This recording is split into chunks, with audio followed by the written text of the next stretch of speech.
Roland Boer. Political myth on the use and abuse of biblical themes. For Ibrahim Abraham. Contents. Preface 9. Introduction 1. 1 Toward a Theory of Political Myth 9. 2 Women First. On the Legacy of Primitive Communism 36. 3 The Fantasy of Myth 62. 4 The Sacred Economy 89. 5 Foreign Policy and the Fantasy of Israel in Australia 116. 6 Christianity, Capitalism, and the Fantasy of Israel in the United States 144. 7 Myth-Making for the Left 168. 189. 193. Notes 213. Bibliography 227. Indexes 245. Preface. Almost a century ago, in the midst of revolutionary turmoil, with all its vivid hopes and crushing disappointments, Georges Sorel, 1961, 127, wrote in his Reflections on Violence, "We know that the general strike is indeed what I have said, the myth in which socialism is wholly comprised, i.e. a body of images capable of evoking instinctively all the sentiments which correspond to the different manifestations of the war undertaken by socialism against modern society." The deep agenda, the political passion of this book is driven by the sense that Sorel's program remains unfinished, flawed, piecemeal, running in various directions. It touches nevertheless on the primary need for political myth, for powerful political myths on the left. It seems to me that an intervention like Sorel's is sorely needed at the present moment. For Sorel, 1961, the revolutionaries at the turn of the 20th century needed something to keep their hopes alive, to touch their hearts as well as their minds, and that was the myth of the general strike that would bring capitalism to its knees. For all its continued potency, we may not wish to pin our hopes on the general strike at the beginning of the 21st century, but what I like so much about Sorel's project is that political myths should be collective, motivational, and irrefutable. Let me spin this out, cast in terms of the fundamental ideas of the group itself. Such a myth was primarily a collective project that thrived on various images and metaphors that made the myth irrefutable, providing the deep motivation for continued political action in the face of repeated failures. In short, political myth is the framing of a future, in some indeterminate time. 124. Sorel's inspiration lies behind this book, a book I began on a journey to Groningen in the northern Netherlands. On that first journey I found myself forced to leave Sorel's Reflections on Violence at home in Australia rather than take it with me. I just didn't want the hapless passengers who ended up next to me to endure the same fate as that nervous neighbour on an internal Australian flight in 2004. You can imagine the scene. As the plane scrambles and shakes its way upward, a black book sits on my lap with an image of shattered glass and the blood-red words splashed across its cover, Reflections on Violence. My neighbor turned, potential informer nervously eyes the book and me, glances away, and then lingers longer over the book. Not wanting to replicate such a scene on an international flight over sensitive airspace, I left Sorel's book safely at home. I hardly need to explicate the global situation, for my leaving the book at home is as much a sign of the times as that somewhat anxious fellow traveler's response back in Australia. If I began this book on the way to Groningen, I finished it in Nuuk, Greenland, looking out, through snowstorms or the northern lights, over the ships and whales in Gotthab Fjord. Between Groningen and Nuuk, a number of people have been crucial to my exploration of political myth, making helpful suggestions, frowning at my wayward paths, commenting on earlier pieces of the book, and discussing the whole with me. In particular, let me thank Ken Surin, Fred Jameson, Alberto Moreiras, Alain Badiou, Colin Bowie, David Garrick, Athalia Brenner, Todd Penner, Caroline van der Stekeel, Andrew Milner, and David Roberts. 2 people, however, deserve special thanks. Without Ibrahim Abraham's work, this book would not have come to life. And to Christina Pedersen I owe thanks for many things, not least for not putting up with crap and for urging me to be as clear as possible. April 2006. Somewhere north of the Arctic Circle, between Ilulissat and Sisimiut, Greenland, on the ship's Arfakittuk. Introduction. W. Here might a viable theory and practice of political myth be found? Indeed, are such things desirable and possible? In this book I advocate and search for a theory and practice of political myth. Let me be quite clear, I am after myths of liberation and freedom from oppression, and I make no apology for such terms over against those that oppress and tread down. The book's main thesis may be captured by two phrases: facing the beast and the cunning of myth. What I mean by grasping the beast from one's shoulder and staring it in the face is that the left should call the bluff on political myths of reaction by asking what they might look like should they be realized. These myths of the right always have an underside, so one task of the left is to bring that repressed dimension to the surface, to tell the whole myth. So I ask three questions: what if we tell the full story? What if the right should realize its political myth? What might be our response? This is where mythic cunning comes into play. On this matter I refer to a dialectic.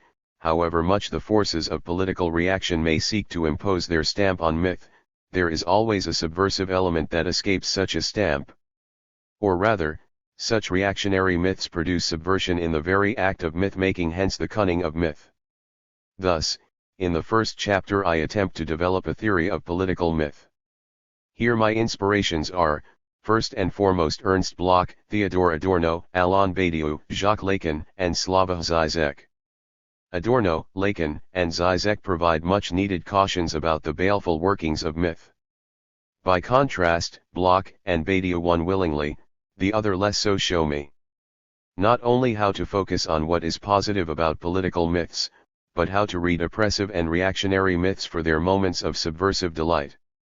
Indeed, they indicate how one might read Adorno and Lacan for such glimmers as well. Always anxious about staying in the realm of theory for theory's sake, I move on from the first chapter to my preferred ground of dealing with texts, namely, the first 6 books of the Hebrew Bible, the stretch from Genesis through Joshua, commonly known as the Hexateuch. Indeed, as I explore the various workings of my theory of political myth, I remain in the realm of texts for the next 3 chapters. Thus, the second chapter, Women First, deals with feminism. In particular, I argue that behind much recent biblical scholarship there is the legacy of so-called primitive communism. Further, since these stories from the Bible remain deeply embedded in more recent political myths, I also argue for the persistence of that legacy in those myths. The chapter has 2 sections. The first traces the resilient assumption or argument that before the emergence of the State of Israel, usually understood as the monarchy, there was a much looser organization of social relations and economic forces in which women had relatively greater freedom. I trace back this domestic or household mode of production from current biblical scholars such as Carol Myers, David Jobling, and Gail Yee to Marshall Solins, Lewis Henry Morgan, Friedrich Engels, and J.J. Bachofen. What interests me is not only that there is such a legacy to trace, but that each of these scholars must deny it in order to develop their theories of the domestic mode of production. The second part of the chapter involves a reading of some key texts from Genesis through Joshua in light of the legacy of primitive communism. Thus, in a range of stories from Eve to Zelophehad's daughters, I follow the way the text explores the possibility of very different roles for women while simultaneously showing why that is not viable, an empty gesture, if you like. Thus women on their own, rebellious women, or women as part of a larger demimonde or zone outside the camp are all systematically closed down by a text that seems to obsess just a little too much over these matters. Thus, I argue, there is a theme of rebellion underlying Genesis, Joshua, and this rebellion is the signal of a repressed primitive communism. The catch is that in the detailed and extended treatment of such women, the text airs precisely that which it seeks to close down. The third chapter turns to Freudian psychoanalysis, from which I draw the central category of fantasy in order to describe political myth. Fantasy is the way of dealing with the constitutive exception, that which is both the necessary support of a particular system, politics, philosophical position, everyday reality, and the major threat to that system. fantasy handles these exceptions by generating a narrative that simultaneously creates and conceals that threat, known as the phantasmatic kernel, for if the naked threat actually appeared, it would bring the system to a shuddering halt. The specific terms of that relationship between system and constitutive exception in the case of Genesis, Joshua are those of creation and destruction, cosmos and chaos, or, in Lacanian terms, the symbolic and the real. In Genesis, Joshua, the threat of the constitutive exception shows up in both natural chaos and human rebellion. I track the logic of system and exception through a series of key texts: the creation story, Genesis 1-3, the flood narrative, Genesis 6-9, the Tower of Babel, Genesis 11, the rebellion of Korah, Numbers 16, and the various narratives of rebellion and murmuring. In the fourth chapter, the sacred economy, Marxism comes to the fore. I begin by observing that the state we find constructed in Genesis Joshua never existed, nor indeed did it ever have any chance of existing. After tracing the main features of such a mythical state in waiting religion, a political system, family structures, and a judiciary, I argue that such a state may best be called a theocratic tyranny. There is, however, a contradiction. The state in waiting and the constant opposition to it that we find in these texts is in fact a contradiction that has a very different basis in social and economic terms. However, in order to get there, I turn to a huge neglected field of ancient Near Eastern studies, the work in the Soviet Union from the 1920s until the 1980s. 70 years of research, scores of books, and hundreds of articles have mostly been ignored in Western biblical scholarship due to the closing of minds during the Cold War. Making use of some of this Russian research, more needs to be translated, which balances a healthy concern for heuristic models and archaeological and textual data. I developed the outlines of what may be called the sacred economy. Its main features are the village commune, the temple city complex, the despotic state, labor and class, mediations between village commune and state, and what I call theoeconomics, which may be described as the theological metaphorization of economic allocation. The system, in other words, is based on allocation at the hands of the divinity, allocation of land, agricultural technology, and women, along with their modes of allocation, including the patron-client relationship, clans, the judiciary, and the war machine. Here lies the contradiction I have been seeking. For what we find is a tension between an economics of allocation and one of extraction, which operated on the basis of tribute and very limited trade. The focus of the tension lay in the conflict between the village commune and the temple city complex. The clash of the two economic systems generates the contradiction of the political myth of a state in perpetual waiting and widespread opposition to it. The final 3 chapters move from this analysis of the political master myth of Genesis, Joshua, to current politics, especially foreign policy. 1. Thus, in Chapter 5, Foreign Policy and the Fantasy of Israel in Australia, I track the way the deeper logic of the biblical political myth shows up in the fantasy of Israel. Here I analyze some speeches by the key players in the long reign of the Liberal Conservative Government of Australia, 1996 to 2007, especially those of Prime Minister John Howard, Treasurer Peter Costello, and Minister for Foreign Affairs Alexander Downer. I find that in their hands the fantasy of Israel was in fact a Christian fantasy of Australia. By systematically excluding Islam and then Judaism, what we had was a Christian political myth that lay at the heart of domestic policy as well. In Christianity, Capitalism, and the Fantasy of Israel in the United States, the 6th chapter, I follow a similar approach to the one on Australia. This time I focus on speeches by the most unpopular president in U.S. history, George W. Bush, 2000 to 2008, Secretaries of State Colin Powell and Condoleezza Rice, Speaker of the House of Representatives Nancy Pelosi, Democrat, and one-time Democratic presidential hopeful, Hillary Clinton. In the United States we find a much more explicit Christian fantasy with 3 main elements: a process of stepping into the Bible and becoming the great protector of Israel, with whom the United States shares a similar story of origins, a culture of geopiety that shows up in the explicit production of myths by Leon Uris's Exodus, Holy Land theme parks and exhibits, and the Left Behind series of novels, and the reconstruction of the fantasy of Israel as a myth that embodies the values of freedom, democracy, the free market, and the rule of law. Finally, if the Christian fantasy that parades as a fantasy of Israel is far more explicit in the United States, it also shows its contradictions more sharply. These concern the pesky problems of facts and the battle over history, such as Stalin's status as the grandfather of Israel, the unavoidable violence of peace, and the anomaly of George W. Bush's apparent support of Islam as a religion that worships the same God as Christians.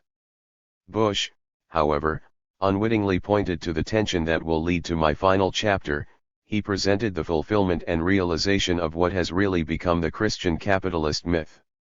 Following the deeper pattern of the political myth I explored in my discussion of Genesis, Joshua, it turns out that those who propound such a myth could not endure its realization, for that would bring it crashing down. The widespread disparagement of and despair over Bush in the last years of his presidency, a despair that covered the full range of mainstream U.S. politics, all the way from the center-right, euphemistically called liberals, to the far-right, lay in the fact that he showed a glimpse of that realized myth. It is all too easy to criticize the dominant and troubled political myths of nation-states such as Australia and the United States, so in the final chapter I turn to reclaim George Sorrell's program. In other words, I put myself on the line with some myth-making. I begin by looking at the final stage in the development of political myth that has run so far from the Hebrew master myth of the state-in-waiting to the Christian capitalist fantasy. This final stage is nothing other than the myth of capitalism as propounded by one of its foremost myth-makers, Milton Friedman. While Friedrich von Hayek provided the ideology, captured in infamous statements such as "There is no society" by Margaret Thatcher, Friedman's monetarist programs lay behind the economic reforms of Reagan, Thatcher, and others. Although he is often represented as an opponent of Keynesian economics, his real target is socialism. This appears primarily as big government, which turns out to be responsible for everything from the Great Depression to affirmative action, let alone communism. Apart from being an opponent of big government, Friedman aggressively asserted the ideological link between capitalism and freedom, the unassailable mantra of U.S. foreign policy, as well as holding up the market as the ticket to a capitalist utopia freed from all its hindrances. And Friedman does so by evoking mythical motifs straight out of the Bible, such as paradise and the promised land of plenty. The next section in Chapter 7 tells the underside of this political myth of capitalist plenty. It does so by focusing on the crucial contradiction of this myth, namely, the contradiction between unlimited capitalism and a limited planet. If my interlocutors here are the Greens, I make use of Frederick Jameson's argument that globalization is the first glimpse of a full commodification, Zizek's point that capitalism can exist only through a series of limits and restrictions, and David Harvey's argument that the current construction of nature relies upon capitalism to be nature in the first place. We end up with the tension between, on the one hand, a myth of unfettered production and consumption and, on the other hand, its self-produced limits, especially that of nature. Yet the myth of capitalist plenty pictures a world that has overcome those limits. Here lie the seeds of a new myth for the left, one that requires the risky move of calling the bluff of this myth. In other words, I take the same premise as the myth of plenty and ask what a political myth of capitalism would look like if we removed all its constraints. We end up with a rather more bleak picture of the end of cheap oil and large-scale environmental breakdown. I close by suggesting two responses to this full myth of unfettered capitalism. One is to seek the end of capitalism through this deep contradiction between unlimited capitalism and a limited planet, the other draws on the cunning of myth to bring forth its subversive underside. In other words, what if we call on the so-called hindrances to the myth of unlimited capitalism the greenes, hippies, ferals, feminists, indigenous activists, anti-capitalist protesters, religious lefties and critics, trade unionists, socialists, and anarchists to realize their political myth? The context for this book is the secular and religious left. It comes at a time when the left is at the beginning of a renaissance, precisely when the old warriors had begun to bemoan its past glory days of the 60s and 70s in the mistaken belief that they are gone for good. The stirrings come from all directions: socialism for the 21st century in South America, the radicalized youth from the anti-capitalist protests in Seattle, Melbourne, Genoa, Copenhagen, and elsewhere, the links with green politics, the return of anarchism as a political option for secondary school students, what I lovingly call the Lupa left, the mix of radical politics and New Age spiritualities, and indeed elements of the more traditional religious left. All you need to do is take part in a protest to see how diverse this resurgence of the left really is. Organizations such as the International Institute for Research and Education, which is part of the Fourth International, are struggling to keep up with the need for information and advice to those asking questions. One result of this process is that old questions are being reopened. I am particularly interested in the way religion, and especially the question of myth, has returned as a topic of serious debate among the left. To be sure, there are plenty of those in the old secular left who harbor deep suspicions about religion, suspicions that are perfectly justified in light of the connivance between reaction, state power, and religion in the past and the present. But it is also true that religions such as Christianity, especially through the Bible, have been the inspiration for revolutionary movements. A few examples will suffice. Thomas Müntzer and the peasants in 16th century Germany drew their inspiration from the Bible, as did Gerard Winstanley and the Diggers in 17th century England, as did the fight against slavery, and then, with Martin Luther King, the battle against segregation in North America, as did the anti-colonial struggles the world over, as did the anti-apartheid struggle in South Africa, as did the Jubilee campaign for the cancellation of Third World debt, and as does liberation theology. I have discussed these matters in more detail elsewhere, Boer 2007c, especially the breakdown of the program of secularism and the program for a new secularism that works for a politics of alliance between the old secular left and the religious left. So I will not repeat it here, except to point out that this book takes place within that context. In particular, it is a challenge to those on the left who have condemned myth as a distinctly vicious form of social legitimization. Let me give a few examples. For Roland Barthes, 1993, myth is a second-order semiological system built on a primary system of meaning that deforms meaning and is regressive and depoliticized. But it is largely bourgeois myth of which he speaks, and the answer lies in politicized speech that keeps in touch with reality. But here we also find Walter Benjamin's effort to break out of the myth of capitalism and Adorno's resolute suspicion of myth, particularly in the shadow of the Nazi myths of blood and soil. Even Ernst Cassirer, 1947, joins these ranks in the aftermath of Nazism, although he comes out of a liberal position, upholding the United States as a bastion of freedom. Cassirer is disturbed by the outbreak of myth precisely when reason seemed to have triumphed, and he puts it down to a need for deeper emotional certainties in the face of uncertainty and catastrophe, especially in Germany during the interwar years. I should say a few things about what this book is not. It is not, to begin with, a study of the religious or secular left per se. They may be the context for the study, their questions and problems may lie behind many of my thoughts, but they are not the subject of the book. Further, since I am engaged in developing a distinct theory and practice of political myth, the book is not a comprehensive survey of theories of political myth, nor indeed of myth as such. There are enough of such volumes available, of which Lincoln's, 2000, Masterful Historical Study, Floods, 2002, Useful Book, and Xapo's, 2005, Conversational Introduction are good examples. However much I am enticed, it is also not an exercise in mnemohistory, as Jan Assmann calls it, that is, the ruptures and continuities in the history of a motif. Assmann's, 1997, see especially 15-17, 2006, great example is Moses the Egyptian and the cultural memory of Egypt more broadly. If it were such a mnemohistory, This book would trace the appropriations and mutations of a motif such as Exodus in the French Revolution, the American settlements and Revolution, the first fleet to Australia, the origins of modern democracy, nationalism, and the nation-state. See, variously, Aberbach 2005, said 1988, D.B. Rose 1996, Docker 2001, Boer 2008. Delos and Guattari 1987. Further, it is not a study of comparative religion or anthropology, however much these disciplines have claimed the study of myth as their own.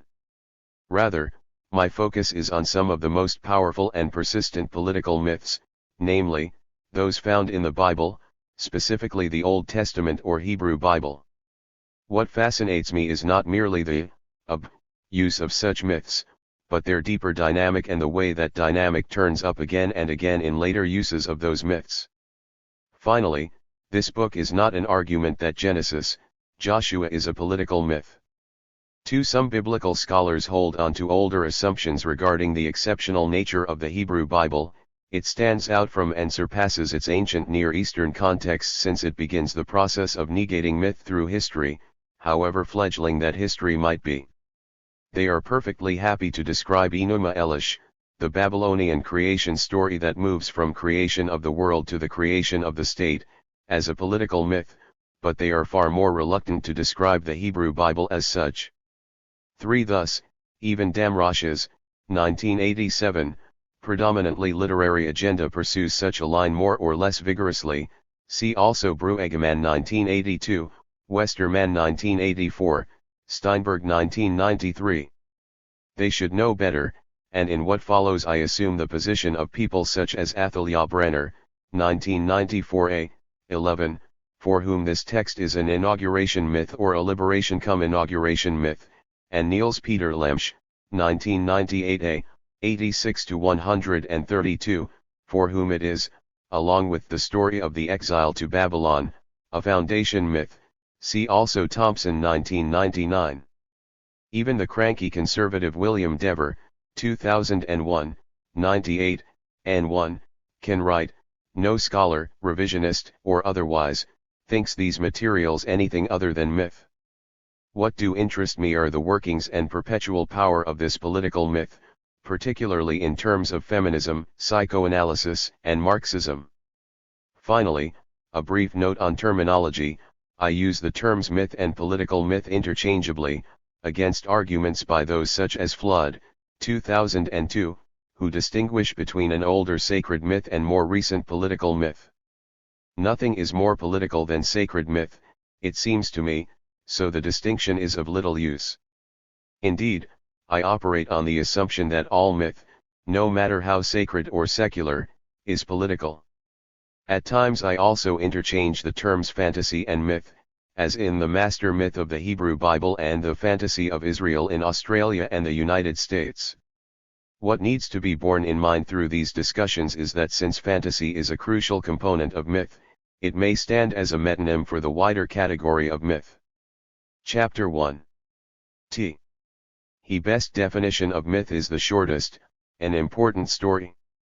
Beyond that we move into the endless variations that one would expect. One rather than some catch-all definition, my agenda requires something quite different, for I am after a theory of myth that brings out its political dimension in a usable form. In order to do so, I begin with two problems. First, what is the place of myth for the left, especially in light of the profound suspicion that myth conjures up, suspicion specifically of mystification and religion? Second, is myth posterior to the political event, trying to make sense of it and preserve it, or does myth also have a virtual power in producing the event itself? I want to deal with these problems via Alain Badiou, Ernst Bloch, Theodor Adorno, and Sigmund Freud. Badiou first. In focusing on the stark purity of the event, Badiou positions himself outside the realms of representation, fabulation, and myth. His theory of the event, especially his resort to mathematics as ontology, functions as one of the clearest, most systematic expressions of this need to banish any last trace of suspicion, religion, and mystification from within political thought. Or at least it initially seems to do so. For those not familiar with Badiou's thinking, let me outline what is quickly becoming the canonical reception of that thought, Badiou 2006.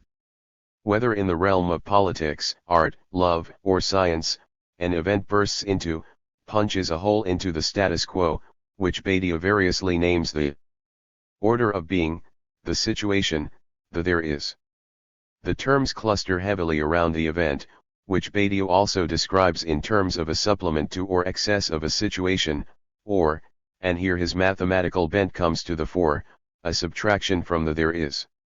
His favored examples are falling in love, political insurrection, scientific discovery, and the great moment of a work of art.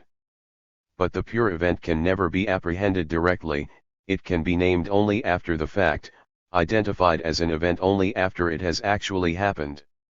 Thus I love you, May 68, Galileo, and Mallarmé are inadequate statements of an event that has already happened, linguistic traces of something that happened and then disappear just as abruptly. Yet an event leaves behind what Badiou calls procedures of truth, certain patterns by which truth is constituted in all its contingent particularity, hence what he at times calls the truth event. These patterns involve the naming of the event, the constitution of the subject as a result of the event, and fidelity to the event that will draw others in.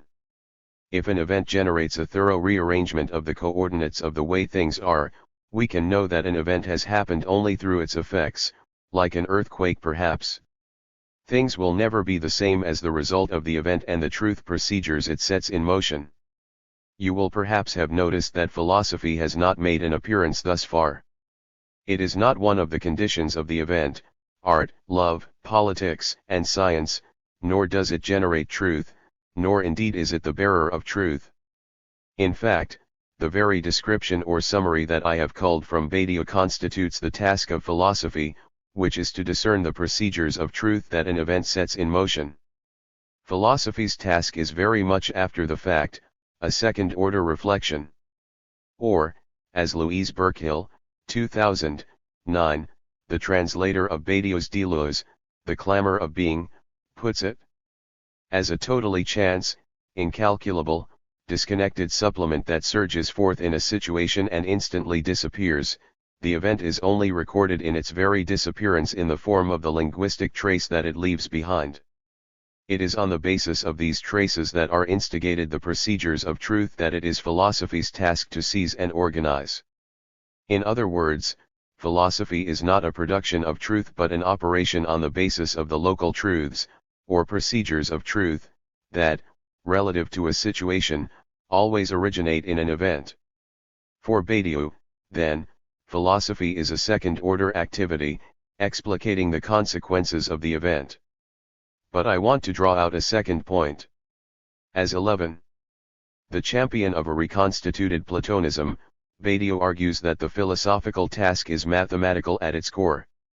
Or, as he puts it, if philosophy is concerned with ontology, and if mathematics is ontology, and not just a species of ontology, then one cannot shirk the necessity of mathematics in any philosophical endeavor. But why mathematics? One reason, I suggest, is that this is the most thoroughgoing way to banish anything that even vaguely smells of mystification, religion, or myth from philosophy, let alone any political philosophy of the left. Badiou, 2004, 93, see also 2006, 112-20, makes this explicit in an extraordinary discussion of Spinoza. God has to be understood as mathematicity itself. Mathematics, if you like, consummates the death of God. Or, in mathematical terms, the banishment of the one and the dominance of multiplicity as the reality of our existence ensure that religion will simply not be part of the equation.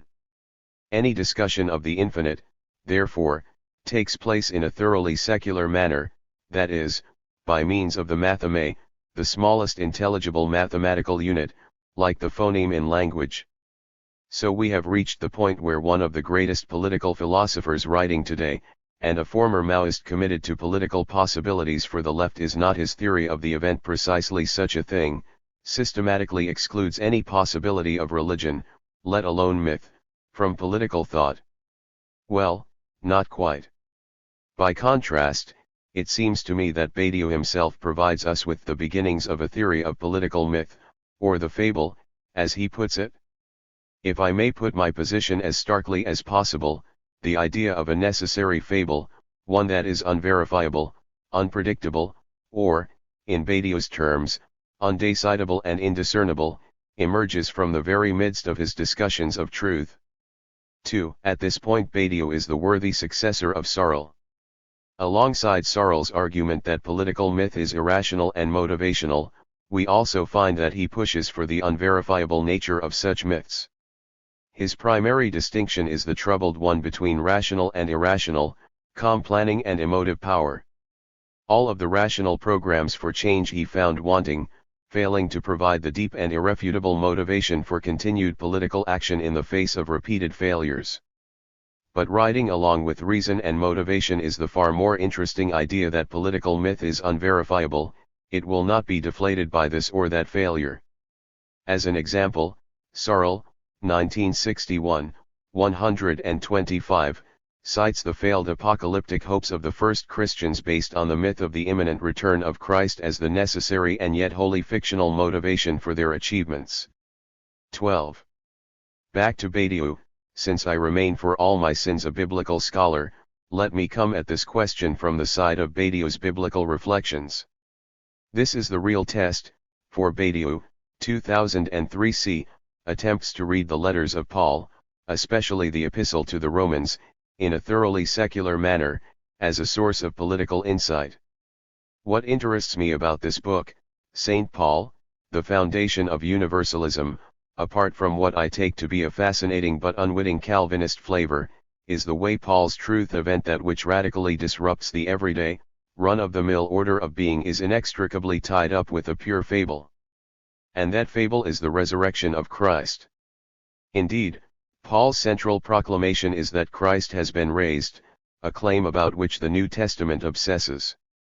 Paul identifies the truth event of Christ's resurrection only after the fact, only in his outright militancy, in occasional pieces written on the run, the epistles.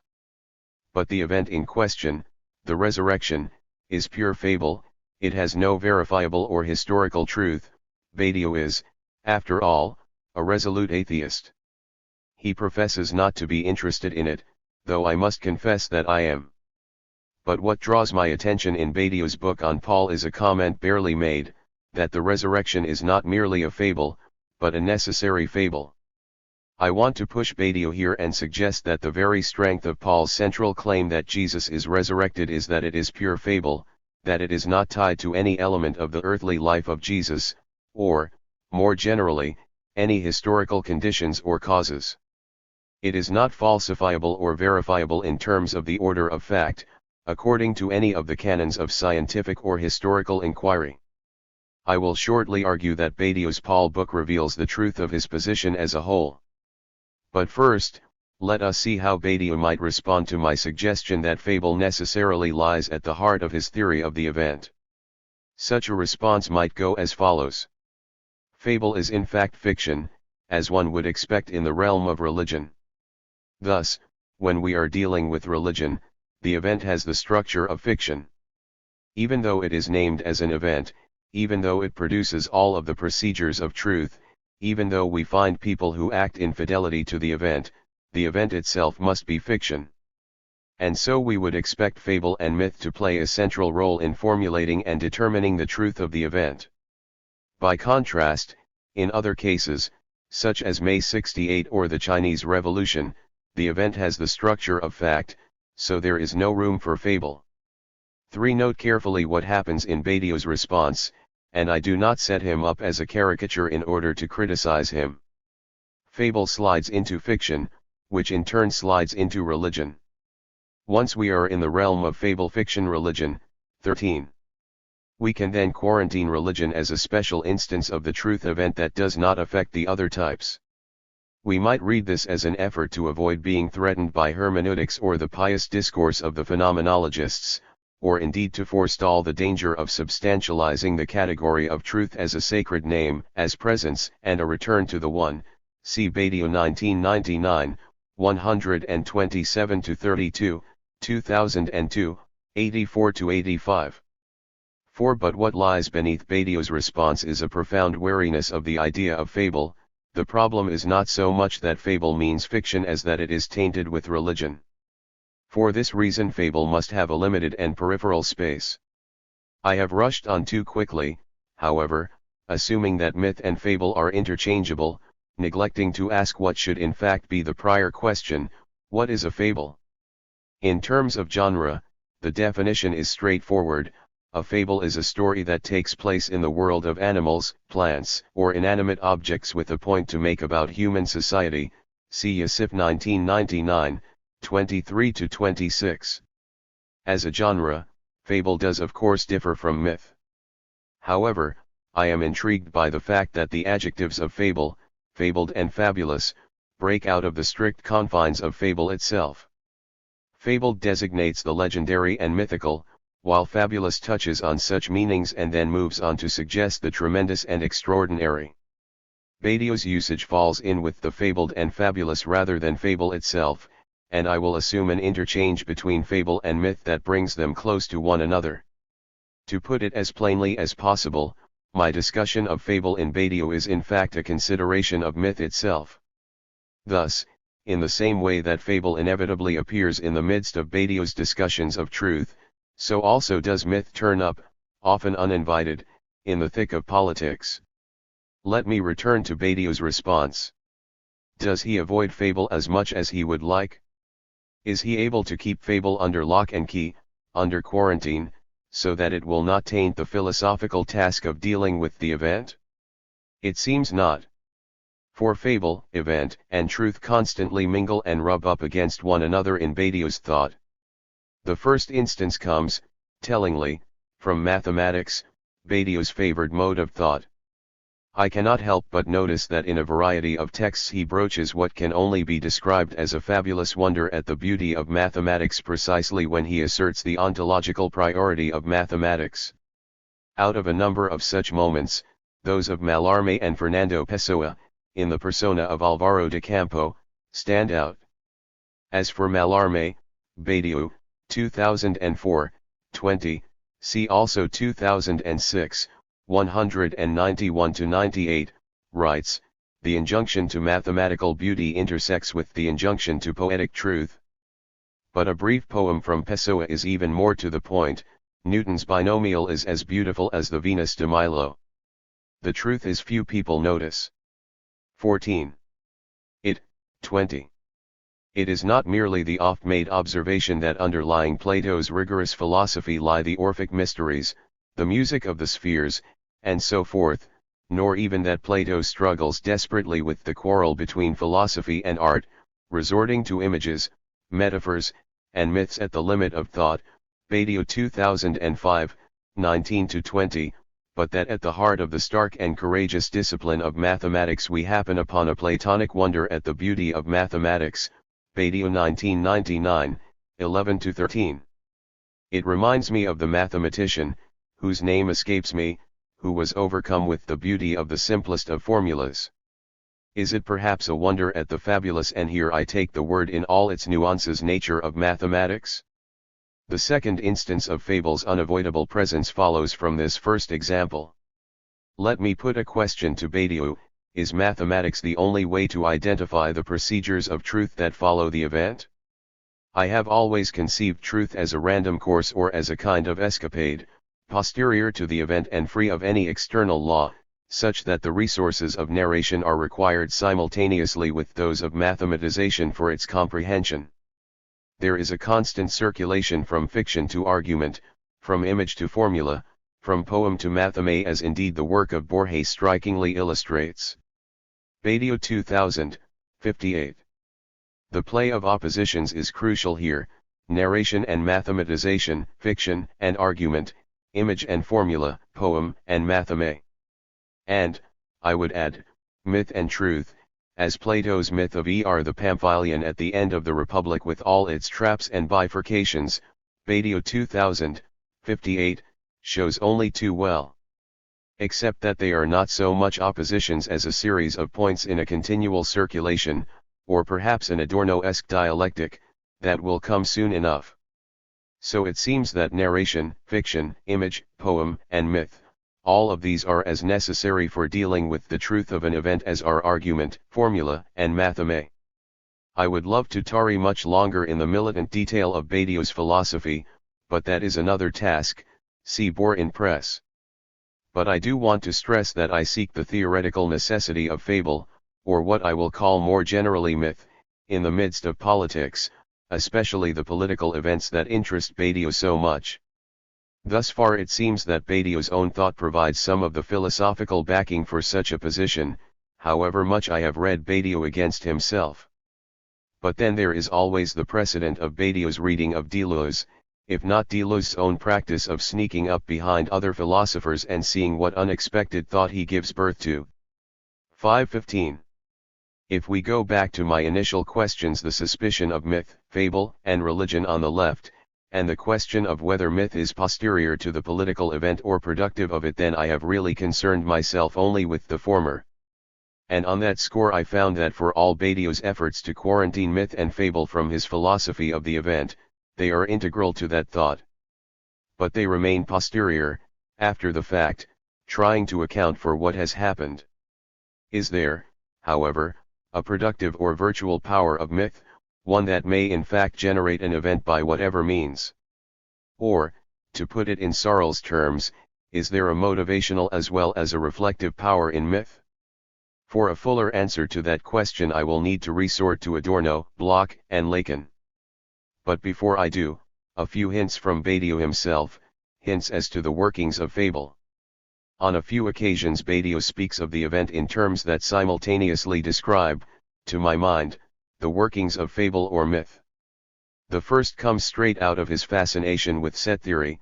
The event, he argues, is an excess to any situation, unaccountable in terms of the situation in question. Here is Badiou, 2004, 76 to 77. 30 years ago, Cohen demonstrated that this excess is unassignable. In other words, no measure could be prescribed for this excess, since it is something like an errant excess of the set with respect to itself. Note the various terms he uses to speak of the event as excess. It is unassignable, it is an errant excess to which no shape can be given, for which nothing can be prescribed. Need I say that myth also is unassignable, an unprescribable, errant excess? Or rather, that these terms will be the first ones in my search for a theory of political myth. Another instance where Badiou's theory of the event is bursting with implications for myth comes again from mathematics. This is the process of subtraction, a drawing under rather than drawing from out of, extraction. But what interests me is that at its core, subtraction involves the threefold schema of the undecidable, the indiscernible, and the generic. 6. Again, let us see how his comments on these modalities of the event also speak of myth. First, the undecidable. The undecidable statement is one that subtracts from the norm of either veridical or erroneous statements. We are no longer in a situation of deciding one way or the other. In other words, it simply does not compute to say that fable or myth may be verified or falsified. Myth is simply not of this realm. Second, the indiscernible. In this case it is no longer possible to provide any reasonable criteria to distinguish between two terms, to identify any mark of difference. For instance, in a fable it is 16. Not possible to say that an elephant is bigger than a mouse, nor indeed that a mouse is bigger than an elephant, through a ruse or whatever. Third, the generic. The generic, subset, is where subtraction operates by means of excess, that is, no singular concept is able to contain the generic. In other words, the generic is a pure multiple that evades language, or any fixing by means of a singular concept. A rather simple working hypothesis for myth is that it speaks in a way that cannot be fixed, hence the suspicion in which myth is held by both theologians and anti-theologians. Myth works cunningly. My rudimentary collection of terms is increasing, for now I can add the undecidable, indiscernible, and generic to my earlier ones of unassignable, unprescribable, and errant. but there is a significant weighting in favor of negatives here that borders on an apophatic definition of political myth. In Badio's terms, however, this is it should be, for this is precisely what happens whenever language loses its grip. Badio 2004, 109, see also 2006, 69. In this respect myth is like poetry, which marks the moment when language begins to slip. Poetry makes truth out of the multiple, conceived as a presence that has come to the limits of language. Badio 2005, 22. Further, if for Badio, 2004, 235, the poem is language's delicacy unto itself, then I want to suggest that myth is the labyrinth of language. And yet, this is not quite the virtual power of myth that I seek for politics. What I have done is read Badio against himself, finding that even this resolutely anti-fabulous and anti-mythic thinker in the end comes out in favor of myth. Or rather, his thought points to the inseparability of politics and myth, but only, like philosophy, posterior to the event.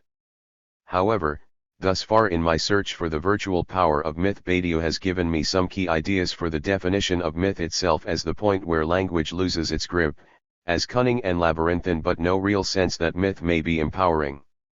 Except for the idea of forcing, or more completely, the forcing of a truth. Again, the idea comes out of mathematics, specifically Paul Cohen, 7. But what interests me is Badio's suggestion that the form of speech proper to truth is the future perfect. Thus, it is not so much that the event happened at some moment in the past and that philosophy attempts to discern, and myth tries to narrate, its truth procedures. Rather, the almost nothing of the event inaugurates a process that at this moment remains incomplete but will at some moment in the future be realized, and on that basis is it possible to state a truth. In Badio's 2004, 127, words, forcing is the point at which a truth, although incomplete, authorizes anticipation. 17. Of knowledge concerning not what is but what will have been if truth attains completion. Thus the very possibility of saying anything about a truth relies on the fact that at some moment that truth will have been realized, will have been true. Forcing, applied now to myth as well as truth, will become crucial for the notion of political myth I seek to develop here. I will in due course embellish it, with the help of Walter Benjamin a little later in this chapter, and then the category of eschatology from the Hebrew Bible. But for now, let me draw on that same Bible in order to see how forcing might apply to myth. The text is the Exodus from Egypt, Exodus 1-15, a useful counterpoise to Badio's interest in Paul's fable of the resurrection of Christ. It is, however, much more overtly political than the resurrection and has been one of the motivating myths of any number of political movements, both revolutionary and reactionary, including Thomas Muntzer's Peasants, Winstanley and the Diggers, the Boers in South Africa, Zionism, the Pilgrim Fathers in North America, African American slaves, anti-colonial struggles, and, more recently, liberation theology.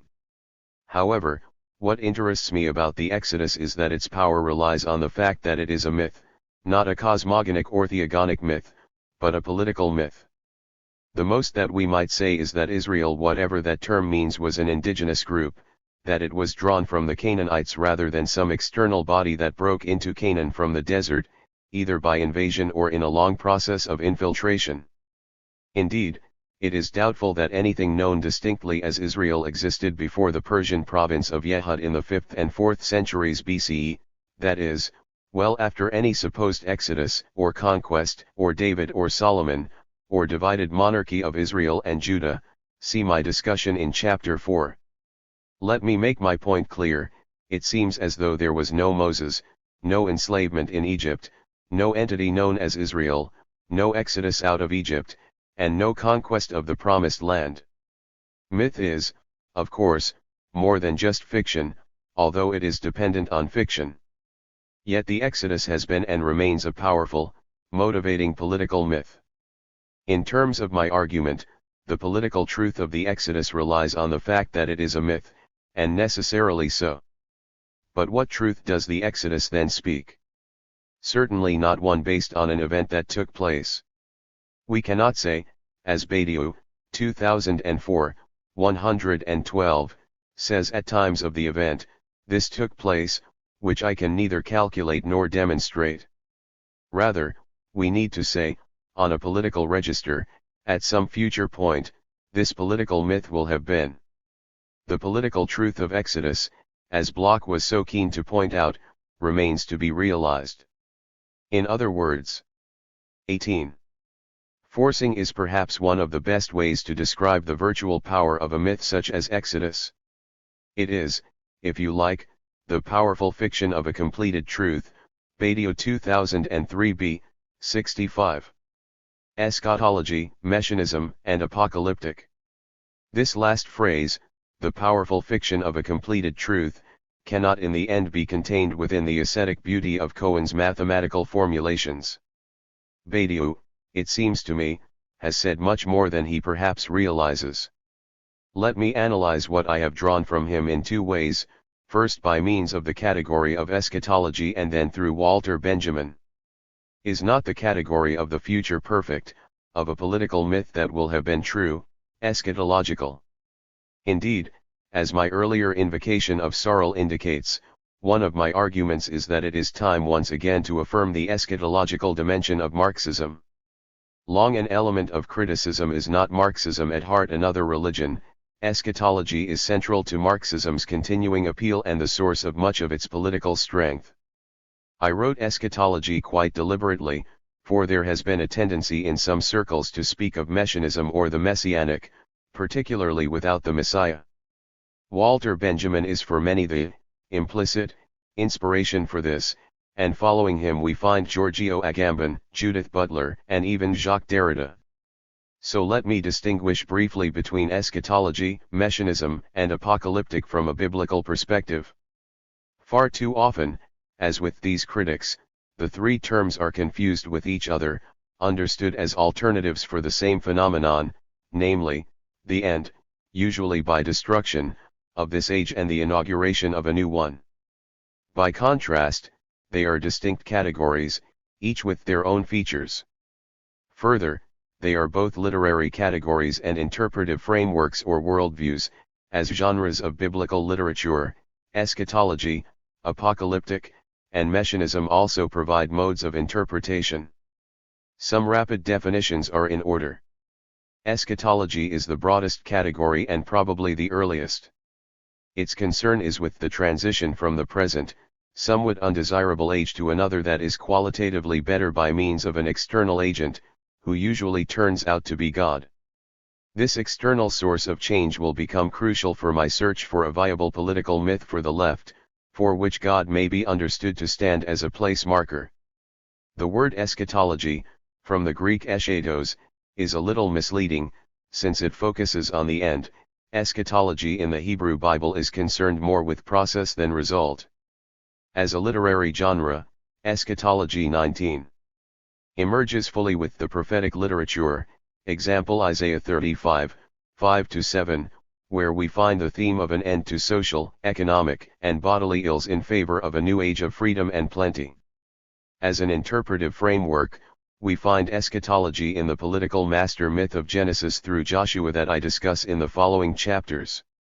Messianism, too often regarded as a defining feature of eschatology, is actually a subset of eschatology. In this case, a particular individual, divinely appointed and directed, affects the transition from old to new, example Isaiah 11:1, 4. The Messiah, or the Anointed One, is in the earlier material mostly a royal figure based on King David. Later, especially in the intertestamental period and especially at Qumran in the Dead Sea Scrolls, there is a royal, priestly, and even a prophetic Messiah. Of course the Christians will claim Jesus as Messiah as well, but by this stage messianic eschatology has a long mythic tradition, see Thompson 2005. For all the interest in messianism, especially among the secular left since Benjamin, I find it problematic due to its reliance on a redeemer figure. I won't go into the reasons that I have explored elsewhere, particularly the Christological logic of messianism since Christianity, Boer 2007a, but Messianism bedevils any political movement that tends to put its faith in a particular person, that holds such a person up as model and exemplar. In short, it is the problem of the personality cult.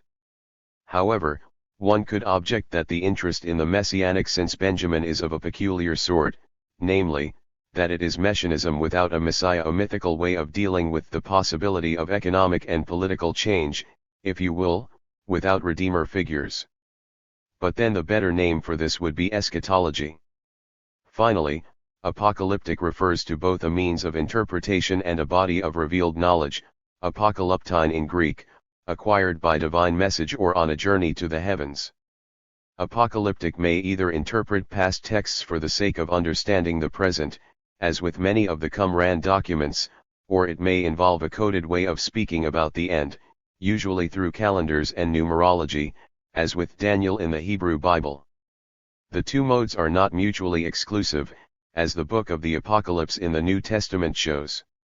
In apocalyptic we find a stark dualism between good and evil, God and his spirits versus the devil and his spiritual army, metaphoric and often hyperbolic language. Apocalyptic literature after the Bible, and perhaps within it, is usually a sign and an expression of intense political and social oppression. Without any hope in this world, we rely on deliverance from outside it. And that is the major problem with apocalyptic, for it cannot do without a radical dependence on divine intervention. 20. Specifically in the form of a savior or redeemer figure, the last thing we want in any new political myth, and a constant failing of the left in its personality cult. While apocalyptic is intriguing as a genre of literature and at times of political action, I am as skeptical about its benefits as I am about Messianism, if only because of the reactionary crackpots who engage in apocalyptic speculation today.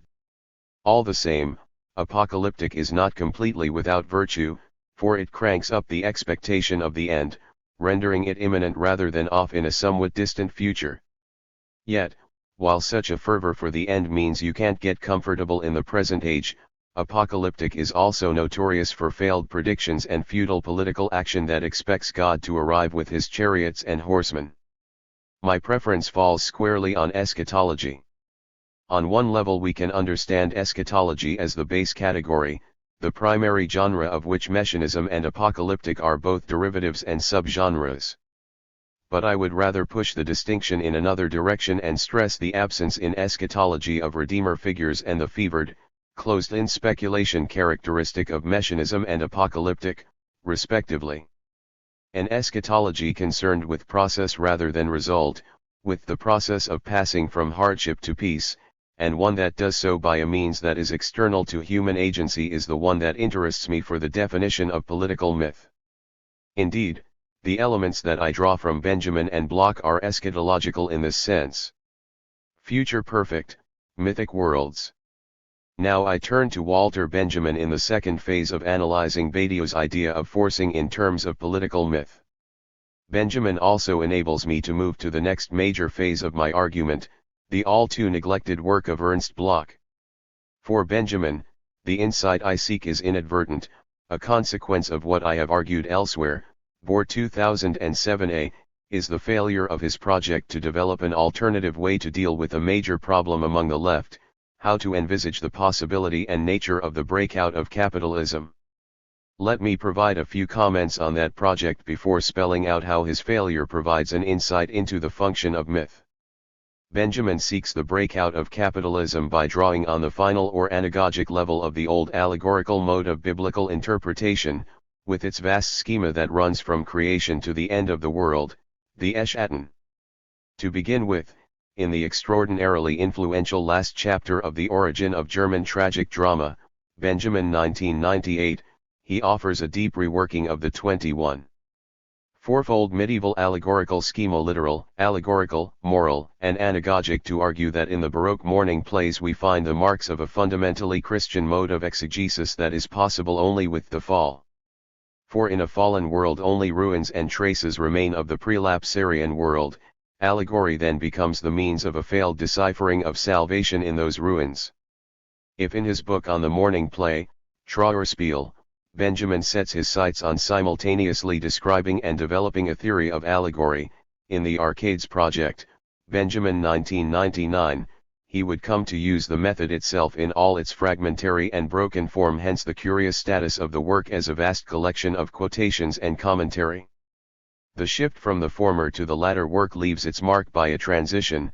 The concern with creation and the fall in the Trauerspiel book moves decisively to the other end of the scale, the Eschatten, in the Arcades Project.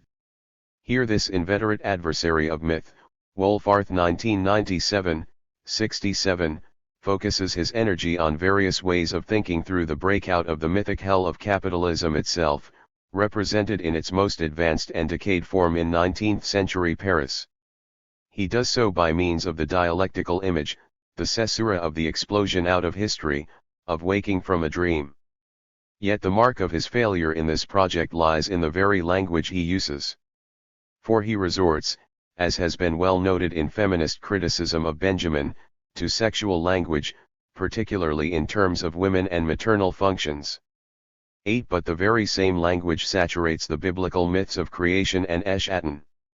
Even when he doesn't explicitly invoke the Bible in his writing, the mark of the Bible's presence in his texts is where they overflow with the language of sexuality, the gendered text, women as mythical other, and the incessant repetition of birthing metaphors.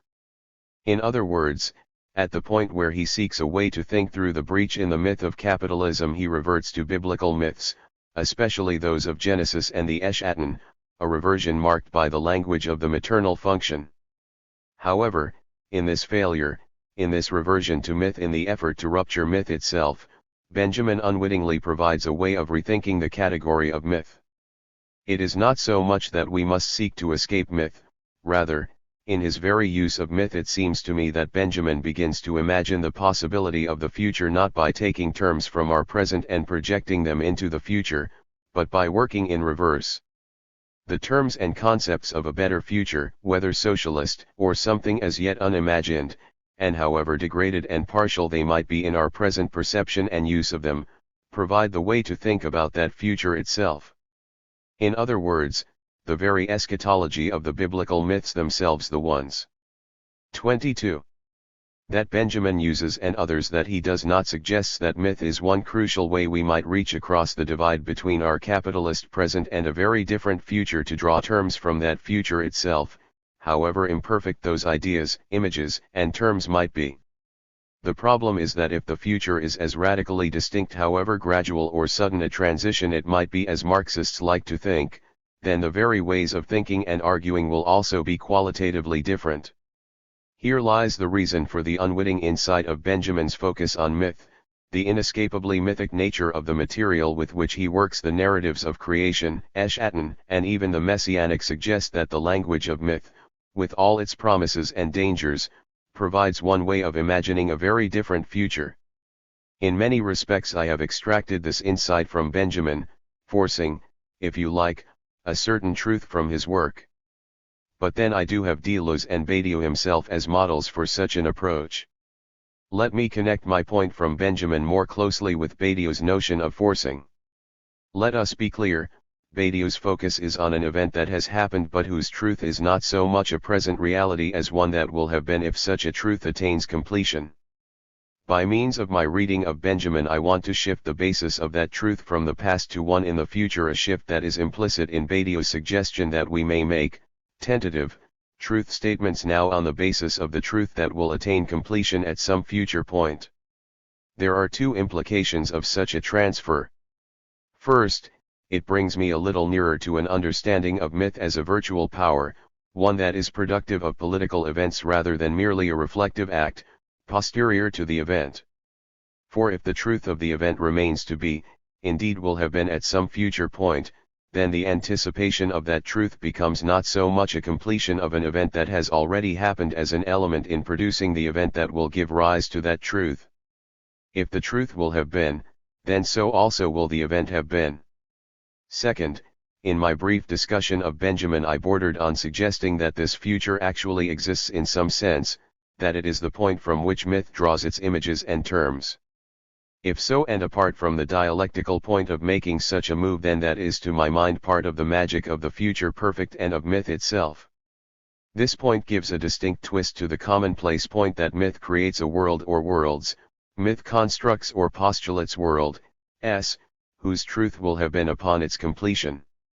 Or, to use Badiou's extraordinary phrase, such a world created by myth is the powerful fiction of a completed truth.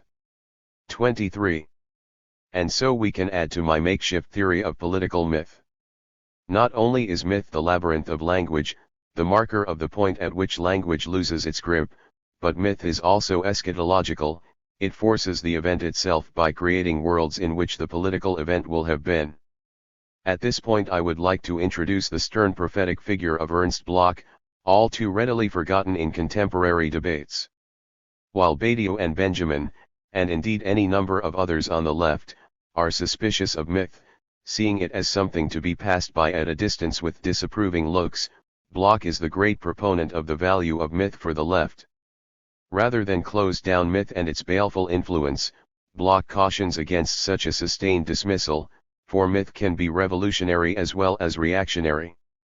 Although he understands full well the reasons for being wary of the mythical sphere in its entirety, Bloch 1998, 296, 1985, Volume 9, 339, after the Nazi myths of blood and soil, he argues that the myths the left is all too keen to dispose of are precisely the myths that contain stories of murmuring, subversion, and rebellion. What happens with the ban of myth, argues Bloch, 1972, 34, 1985, Volume 14, 64, is that the primitive, uncultured specters are thrown out, but the directives and announcements from on high remain to haunt as they always did. Adorno would make a similar point. The eviction of myth from the reasoned politics of Marxism faced the danger of replicating the patterns of oppression from the very myths that they sought to discard. In Bloch's championing of myth, he goes a step beyond one of Levi Strauss's theories of myth. This is none other than the famous idea that myth is a cultural troubleshooter, as Xapo, 2005, 226, puts it. Levi Strauss's problem was that myth seems to run roughshod over the laws of logic and experience, following what he called a pensée savage, 1966, or thought gone wild in which all possibilities are open, and yet myths with the same patterns appear throughout the world. See Levi Strauss 1968, 206-31.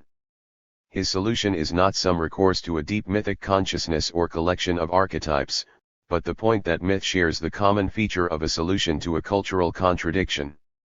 He would take this conclusion well beyond the study of myth into art, the spatial arrangement of settlements, and so on, but the point was that the effort to solve the contradiction was not so much a solution as a displacement. In other words, a social contradiction would show up as a formal contradiction in art and myth, as his example of facial art among the Brazilian Kituvio tribe shows. 24. So well. In its formal tension between two axes in face painting, one along the natural lines of the face and another at an oblique angle, with no other means of dealing with social tensions within the tribe, the Kituvio used facial decoration to ameliorate and repress such tensions. Levi Strauss 1973, 229-56, 1968, 245-68. Levi Strauss's theory is useful because it provides one path to the social and political situation of myth, but it remains a reactive theory. Myth is a response to a social contradiction similar to Badiou's theory of truth. Bloch, however, goes well beyond Levi Strauss. Not one to embrace myth without some reserve, his greatest contribution is what we might call the discernment of myth. His second contribution, often regarded as his trademark, is the anticipatory, utopian function of myth. Indeed, what Bloch does is provide myriad details and content to the theoretical framework for the virtual power of myth that I have constructed with the help of Badiou and Benjamin. Bloch's vast collection, spilling out beyond his massive The Principle of Hope, 1995, into any number of other books, supplies almost more materials than I need to fit onto the carefully planed and joined frame I have constructed thus far. Bloch's discernment of myth is in fact a dialectical reading of myth that does not throw myth out wholesale nor take myth uncritically as a positive dimension of human culture. It provides, in other words, a sustained exercise of a more sophisticated Marxist ideology critique. Bloch's deliberations on biblical myth draw my gaze, particularly in that extraordinary but neglected work, Atheism in Christianity, 1972. For Bloch, myth is neither pure false consciousness that needs to be unmasked nor a positive force without qualification. No matter how repressive, all myths, like ideology, have an emancipatory utopian dimension about them that cannot be separated so easily from deception and illusion. In the very process of manipulation and domination, one finds a utopian residue that has not been entirely incinerated in the white heat of reaction, an element that opens up other possibilities at the very point of failure. See Kellner 1997, Jameson 1981. Bloch is particularly interested in biblical myth, for the subversive elements in the myths that interest him are enabled by the repressive ideologies that show through again and again. If the Bible is not always folly to the rich, it is at least the Christian Church's bad conscience. 9. Bloch's most lucid discussion of the role of myth comes in his debate with the outstanding New Testament scholar Rudolf Bultmann, 1952-55, 1958, 1966, who proposed a program of demythologization of the Bible and theology. For Bultmann, the Bible inescapably contains the forms of thought, language, and belief of the time in which its various parts were 25 composed. Indeed, the dominant mode of expression was myth. For the gospel, the kerygma, to be meaningful in the contemporary situation of the early 20th century, this mythological structure must be excised from the Church's message. Not merely the accretions to the central message were in Bultmann's sights, he urged that the basic components of Christianity derived from the New Testament, such as a three-tiered cosmos with heaven above and hell below, the miracles of Jesus, especially the empty tomb and the resurrection, the coming of the Holy Spirit and the return of Christ on the clouds at the end of history, should all be discarded as unworkable and unbelievable myths. This is only a basic list, but once the demythologizing task was complete, Bultmann called for a remythologization in terms of contemporary patterns of thought, specifically the existentialism that had swept through European philosophy. In place of a program such as Bultmann's, Bloch feels that it is the purpose of such materials that counts rather than the prescientific ideas they contain. Do they speak of transformation and liberation?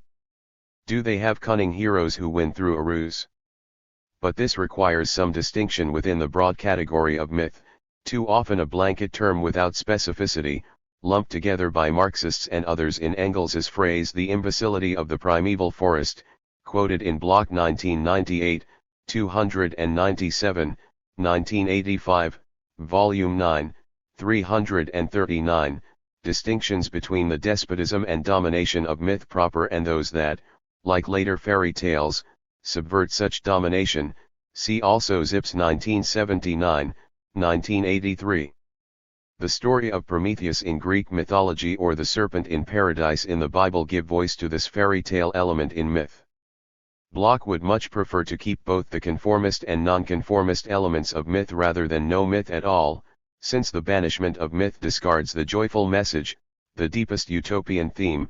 Bloch 1998, 300, 1985, Volume 9, 343, of mythology along with all that is oppressive. If the first step of his argument is to seek out the purpose of myth in order to make a political distinction, his second step involves distinguishing further between different types of myth.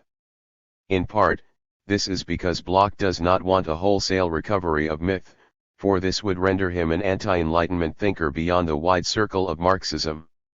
And so the results of fear, ignorance, and superstition may go, but those that give expression to the quality and wonder of nature should not. Fairy tale, legend, saga, and myth all become separate entities. Here he invokes Greek art, science, Kepler, and the Romantics. He is, of course, trying to run myth through dialectics, destroying and saving the myth in a single dialectical process, Block 1972, 37, 1985, Volume 14, 67. 26. At his best, Bloch's discernment of myth is an extraordinary approach, for it enables us at least to make a start in identifying those elements within a myth that are oppressive, misogynist, racist, that serve a ruling elite, and those that are subversive, liberating, and properly democratic, i.e., socialist. What we need, he suggests, is a particularly sober and discerning mind that does not take myth at face value, without shades of difference, Block 1972, 37, 1985, Volume 14, 67. And yet he does not always live up to the rigors of his dialectical approach, falling prey too often to the spurious notion that earlier is better. Thus, the stories of rebellion, he suggests, belong to the earliest and supposedly pristine layers of myth. Indeed, the earliest mythology comes out of the world of primitive communism, a world before the division of labor and the formation of classes. Only later do they become the imaginative normalizations of social contradictions, that is, ideologies, Block 1988, 35, 114-15. The biblical scholarship of his time, to which he was heavily indebted, is partly to blame, and its desperate search for origins remains a defining feature today. Rather than these assumptions, what we need from Bloch is what I have called the discernment of myth, an exercise that takes place precisely because of myth's cunning. Thus, the exercise of discerning the subversive content and purpose of myth is also a recognition that the enabling conditions for subversive myths are precisely those myths that are not so, that through and because of the myths of dominance and despotism those of cunning and nonconformism can be there too. We can now extend our theory of political myth a little further, for Bloch is the great exegete of the cunning of myth. 10. He provides an answer to this question: if myth is the point at which the firm foothold of communicative language begins to slip into the labyrinth of language, when we enter the eschatological process characterized by the future perfect what will have been, then what are the political possibilities of such worlds? The answer is twofold. These myths and their political possibilities are ambiguous and contradictory, for reaction and subversion operate in a dialectical tension. And so the potential for subversion arises in a sly and cunning manner. Adorno's wariness. What Bloch has done is shift the emphasis decisively to political myth. Politics was of course implicit in my readings of Badiou and Benjamin, where one condition of the event is indeed politics, Badiou, and part of the Agenda 27 is to seek a way out of capitalism, Benjamin. Yet in both cases politics itself was partially concealed, waiting in the wings until Bloch was able to bring it forth. But something else has also been there, behind the curtain, standing side by side with politics, dialectics. If my take on myth and truth in Badiou touches on an older, dialectical Badiou of theory du sujet, and one who reemerges in logiques du monde, and if Benjamin's insight in the midst of his failure carries on the dialectical logic of his work, then Bloch's dialectic is at the forefront of his recasting of myth. Yet for all the dialectical interplay of oppression and subversion within myth, Bloch sides quite decisively with the possibilities of myth for political revolution, for its contribution to a socialist agenda. This is the reason for my interest in his work, but I cannot avoid a certain wariness about his program. It is not just that he slides from the discipline of his dialectic to seek some pristine and authentic subversive voice beneath the layers of reaction that have been placed over such mythical substrata. Rather, my wariness comes from two angles. One is Adorno's unremittingly negative characterization of myth in the famed dialectic of myth and enlightenment, and the other is the psychoanalytic objection that any program for reading the political possibilities of myth faces the real, the psychoanalytic version of the constitutive exception. Both objections are closely related, it seems to me, for both operate with a dialectic that is reminiscent of Bloch's. The curious thing about Adorno is that the dialectic of enlightenment produces the firm conclusion that myth is oppressive, all but closing down any possibility for reading myth positively. but it is worth listening to Adorno's reasons, for they form the backdrop to my discussion in Chapter 2, Women First. Perhaps his most well-known argument comes from the discussion with Max Horkheimer that became the first two sections of Dialectic of Enlightenment, Horkheimer and Adorno 1999. Here Odysseus becomes the prototypical bourgeois, the prime instance of the way Enlightenment which Adorno and Horkheimer trace back to the Greeks inevitably brings myth back in the very process of banishing it as so much superstition. Or, to put it in the terms of the classic Adorno-esque dialectic, if we push Enlightenment far enough, to where it hardly wishes to go, then we will flush out the myth that is inseparable from the program of Enlightenment itself. The point of all of this is that, apart from a moment when, in the correspondence with Benjamin, 1999, 127-28, 1994, 168-69, he explores what myth that has been thoroughly demythologized might look like, Adorno 28 finds myth unremittingly baleful. It is synonymous with deception, false clarity, fixation, domination, exploitation, not least of women, and the repression necessary for individual subjectivity to emerge. Myth must be uncovered and countered in whatever way possible. Thus, to argue that myth is already Enlightenment and that Enlightenment generates ever more virulent forms of myth is a critique of Enlightenment itself and not a retrieval of myth. Given the context in which Adorno did much of his work, the Nazi appropriation of myth in terms of the blonde beast and of blood and soil, we can well understand the ideological suspicion that a Marxist of Jewish background would direct at myth. In this respect Adorno shares the deeper wariness of Badiou and Benjamin. Let me give two examples of this argument. The first comes in the reading of the episode of the Sirens in Homer's Odyssey, Horkheimer and Adorno 1999, 33-37, Homer 1999. Here Odysseus blocks the ears of his rowers with wax so they will not be tempted and seduced by the Sirens' song, but Odysseus himself orders them to tie him, as tightly as they can, to the ship's mast so that he can hear the song but do nothing about it. Of course, Odysseus begs and cries out to his men to release him when he hears the song, but they calmly keep rowing, oblivious to their master's cries. For Adorno and Horkheimer this is a prime instance of the dialectic of myth and Enlightenment. Here we find the simultaneous separation and subjection to one another of those who labor and those who do not, Odysseus bound to the mast and the men to the oars, the rationalization and ordering of labor, which is now done under compulsion and without pleasure, becoming part of the machine while being unable to communicate, the parting of the ways of the enjoyment of art and manual labor, whereas Odysseus can hear and contemplate the beauty of the song, the rowers do not hear it at all, the separation of intellect and sensuous experience in order to unify the former and subjugate the latter. In short, it is Hegel's master-slave dialectic avant la lettre, the proletarians who can no longer hear about their situation in contrast to the immobile master trapped in the immaturity of domination. Odysseus is, in short, the prototypical burgher.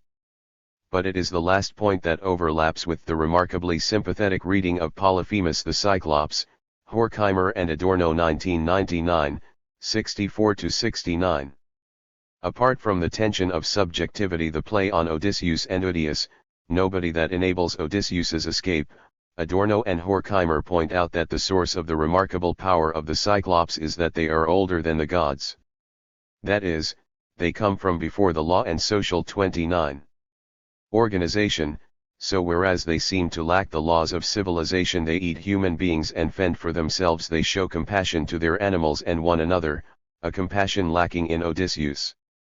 For law and organization are in fact the objectifications of domination, and what we find in myth is the exploration and establishment of law and organization of society, as well as the patterns of the subjugation of women.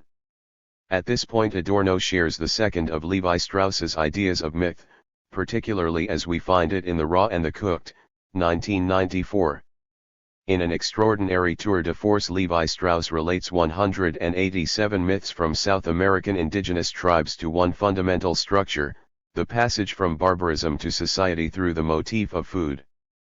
The preparation of food, a process of moving from what is raw to what is cooked, marks the moment of social formation and ordering, in short, culture. In contrast to the passage from raw to cooked, the other passage is from fresh to rotten, the mark of the lack of culture, of society and organization. The difference from Adorno is that Levi Strauss's narrative is somewhat more benign, a necessary process rather than the imposition of an oppressive regime. I would not wish to dismiss Adorno's points lightly, for as we will see with the narrative from Genesis to Joshua, we do in fact find the suppression of rebellion, the delivery of the law, the emergence of a state, the conquest of a land, and the organization of society and of the relations between the sexes. Thus the narrative shift that takes Odysseus from Circe, who tries in vain to get him to stay, to Penelope marks the transition from matriarchy to marriage. Woman becomes both courtesan and wife. Horkheimer and Adorno 1999, 69-75. Here we find an assumed but never developed schema in which the first term marks something lost in myth, matriarchy to marriage, savagery to barbarism. Lewis Henry Morgan 1877 peeks over the page at this point, animal to human individuation and subjectivity, magic to myth.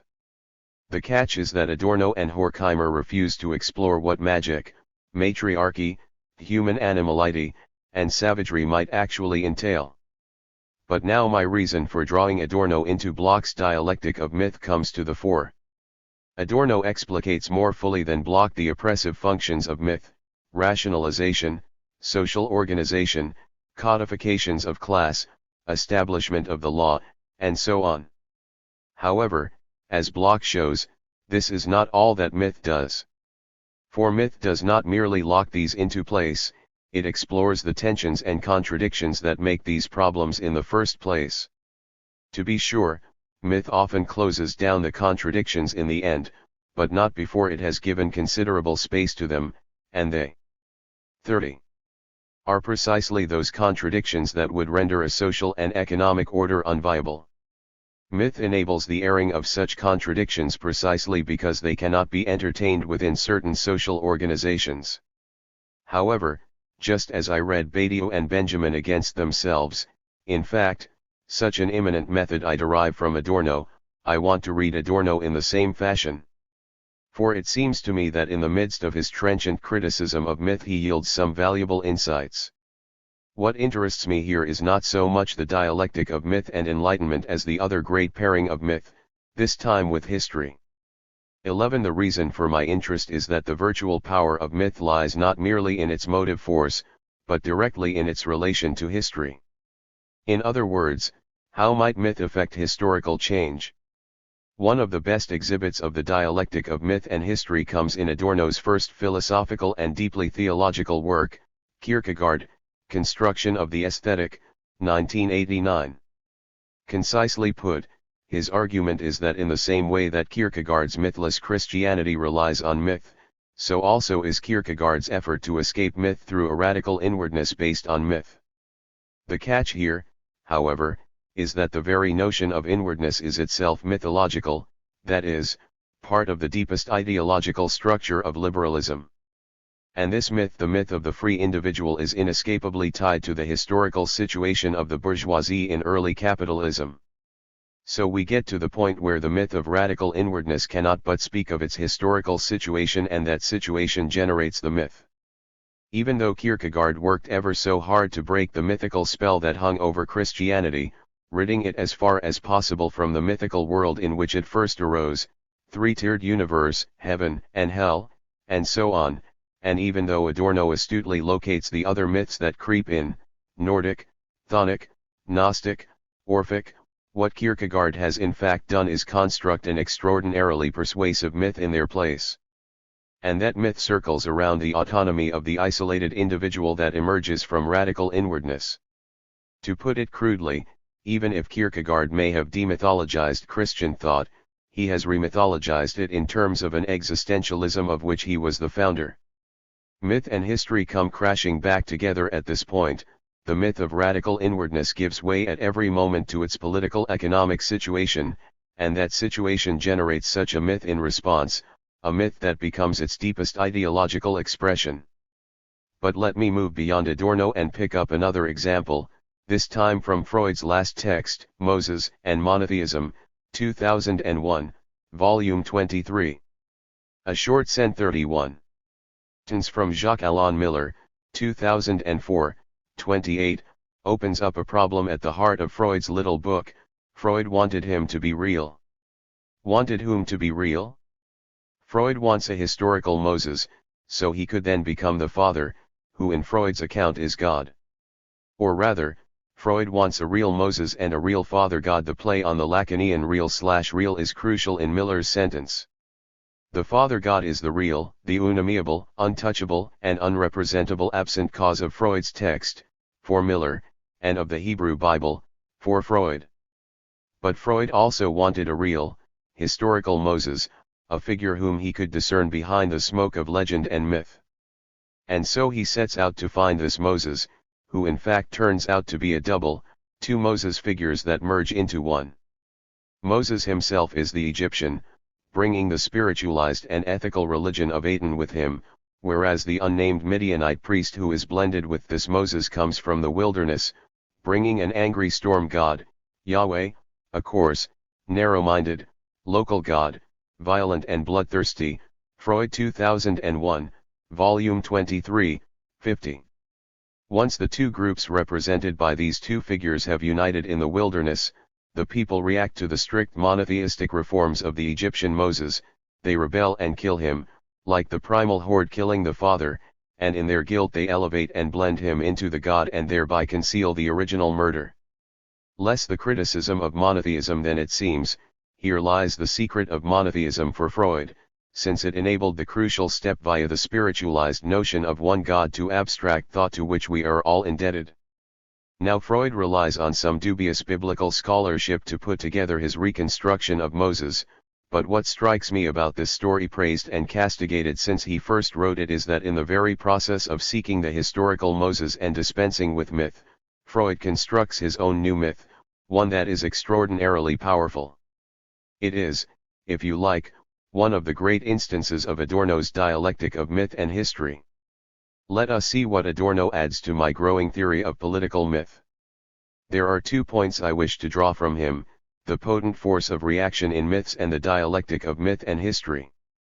If myth signals the slippage into a labyrinth of language, into eschatological worlds whose political possibilities may be characterized in terms of a dialectic that is both potently reactionary and cunningly subversive, then myth also has history as its dialectical obverse.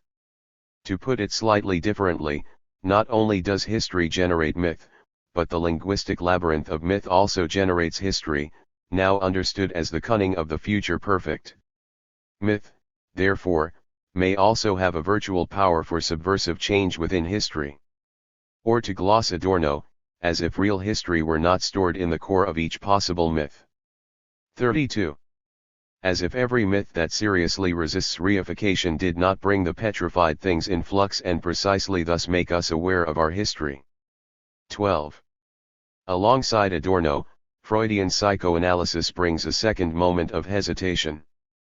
13. If Chapter 2 of this book is a response to Adorno's wariness, Chapter 3 faces the psychoanalytic demurrer.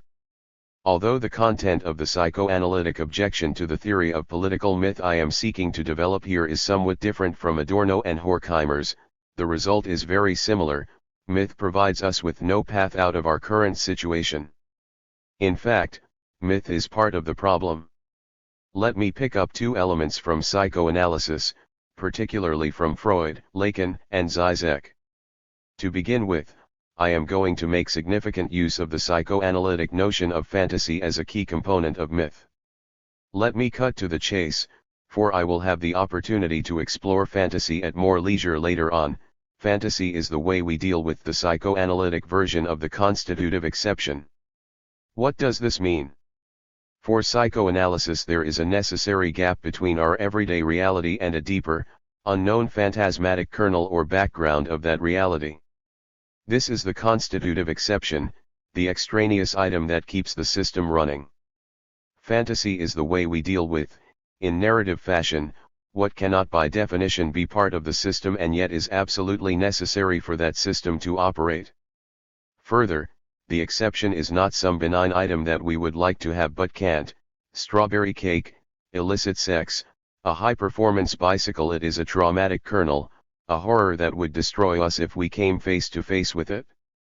So fantasy becomes the primary mode of shielding ourselves from that trauma, of enabling our daily personal, social, and political lives to continue without crashing down around us. Now I have refused to name the kernel, for it is ostensibly unnameable and unidentifiable indeed. There are echoes of Badiou's event here, but even more, fantasy itself constructs the kernel for which it then acts as a protective mechanism. This theory of fantasy that runs through Freud, Lacan, and Zizek relies on what may be called Freud's 2001, Volume 4, 135, depth model. Just as in the fantasy life of dreams, myth operates in a relationship in which a latent content lies beneath a manifest content. The trick for analysis and interpretation is to find a way to outsmart the censor in order to get to the latent content.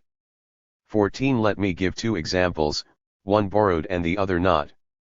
15. In order to carry on our everyday lives, communicating with people. 33. Sharing a meal, having sex with someone, working with others, we do so without thinking consciously about the fact that they sweat, urinate, defecate, menstruate, that their skin has its own zoo of flora and fauna, that their internal organs are perpetually pulsating, gurgling, and pumping. If we did live with such a vivid and constant awareness, we would begin to suffer from paranoia, or psychosis more generally, for the world would become nightmarish and treacherous, conspiracies abounding in every action and word. 16. To use another example, this time from The Lord of the Rings, the unbearable truth of Gollum/Smeagol is not that he himself has a split personality, a conflict between the more tender Smeagol and the callous, scheming Gollum. Rather, Gollum is the horrible real of Frodo, the ring-bearer and diminutive hero, that something in Frodo more than Frodo himself. He is slimy, smelly, filthy, eternally present, and it is that part that enables the ring-bearer to complete his task. Without Gollum he would not be able to destroy the ring. Rather than some silly allegory of little hobbit Britain fighting free of the evil of totalitarianism, at a psychoanalytic level one could argue that Tolkien's whole fantasy, the vast narrative of The Lord of the Rings itself, is concerned with Frodo's disgusting truth.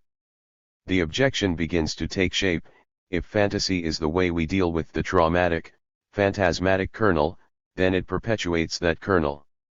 In order to ensure our survival, we must construct fantasies, but this will hardly change the situation in question. This leads to the second, related objection: any political movement will fall foul of the surplus that will eventually undermine it. Witness the perpetual failure of revolutions that betray their initial agenda. In fact, any movement for political change becomes a more sophisticated way of ensuring that the system remains in place. But since I seek a way to answer what is a significant question, let me pose this objection in terms of Judith Butler's opposition to it in a crucial debate with Zizek and Lacan. Butler, Lacan, and Zizek 2000. For Butler, Lacanian psychoanalysis in the end closes down any possibility for what is new, for a viable politics beyond capitalism. She focuses on the questions of hegemony and subject, but I will restrict myself to the first. She keeps coming back to the argument that psychoanalysis forbids any step out of the system, that the way Zizek's and indeed Lacan's dialectic works is to generate an impasse at the very point where such a break opens up. Given that hegemony is not a description of the status quo but rather an inquiry into the means of political change, the key issue is that of opposition to domination. But according to the Hegelian and Lacanian logic that Zizek employs, what happens is that that very point of opposition is the 34 instrument through which domination works, and that we have unwittingly enforced the powers of domination through our participation in its opposition. 28. Butler puts a series of questions to Zizek, all of them turning on the impossibility of political action from within a Lacan read in terms of Hegel. But where does one go from here, she asks. Does the exposition of an aporia, even a constitutive aporia at the level of the linguistic performative, work in the service of a counter-hegemonic project? Butler, Lacan, and Zizek 2000, 28. Or quite directly, where is the possibility of something new, especially in a social and political direction?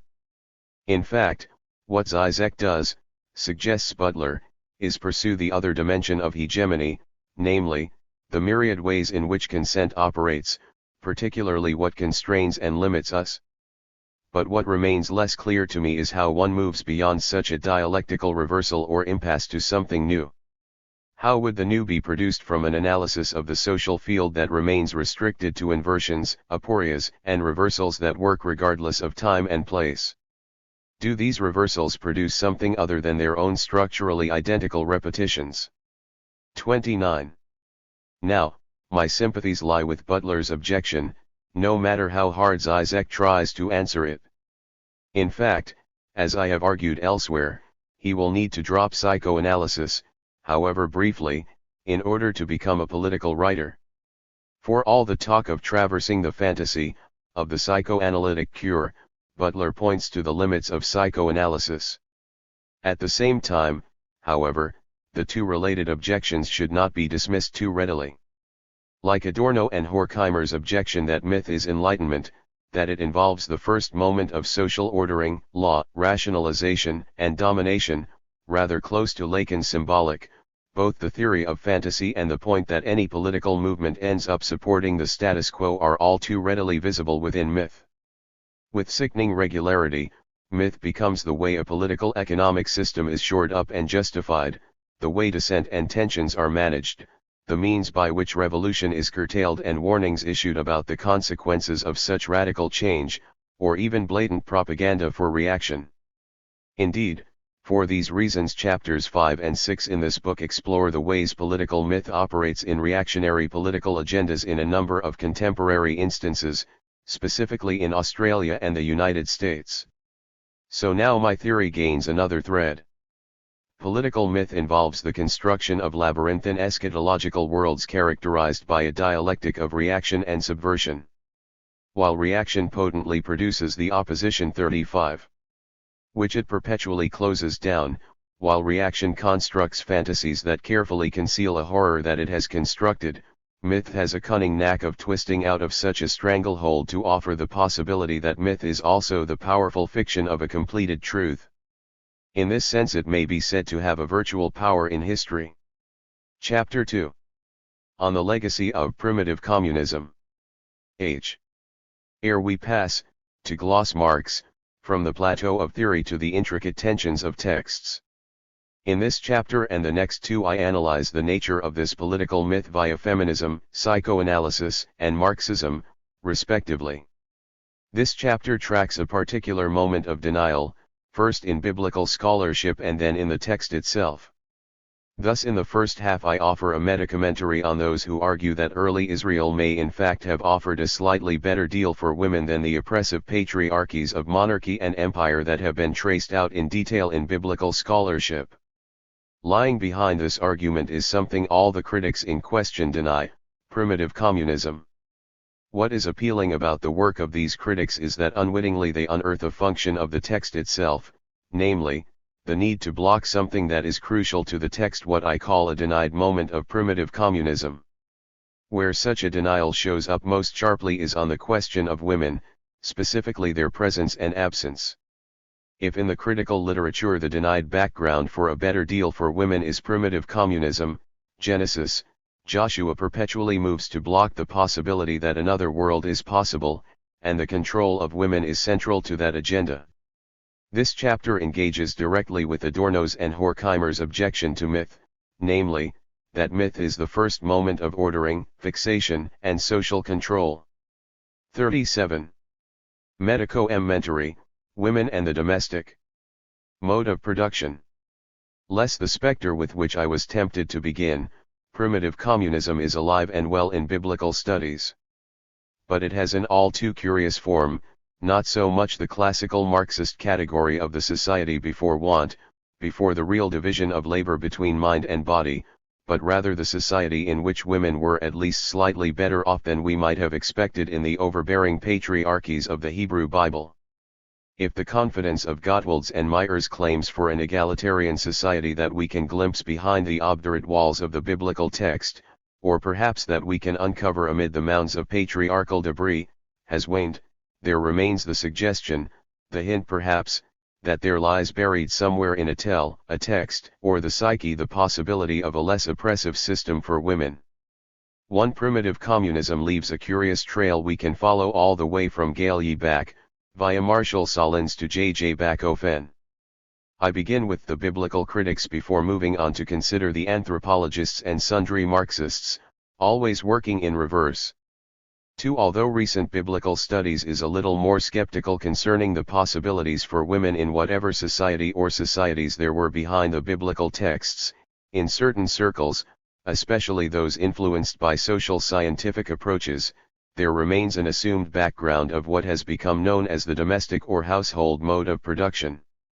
For instance, in his argument for a patron-client or clientelistic mode of production in the Israel of David, Solomon, and Co., Ronald Simpkins assumes a transition from a domestic mode of production to his proposed clientelistic mode, a transition that led to a profound tension between the two as they had to live side by side. Simpkins makes use of the standard Marxist category of mode of production, especially the argument that new modes of production do not simply replace earlier ones, but subsume and transform earlier modes. The major focus of Simpkins's 1999 essay is an effort to characterize monarchic Israel in terms of the relationships between patron and client, rather than, say, the Asiatic mode of production. He takes on board the criticisms of the Asiatic mode of production by the disillusioned Althusserians, Hindus and Hurst 1975. However, what intrigues me is the way such a mode of production follows from what he regards as a well-established category, the domestic, household, or communitarian mode of production. Although they are subordinate throughout the monarchic 38 period, Simpkins, 1999, 132, suggests that the components of this mode have been extensively documented for early Israel. However, of all the sources he cites, Marshall Solins, 1972, is the only anthropologist, and yet he is crucial for the notion of a domestic or household mode of production.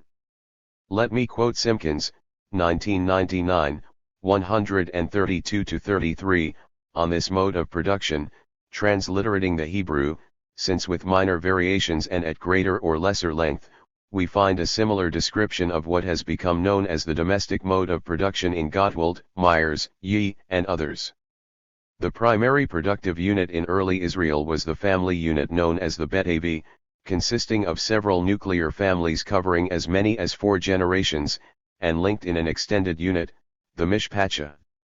The Bet Avi was a self-sustaining unit, which owned the means of production primarily, the land, which was shared in common by the members of the kinship unit. Kinship relations served as the social relations of production and distribution, regulating access to the means of production and determining the distribution of the products of labor.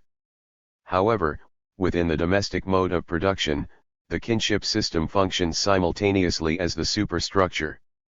The kinship system formed the condition for its own reproduction by regulating marriages. It provided the social framework for political and religious activity, and it functioned as an ideology expressing the relationship between kinsmen and between men and women.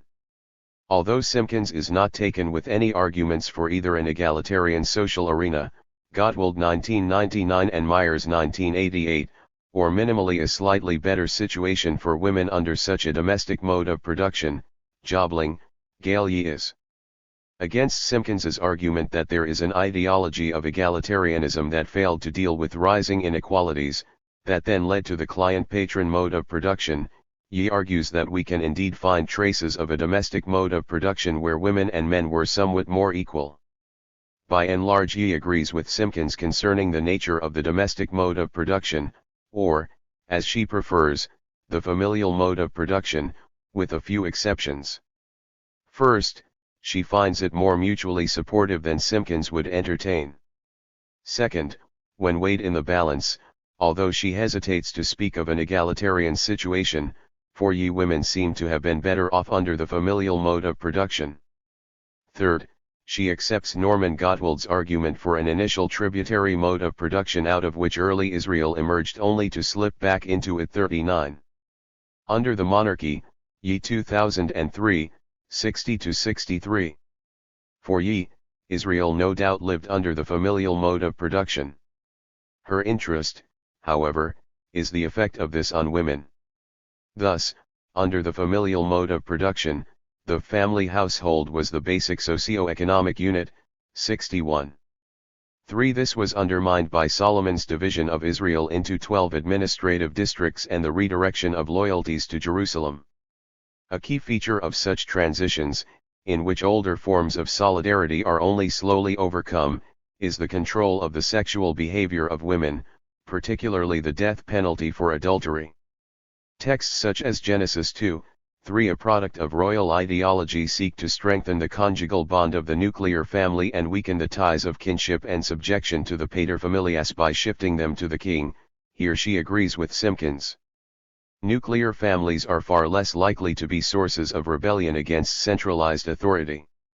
Apart from taking up Gottwald's argument concerning the self-sufficient and mutually supporting and protecting nature of tribal Israel, the picture that emerges between the lines for the familial mode of production is fierce loyalty to the father's house and tribe, resistance to the point of rebellion to efforts to break down such social organization, and the overarching role of the paterfamilias. We are in fact drawing closer to Marshall Solons's depiction of what he first termed the domestic mode of production, particularly the concern with the well-being of the tribal unit over anything else. Solons, however, does not appear directly in Ye's discussion. I need to follow the trail back a little to David Jobling, 1991, where Solons does appear. Two elements of Jobling's work are of interest: the suggestion that women had a better deal under the domestic mode of production and the unwitting connection with primitive communism. On the first point, Jobling argues that what others call the tension between nuclear and extended families may be understood as tension between virilocal and patrilocal families. The terminology comes from Mika Bal, 1988, focalized from a woman's perspective: either the wife goes to the husband's house, virilocal, or the husband goes to the wife's father's house, patrilocal. To take this a step further, the domestic mode of production is the realm of patrilocal family structures, with the father of the women ruling over a larger tribal group that includes their various husbands and children. By contrast, the mode of production under which kingship operated for Jobling, the Asiatic mode of production, prefers a virilocal system with direct control over women in marriage by their husbands. And this is the key, since the man cedes direct control under a patrilocal, tribal system to the paterfamilias, women find themselves with greater freedom. 40. I will return to this discussion later, especially in relation to Morgan, but it seems to me that the extended nuclear, or even virilocal patrilocal, opposition misses the wood for the trees. The key lies with the basic unit of the gens, which in turn operates with a number of family forms. And the one that comes through quite clearly in these texts is what Morgan calls the syndiosmian family, pairs that live together in larger units in either virilocal or patrilocal patterns. But let me move on to my second point, that such an argument for a fairer social order ultimately relies upon the notion of primitive communism. This is mediated via an unlikely channel, Karl Wittfogels, 1963, highly problematic Oriental despotism. For let me quote Jobling, 1991, 242. Based mainly on a study of early Chinese society, Wittfogel correlates the shift from primitive commune to the Asiatic mode with shifts: 1. From mother to father right, a patriarchal system of kinship; 2. From extensive, female-dominated, to intensive, male-dominated, agriculture; and 3. From communal to individual ownership. 7 years later, in the 1 Samuel commentary, from which I quoted a little earlier, Jobling, 1998, 146, moves from listing Wittfogel's findings to a more general comment concerning the transition from the household or domestic mode of production to the Asiatic or tributary mode, the transition from a more egalitarian to a tributary mode is typically accompanied by shifts from female-based to male-based patterns of kinship and social organization, from a low-level agriculture dominated by women to an intensive agriculture organized by men, and from the extended family to the nuclear family. There are a few transitions between the two quotations, although they do line up quite well.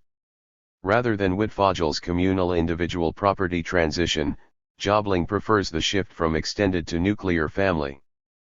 But the one that catches my eye is the replacement of primitive communism in the first quotation by a more egalitarian, i.e., the domestic, mode of production in the second. This is rather astonishing, since the features of the primitive commune and the domestic mode of production are virtually identical. Between the two quotations, the one has replaced the other. For all his protestations otherwise, the dismissal of Engels's and Bacofen's evolutionism, Jobling 1991, 241, 5. The criticism of the relics of the primitive commune as it appears in Gottwald's communitarian mode of production. Jobling provides the link to primitive communism that lies at the base of the variously named domestic, household, or familial mode of production. Jobling has now opened the gate for Morgan and Bacofen, but what is this domestic mode of production / primitive communism in his hands? 41. It is a more egalitarian system, with female-based patterns of kinship, low-level agriculture in which women play a large role, communal property ownership, and the patrilocal family. In many respects Carol Myers agrees. In her pioneering work of feminist archaeology, Myers 1988, she argues that we can discern the role of women in the Highland society of early Israel, and that their participation in that society was much greater than at first appears. Although she sidelines Gottwald's explicit Marxism, Myers builds her argument on Gottwald's meticulously laid foundations. Thus, she accepts his proposal that the Iron Age settlements in the Judean highlands were the result of disaffected peasants rebelling against and escaping exploitation after the depredations of epidemics and warfare of the Late Bronze Age. In Gottwald's argument, social revolution underlies the establishment of a new society based on a communitarian mode of production.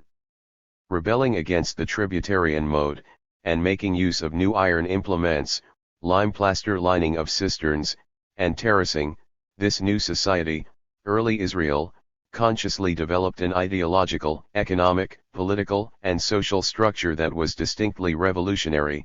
Gottwald 1999, see also Boer 2002. The key point in Myers's, 1988, 52, appropriation of Gottwald for my purposes is that this motley collection vowed en masse to establish an alternative and egalitarian society, answerable only to their God Yahweh and not to any human master. And what is the nature of this alternative society? Throwing off the last clods of earth and shreds of misogynist parchment, a pristine Eve, Myers 1988, 77, emerges to show us the traces of that pristine balance of gender relationships that have been nearly erased, 189. And the context is the Betavi, the primary unit of economic and social production. As far as Myers, 1997, 19, is concerned, the term is perhaps better rendered family household, which more successfully reflects the integral relationship between kinship-linked persons and the material basis for their survival. Indeed, the fact that Bet-em, mother's house, is used in a few places, Genesis 24:28, Ruth 1:8, Song of Songs 3:4, 8:2, suggests, Myers argues, that the social reality of daily life has not completely disappeared beneath the weight of an androcentric text. 34. In this domestic context, the activities of women were much more highly valued, if not central. The immense task of transforming raw materials into edible food, weaving, pottery, managing the household, the informal power of family law, oversight of household religious practice, the bearing, socialization, and education, hence the close association of woman with wisdom, of many children for the success of the 42. New society. In short, since the household was the primary production unit, as anthropological and archaeological research seems to indicate, and since economic and political arrangements beyond the household were weak, women may in fact have had a dominant role while the situation endured. 6. Is this not a way of speaking about matriarchy without using the term? 7. But whence the familial or household mode of production?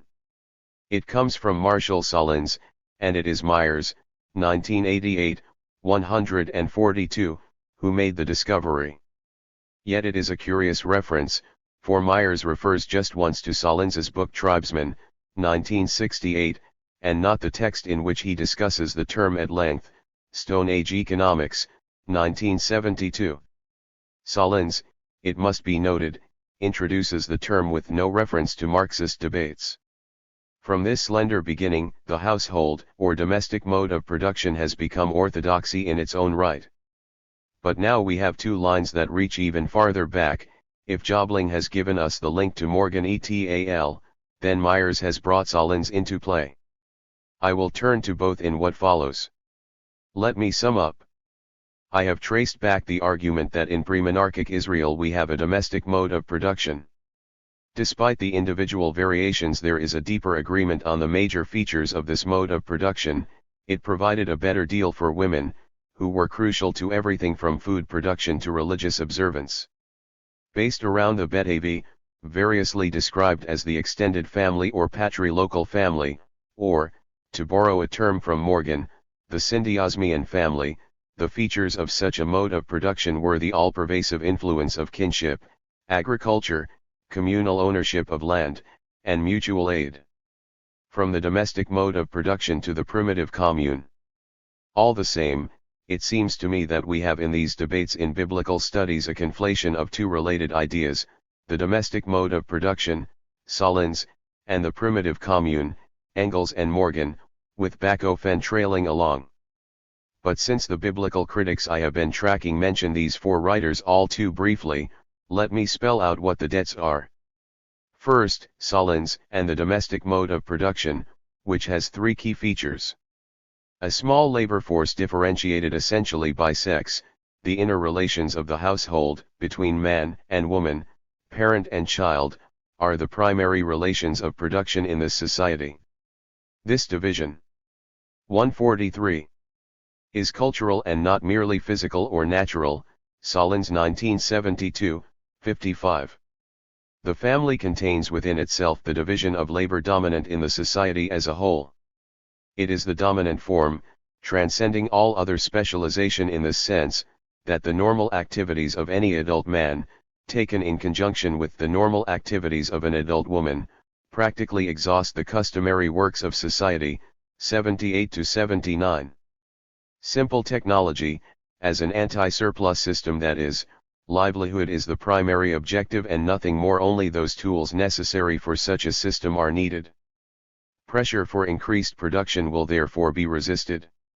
Finite production objectives, which are all systematically interrelated, see Sahlins 1972, 87. Given that the primary objective is livelihood, and contentment with such livelihood, when livelihood is attained, work simply comes to a halt. More people in a given situation do not mean greater productivity, people just work less to attain the same level of livelihood. With a thoroughly different assumption of what constitutes wealth, we have the original affluent society. 1. There is one other element, namely, the inherent contradiction of such a mode of production. Sahlins formulates it as the centrifugal relations between the producing units. Economic concerns and objectives pertain only to the domestic unit. Once livelihood is attained for the domestic or household group of whatever shape, work ceases, for there is no concept of producing more for other struggling domestic groups. And yet here lies the contradiction: unless the domestic economy is forced beyond its own closed circle, the entire society will not survive. Not quite the domestic mode of production we seem to find in the work of Myers, Simpkins, and Yee, let alone Gottwald's communitarian mode of production.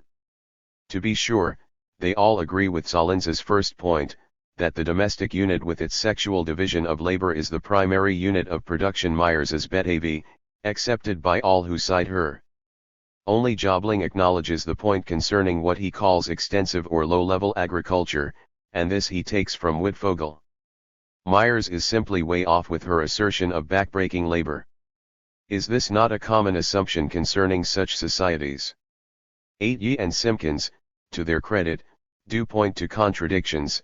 One describes egalitarianism as an ideology that overly social inequality, and the other mentions the fierce loyalty to the paterfamilias as a primary feature.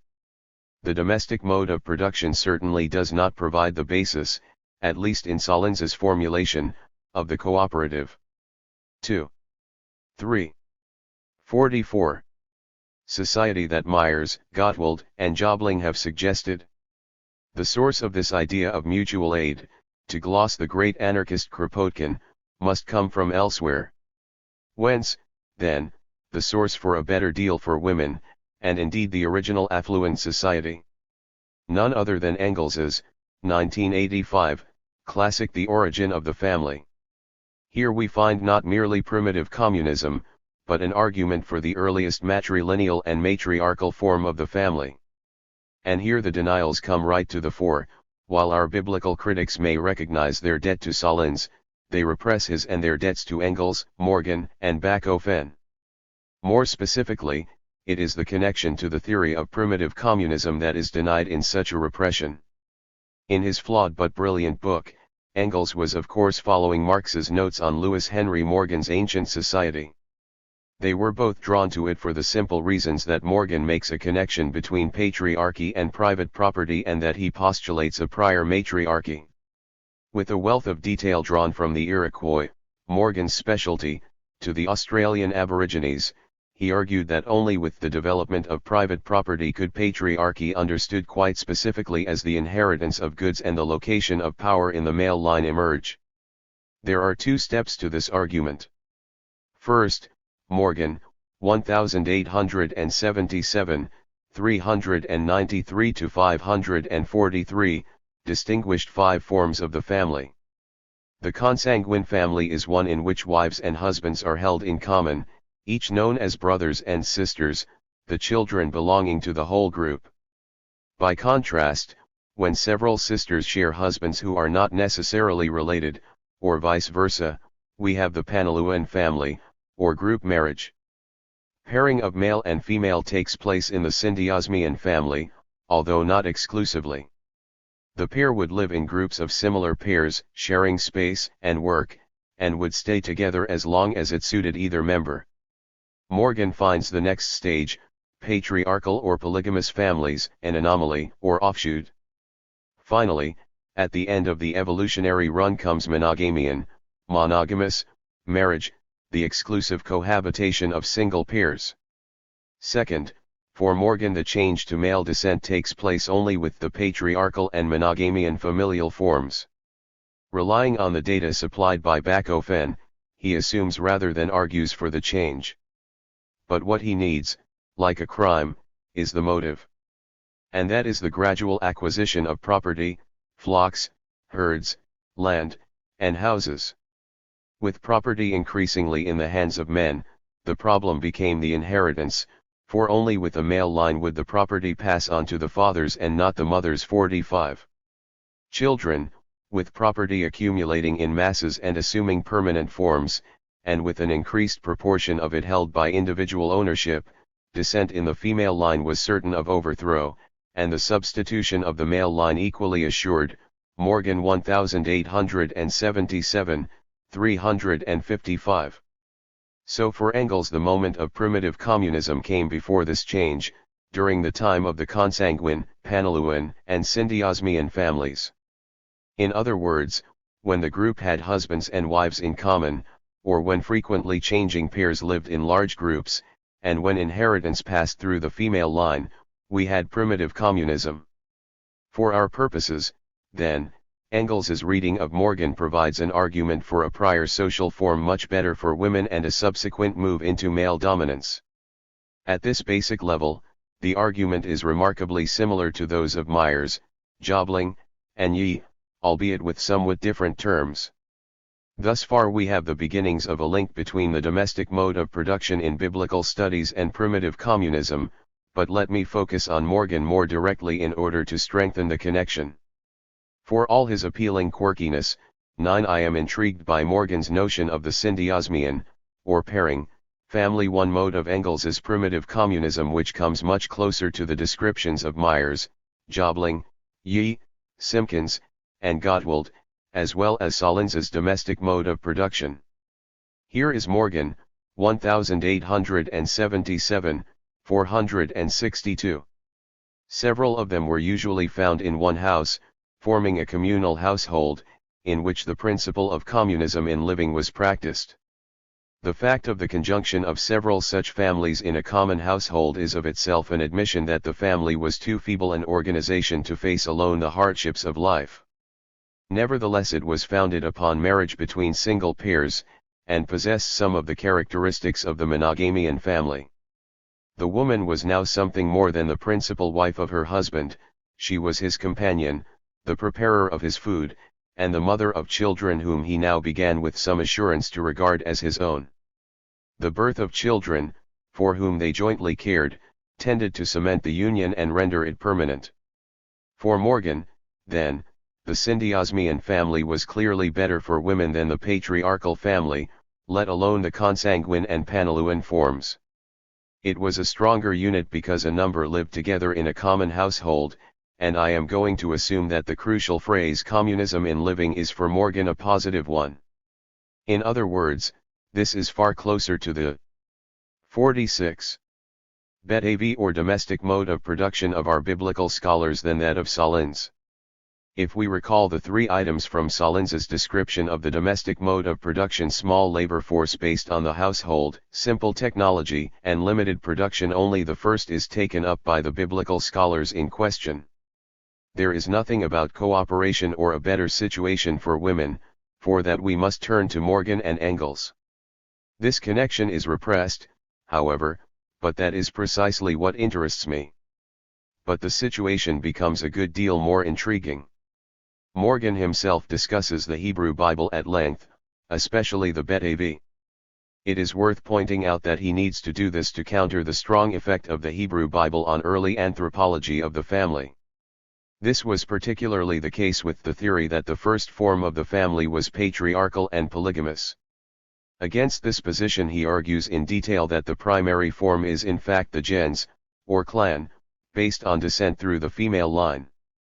It is characteristic of the first three types of family, the consanguine, Panaluan, and syndiosmian forms. Narratives such as the purchase of Rebekah as a wife for Isaac, the assertion of Abraham that Sarah was born not of his own mother but of his father, making it a legitimate marriage, Genesis 20:12, and of Nahor's marriage of his niece and Amran's of his aunt make sense according to Morgan if we understand descent according to the female line, that is, according to a Gentile system.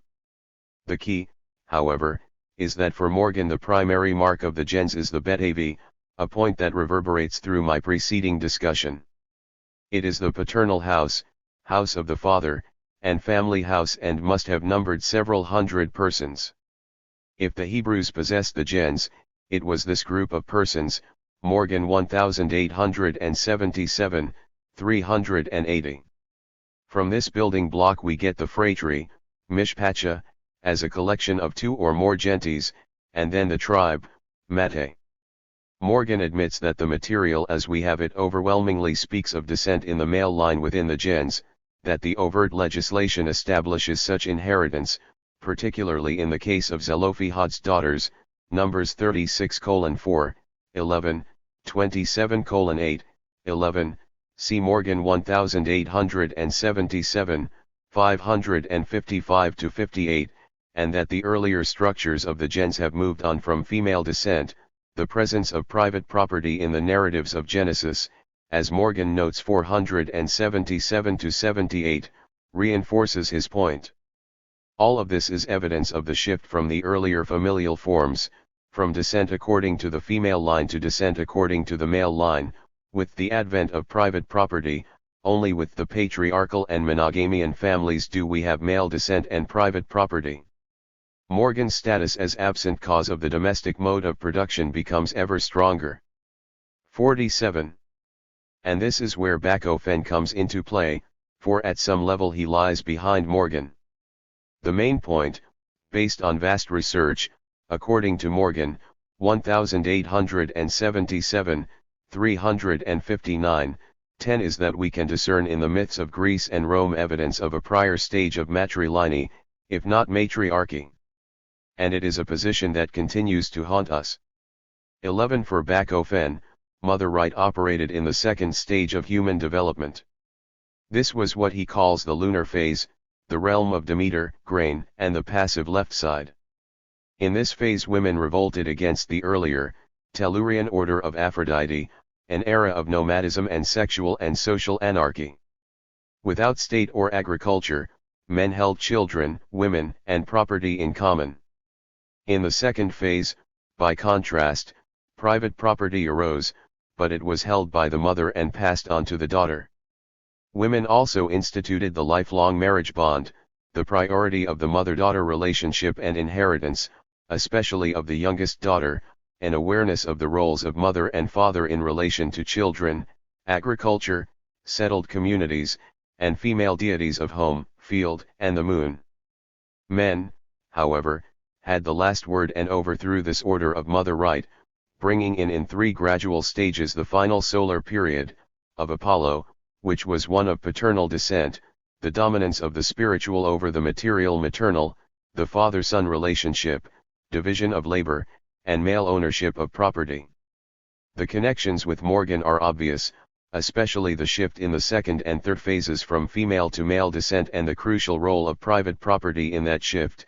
See Bachofen 1967, 76-79, 92-93, 96-97, 109-10, 114-15, 134-39, 142-44, 148-49, 190-96.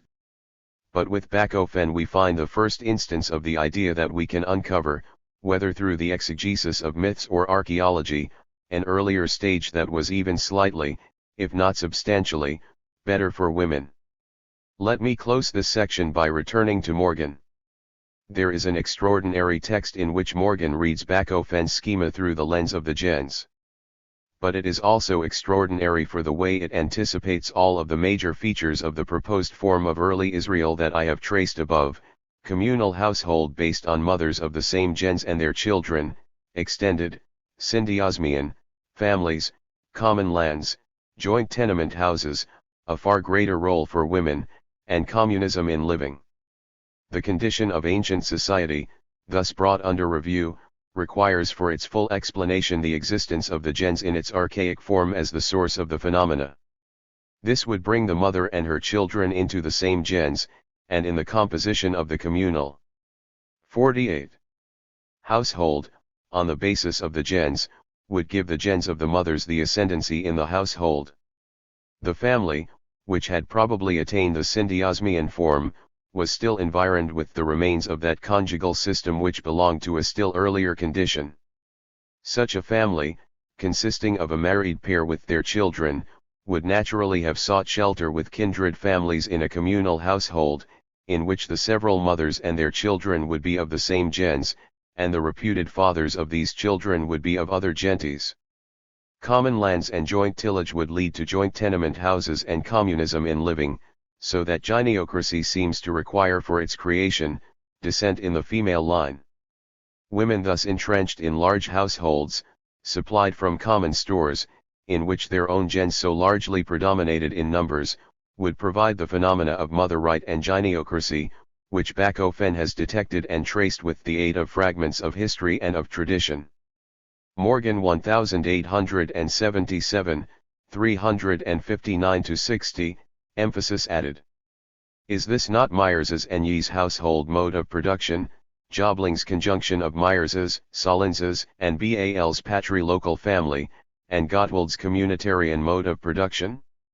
It seems to me that such a passage requires little modification to give us the picture of early Israel's household or domestic mode of production. But what sticks out is the phrase communism in living, for it becomes primitive communism in the hands of Marx and Engels. Let me simply say 2 things in concluding this section. First, Morgan's description of this primitive commune is uncannily close to descriptions of the domestic or household or communitarian mode of production in biblical studies. Second, while primitive communism underlies these arguments, it is denied in the very process of making them. But does not the whiff of primitive communism spell the end of any serious scholarship? Is communism not dead? Have not the hopelessly utopian 60s well and truly passed?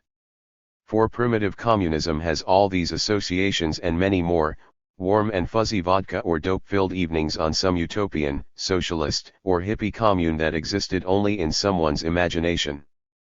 No death knell is sounding here, as may have become clear by now. Rather, the work of these scholars brings out a contradiction crucial to my argument: primitive communism is simultaneously crucial and denied. Or, to put it in terms borrowed from Louis Althusser, primitive communism is the absent cause of this work. Let me spin this out a little before turning to the biblical texts. To begin with, primitive communism lies behind the 49 idea of a domestic, household, or familial mode of production, especially in the sense that such a mode of production was in some way socially more just. After all, this is the argument I have been trying to establish thus far. But it is only the first step. For what many of these scholars do, especially Myers and Jobling but also Gottwald himself, is offer a moment of denial. Primitive communism is denied or dismissed on the path to building a picture of early Israel that is very reminiscent of primitive communism. And we know the reasons: it is evolutionary in the bad old 19th century sense of the word, it is utopian, mythical, and smacks a little too much of paradise. But the denial is crucial, and that for two reasons. First, and rather bluntly, this denial of primitive communism is a necessary step in their arguments. They need to get rid of that albatross before they can proceed, lest their work be tainted by such associations. But, to be a little more sophisticated about this, primitive communism must be denied since it is a structuring principle in their work. I cannot emphasize this point enough. This is what I mean by the absent cause of primitive communism. Or, to use Lacanian terminology, and it is often difficult to separate Althusser and Lacan, primitive communism is the real of this biblical scholarship. In other words, the structuring feature of this biblical scholarship can be central only by being denied, only by being outside the reconstruction for which it is necessary. Unoriginal tales. The same logic, I suggest, operates in the stretch of text from Genesis through Joshua. Let me be more specific: there is a danger these texts seem to fear, a danger that lies just below the horizon. That danger manifests itself concretely in the text as perpetual rebellion. But rebellion for what? For an alternative world that must be blocked in order for the social world of the text to hold together at all. In the remainder of this chapter and in the next I trace the features of that rebellion, only to turn in chapter 4 to explore what is rebelled against. The following argument is also a direct engagement with Adorno's wariness concerning myth. To a large extent he was right about myth. It does mark the moment of organization, control, and oppression. Gender and class and race and species are carefully boxed and delimited in light of an overriding ideological and social order. But, I argue, this is by no means the whole story, and I want to pass through the gate Adorno did not wish to. 50. Open in order to discover the resistance to that mythic organization that is contained in the heart of myth. So Bloch's cunning of myth will accompany me through the gate. But which texts am I talking about? Those that focus on women, one of the main concerns of the studies I considered in the first half of this chapter.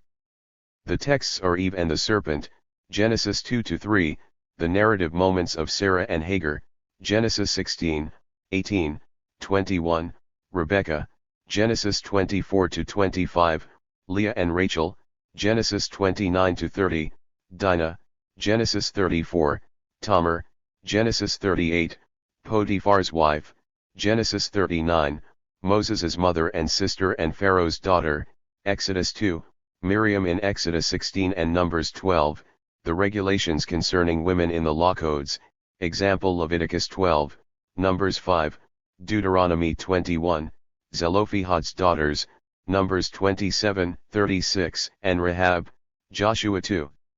I am by no means the first to point out that there are quite a few texts that systematically attempt to control and order women.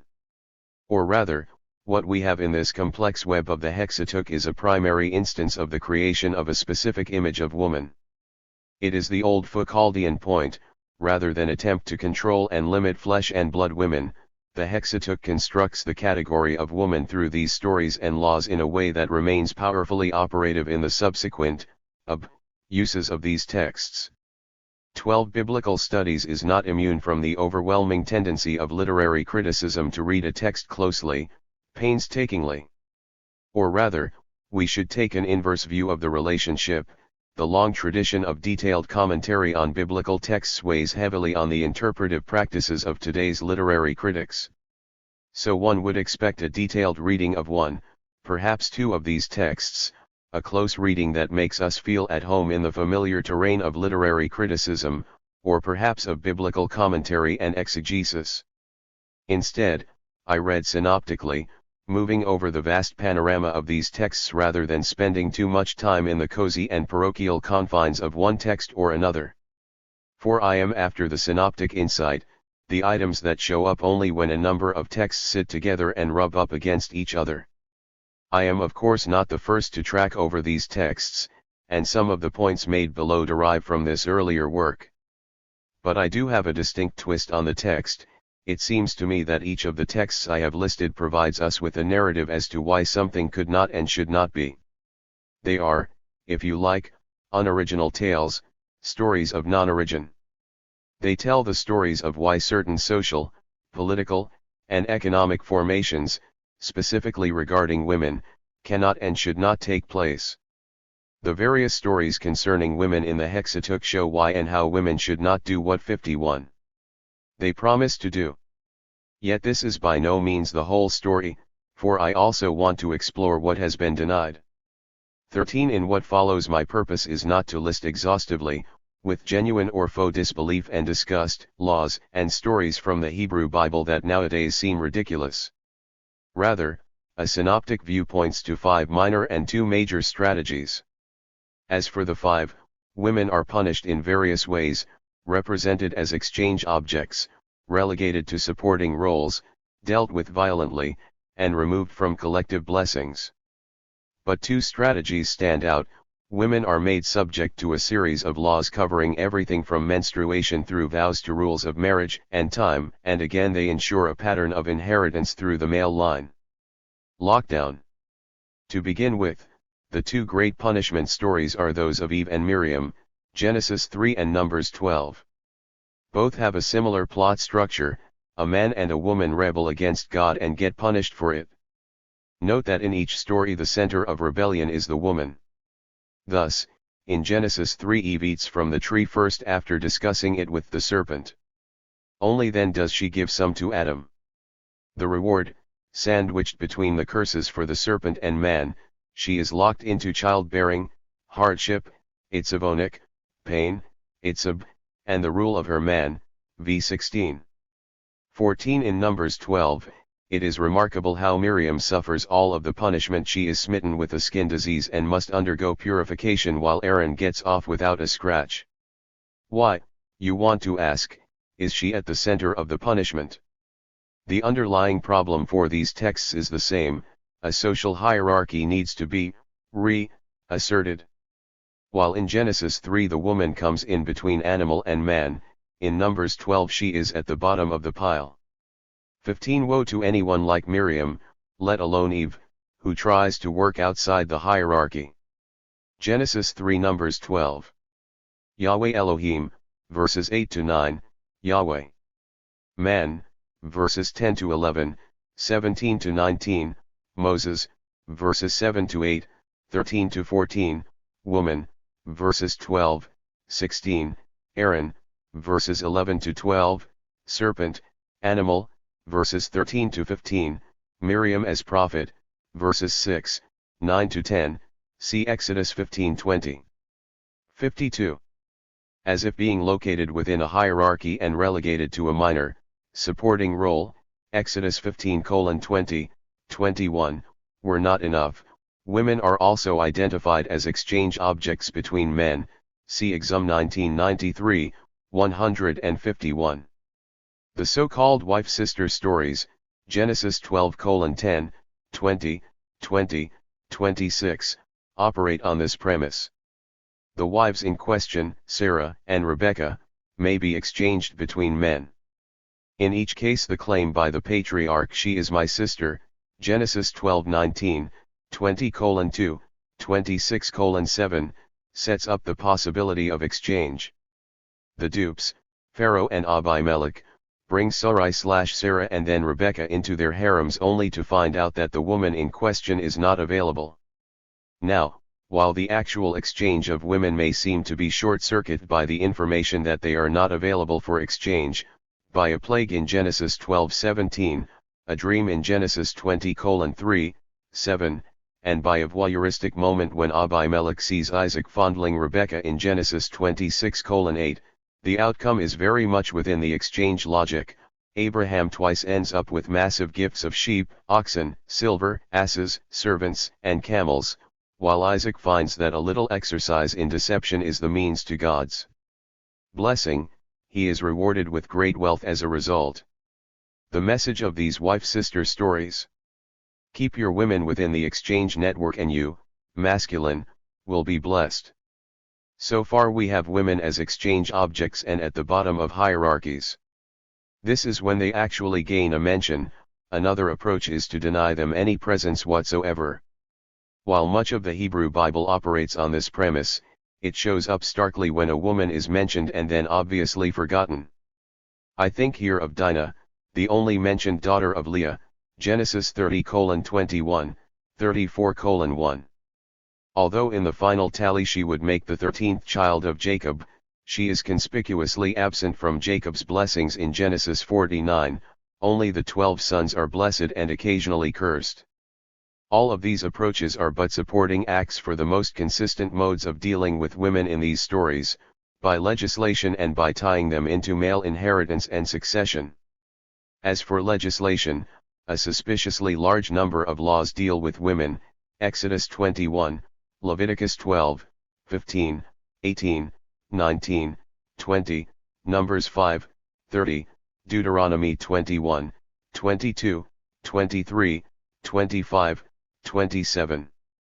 Apart from the exceptional cases, such as the extraordinary law on how to deal with a woman of whom you, masculine, happen to be jealous but don't have any proof, Numbers 5:11, 31, most of them fall into clusters. And these typically focus on anxieties over women and sex. I can't help but wonder at what obsessions kept the lawmakers tossing in their beds at night. So we find some laws dealing with female virgins, Deuteronomy 19:21, 22, 22:13, 21, 23-29, female slaves, Exodus 21:1, 11, Leviticus 21:10, 14, and 53. Incest. Indeed, most of them worry and obsess over this last category.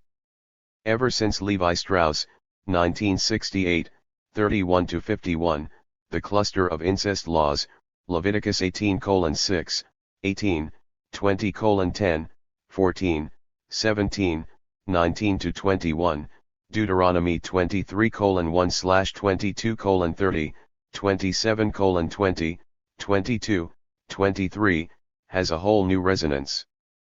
I hardly need to point out that the incest taboo is a primary requirement for social formation, but let me note a few things about this collection. First, the underlying logic is one of male honor and shame. Time and again, sex with a woman is cast in terms of dishonoring a man, penetrating his nakedness, as the text puts it. 16. Hence the traumatic repetition of the law forbidding sex with a man's father's wife, Leviticus 18:8, 2011, Deuteronomy 23:1/22:30, 27:20. Second, there is the question as to what is included and excluded. The clearest statement of the incest taboo comes in Leviticus 18:6, None of you shall approach anyone near of kin bishero to him to penetrate legalot nakedness, my translation. We find the usual suspects: mother, sister, granddaughter, half-sister, aunt, maternal and paternal, albeit from a purely male perspective. But there are also some conspicuous absences, especially father-daughter incest, see Rashkow 1994. We can also see the social sense of extending the taboo to various in-laws, such as a man's paternal uncle's wife, daughter-in-law, sister-in-law, and mother-in-law. But by now the list has become a little odd, for we find a distinction between mother and father's wife, and other ones between sisters. They can be a daughter of one's mother or father, and aunts, maternal and paternal. Why make such distinctions? Obviously because nuclear families are far from the scene. I cannot help but think of Morgan's Syndiosmian family, a collective in which partners come together and break up quite regularly. Hence it is no exception for a man's father's wife not to be his mother, or for his half-sister to be his father's or his mother's daughter. Only on the assumption of such a larger family structure do these prohibitions make sense. But the list pushes my desire for sense to the extreme, for we also find a taboo on a woman, her daughter, and her granddaughter, Leviticus 18:17, 20:15, as well as taking two sisters as wives, Leviticus 18:18. Finally, in the list of Leviticus 20:10, 21, incest mixes with male-on-male sex, v. 13, bestiality, verses 15-16, Deuteronomy 27:21, menstrual sex, v. 18, and, just for good measure, sex with a man's neighbor's wife, v. 10. What we have here is a massively different sexual economy in which sex with animals, the same sex, and extended relatives are on a par all in terms of the shame or honor of the man in question. 17. The second great category surrounds the challenge of the womb and the ability to bear children. Of course, the laws focus on menstruation. In 54. Leviticus 15:19, 24 menstruation is essentially contagious. Time and space come under a woman's spreading uncleanness, whether it is 7 days, the places she sits and sleeps, childbirth, 12:2, 5, or whomever she might happen to have sex with. 18. But note what happens, these regulations in Leviticus 15 are sandwiched between much longer regulations for a man who has an emission from his body, whether it is a general discharge, 15:2, 15, or one of semen, 15:16, 18, and a woman who bleeds outside the time of her period, 15:25, 30. The pathologization of menstruation is hardly a new phenomenon. I have been tracking the various modes in which women are locked into place in the Hexateuch. But I have left until last the incessant need to assert the importance of the male line, especially in terms of inheritance. Again and again we find stories in which this is at least an underlying concern, Genesis 16, 18, 19:30, 38, 21, 24-25, 29-30, 38, Exodus 1, Numbers 27:1, 11, 36, Deuteronomy 21:15, 17, 25:5, 10. In fact, this drive is strong enough to overturn some of the laws I have just considered. 2 examples. First, incest is perfectly fine if it ensures that one's male seed continues, as the 2 daughters of Lot show by seducing their father one after the other in Genesis 19:30, 38. 19. Well, not quite, for the slur on the Moabites and Ammonites can hardly be missed. Second, the ban on a man having sex with his daughter-in-law does not draw the usual penalties if male children result, so Perez and Zerah are born of the union between Judah and Tamar in Genesis 38. All Judah must do is to acknowledge his paternity and that Tamar is more righteous than he, see Ruth 4:18, 22. 20. Elsewhere the text makes no bones about the primacy of male inheritance, as with the tension-filled struggle for Abraham to produce a son, first Ishmael with Hagar, then Isaac with Sarah, and then a whole spate with Keturah, Genesis 16, 18, 21, 25:1, 6. Or with the intense focus on Rebekah's womb in Genesis 25:19, 29, 21, from which Esau and Jacob emerge. It goes without saying that these boys are the real focus of the story, particularly Jacob's seizing of the birthright from Esau. However, the intriguing story of the daughters of Zelophehad asserts the principle of male inheritance most loudly. Each man of the sons of Israel may possess the inheritance of his fathers, Numbers 36:8. The 5 daughters Mahlah, Tirzah, Hoglah, Milcah, and Noah generate this principle by successfully claiming the inheritance of their father in the absence of any son. Now, the law of inheritance in Numbers 27:5, 11 clearly makes them an anomaly. Inheritance must go, it states, to sons, or daughters, or brothers, or father's brothers, or next of kin. They are the only females in the list. But this does 55. Not solve the problem of the daughters marrying outside the tribe. Should they marry outside, the father and therefore the tribe would lose his inheritance to the sons of such a union. And so we find the additional law in which the women are free to marry, but only within the tribe of their father, Numbers 36:6, 12. The case of Mahlah, Tirzah, Hoglah, Milcah, and Noah looks for all the world like an astute response to a valid claim, or indeed a fundamental revision to the law on the basis of their claim, Elon 2000. But why allow it at all? Would it not be easier to stitch up male inheritance by skipping the daughters and going straight to the father's brothers? Here, at the end of this long list of ways to lock women into a distinct order, comes the first glimpse of something denied or repressed. It shows up with these 5 women in terms of inheritance, specifically the threat of women with inheritance not attached to a man, as it does with the 2 texts that deal with Levite marriage, those on Onan who spills his seed on the ground rather than father his dead elder brother's child, Genesis 38:1, 11, and the shaming of the man who refuses to have sex with his dead brother's wife, Deuteronomy 25:5, 10.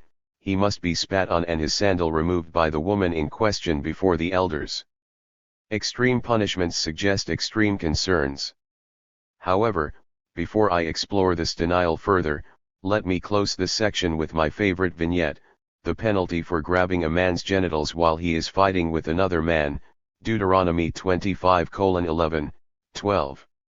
This, of course, happens all the time. Or at least one wants to ask, why are they fighting? Over the woman?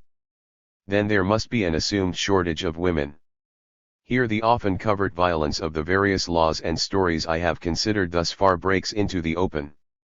22 The text reads, when men fight with one another, and the wife of the one draws near to rescue her man from the hand of him who is beating him, and puts out her hand and seizes him by his genitals, then you shall cut off her hand, your eye shall have no pity. My translation.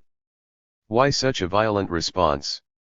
Here a woman not only threatens to crush a testicle or 2 or perhaps rip off his penis, thereby cutting the man off from the assembly, Deuteronomy 23:2/1, but more importantly, she asserts the role of oath-making restricted to men, see Genesis 24:2, 9. What Abraham and his servant may do, she may not. After all, are not women's vows inherently untrustworthy, as the detailed regulations of Numbers 30:1, 5 suggest?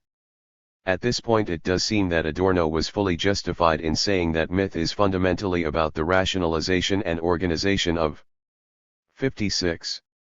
Society, that it codifies law and class and gender. Looking over this long run of laws and stories, a litany of techniques for oppression, if you will, it would seem that he is right. As if to reinforce Adorno's point, we find an extended list of reasons in Genesis, Joshua as to why women should be so carefully contained. They are, after all, disobedient and rebellious, Genesis 3:19, Numbers 12, quarrelsome and competitive, Genesis 16:21:8, 12, 29-30, Deuteronomy 21, mocking, Genesis 18, nostalgic, Genesis 19:26, seductive and tempting, Genesis 20:39, Numbers 25, deceptive, untrustworthy, and scheming, Genesis 27:31, 38, 39, Numbers 30, even to the point of being traitors, Joshua 2, wanton and lascivious, Genesis 39, unclean and dangerous, Exodus 21, Leviticus 12, 15, 18, 19, 20, Numbers 5. Unfaithful, Numbers 5, who take a man's property when he's not looking, Numbers 27:36, and generally threaten a man's world, Genesis 24, Deuteronomy 25:11, 12. Shards. One would expect that having completed their task, the framers of these texts could now lock the door and throw away the key. But I have already indicated that the story of the daughters of Zelophehad has in itself the hint of something suppressed, blocked out. Why allow a moment of female inheritance only to ensure that it doesn't get out of hand? The reason, quite simply, is that inheritance in the male line must assert itself against female inheritance. It must, in other words, deny the viability of female inheritance. And it does so by showing that female inheritance is perfectly understandable within a pattern of male inheritance. This is a subtle ideological move. It is not even a threat, as it represents no danger, it is merely a legal problem that needs to be addressed. I am by no means arguing for the suppressed memory of an earlier social formation in which inheritance passed through the female line, as we saw with Bachofen, Morgan, et al. This would be to by the logic of the text itself, an Edenic state of origin that must somehow be recovered. Rather, it may be read as the signal of an ideological contradiction, a rusty spot in the well-oiled armor of the text. This story of Zelophehad's daughters is in fact a glimpse of a much more consistent pattern in the Hexateuch. For here Bloch's cunning of myth returns. In the very act of rationalizing and ordering women, the text throws up a whole series of possibilities, and it does so in the very act of trying to close them down. The first cracks in the textual pavement are formal, every 57. Now and then a woman disrupts the fabric of the text. Rebecca does it in Genesis 25:22 and Zipporah in Exodus 4:24, 26. Pregnant and with more than one child struggling in her womb, Rebecca asks a question directed at no one in particular. If so, why then I'm Ken Lamazay Anokai?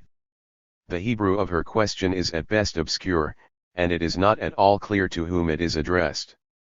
Syntactically it appears that Rebecca asks it of herself, for only after she asks it does she go and inquire of Yahweh. He of course can't be bothered to listen and rushes in to answer before she has time to speak, Genesis 25:23. Elsewhere I have argued that such disruption marks the ideological and economic battle over her womb. Every male in the story wishes to control it, and yet it is finally outside their control. Zipporah, Moses's woman, breaks up the text even more. At lodgings on the road, Yahweh tries to kill an unidentified him. And then we read, and Zipporah took a knife and cut off the foreskin of her son and touched his feet, and she said, for a bridegroom of blood you are to me, Exodus 4:25, my translation. This simply does not make any sense, either in itself or in the context of the larger passage, although more than one critic has tried to unravel it. 23. However, rather than seek to render a meaning at the level of the immediate text, it would be better to think laterally about this. So I suggest that the formal disruption of the text each time in words spoken by women signals another process underway. But for that we need to consider three types of texts, those that hint at women on their own, at a demi-monde, and at another way of being. Women on their own? Every now and then in the Hexateuch a snippet of text appears, a phrase or a clause that hints at a world in which women are on their own. Thus, in Genesis 34:1 we read, Dinah, the daughter of Leah whom she bore to Jacob, went out to look into the daughters Lerot Bibnath of the land, my translation. Not only is Dinah listed here as the daughter of Leah, with Jacob secondary, but the story begins with her setting out to look into the daughters of the land. Is this to make contact with, to get to know, to connect with the circles of women? If so, it is exceedingly rare, see Scholes 1998. Or is it, as later Jewish commentators suggest, a move into the public sphere of men, where she meets her match, Brenner 2005, 25.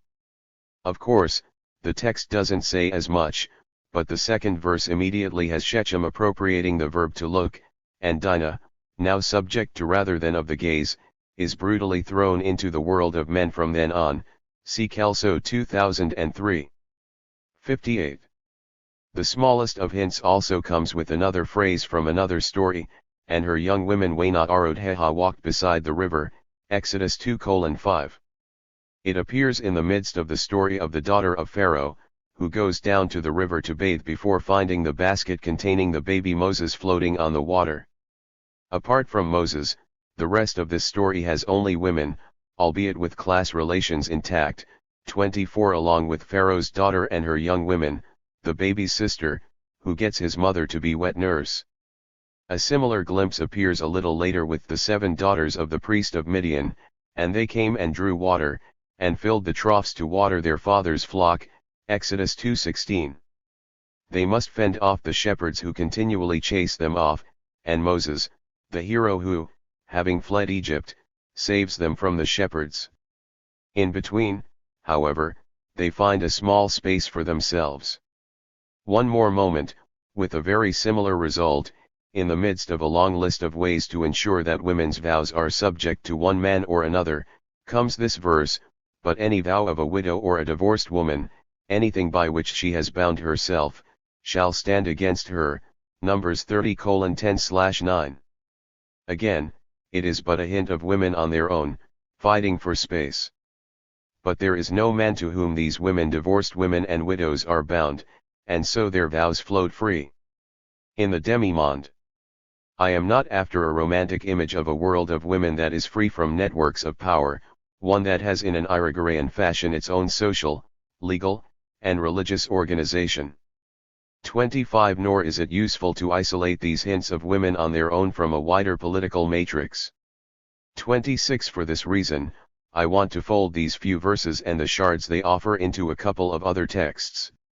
I quote the texts first, in order to let another world emerge, and they came to the house of a woman, a prostitute, whose name was Rahab, Joshua 2:1, my translation, 27. He assumed she was a prostitute, for she had covered her face, Genesis 38:15, my translation, anything that pertains to a man shall not be upon a woman, nor shall a man put on a woman's clothing, for anyone who does these things is an abomination to Yahweh your God, Deuteronomy 22:5, my translation, you shall not permit a sorceress to live, Exodus 22:17/18. Prostitutes, transvestites, and sorceresses. Is this not a taste of the demi-monde, to borrow a term from the French Revolution? Forced to live on the edges and beneath the dominant political and cultural system, the demi-monde is a world of criminals, deviants, sexual and otherwise, sex workers, alternative and suppressed religious practitioners, the physically deformed and mentally unstable. And there are 59. Plenty of those throughout the Hexateuch, women and men, example Deuteronomy 23:2/1, Leviticus 13-14, 18:23, 20:15, 16. I hardly need to point out that the very use of terms such as sorceress, prostitute, criminal, and deviant are crucial to the process of marginalization in question. That nearly all of my examples are women should come as no surprise, for women are of course a major part of the demi-monde of the Hexateuch. The paradigm of such a world comes with Tamar in Genesis 38. The key lies with her clothing. Widowed by both Er and Onan, sons of Judah, and denied the third son, Shua, Tamar takes things into her own hands. So, in order to seduce Judah himself, she switches from her usual widow's garments and puts on those of a prostitute, Genesis 38:14, and then with the deed done she switches back again on the way home, v. 19. But what of her clothes? At one level they define social roles, constructs of woman, one acceptable and one not. And by the end of the story she can add another role to her list, mother of sons. But at a deeper level they are also disguises. That Tomer slips from one to the other indicates not so much a passing from one social role to another as that the roles don't quite fit. She uses them for other agendas only half seen. Is this not characteristic of the demi-monde itself, a need to move from safe house to safe house, evading the authorities through disguises, and doing so for the sake of survival? Another way of being. I want to take but one text as a slogan of this demi-monde, signal of another way of being, but his wife looked behind him, Genesis 19:26, my translation. To look behind, NBT Miyahar, is also the very act of looking to this other world, the one suppressed and marginalized in so many ways in the Hexateuch. That it is a woman who does so, Lot's wife, should come as no surprise. The text here is normally amended to read behind her in light of the prohibition in verse 17, do not look behind you, says the messenger, as Lot, his wife, and their daughters flee Sodom. And so it is read as an act of longing for a fallen and corrupt world, and she is punished for her disobedience by being turned into a pillar of salt. But the Hebrew, with no alternative versions as evidence for such an emendation, reads behind him. She looks, then, to that whole realm that exists behind the man's back, or at least one who stands for all of the organization, rationalization, and codifications of this protracted myth. This world behind his back, the demi-monde, also includes the rebels. Or rather, rebellion is the defining feature of the demi-monde. And here we find the rebel Miriam in Numbers 12. I am interested here in the way the text 60 constructs such a possibility, although more than one biblical scholar has fallen into the trap of arguing that Miriam's story reflects an actual state in which women had it far better, Myers 1994, Tribble 1994, or at least had a significant role, Van Dijkhems 1994, Jansen 1994. What Numbers does give us is a more biblical term for the demi-monde, outside the camp. For her troubles Miriam finds herself shut up outside the camp 7 days, Numbers 12:15, my translation. But the reason is as intriguing as it is common, rebellion is pathologized as a disease. Yahweh afflicts her with a skin disease, and so she must follow the stipulations for such diseases and be banished from the camp until pronounced clean, see Leviticus 13:4, 5, 27. Two further points are worth noting about this text. Miriam does not recant, utters not a word of repentance. Only Aaron does so, Numbers 12:11. Further, while she is outside the camp, the people did not journey on until Miriam was gathered in again, 12:15, my translation. They wait for her, not setting out until she joins them. A pause for her cause. Or perhaps a way to rope her back into the system. Or is it a signal of the shelter and protection rebels so often find among nomads, peasants, workers, and common people? This rebellious substratum goes well beyond the women, or rather, they are part of a larger phenomenon. Let me give one example, a foretaste of chapter 3.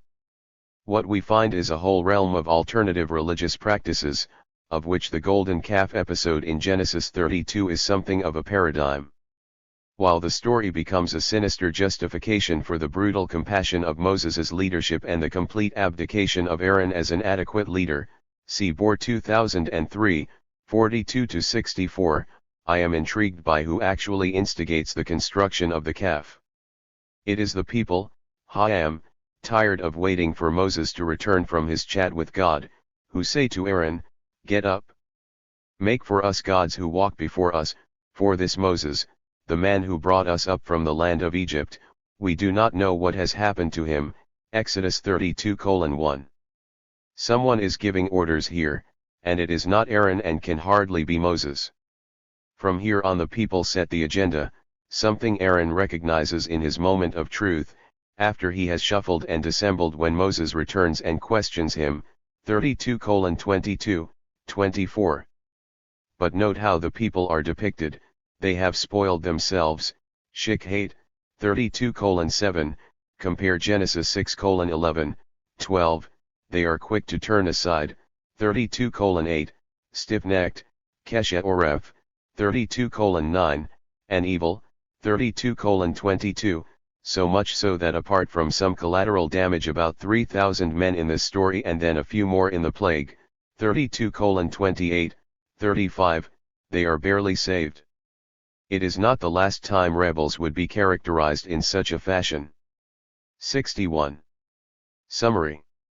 Rebellion lurks beneath the surface of the Hexateuch, and it tries to deal with such insurrection in various ways.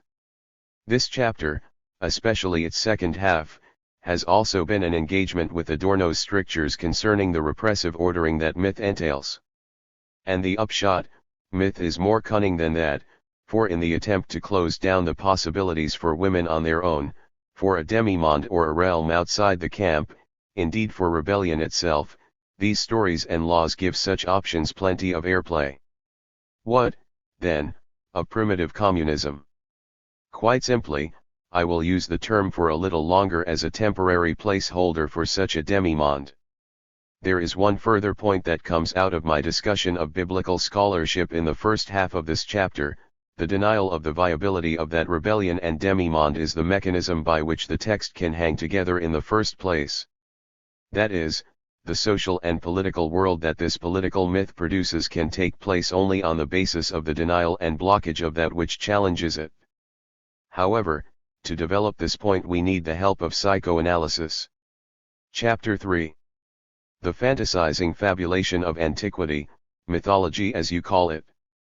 Jacques Lacan, 1998, 115. And this chapter I take on the psychoanalytic hesitation over myth. Simply put, for psychoanalysis myth seems to serve the forces of reaction. It does so as fantasy, which is the way we shield ourselves from the horror or trauma that threatens to tear our world apart. In order to survive we construct fantasies to keep that kernel or trauma at bay.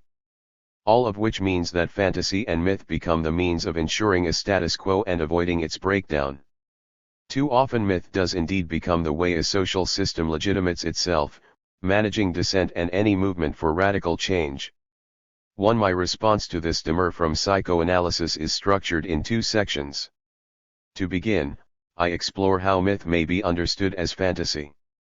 Let me reiterate my take on fantasy from the first chapter on theory. Fantasy is the way we deal with the psychoanalytic version of the constitutive exception, with what cannot by definition be part of the system and yet is absolutely necessary for that system to operate. I am quite deliberately making use of Lacanian psychoanalysis here against the much broader range of possibilities in fantasy studies. The hapless text that I draw into this discussion is the paradigmatic Genesis 2-3, although I suspect it is more than up to the task. I then move on, in the second section, to expand the notion of fantasy in terms of Lacan's two categories of the real and the symbolic.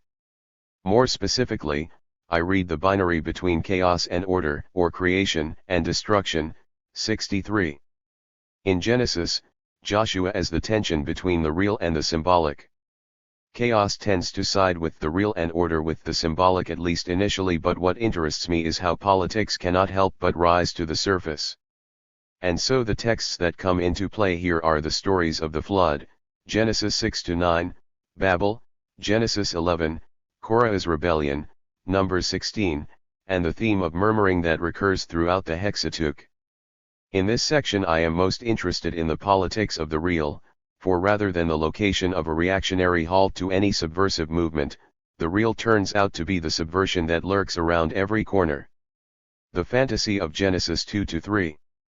How does fantasy work in Genesis 2-3? Let me begin by putting it this way: fantasy does not mean that when we desire paradise and cannot get it in reality, we fantasize about it. Rather, the problem is this: how do we know to desire paradise in the first place? I am extracting and focusing on a key feature of Genesis 2-3, namely, the Garden in Eden, Gan be Eden, Genesis 2:8, which contains trees that are both desirable nechamad to the sight and good for food, 2:9. However, what is curious about the narrative of Genesis 2, especially verses 4 to 14, is the way it does not actually say that we are in paradise, in an ideal state. Such an assumption is deduced from various features. God created it, put Adam there among the plants and animals, made sure it was watered with rivers, and so on. That it is an ideal prelapsarian state has to be deduced, loaded onto a text that makes little of the garden itself. The question then becomes, why is the garden in Eden desirable? What constitutes that desire? How does it begin? The answer is that fantasy provides not so much the object of desire itself as it teaches us how to desire. How it does so will unfold by means of 4 strategies of fantasy that are crucial to Genesis 2-3, narrative occlusion, the paradox of loss, the inherent transgression, and the empty gesture. 4. Narrative occlusion, the phantasmatic gap. A weary commonplace of theories of myth is that myth is fundamentally a narrative, particularly a foundational narrative with the usual features of plot and characters. Genesis 2-3 would seem to be no exception. Or more specifically, Genesis 2 is a narrative of origins of the man, garden, trees, rivers, with a few precious metals, domestic and wild animals, birds, and then woman. In short, it is a narrative about providing somewhere reasonably comfortable for the man to live. So we find that the God, Yahweh. 64. Elohim, first shapes, Wayitzer, man and gives him the breath of life, 2:7, hard on the heels of the inaugural flood, or at least the first moisture, 2:6. There follows the planting of the garden, 2:8, making the trees to sprout out of the ground, 2:9, and the river that goes out from Eden to become the 4 rivers Pishon, Gihon, Tigris, and Euphrates, 2:10, 14. The narrative then turns to the search for a helper, Ezer, 2:18, weather-shaped, Wayitzer, by Yahweh Elohim out of the ground like the animals on foot and wing, 2:19, 20, or constructed, Way-Ivan, from Adam's side, Hatzilah, like the woman, 2:22. At a stretch we might see the origins of male-female relations or, as some would like it, marriage, 2:24, as well as human disobedience, 3:1, 7. But on a more curious note we also have the origins of the legless serpent, the fear of snakes, toil, childbearing, hierarchy, thorns, thistles, and the hard work of the daily production of food, 3:14, 19. The catch with all of this, and I am hardly pointing out something new, is that Genesis 2-3 is not the only narrative of origins in this text. For in Genesis 1 we have a very different narrative, indeed, an alternative universe created by an alternative deity. This time Elohim creates, bara, makes, asa, and divides, hbdl, light and darkness, the firmament of the heavens that separates the waters, dry land in the midst of the waters below, earth and sea, plants and trees, the various lights in the heavens, creatures of sea and then land, and then finally the man and woman in the sequence. Just in case we might doubt the differences between the two, it is worth noting that the man is created at the end, Genesis 1, and then the beginning, Genesis 2, of the 2 stories. Further, in contrast to the 6 days of creation in Genesis 1, all we find in Genesis 2 is 1 day, 2:4. The world created in Genesis 1 is good, whereas in Genesis 2 it is not good that Adam should be alone, 2:18. Genesis 1 has many elements: light and darkness, firmament, the sea, and the creatures that live therein that do not appear in Genesis 2. I could go on with the differences between these accounts, but the point is that there are 2 quite distinct narratives, with their own narrative chronologies and contrasting features. The very fact that we have more than one narrative here is the signal of a problem, and I hardly need to add that the story of the flood, Genesis 6-9, is yet another creation story. The problem, however, is not that we have multiple narratives of creation, but that these multiple stories are cast in narrative form. For a fundamental feature of fantasy is that the very need to offer a narrative signals a deft effort at camouflage or concealment. 65. This particular element of fantasy, its coherent narrative form, was first formulated by Freud, 2001, Volume 5, 488 to 508, see Lacan 1991a, 213 to 14, as secondary revision, an element of the dream work. Secondary revision is the process that makes coherent narrative sense of the illogical content of dreams. It provides the links between disparate and confusing elements and reorders the dream's elements so that we remember them as narratives. Although it is part of the four elements of the dream work, the other three are condensation, evading censorship by displacement, and modes of representability. Freud 2001, Volume 4, 279 to 338. It is also something Freud attempts to move past in analysis in order to find out what goes on before secondary revision does its work. This secondary revision for Freud is fantasy, closely related to daydreams and the conscious desire for order and sense. By generating narrative, it conceals the incoherent and unrelated elements of the dream. As far as Genesis 2-3 is concerned, therefore, the very existence of narrative functions as an indicator of fantasy. Or rather, these multiple narratives of origin are an effort to conceal what may be called the phantasmatic kernel. What is this kernel? It is the horror or void that we dare not and cannot tackle. It is, in other words, the trauma we must confront, and yet if we come face to face with it, it threatens to destroy us.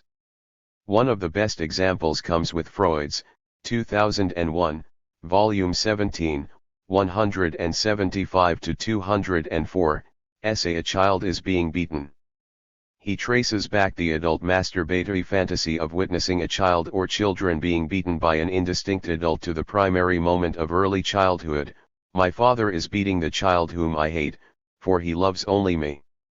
The real point here is that it applies both to girls and boys, for both have an incestuous attachment to the father. This is the unbearable horror that must undergo repression or regression if it is not to lead to adult perversions and neuroses.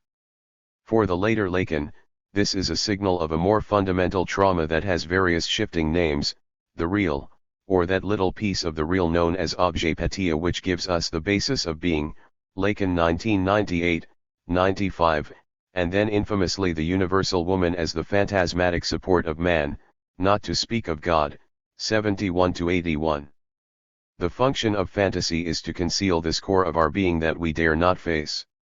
5. It is one thing to assert an unbearable phantasmatic kernel and the effort to conceal it, but another to say why. Let me bring in here a second theoretical point.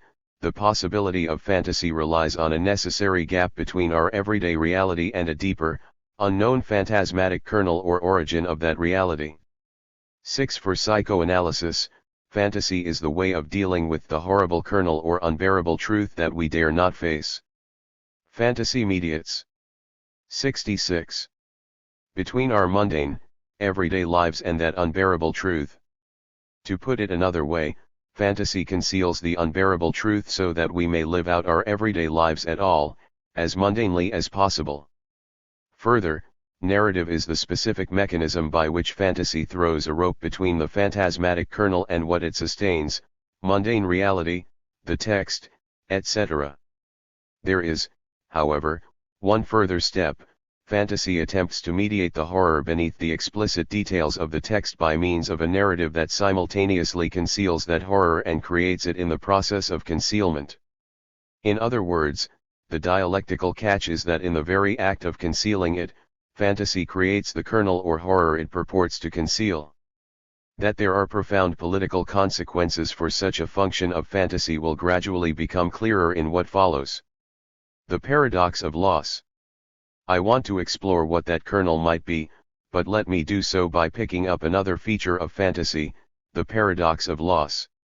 Here we encounter a prime instance of the logic of the phantasmatic kernel that I identified earlier. The narrative of fantasy creates the kernel in the very process of concealing and mediating it. Let me go a step further here. The horrible kernel is not a prior thing that the narrative of fantasy then seeks to conceal. The horror is constituted by the narrative itself. Genesis 2-3 is overlaid with multiple narratives of loss, but there is always a catch. In each case the object in question emerges or is created in the story and is then lost. Or rather, the object emerges only at the moment of its loss. The cherubim placed by Yahweh Elohim along with the multi-directional or perpetually turning sword blade, Genesis 3:24, have much to answer for, it seems to me, but they also signal the paradox itself. None of these items will ever be recovered, no one may return to Eden, except perhaps Eve, especially to the tree of life, for the way is forever barred. Before the ever-vigilant gatekeepers the possibility that any of the items existed in some prior, pristine state, I speak here of the narrative only, dissipates like smoke. But let me track a few of the paradoxes of loss in this text. For starters, it is not that the fruit of the trees is freely available, Genesis 2:16, 3:2, in the garden only to give way to the sweat and toil of agricultural work after the curse, 3:17, 19. Rather, the fantasy of fruit available without toil emerges only when the thistles and thorns threaten agricultural labor, hence the danger of the free fruit, epitomized by the tree of the knowledge of good and evil, 2:17, and the tree of life, 3:22, 24, that constitute a tainted and 67. Impossible dream. A second paradox is that of living forever, 3:22. Eternal life is not a state barely lost, 3:22, 24, squandered in a moment of indulgence, but rather a wish in the face of death, 3:19. Only from this perspective can endless and thoroughly mind-numbing bucolic bliss look attractive. Who in their right mind would want to live in such a garden? Third, the question as to why Adam also eats of the fruit may be cast in terms of the tension between a man clinging, davik, to his woman and a woman's desire, teshuka, for the man who rules over her, Genesis 2:24, 3:16. The two texts should be read together. Thus, Adam's disobedience in eating of the fruit becomes a radical version of clinging, and she also gave some to her man and he ate, 3:6b. But in doing so Adam thereby loses what he most wants. We should read his act as the radical outcome of Genesis 2:24. Therefore a man shall leave his father and mother and cling to his wife, but the very process destroys the relationship. He no longer clings to her, but she to him, now for reasons of desire and subordination. Yet your desire shall be for your man, and he shall rule over you, 3:16b. Shame, choice, disobedience, and the law follow the same logic. Nakedness as such emerges only at the moment of the awareness of shame and not in some prior state of innocence, Genesis 2:25, 3:7, 10. The freedom to choose by the woman and then the man can appear only after the decision to eat from the tree, for the act of choosing establishes choice itself, 3:1, 6. Or disobedience can be such only in the act itself, for it cannot be a prior possibility, or the fall would already have happened. In other words, the proscription of Genesis 2:17 already assumes transgression, for the law is itself based on an inherent transgression. Or fantasy provides not a realization of desires prohibited by the law, but in the process of expressing those desires installs the law itself. Then there is the garden in Eden, which becomes a possibility only when it is lost, when the entrance is barricaded and eternal bouncers are on duty. In fact, the garden in many respects stands for the sum total of the paradox of loss, rather than a state given and then squandered. The garden is possible only at the moment one postulates its loss. Except that I want to suggest another aspect of the paradox at this point, namely, that it speaks not of a past state forever lost but of a state never yet realized. This is where the political dimension kicks in, for the paradox of the simultaneous loss and emergence of the garden is also the paradox of utopia. This possibility that the system of political economics under which we live will in fact disintegrate with the chance of something better to follow can arise. 68. Only when it is felt to be no longer possible. Thus, when the gate to utopia seems blocked, when the path is overgrown with thorns and thistles, then utopia emerges as a possibility. I can now add some complexity to the argument that myth may be understood in terms of fantasy. Not only does fantasy mediate and conceal the unbearable phantasmatic kernel, not only does it do so in narrative form, and not only does it produce the kernel through such a narrative, but the pattern of emergence and loss illustrates another feature of fantasy. Let me put it this way, the phantasmatic kernel is constructed at the very moment of its concealment and denial. How does this work? As far as emergence and loss are concerned, the crucial point is that they constitute one moment and not two in narrative sequence. As Joni Mitchell sang in Yellow Taxi, you don't know what you've got till it's gone. Fantasy attempts to separate the two into a temporal sequence characteristic of narrative. In other words, fantasy attempts to put in narrative, diachronic format what is in fact a synchronous antagonism. Since the tension between emergence and loss is absolutely synchronous, it is the form of narrative itself that is the means of repression. Thus, fantasy provides a narrative of both emergence and loss. Something, free fruit, living forever, first appears and is then lost. Through its diachronic arrangement, narrative obfuscates the radical synchronicity of emergence and loss. They are one and the same, for the object appears at the moment of its apparent loss, it is not something that existed prior to its loss. So also with the phantasmatic kernel, it is not that the narrative of fantasy mediates and conceals the kernel itself, rather, it hides the fact that it creates the kernel at the very moment that it sets out to tell the story. I am now in a position to hazard a definition of myth as fantasy. Fantasy produces the phantasmatic kernel in a radically synchronous fashion, a fact that it conceals by means of a diachronic narrative. The empty gesture. There is, however, a final feature of myth as fantasy that emerges from Genesis 2-3. Not happy with merely concealing the synchronous production of the kernel, fantasy teases us, it offers us a glimpse of that kernel, or at least makes us believe that we have indeed caught sight of it out of the corner of our eye. And that tease comes through what may be called the empty gesture. It is an offer that can never be fulfilled, a forced choice that has all the appearance of a genuine offer or choice. For instance, when a distant relative offers you accommodation should you happen to be in his 69 town, you can tell by the tone of voice, the offhand way the offer is made, that you are expected to decline it graciously. Genesis 3, then, generates the false impression that the man and woman have a choice, especially through the persuasive dialogue of the serpent, Genesis 3:1, 5. Now the serpent was more subtle than any other wild creature that Yahweh Elohim had made. He said to the woman, Did Elohim say, You shall not eat of any tree of the garden? And the woman said to the serpent, We may eat of the fruit of the trees of the garden, but Elohim said, You shall not eat of the fruit of the tree which is in the midst of the garden, neither shall you touch it, lest you die. But the serpent said to the woman, You will not die. For Elohim knows that when you eat of it your eyes will be opened, and you will be like Elohim, knowing good and evil. So when the woman saw that the tree was good for food, and that it was a delight to the eyes, and that the tree was to be desired to make one wise, she took of its fruit and ate, and she also gave some to her man, and he ate.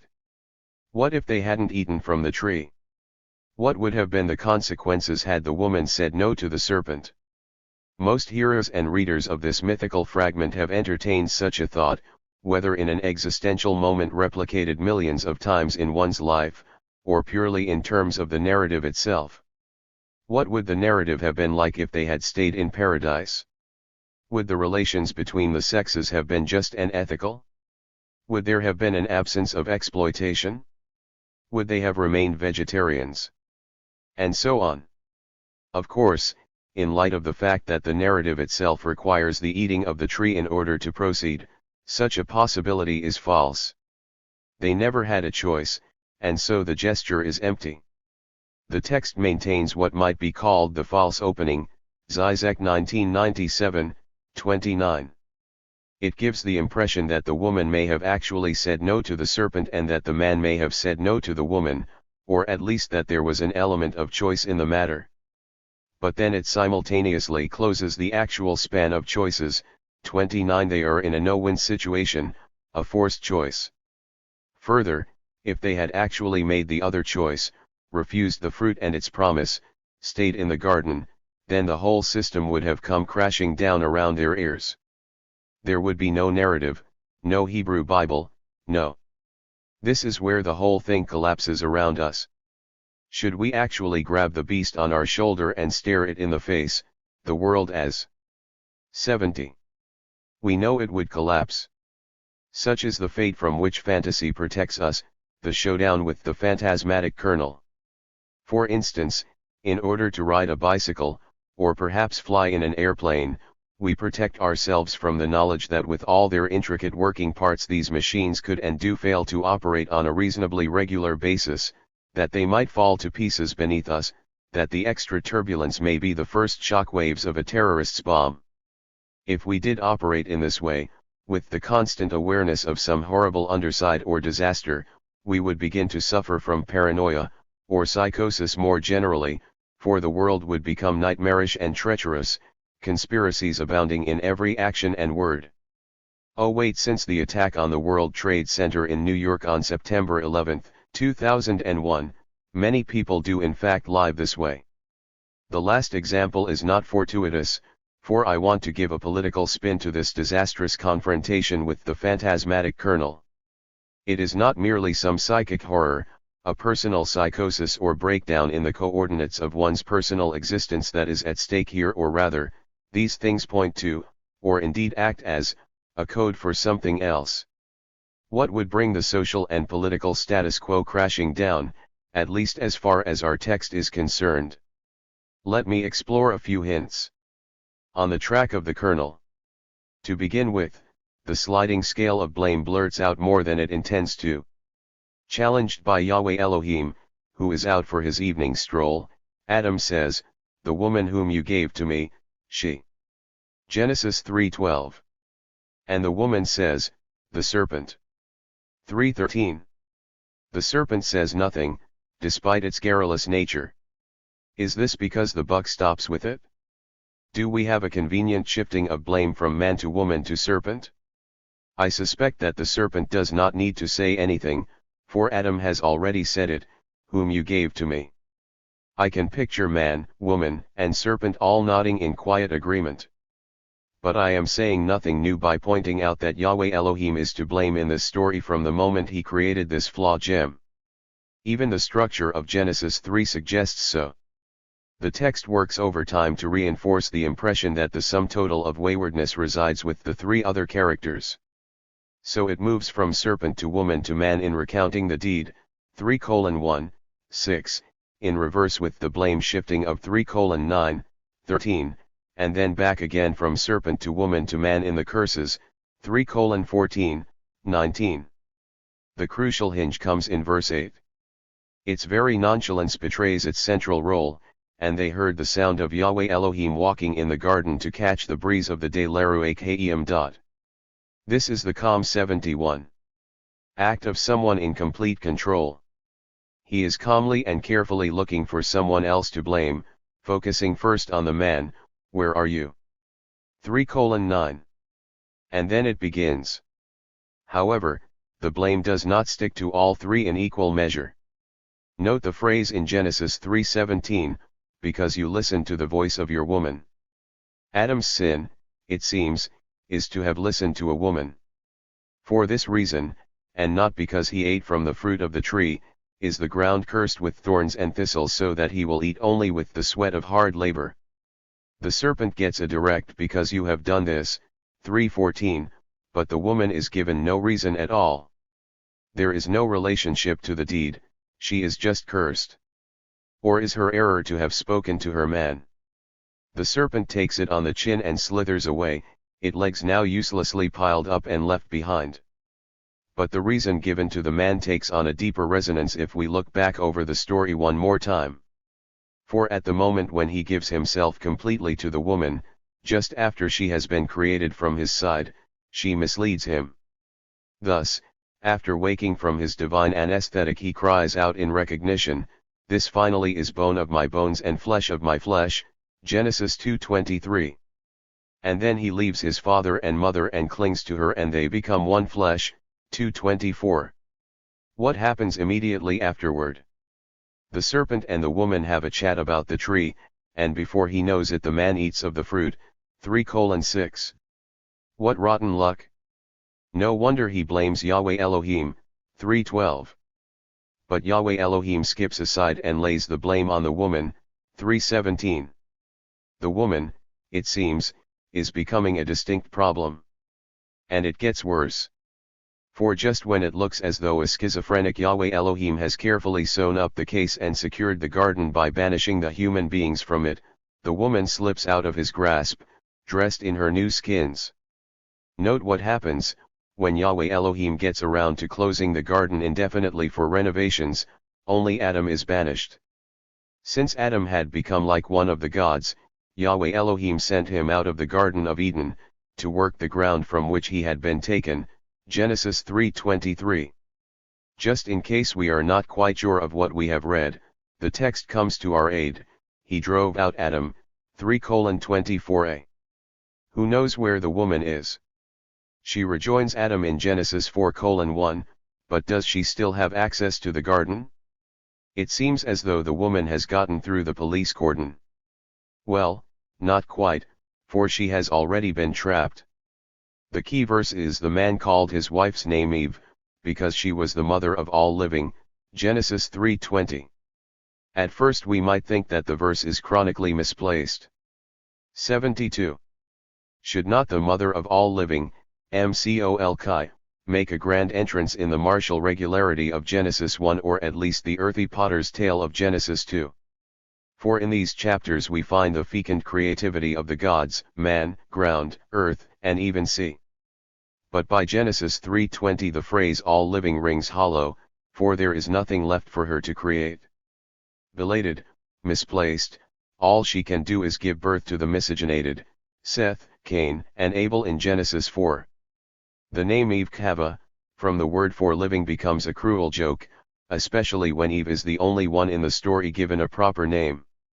7. But is this not the whole point? All Eve can be is the mother of human children. In fact, if we look at the text again, the verse is exceedingly well placed. It comes after the curse of pain and hard labor in bearing children, 3:16, and before the ominous banishment of Adam from the garden. As Mika Bal, 1987, 128, points out, this is a story of the origins of the prison of motherhood. But this is not all, for Eve is doubly trapped. Whereas Adam's curse means that he must leave the garden for the relative freedom of the open fields, Eve's curse carefully ensures that she is not only caught in motherhood, but is also confined to the claustrophobic flawed crystal of the garden. I hardly need to point out that here the garden stands in for domestic space where she must bear and raise children. Is the woman, Eve, the phantasmatic kernel of this text? It would appear so, especially if we follow Lacan's, 1998, 71-81, liking for verbal play.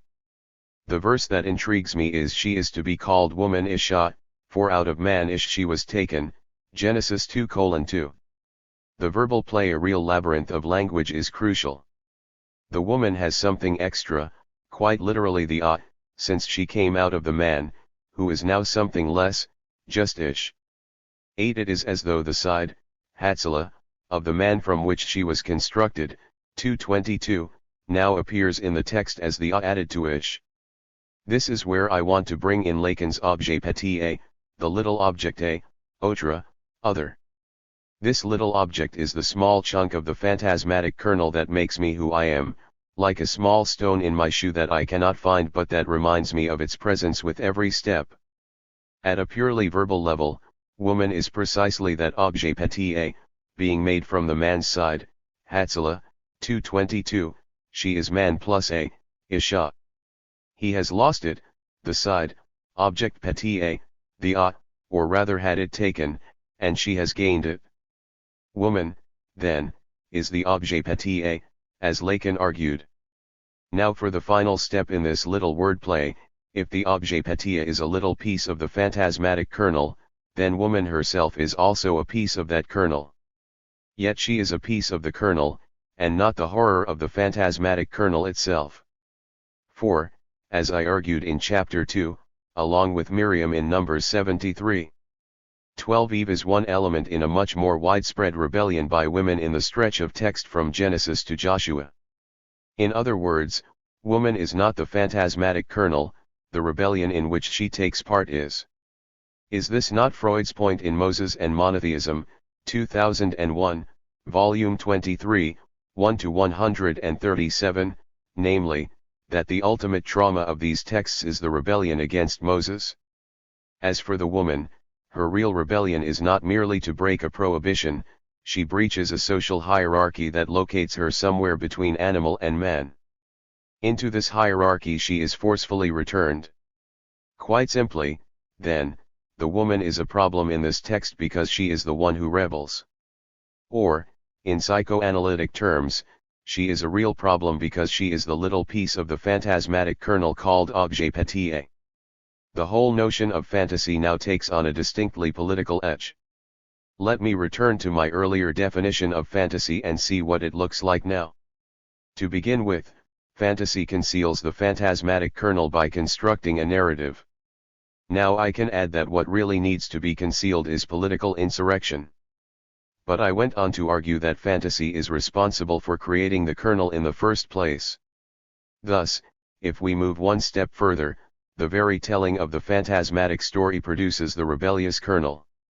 This act of production is in fact what fantasy attempts to hide by means of a narrative that moves forward in time, a narrative of the many ways rebellion must be repressed since it threatens the system itself. So what happens to my earlier definition of myth as fantasy? It reads, fantasy produces the phantasmatic kernel in a radically synchronous fashion, a fact that it conceals by means of a diachronic narrative. Now, in light of the political twist that I have given to it, the definition should read, myth, as fantasy, produces the possibility of political insurrection, the phantasmatic kernel, in a radically synchronous fashion, a fact that it conceals by means of a diachronic narrative in which such insurrection is systematically repressed. Bloch's cunning of myth returns with a vengeance, for here we have the very construction of political uprising in a myth of reaction. It is not merely that such rebellion somehow escapes the hand of the censor, surviving in bits and pieces that must be retrieved, nor even that such remnants survive only because of their reactionary contexts. Rather, the repressive myth we have here produces the possibility of insurrection. No wonder that coming face to face with the phantasmatic kernel brings everything crashing down. Now, in concluding this section, I can return to my initial point regarding fantasy, namely, that it teaches us how to desire. As I argued earlier, fantasy is not the desire for something I cannot have, something I have lost or do not have access to. Rather, fantasy teaches us how to desire since. 74. It produces the object we desire. The catch is that it will always turn out to be something we did not expect. And what is that object? Nothing other than the phantasmatic kernel I have been tracking in Genesis 2-3. As with fantasy, so also with political myth. The rupture of myth. Thus far I have worked around two key concepts from psychoanalysis, fantasy and the phantasmatic kernel. But now I would like to add three others, the real, the symbolic, and the constitutive exception. Simply put, if that is possible, the constitutive exception is what I have been calling the phantasmatic kernel, it is the exception that constitutes the text, a social and political order, an ideology. Further, it must be an exception excluded, denied, and blocked in order to take on its foundational role.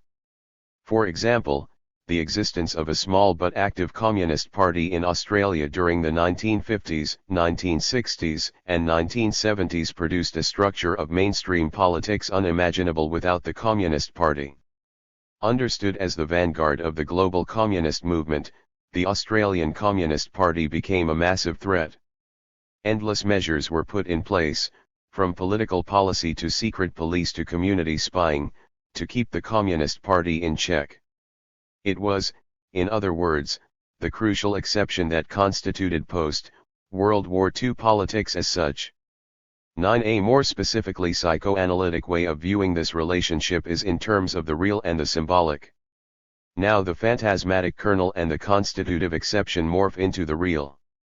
The real is the set to which all of these other elements belong.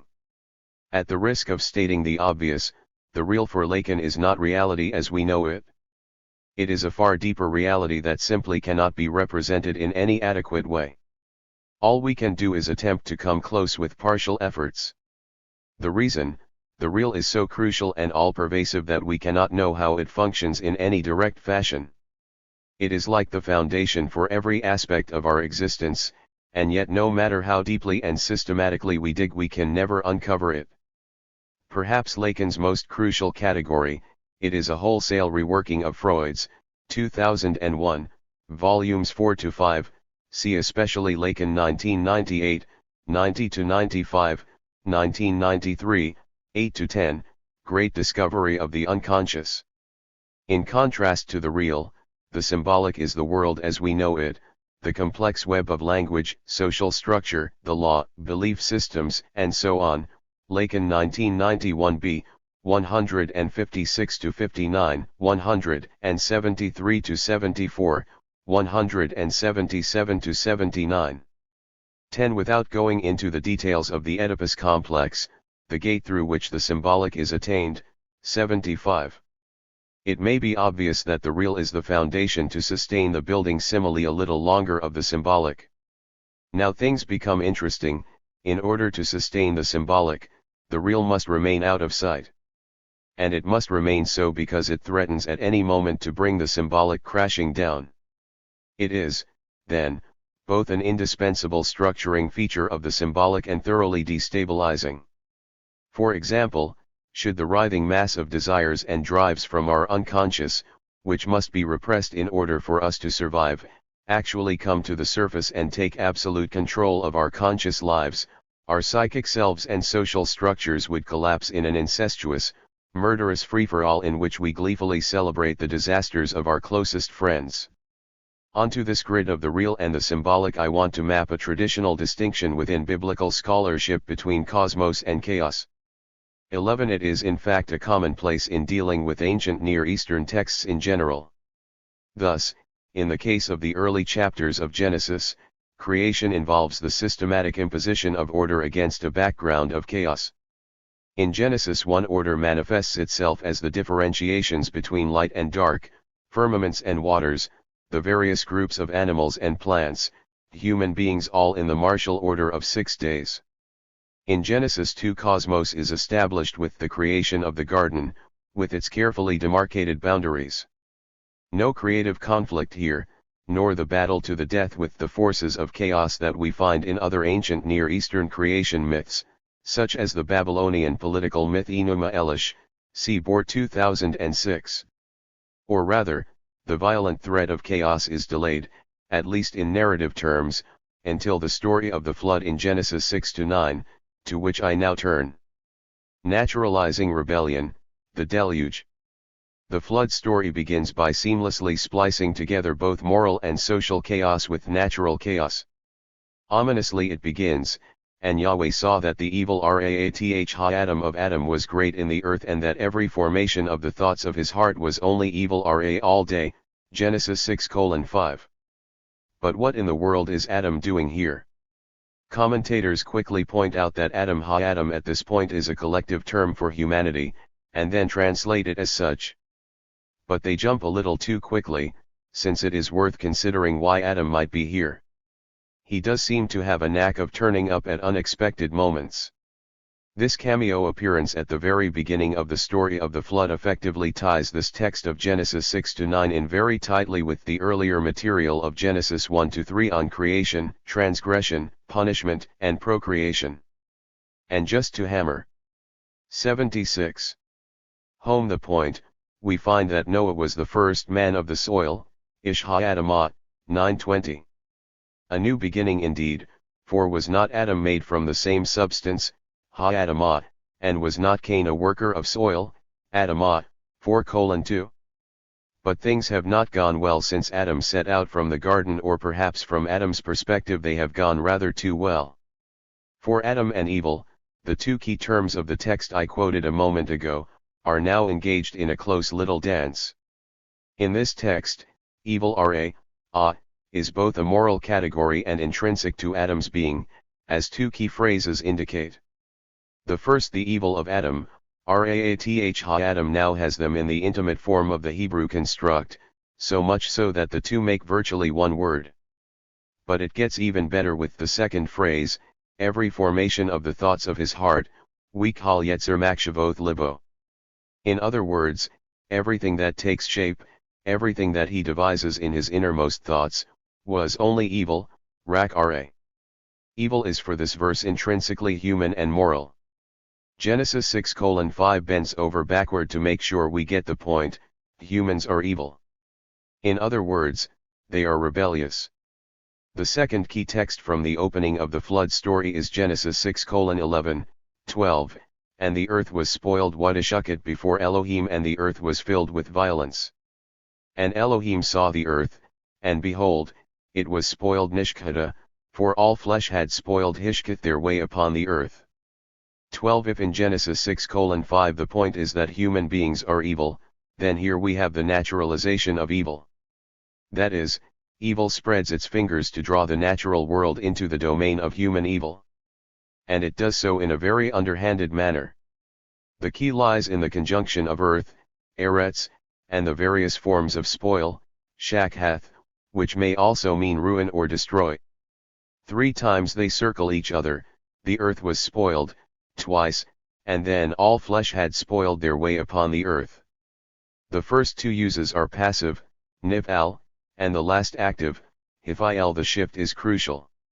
In the first 2 the earth is the subject of the verb, but the catch is that earth can mean the ground or soil, as well as earth, capital E, as perceived political unity and the realm of human existence. The English world is closer to this sense. So we might translate this phrase either as the ground was ruined or as the world was spoiled. Or rather, we should take both senses on board, for the ambiguity is central. Indeed, the possibility of both senses sets up the slippage between human evil, the world was spoiled, and natural ruin, the ground was ruined. Before we know it, human evil is a perfectly natural category that includes the whole of nature. Human evil slides into natural chaos, so much so that nature now becomes the sole locus for chaos and destruction. The 77 text becomes a classic rendition of the real, full of those inchoate and chaotic human fears of flood, fire, disease, famine, earthquake, and the odd large or small predator that may bring one to a swift and painful end. Or rather, the fear that one's life may come to a meaningless bloody halt classically finds expression in such ways, for the real may break in at any moment and spoil everything. As a dangerous foundation, providing the basis of life and the means for its destruction, it is not for nothing that the real can make one of its few appearances only in mythical material like this. How does chaos turn up here? Obviously as a flood, or rather a flood of waters, Hamabul Mayim, which will kill everything on earth, Genesis 6:17. Most of the text concerns the various preparations and modes of dealing with the destruction caused by the flood, but chaos does get a run in Genesis 7:11, 24. I am less interested in the relatively boring rain, even though its 40 days and 40 nights are proverbial, 7:12. Far more intriguing is the following: on that day all the sources of the great deep Tehum Rabbah split, and the windows of the heavens were opened, 7:11b. The deep, Tehum, is of course the primeval abyss over which God's face passes in Genesis 1:2. If we thought that it had been tamed and ordered in the first creation narrative, then here it returns with a vengeance, cosmos is undone and chaos returns.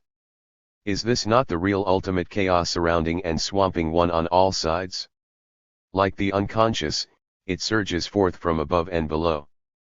Further, the description of the rising flood is a masterly piece of writing, 7:17, 20. With each verb the flood rises ever higher, the waters increase, bear up the ark, prevail, increase again, prevail mightily, and prevail once more. And each time something marks their unstoppable rise, the ark rises high above the earth, it floats on the face of the waters, the mountains are at first covered and then covered by as much as 15 cubits. When the last levees and sandbags have given way, then the mayhem really begins. In a way comparable to the waters building up verbally in the text, so also is the text saturated with gasping, flailing, and drowning animals and human beings. The reader is almost swamped with the repetition, all flesh died. Everything died. He wiped out every living thing. They were wiped out. 7:21, 23, see also 6:7, 7:4. The roll of the dead does the same thing: birds, cattle, beasts, swarming creatures, Adam, in short, all that existed on the face of the earth twice. 13. The flood, then, is an overwhelming naturalization of chaos. But it could be so only with the earlier bridge constructed between human and natural evil, between moral evil and the spoiling of nature. Human rebellion, the 78th story tells us, leads to natural chaos. In fact, the point is even stronger: human rebellion is chaos. By contrast, the ark is cosmos in this text, a speck tossed about in a vast flood, without sail or other form of propulsion. I am reminded of Ursula Le Guin's famous novel The Dispossessed, an ambiguous utopia.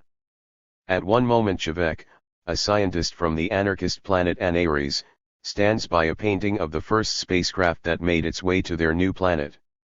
Between the two planets, old and new, it is barely a sliver on the canvas. Yet in the story of the flood, that small sliver of an ark gets most of the attention. Compared to the short, sharp burst of the deluge's chaos, cosmos is a detailed and painstaking process. Here we have the symbolic in all its glory, as cosmos, as order and organization, as the structure of the psyche and of society. Slowly but surely it beats back the eruption of the real, carefully boxing it in and closing it down. The symbolic appears in a range of forms: the instructions for building the ark, Genesis 6:14, 16, what to bring on the ark, whether human beings, 6:18, 7:6, 13, land animals, 6:19, 20, 7:2, 3, 8-9, 14-16, food, 6:21, the reassuring rhythm of the organization of time by means of calendar calculations, 7:4, 6, 10, 11a, 12, 17, 24, 8:3, 7, 10, 13-14, 9:28. On top of what are nothing else than the various elements of creation, we also find the reverse of chaos as the waters subside, the closing of the sources of the deep and of the windows of heaven, the gradual appearance of dry land, the flights of the raven and the dove, 8:1, 12, and then their emergence from the ark in an orderly reversal of their embarking, 8:15, 19. But we are not done yet, for along with the covenant, 6:18, 8:20, 22, 9:8, 17, we also find the establishment of the patterns of life, of seed time and harvest, cold and heat, summer and winter, day and night, 8:22. Before Noah can rest and grow his vineyard in the fulfillment of this pattern, 9:20, 21, the bureaucratic program continues: instructions for food and the reassertion of the need to be fruitful and multiply, 9:1, 7, and the mark of its fruition in the genealogies, 6:10, 9:18, 19, 10:1, 32. In fact, the full genealogical list of Genesis 10 is not usually counted as part of the flood narrative, yet it is the final structural assertion of cosmos and order after the chaos of the deluge. See also 4:17, 26, 5:1, 32. Let me sum up. The flood story gives us a thorough exercise in the naturalization of rebellion. Once the connection has been made between human evil and nature, this evil shows up in the natural chaos of the flood. Or rather, chaos is the riot of nature, so against it order must be imposed in terms of chronological time, the categorization of animals, of seasons, and of human generations. To put it in terms of Lacanian psychoanalysis, the 79 real is, for this story, the domain of natural chaos, and the symbolic is the realm of the order and cosmos of human activity. The subversion of the real. I have left one question begging, where does the deity belong? The initial impression is that Yahweh or Elohim sides squarely with cosmos, creation and order must be imposed over chaos, and the gods are the ones who do so. Indeed, in the flood story, nearly all the instructions, from building the ark to repopulating the earth, come from heaven. In other words, Yahweh/Elohim is at home in the symbolic. Standing in opposition to this is the chaotic realm of the real, manifested in human rebellion that brings about natural destruction. Yet there is a catch: the ultimate source of this chaos is none other than the doppelganger deity, Yahweh and Elohim, for they are in fact two names brought together at certain points in the pieces of myth I have been considering. For if we look a little more closely at the flood story, we see that Elohim is the one who, in a massive case of overkill, decides to destroy the earth. The mosquito is splattered with a sledgehammer. But as far as the text is concerned, it is a perfectly fair response. In the same way that earth is spoiled, and all flesh has spoiled their ways, so also will God spoil them along with earth. Genesis 6:13, 17, the same verb, shakhath, is used here as in verses 11 to 12. After all, with human and natural corruption all rolled into one, earth in all its senses is already ruined. All Elohim need do is push the teetering edifice with his little finger. The flood is thus punishment for rebellion. So much is fairly obvious. Less obvious is the way punishment becomes a means of appropriating chaos by the forces of order. Or, along with the symbolic, Yahweh and Elohim join forces to become the driving force behind the real as well. For Lacan 1998, 68-77, this is in fact where God should be located. Yahweh and Elohim seem to occupy all the possible spaces. They are both the source of cosmos and the thread of chaos. What we find is that the forces of order also occupy the space of rebellion. The logic goes as follows. Rebellion triggers the thread of chaos against cosmos, of the real against the symbolic. But before this can get out of hand, rebellion is appropriated by reaction in two steps, first as naturalization and second as punishment. Now the story of the deluge naturalizes rebellion. The act of rebellion by human beings produces the chaos of the flood. Chaos, in other words, belongs to the realm of nature and human sin, opposed to it is cosmos. But then the flood is also punishment for 80. That rebellion. In other words, the realm of natural chaos is appropriated by divine power as a means of punishment. Suddenly, the divine figures occupy both cosmos and chaos, both real and symbolic. Human rebellion simply gets squeezed out of any viable place.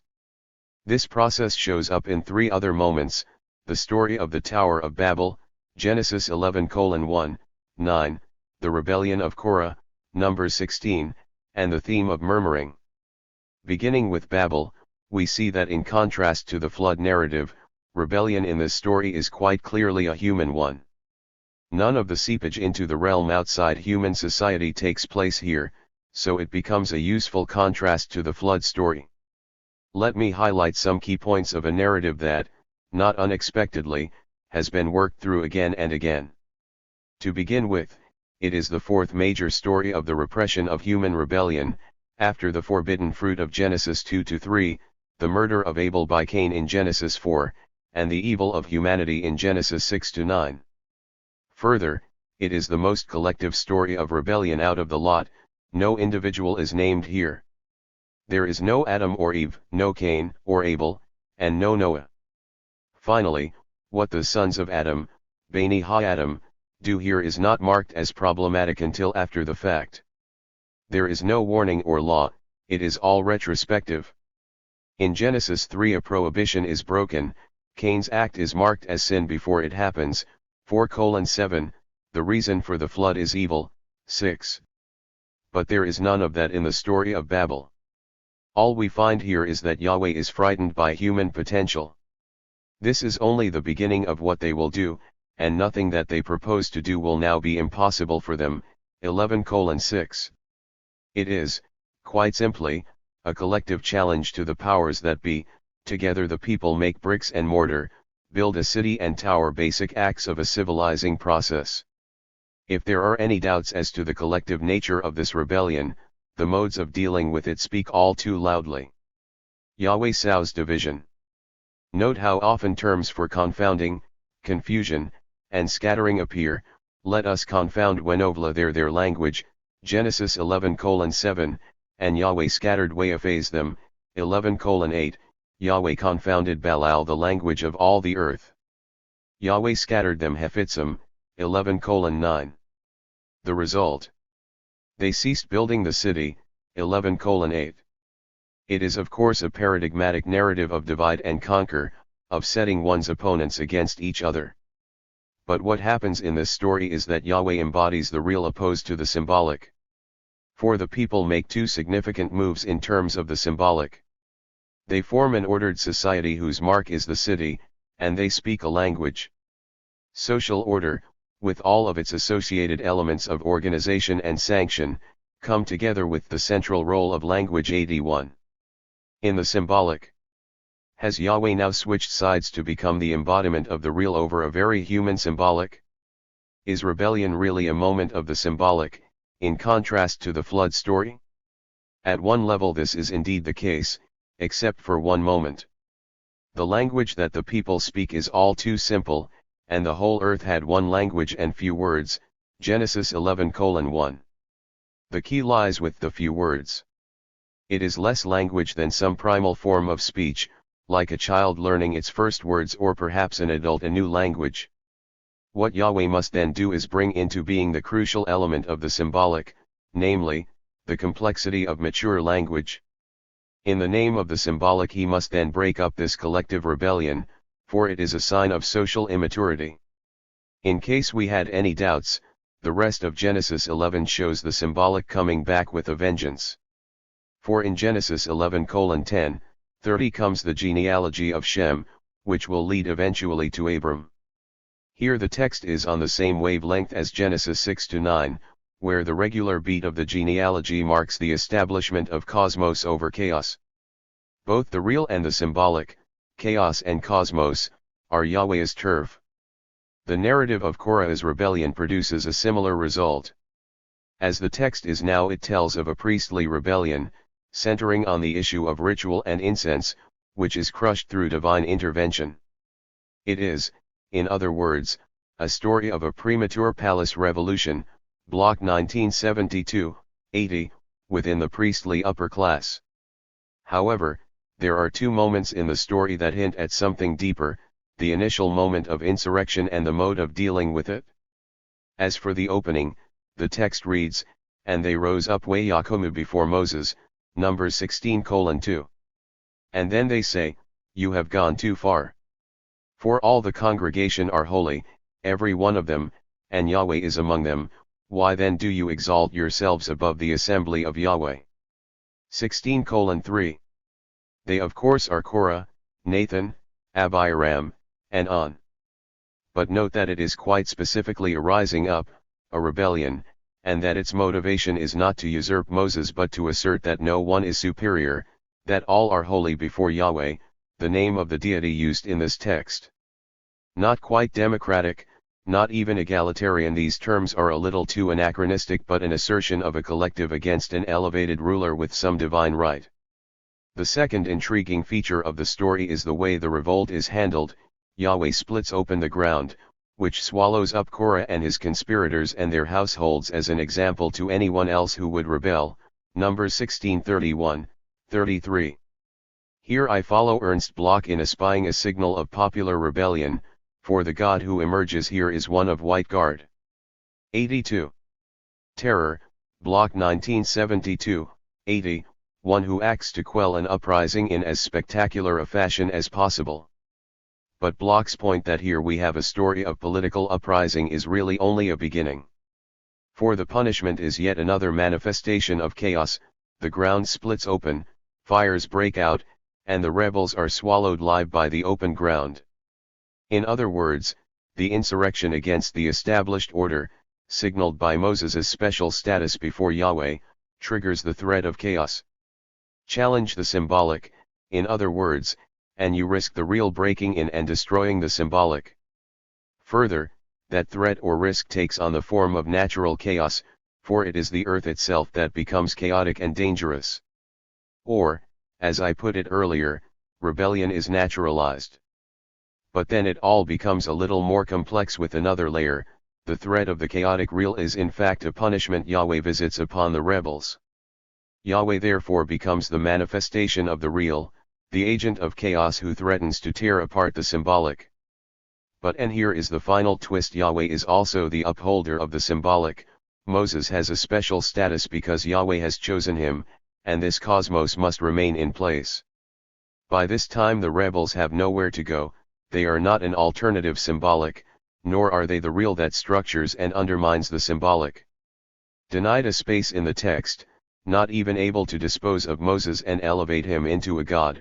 Freud 2001, Volume 23, 1-137, the earth comes in as an all too convenient disposal unit for these troublesome revolutionaries. Let me close this discussion by tarrying with chaos the real a little longer, which will then allow me to draw in my earlier discussion of fantasy. In the stories of the flood, the Tower of Babel, Korah's rebellion, and sundry murmurings, time and again the real is appropriated by the forces of reaction. Of course, reaction is shorthand for those who wish to preserve their power within the narrative of the text, or rather those who seek to assert their power, Yahweh and his doppelganger Elohim, Moses and Aaron, and the social and political orders they embody. In each story, the trigger for chaos or the first rumblings of the real is some form of human rebellion.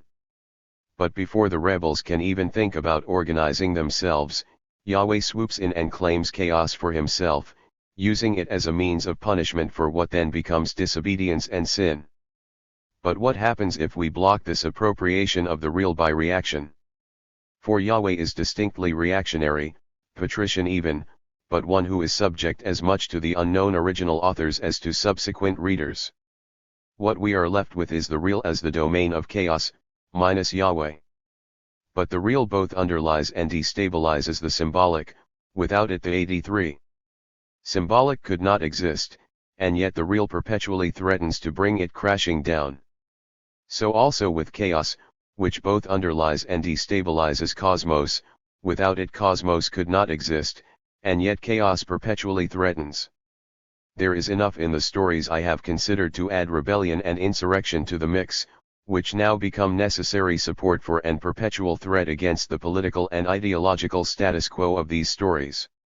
Or rather, we don't just add insurrection and stir, for insurrection is the central concern of these narratives. As constitutive exception, insurrection must be outside the viable zones of these stories, and yet it is crucial for the possibility of the stories in the first place. Yahweh's appropriation of all viable spaces, especially with the real, ensures that insurrection is systematically blocked from any space whatsoever. Murmuring. The final instance of this logic comes with the oft-repeated murmuring stories throughout the wilderness wanderings. Ernst Bloch first argued that they should be read politically and positively. The people murmur against Moses, God, and any other leader not because they are sinful winners, but because it is a trace of a popular, revolutionary consciousness. Indeed, in what follows I read Bloch with Freud's 2001, Volume 23, 1-137, Moses and Monotheism, for Bloch gives a political edge to Freud's own myth of the primal rebellion and patricide. The murmuring stories are the story of the bitter waters of Marah, Exodus 15:22, 25, the manna and the quail in the wilderness, Exodus 16, the contention and strife over water at Massah and Meribah, Exodus 17:1, 7, the response to the report of the spies, Numbers 14, Deuteronomy 1:27, Korah's rebellion and its aftermath, Numbers 16-17, and Aaron's rod as a way to settle discontent, Numbers 17. The key word is the verb lavin, translated as murmur, and the substantive telena, murmuring. I am interested in the larger pattern of these stories, which is that something goes wrong with the wilderness journey thirst, hunger, the land of Canaan looks far less promising than the propaganda suggested, or the leaders act in an authoritarian and stupid way and the people murmur against the figures of authority. Note the targets: Moses, Exodus 15:24, 17:3, Numbers 14:36, also Numbers 17:20/5, or Moses and Aaron, Exodus 16:2, 7, Numbers 14:2, 17:6/16:41, or Yahweh, Exodus 16:7, 8, Numbers 14:27, 29, 17:25/10. Occasionally they just murmur in general, a groundswell of discontent, Exodus 16:9, 12, Deuteronomy 1:27. One last occurrence in this stretch of text, after Moses and Aaron have finally disappeared, comes 84. In Joshua 9:18. Here the congregation murmurs against the leaders, al-Hanisiim. This final mention brings out the point of the murmuring stories: they challenge, question, and attack the leaders in general. By and large, the responses to these murmurings escalate from a relatively simple response supplying drinkable water and food, Exodus 15:22, 25, 16:1, 21, 17:1, 7, to full-scale punishment. Indeed, after the murmuring that follows the negative report about the less than promising land from the spies, we find nothing less than a deluge-type punishment. All but Joshua and Caleb are to die before they can enter the land, Numbers 14:20, 38. It is a mitigated punishment, one that Moses achieves in a desperate last-minute bid to stay Yahweh's hand, Numbers 14:13, 19, an act that positions him very carefully as the compassionate, caring one. Yahweh had just wanted to wipe them out there and then, Numbers 14:11-12, but now he will do so slowly, over 40 years, and save a couple of faithful ones. Mitigated. Except perhaps for Caleb and Joshua, but a quick death is far better than a slow one in the wilderness, although at least their children get to enter the land. The story of Korah and company, Numbers 16, is the first spectacular installment after the original spies die of the plague, Numbers 14:36, 37, of this slow death, although now with some fireworks and plague thrown in. The difference in responses to the murmurings between a simple "here you are," then, to wipe them out, marks another feature of these stories. They cluster around two crucial moments in the overarching narrative of Genesis through Kings. The first cluster comes immediately after the crossing of the Reed Sea and escape from the Egyptians, Exodus 15-17, 14, and the second on the threshold of Canaan, Numbers 14, 16, 17. The first involves issues of water and food at the outset of the wilderness wanderings, the second focuses on lack of trust and outright rebellion. In both cases the leaders are ultimately responsible. And in both cases we get variations on the same complaint: would that we had died by the hand of Yahweh in the land of Egypt, when we sat by the flesh pots and ate bread to the full, for you have brought us out into this wilderness to kill the whole assembly with hunger, Exodus 16:3. Or why did you bring us out of Egypt, to kill us and our children and our cattle with thirst? Exodus 17:3. And then, on the verge of Canaan, would that we had died in the land of Egypt. Or would that we had died in this wilderness. Why does Yahweh bring us into this land, to fall by the sword? Our wives and our little ones will become a prey, would it not be better for us to go back to Egypt? Numbers 14:2. 85. So far, then, we have a uniform series of protests against the triumvirate, Moses, Aaron, and Yahweh, an increasing scale of punishments, and a bunching around two central moments in the narrative, the first steps into the wilderness and the final step before Canaan. I want to ask one more question: who murmurs? It is the people, Hayam, in Exodus 15:24 and 17:3, the sons of Israel, Bani Yirael, in Exodus 16:12 and Numbers 14:27, 17:20/5, all the sons of Israel, Kol Bani Yirael, in Numbers 14:2, the whole congregation, Kol Ha'edah, in Numbers 14:36 and Joshua 9:18, and the whole congregation of the sons of Israel, Kol Adath Bani Yisrael, in Exodus 16:2 and 9 and Numbers 17:6/16:41.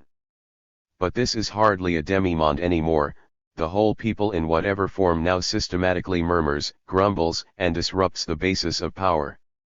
I am, however, intrigued by one phrase that is a continuation and variation on this, Bani Meri, the sons of rebellion.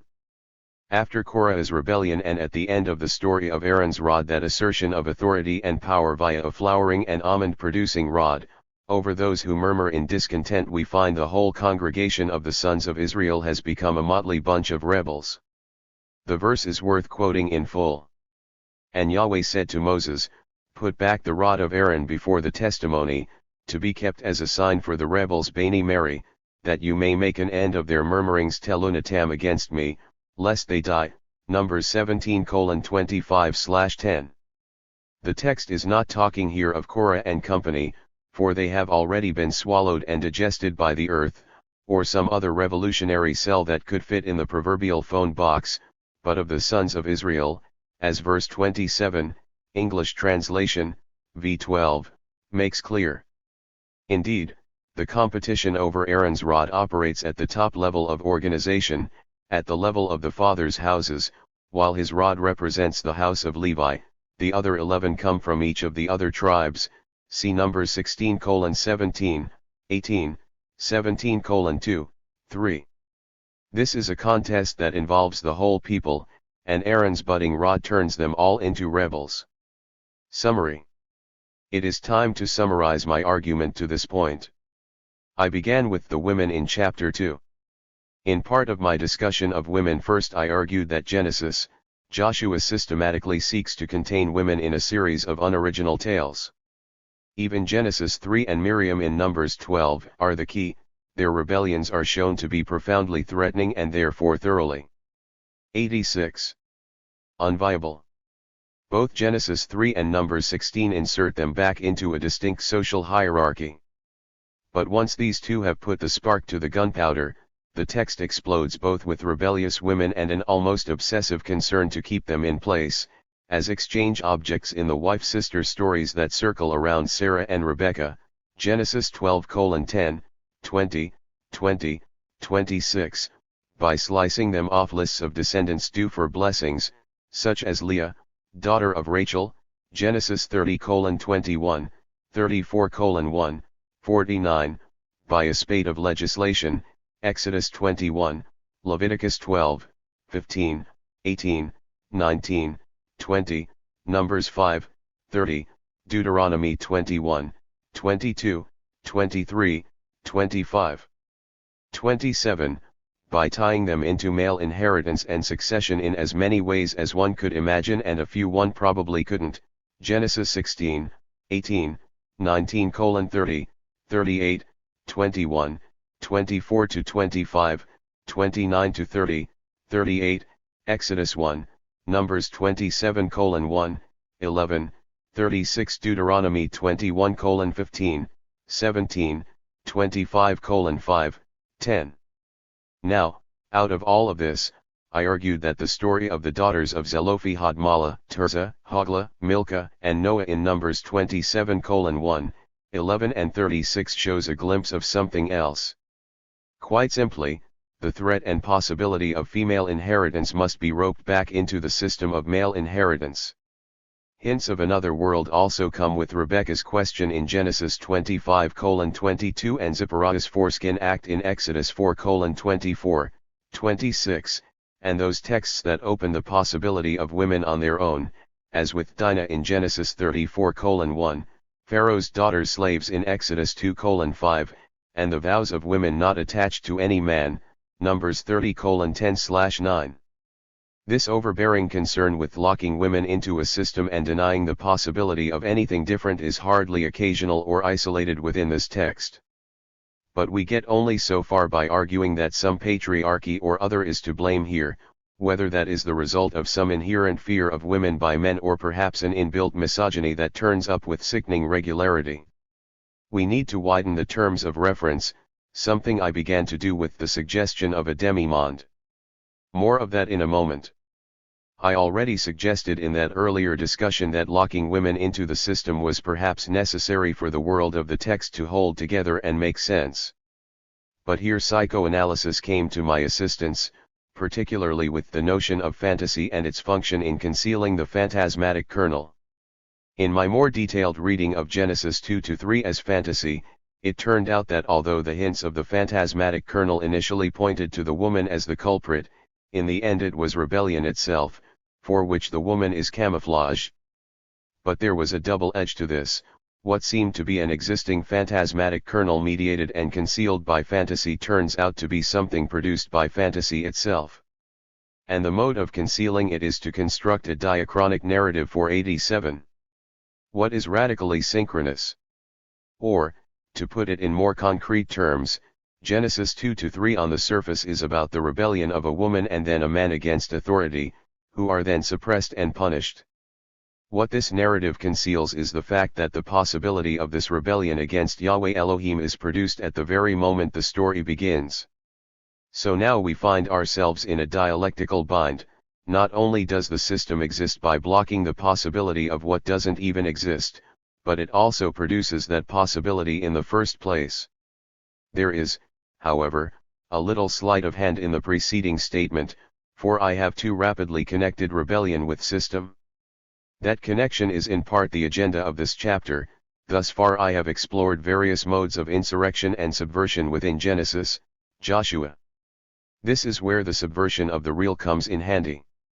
I argued that Lacan's real in the Hexateuch is the overarching set into which all the other terms fit as subsets. Through a series of readings of the flood story in Genesis 6-9, the Tower of Babel, Genesis 11:1, 9, the rebellion of Korah, Numbers 16, and the theme of murmuring the real took on much more of a political scent. And it appears here in these texts as a chaos that perpetually threatens order and cosmos. It turns up variously as flood, the confusion of language, and a gaping earth. But what has happened in these stories is that human rebellion has been naturalized. It brings on natural disasters and the zone of the real has been occupied by the deity. Not content with ordering the cosmos of the symbolic, God decides to occupy the real as well. Before we know it, chaos has become punishment of human sin in the hands of God. Human rebellion has nowhere to go. I have, however, left out a phrase in my return to the real here. Chaos is not merely the threat to order, it is also the support of cosmos. Without chaos, cosmos would be nothing. Without the real, the symbolic could not function. By now it should be clear that these phrases have a distinctly political sense, especially one in which we block the appropriation of the real by chaos. The real becomes a zone of subversion, but subversion with a structuring role. The cosmos of the text is structured precisely to deal with political subversion which menaces that cosmos with collapse at any moment, yet that cosmos could not exist without that danger. But we are not going to get away without one more twist. That threat is produced by the text in the first place, the logic of fantasy. Insurrection is then the constitutive exception of the Hexateuch. Yet the real is far more than this in the Hexateuch. Not merely the cells from which the rebels launch their raids into the world of the text, it signals 88. A systemic alternative. The first hints of this come with another element in my earlier discussion, the suggestions of a demi-monde. Demi-monde has of course all those associations with the French and Russian revolutions, the realm of rebels of all stripes, criminals, sex workers, pornographers, and sundry unsavory types. Much better than the associations that now hang around underworld. In Genesis through Joshua we find prostitutes, Genesis 38:15, Joshua 2:1, transvestites, Deuteronomy 22:5, sorceresses, Exodus 22:17-18, and Zoopiles and other deviants, example Deuteronomy 23:2-1, Leviticus 13-14, 18:23, 20:15, 16. Before we know it, the ranks of the rebels have expanded well beyond women and occasional figures such as Korah or even the builders of Babel to include a widespread demimonde. In fact, it threatens to include pretty much the whole of humanity, barring one or two, in the story of the flood. The move from being a rebellious demimonde to becoming the people as a whole takes place with the murmuring stories. Clustering around the crossing of the Reed Sea out of Egypt and the Jordan River into Canaan, the stories grow until the whole people are in fact sons of rebellion. The text works overtime to present them as winners and grumblers, disobedient, slow and somewhat stupid, all convenient labels to stick on political rebels to deny them any legitimacy. Here I can bring in the insight from my reading of Genesis 2-3 in terms of fantasy, and that is that political myth produces the possibility of political insurrection in the first place. Rather than a diachronic narrative in which rebellion is suppressed, the flood, Babel, Korah, and the murmurings, these stories create the possibility of rebellion in a radically synchronous fashion. In my earlier discussion I tracked down the kernel as insurrection, but after Korah and Babel and co it takes on the contours of the constitutive exception and the real as well. That real is starting to become somewhat politicized. But nothing politicizes the real more than its own central function, its perpetual threat to bring the symbolic cosmos crashing down.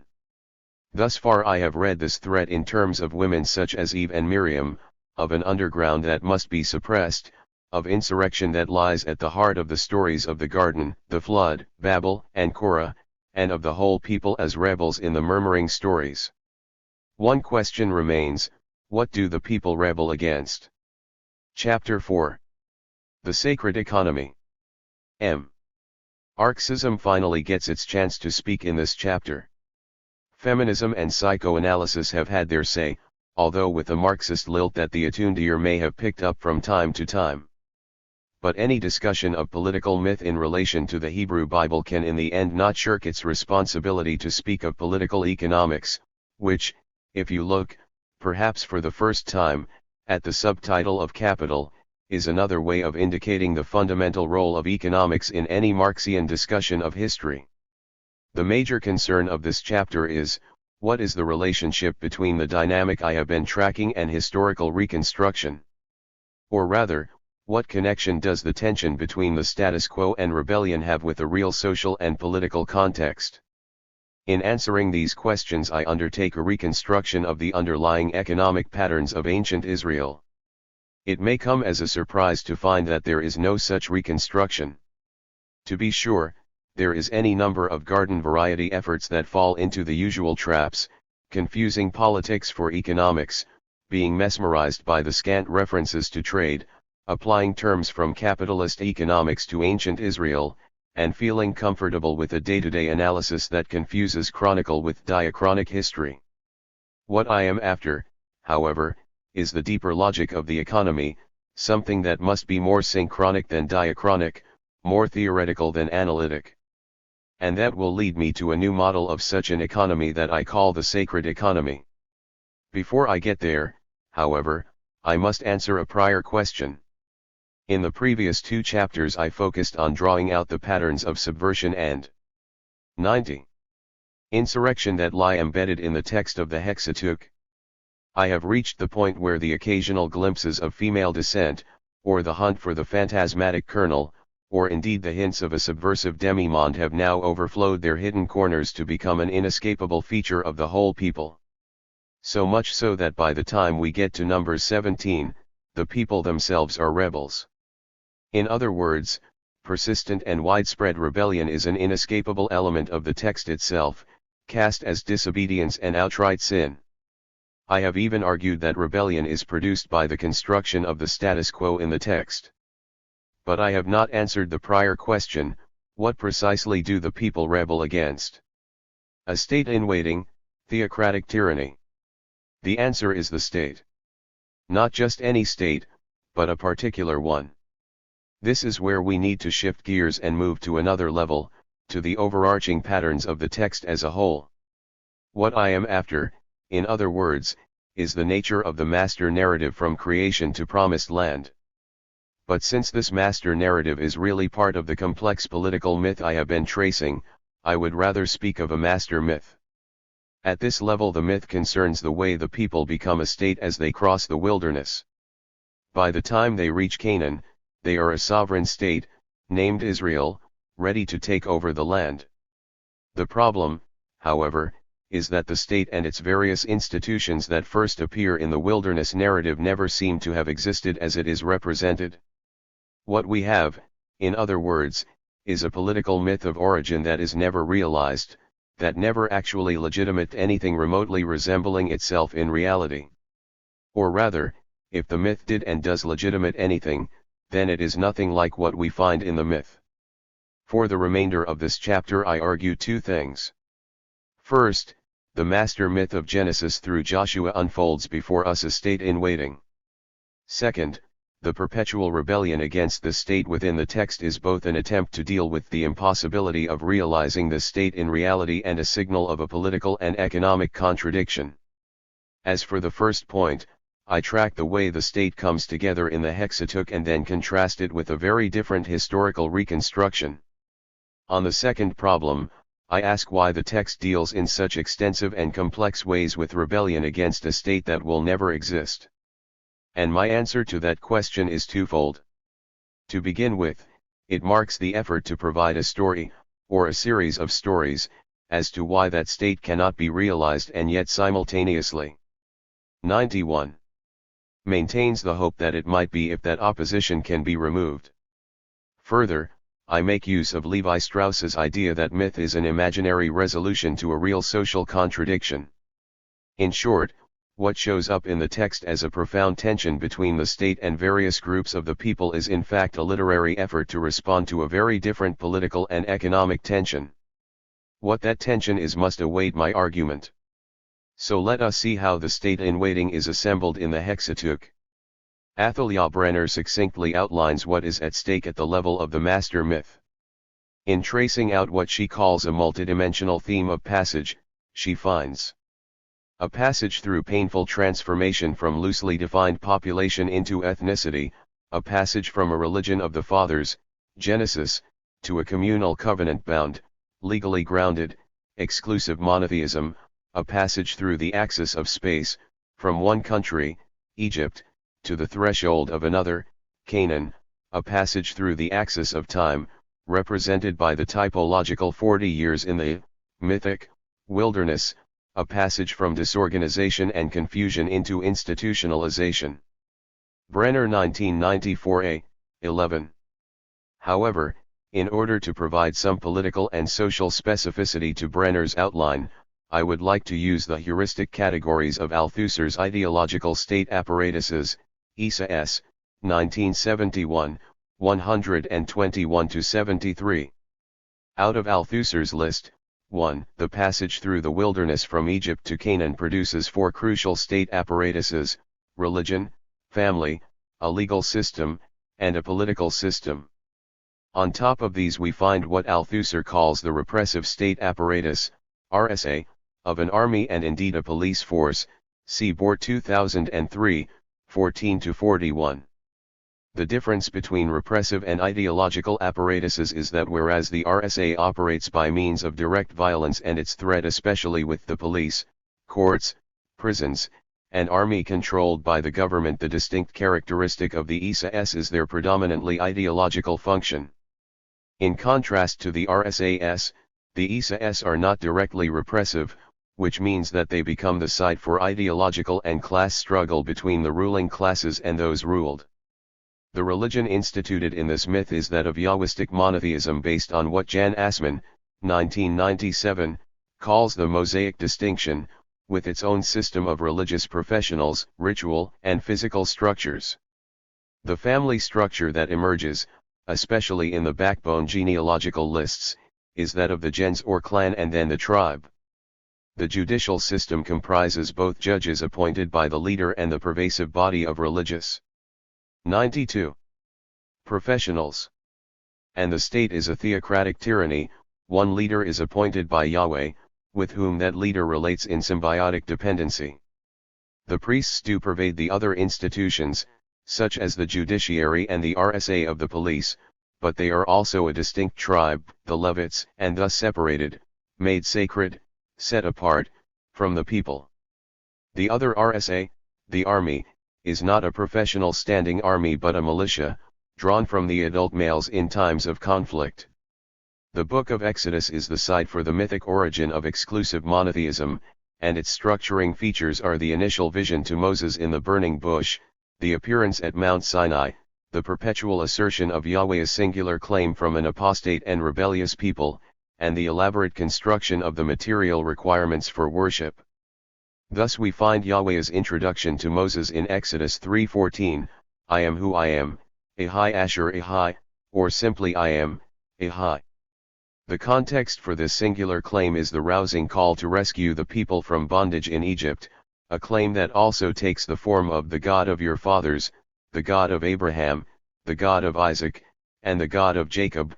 3:15, a little piece of narrative glue that happens to be Yahweh's singular emergence. From Exodus rises Mount Sinai, literally and figuratively. Here is enacted the most interesting feature of this story's monotheism, the Mosaic distinction. Simply put, the Mosaic distinction is between what is true and what is false, rather than what is sacred and profane. That is, in the first of the 10 Commandments, you shall have no other gods before me, Exodus 20:3, see Deuteronomy 5:7, we find the difference between true and false gods, true and false religion, a distinction that overrides that between sacred and profane. That second distinction now becomes a consequence of the first, as with the command for Moses to remove his shoes when he tromps too close to the burning bush, Exodus 3:5, or the wavering debate as to who might be able to climb the mountain and how close the people might come, 19:21, 25. But what are the implications of the Mosaic distinction? First, the other gods become false gods, no gods at all, and not other gods with whom Yahweh is in competition. Second, Asman, 1997, argues that Yahwistic monotheism, like Akhenaten's Egyptian monotheism with which it shares so much, is a counter-religion that sets itself up by trampling over earlier religions. I am less interested in Asman's tendency to see these earlier religions as some actually existing system, what he terms Egypt. I am much more interested in the following observation: this monotheism derives its crucial semantic elements from a construction of the rejected other, and these semantics have 93. Continued to exert their influence to the present day. Mosaic monotheism is an explicit counter-religion which depends on the preservation of what it opposes for its own definition, Asman 1997, 211. For Asman, Mosaic monotheism must preserve what it usurps for its own coherence, hence the perpetual pattern of apostasy and the worship of false gods that we find throughout the Hexateuch and beyond. But this goes only so far and begs the next step. Mosaic monotheism is a mythic construction that creates the other denied system in order to define itself. 2. This is the logic of the master myth of the Hexateuch as such, for the state being constructed in this myth is unthinkable without the creation of systematic opposition, an opposition that must be denied and blocked for that master myth itself to exist. How does the narrative of Sinai create the denied other? The story of the golden calf of Exodus 32, see also Deuteronomy 9, in which the whole people rebel, provides an answer. This is the only story of rebellion or murmuring in the sojourn in the wilderness of Sinai that runs from Exodus 19 to Numbers 10, but it has two distinct features: it is a religious rebellion, and it comes in between two crucial assertions of the Mosaic distinction. The episode takes place while Moses is on Mount Sinai and when the Mosaic distinction is first made in the narrative. But when he encounters the apostate Israelites, Moses throws the 2 tablets of the law down in anger, Exodus 32:19, and so, once the worship of the golden calf has been dealt with, he must take 2 other tablets upon which Yahweh will write the words once again, 34:1. But are they the same words? For Exodus 34:27 suggests that now we have a different set of words on the tablets. Write these words: in accordance with these words I have made a covenant with you and with Israel. Which words?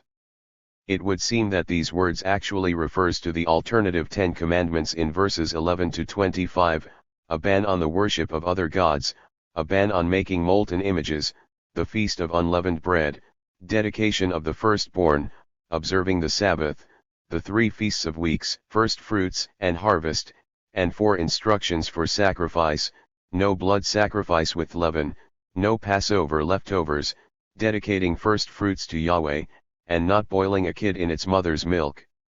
These are the 10 words Yahweh writes on the tablets of stone, 34:28. There are 3 overlaps with the more well-known 10, the ban on other gods, the prohibition of images, and the observance of the Sabbath. More important, in these alternative 10 commandments the Mosaic distinction is asserted even more strongly. No other means of worship and no items of worship are to be tolerated, Exodus 34:11, 16, see Deuteronomy 7:1, 5. Why? 4. 94. You shall worship no other God, for Yahweh, whose name is jealous, is a jealous God, Exodus 34:14. Once Mosaic monotheism has created its other, and once the people actually leave Sinai in Numbers 10, the rebellions come thick and fast, from the craving of meat, Numbers 11, to the worship of Baal of Peor, Numbers 25. And Deuteronomy will obsess over the religious rebellion of worshipping other gods, Deuteronomy 7:1, 5, 25-26, 11:26, 32, 12:29, 31, 27:15, 28-30. But if the other, false, religions are not to be permitted their material basis, then Yahwistic monotheism must have it. Indeed, the whole Sinai episode, Exodus 19-40, is an interior designer's delight. Here we find detailed instructions from Yahweh for the construction of the tabernacle and its rituals, all the way from the color of the curtains to the cut of the priests' robes and the perfumes they should wear, see Boer 2001. The instructions take up the bulk of the information Moses receives on Sinai, Exodus 25-30, and a good section of Exodus itself is taken up with building the thing, 35-40.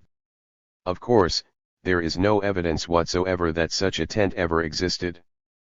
But the machinery of religion and its all-important collection of religious professionals receive far more attention in the stay at Sinai than they might have hoped for, whether it is the spelling out of sacrifices and rituals of ordination, Leviticus 1-9, 16, priests and feasts, Leviticus 21-24, and altars, Numbers 7, or exemption from military service and indeed any other productive work for the tribe of Levi, Numbers 1:47, 54, 3, 9.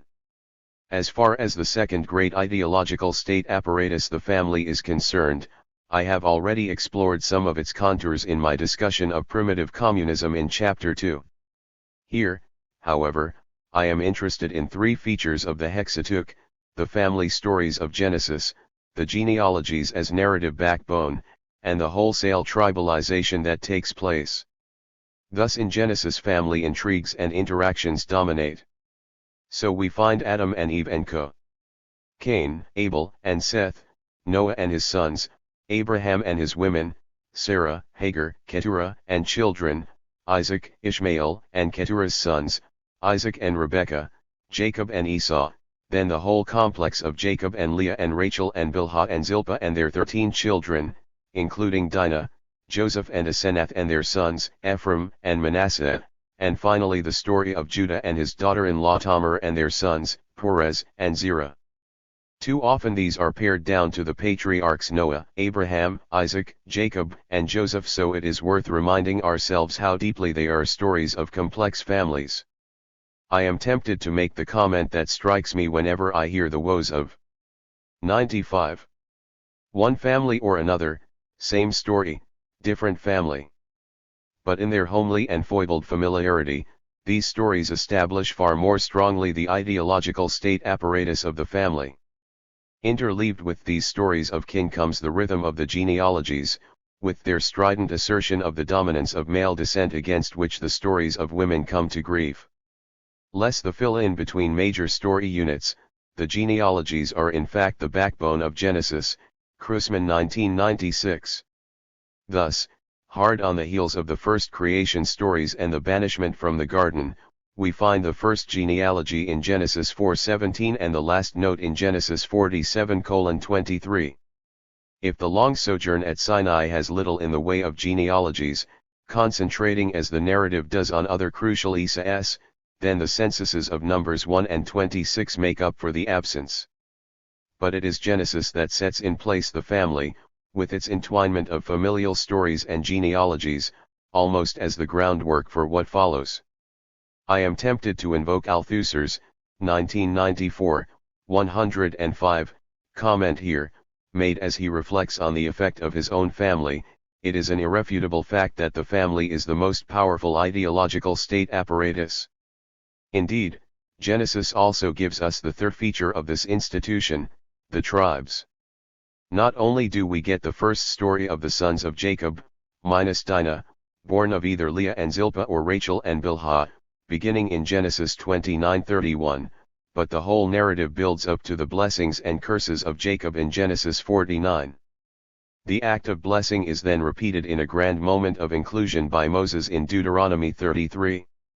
But in between there is a constant process of reinforcing the tribes, whether in the census of Numbers 1, the organization of tribal camps in Numbers 2, the long list of offerings for the new altar in Numbers 7, the order of tribes when leaving Sinai, Numbers 10:17, 28, or in the list of those responsible for dividing the land, Numbers 34:16, 29. The actual allocations of Joshua follow tribal patterns, Joshua 13-21. In fact, the whole master myth from Genesis through Joshua would hardly make sense without the structuring role of families and then tribes. I can pass through the judicial ideological state apparatus rather quickly. At the most obvious level there are the 613 laws of the Pentateuch, the bulk of which appear in the long stay at Sinai and many of which obsess about women and a half-seen demi-monde. Despite the fact that many of the laws do indeed deal with religious matters, and despite the fact that in some cases priests act as arbiters, see Deuteronomy 17:9, the establishment of a judicial system is separate from that of the religious professionals. But note that it happens at the last moment before the people arrive at the 96. Mountain of Sinai. Exodus 18. Jethro, Moses' father-in-law, suggests that Moses should lighten his stress level and appoint rulers of thousands, of hundreds, of fifties, and of tens, 18:21, who will then judge the people at all times, 18:27.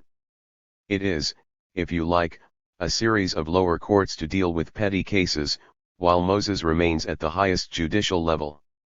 With the system neatly in place, the laws can now roll out from the top of the mountain. But two things are worth noting: these men are appointed by Moses, and they are rulers first, judges second. Or rather, they are appointed as rulers over the people much like military commanders, and part of their task is to judge. The judiciary, in other words, is entwined with the political system. 3. That political system is, as I mentioned earlier, a theocratic tyranny. Although the priesthood comes close to being the ruling body, Aaron is never more than second in command. The Hexateuch presents neither a hierarchy nor an oligarchy. From the moment Yahweh appoints him in Exodus 3:7, 12 until his drawn-out death in Deuteronomy 34, one wishes that he might have keeled over just a little earlier, for Moses is the divinely appointed leader and the form of government a tyranny. Here many of the rebellions in the text aim their energy, from Miriam through to the murmurings of the people. Many commentators have pointed out how much the figures of Yahweh and Moses are wrapped up in each other in the Pentateuch, how one can hardly do without the other. And it is not for nothing that Moses is Machiavelli's, 1988, 19-20, 88, first example of the ideal prince. Joshua, carefully appointed by Yahweh, Deuteronomy 31:23, follows on in exactly the same vein, 34:9, 12. We have, then, four arms of the machinery of a state in waiting, exclusive monotheism with its system of religious professionals and material basis, the family and tribal structure, a judiciary, and a form of government. These four elements combine to produce that crucial element of a state, a sense of collective identity. That identity is the sons of Israel. Although the four elements of the state are distinct in the text, they also overlap in so many ways, especially with the repressive state apparatuses of the military and the police force. Abraham sets the agenda here, with the 318 personal thugs from his household functioning as a mafia to carry out some necessary dirty work in rescuing Lot, Genesis 14:13, 16. This will go in two directions, one to the personal police force of Moses and the other to the popular militia. The first, in which the Levites slaughter a few brothers and neighbors and companions as an ordination in blood, Exodus 32:25, 29, deals with internal policing, and the Levites double very 97. Handily for such a chore. The militia, from which the Levites are exempt, Numbers 1:47, 54, is called up to deal with external threats, such as that of the perpetual Amalekites, who seem to get wiped out time and again only to return for one more round, see Exodus 17:8, 15, or the Midianites, Numbers 31, and others. Here the institution of the family in terms of tribal structure becomes the bedrock for the army. For the censuses of Numbers 1 and 26, along with the departure from Sinai in Numbers 10, comes through as a roll call for war. This state in waiting, it would seem, is a highly militarized one. Against this state the various murmurings and rebellions I traced out in chapters 2 and 3 rumble and then break up. The women run afoul of the judicial, note how many laws obsess about women, and challenge the political, Miriam, the family, assertion of a male line, and the religious, Eve. The chaotic challenge of the real, along with the rebellion of the people as a whole, threatens to break the hinges between all of these apparatuses, beginning with the theocratic tyranny of the Moses-Yahweh nexus and then running all the way down the scale. Here come the Russians. Let us pause for a moment and see where my argument has come. The master myth of the Hexateuch provides the lineaments of a theocratic tyranny with interwoven institutions of religion, family, judiciary, a militia, and a police force provided by the priests. This tyranny faces perpetual and widespread rebellion that must constantly be suppressed. Not only is the opposition to this state in waiting necessary for the narrative construction of that state, but the story itself produces the opposition. The catch with this master myth state in waiting is that it does not resemble any known reality for ancient Israel. Now I arrive at a point in the road where many have stood before, to show how the text does not tell us anything much about history, proceed to a historical reconstruction, and then, perhaps, account for the production of the text. These are the age-old concerns of historical criticism, namely, the desire to produce a history of the text and of the history behind the text, all the while agonizing over the historical reliability of the text. My interests are different, for three reasons. First, I do not need to enter into futile debates over the historicity or otherwise of these texts, since no reputable biblical scholar any longer argues that the Hexateuch gives any direct and reliable historical information, unlike the heated debates. 98. Concerning the historicity of the monarchy and indeed exile to Babylon.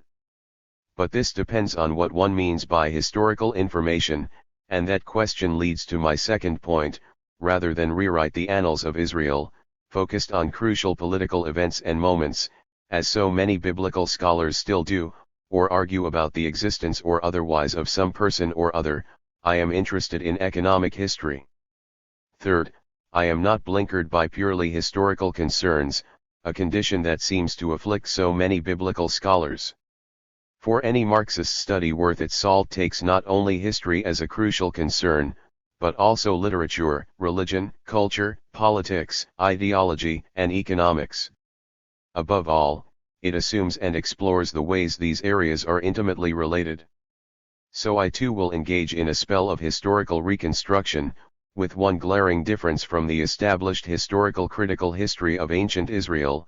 I make use of a wealth of material from the former Soviet Union over some 60 years, material that is still off the radar of most biblical studies. 5. The catch is that whereas much of this work was dismissed in the context of the Cold War, especially in biblical studies, Soviet scholars worked readily and comfortably with Western scholarship in a properly ecumenical scholarly agenda. 6. Since this work is barely known in biblical studies, I will track some of the major items of the Soviet research. These Soviet debates ranged all the way from the intricacies of grammar to the overarching frameworks of modes of production, whether Asiatic, ancient, slave-based, or feudal.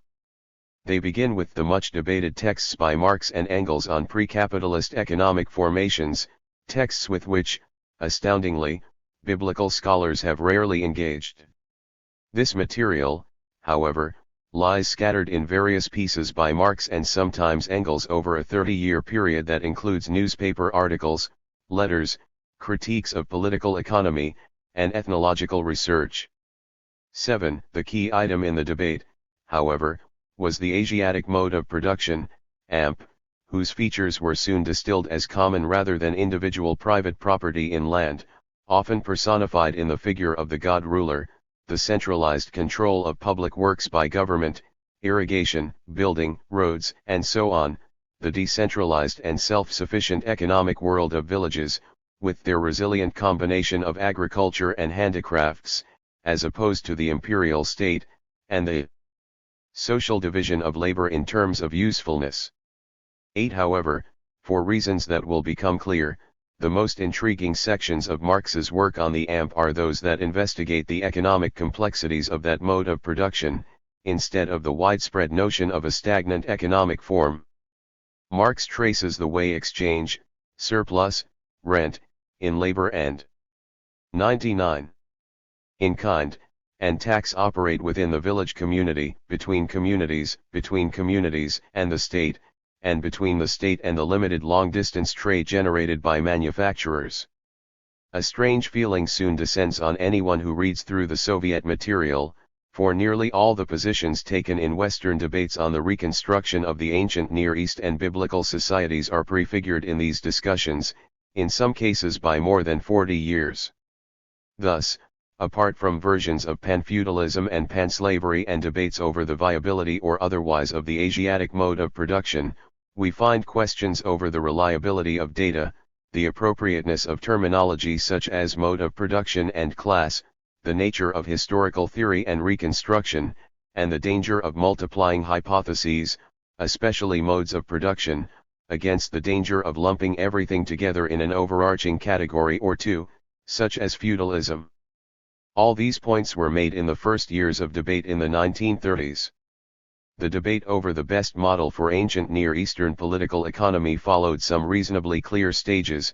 9. The AMP gave way briefly to feudalism, which then fell beneath the sweep of the slave-based mode of production, which in its turn begrudgingly allowed the return of a revived AMP. The anti-Asiachiki, as the opponents of the AMP were called, swept the field early in the debate, and the AMP disappeared as a viable category. For a few years feudalism became the preferred descriptor, a position that long held sway in non-Marxist scholarship on the ancient Near East, see Schlone 2001, 187-89, but it soon fell away. Thus, in a profoundly influential lecture of 4 hours delivered in 1933 at the Academy of the History of Material Culture in Leningrad, V.V. Struve sidelined feudalism as a viable term. If we say that everything is feudalism, then we get a feudal porridge in the literal sense from Babylon to Napoleon, quoted in Dunn 1981, 44, see Struve 1969a. In a broad sweep that covered all of the key documents in the histories of Mesopotamia and Egypt, he went on to persuade most scholars that the evidence pointed to a slave mode of production. Even though slaves were numerically inferior to various other classes, such as free laborers and landholders, these slaves were owned collectively by the state and temple complex, worked the year round, and were therefore the dominant means for the extraction of surplus. Apart from arguing in favor of a slave-based mode of production, Struve's interest lay in the internal contradictions that generated the periodic rise and collapse of the various ancient Near Eastern empires, Sumerian, Babylonian, Assyrian, Persian, and so on. 100. What we find after Struve's decisive intervention are those who refined his argument for almost 3 decades, Tyamina 1969a, 1969b, with debates over the nature of labor and class through detailed exegesis of the available documents, Struve 1969b, Dandom of 1984, others who held onto the notion of feudalism, such as I. M. Le E.C. Dunn 1982, 47, others who began to distinguish between an early, primitive, or immature form of slave-holding society and its mature form in Greece and Rome.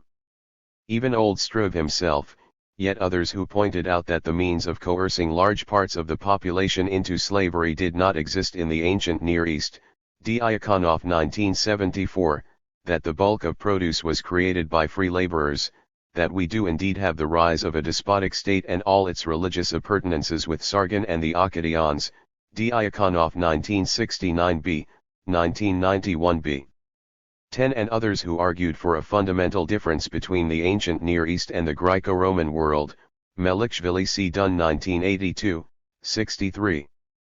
Gradually, under the weight of further evidence, debate, and 1,000 qualifications including a bold effort by Tyamina to argue that, apart from the rulers, everyone in the whole ancient East was in fact a slave and that Greece and Rome constituted aberrations, Struve's position crumbled.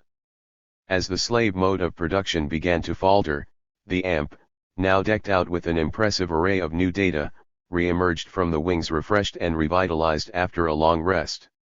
11. This took place precisely when, in the 1960s and 1970s, it suffered a series of attacks in the West. For instance, biblical scholars who are aware of these debates, example Simpkins 1999, see the criticisms of Hindus and Hurst, 1975, 178-220, as the final nail in the coffin of the AMP.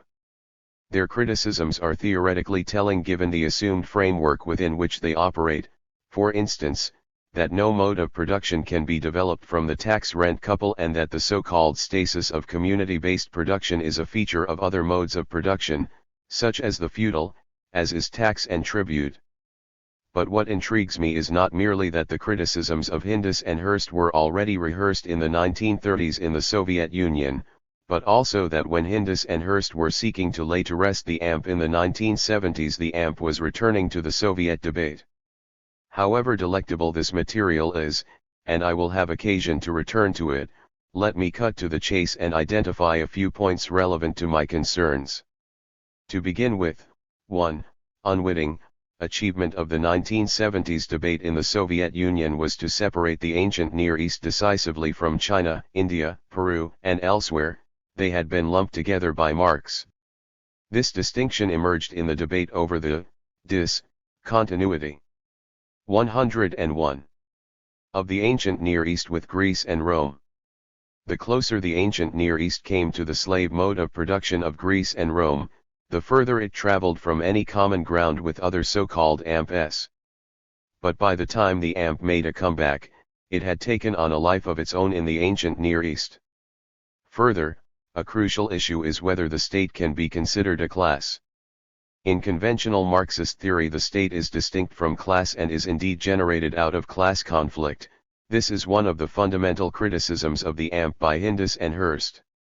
Others have pinned their arguments to a different formation of class and state in which the two can be one, without explaining how. Crater 1975, 292, Tyamina 1969a. This is a significant confusion, as I will argue in more detail below. The state is not identical with the growth of a temple city complex, that is, with the concentration of power and wealth in a small ruling elite. Rather, the state emerges in a deep tension between the temple city complex and the resilient village commune. Finally, what emerges from these discussions is not merely the value of ever new philological and archaeological data from the ancient Near East, but also the continual debates over and refinements of the heuristic models used to make sense of the data.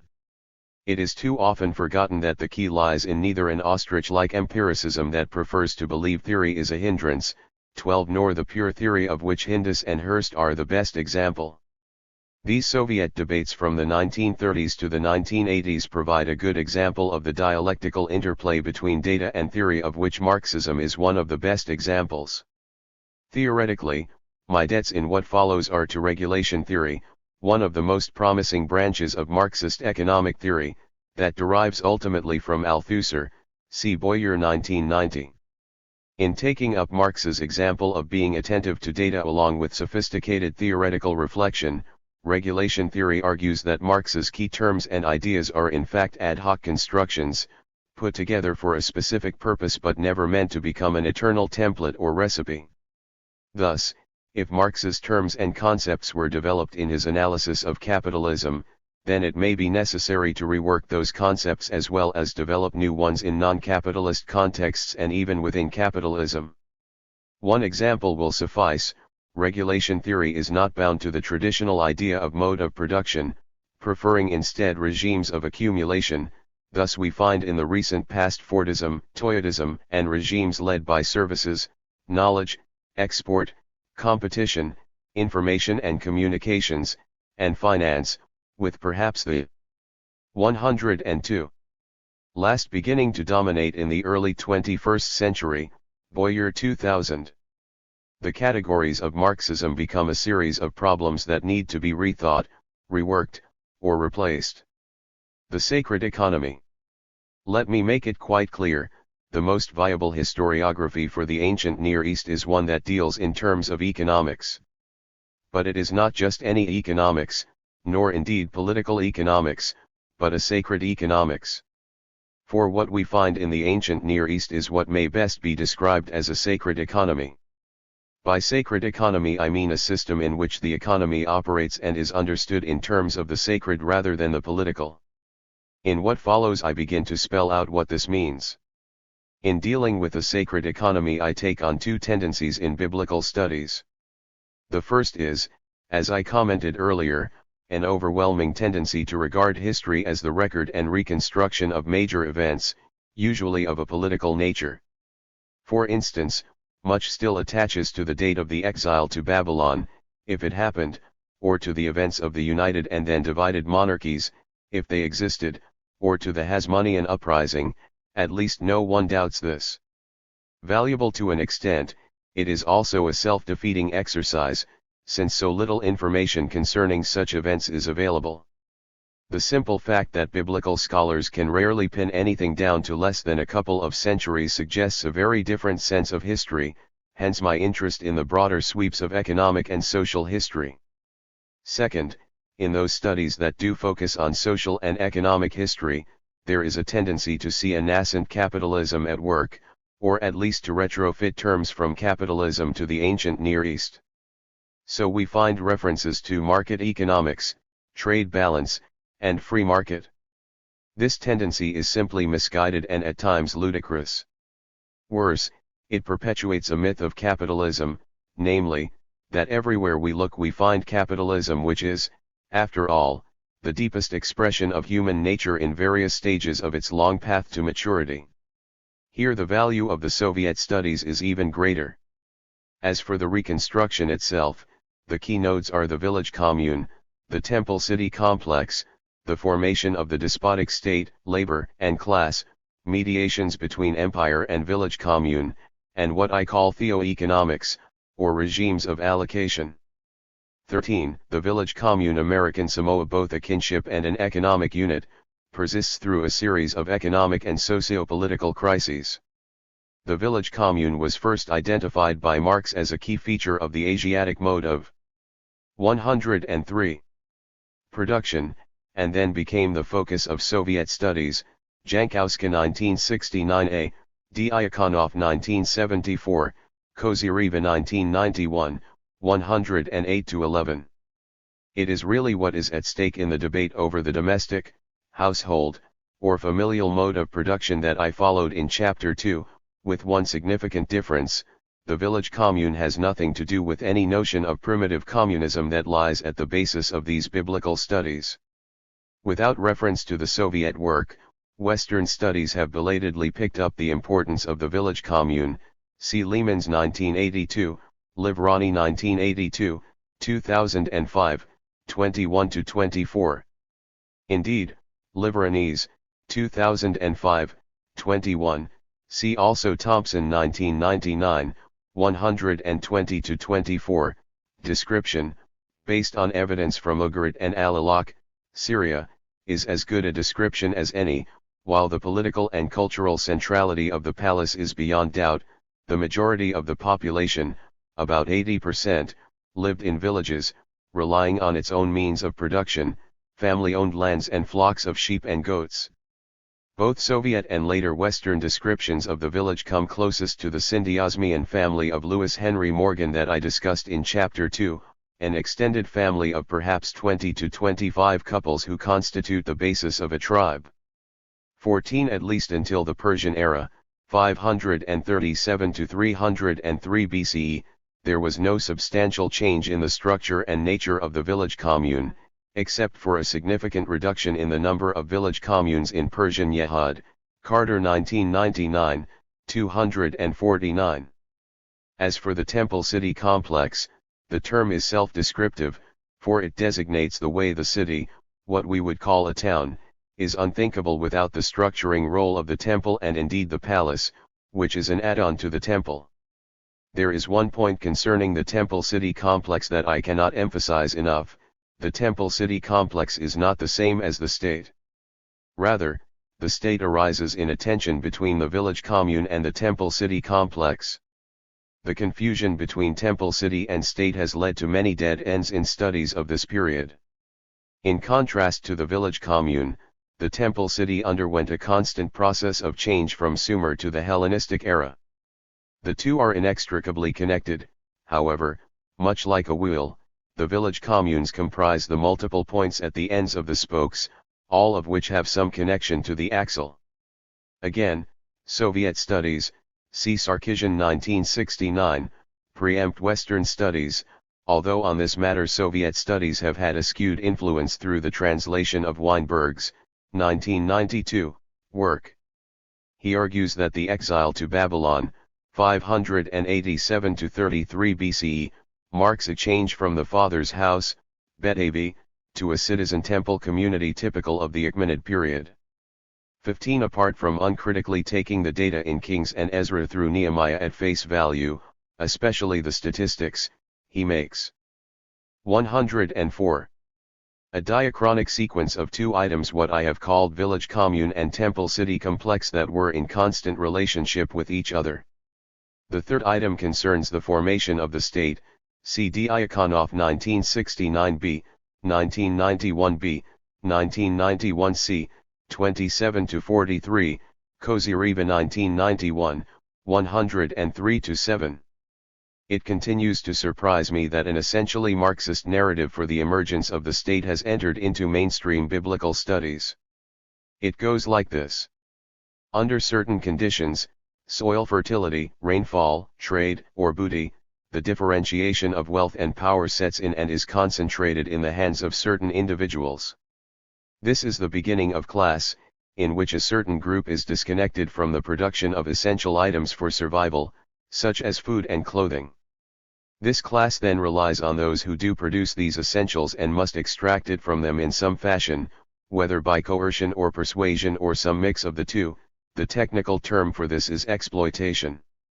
With further concentration of wealth and power we get chieftains and towns, and then, at some vague point when the extraction of essential items becomes sufficiently complex and requires some form of defense for such wealth, we get the city and the state and its ruler, whether a king, despot, or tyrant.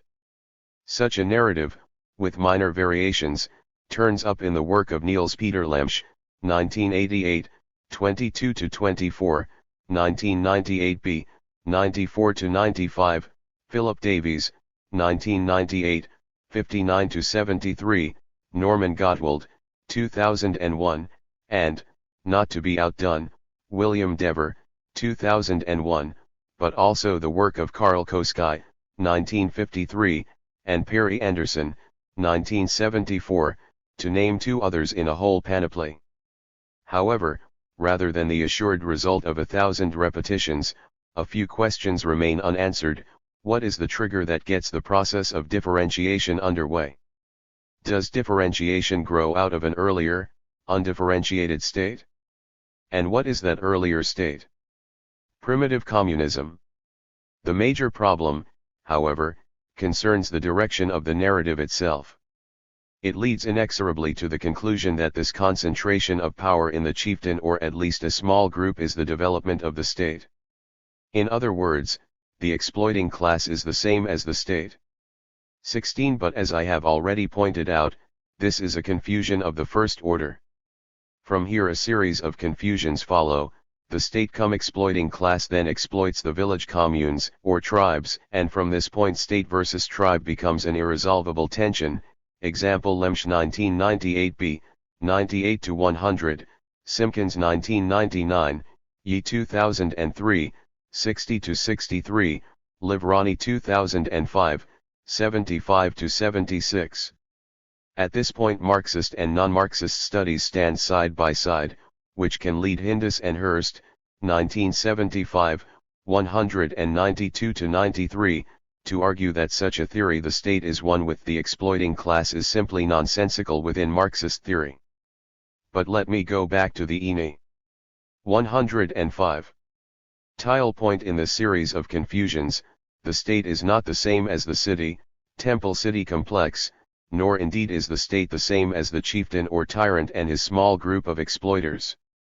Rather, following the insight that the state arises only in the tension between classes and is not a conglomeration of individuals, my argument is that the state arises in the conflict between this group and the village commune, which may then be described as classes.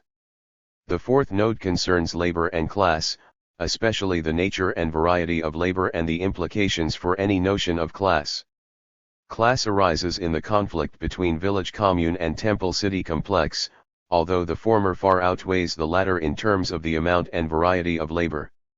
In discussions of class, we move between efforts at broad typologies and an awareness of the sheer diversity of types of labor. 17. Thus, while Diakonoff, 1987, 3, 1991 c. 39, attempts a typology for the whole ancient Near East that distinguishes between those who own the means of production but do not produce, government agents and religious professionals in the temple-city complex, those who own and produce, members of the village commune, and those who do not own but produce, slaves, day laborers, corvée laborers. Klengel, 1987, shows how much variety there was for just one period, Old Babylonian 18 independent. Householders, public labor service, merchants, workers possessing but not owning means of production, recipients of crown land, workers whose labor is consumed directly by the owner of the means of production, personnel of large economic units, and various types of indenture and slavery such as debt slaves and those either captured in war or born into slavery. It is important to remember that juridical distinctions, however loose and slippery they might have been, between groups of people in the literature from ancient Israel and the ancient Near East do not necessarily match class distinctions. See Zelin 1968, Diakonoff 1987, Jurgads 1991, 281-83. For instance, Livrani, 2005, 17-18, notes a basic distinction in Ugarit and Alalak between king's men and free men, but he points out that the distinction is political, judicial, and functional, while there was much economic variation. This is vitally important for biblical scholarship, since the text looms large in any reconstruction. Juridical distinctions between people, such as those in the Hebrew Bible between Israelite and foreigner, Moabite, Ammonite, Canaanite, etc., women and men, widow, orphan, forced laborer, and slave, are not necessarily class distinctions. Such fluidity may reflect the instability of social structure, Jacobson 1969, 295, but it seems to me that juridical and functional distinctions effectively 106. Divide people who are in a similar class position. It prevents them from unifying and gaining what we might call class consciousness. The law, administered by the state, therefore becomes a direct instrument of compulsion. Marxist economic theory calls this extra economic compulsion for economic reasons. Fifth, we have mediations between empire and village commune. Some despotic states became empires, such as the Sumerian, Babylonian, Achaemenid, and Persian. What the studies thus far do not consider sufficiently are the various mediations of the relationship between despotic empire and village commune. This is especially true of small vassal states such as Israel, and indeed cities like Jerusalem, that stand between empire and village commune. Here Dandamov's, 1969, 296-97, point is crucial. It is known that side by side with a common code of laws, gold currency, royal measures of weight and the use of Aramaic as the official language throughout the entire territory of the empire, there continued to exist in every satrapy of the Achaemenid state old local laws, customs, traditions, religions, measures of length and weight, systems of currency, local writing systems, and spoken languages. In other words, each satrapy of the Achaemenid Empire remained an independent socio-political unit with social institutions and an internal structure of its own. Not only is the vassal state a crucial mediator between empire and village commune, but it may also act as a buffer. Theoeconomics. Finally, there is what I call theoeconomics. After a detailed analysis of available archaeological data, Charles Carter, 1999, 285, comments, a new study of the economic patterns within Yehud, the Persian province of Judah, is still to be written and will require new data or new methods of interpreting the existing data. In response, I propose that we speak of the sacred economy of the ancient Near East, including Israel, in terms of a tension between allocation and extraction, or between an allocative economics and an extractive economics.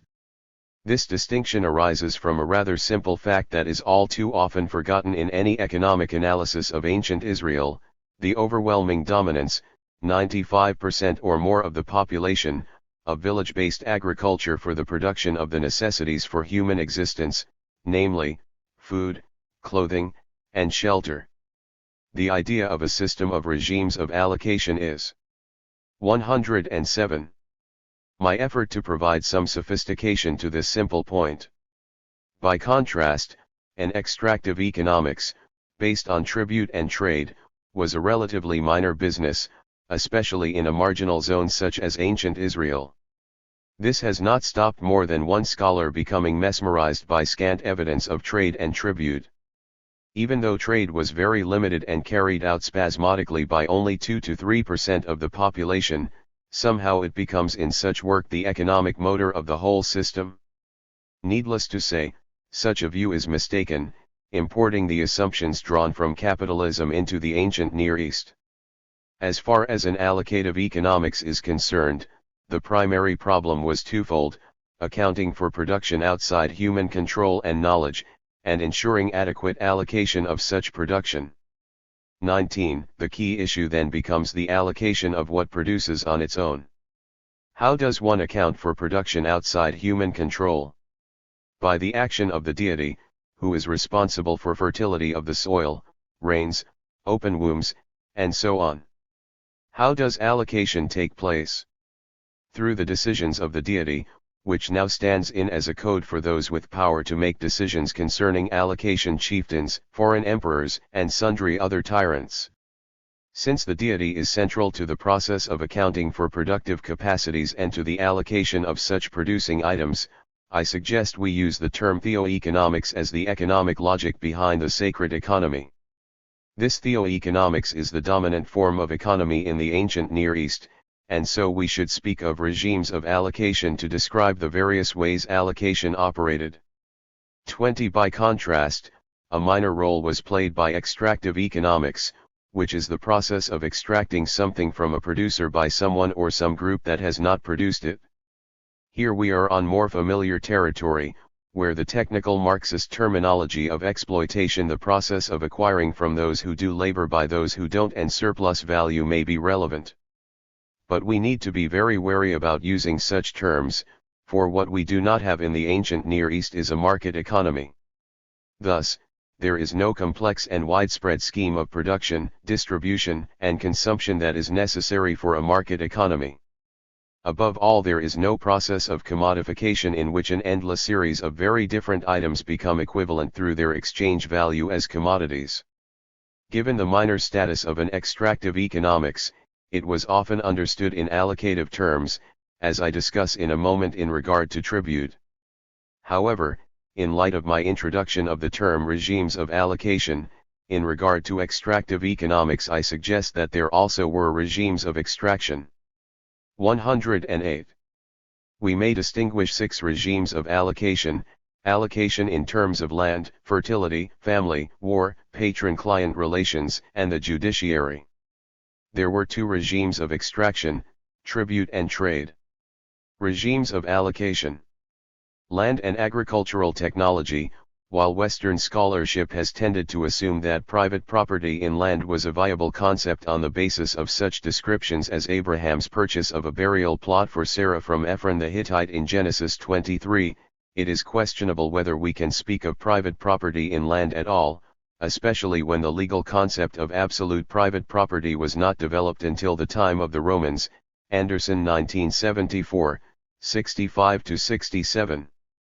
The closest we may come is some notion of the village commune holding land in common, or perhaps the state, but this is a very different sense of ownership. Rather, we need to speak of the allocation of land. Thus, in the political myth of the Hexateuch, Yahweh allocates land to Israel in the long-delayed promise of a land that runs as a thread through the whole story. Fertility, closely related to but distinct from land allocation, is the allocation of fertility, which includes land but also animals and women. At this level the overriding metaphor is of a receptacle for seed, whether that is a woman for a man's seed, the ground for crop seeds, or female animals for the seed of male animals. God in his various names ultimately controls and thereby allocates such fertility, as the narratives of opening and closing wombs of both women and animals indicate, as well as the fear of famine and celebration of plenty. Family. In a family-based regime of allocation, the structures of kinship determine the allocation of a whole series of items, including land, women, and animals. Kinship patterns determine the allocation of women in terms of endogamous or exogamous partnering, and thereby the allocation of children, especially sons. But kinship also sets the way inheritance passes on through the clan, in terms of land and animals, as well as other items such as the booty of war. Indeed, as I pointed out earlier, kinship structures are intrinsic to the nature of the militia. The census lists of numbers 1 and 26 are war lists, but they also determine the allocation of plunder. The whole kinship structure, no matter how shifting and artificial it might be, is determined by the deity. He is, after all, the God of Abraham, Isaac, and Jacob, or the God of our fathers. 1. 2. 3. 109. War, the militia, which we may call the regime of the war machine, is another mode for the acquisition and allocation of land, animals, and women. The narrative of the conquest of Canaan, however fictional it might be, indicates the way such allocation was understood. Of course, it requires the dispossession and conquest of land originally allocated to another people. Thus we find the long list of reallocation of the land to the various tribes, Joshua 13-21. The notion of the ban in its various modes is an indicator of this regime, for in the divine command to exterminate all men, women, children, and animals, we find the need to eliminate everything except the land for reallocation. Thus in Joshua 6:21 the story depicts the invaders utterly destroying all in the city, both men and women, young and old, oxen, sheep, and asses, with the edge of the sword. At other times, spoil and cattle are the only items allowed to be taken, as with Ai, Joshua 8:2, and then reallocated. However, the war machine as a professional army of the imperial center overlaps with extractive economics, for its task then includes ensuring the payment of tribute to that center. Patron-client allocation, along with kinship and the war machine. The patron-client regime is another, overlapping way of dealing with the distribution of land, women, animals, and booty, but also more intangible items such as protection and service. Although Simpkins, 1999, has argued that patronage is a mode of production all on its own, it is far better understood as one element in a larger economic system, for patronage is found in other economic systems apart from the sacred economy. Judiciary, in contrast to the judiciary under capitalism, which turns on the two poles of sustaining the institution of private property and the private individual, and in contrast to feudalism, in which the judiciary functioned to ensure the class structure of feudal society, the role of the judiciary in the ancient Near East was to oversee the workings of allocation. It is not for nothing that many of the laws in the Hebrew Bible deal with the allocation of land, the control of women, the patterns of kinship and inheritance, and the nature of patron-client relationships. The fact that these laws are presented as given by the deity is yet another signal of the dominance of the sacred in an allocative economics. Of course, an economic system is not determined by a unique item or two. Rather, it is the nature of the combination of the elements, or regimes. 4. 5. 6. 110. As I have called them here, into a whole that is important. Thus, while kinship, war, patronage, and the judiciary are found in other systems, it is their combination as modes of allocation that makes the sacred economy unique. Regimes of extraction. Tribute. That tribute existed as extraction by a local state from the peasants and by an imperial center from subject states is beyond doubt, but its function is open to endless debate. On the one hand, it led Norman Gottwald to develop his famous and influential notion of the tributary mode of production, since tribute, he argued, was the primary mode of exploitation, the extraction of surplus. But it was also one of the main points of Hindus and Hearst's similarly influential argument against any notion of an Asiatic mode of production. Tribute is tax, which is not unique to the ancient Near East, nor does it function as the prime mechanism for the extraction of surplus. Tribute, however, is not the determining feature of the sacred economy. It is a crude mode of extraction, extending the plunder of war into a system of tribute gatherers, a bureaucracy, the accumulation of treasure in temples and palaces and its ostentatious display. Indeed, its primary role was the maintenance of the temple city complex and the larger imperial state. However, even though it is not the determining feature, tribute is the point at which the main tension of the sacred economy shows up. We can now see that the tension I noted earlier between the village commune and the temple city complex manifests itself in the tribute extracted by the latter from the former. Yet the fact that tribute was a problem within a sacred economy shows up in the way it was justified in terms of an allocative ideology. Thus the deity was the one who sanctioned tribute, most notably in the notion of the temple tax or tithe, a reallocation of produce for the sake of the priests and the material structure of religion. Trade. The existence of trade has led more than one historian of the ancient Near East or of the Bible into paroxysms of capitalist delight, finding market economics at work in every nook and cranny. The Soviet studies are again instructive, see Jankowska 1969b, Diakonov 1991a, for they stress how basic and limited such activity was. The tendency in Western scholarship has been to find nascent capitalism, coded as market exchange, in the smallest hint of trade. So we find anachronistic categories such as privatization, rate of interest, trade balance, free market, and international market economy, example McNutt 1999, 195, Warburton 2003, Thompson 2000, 233, I. Finkelstein 1989, Silver 1983. This is simply an anachronism, for trade does not mean a market form of exchange.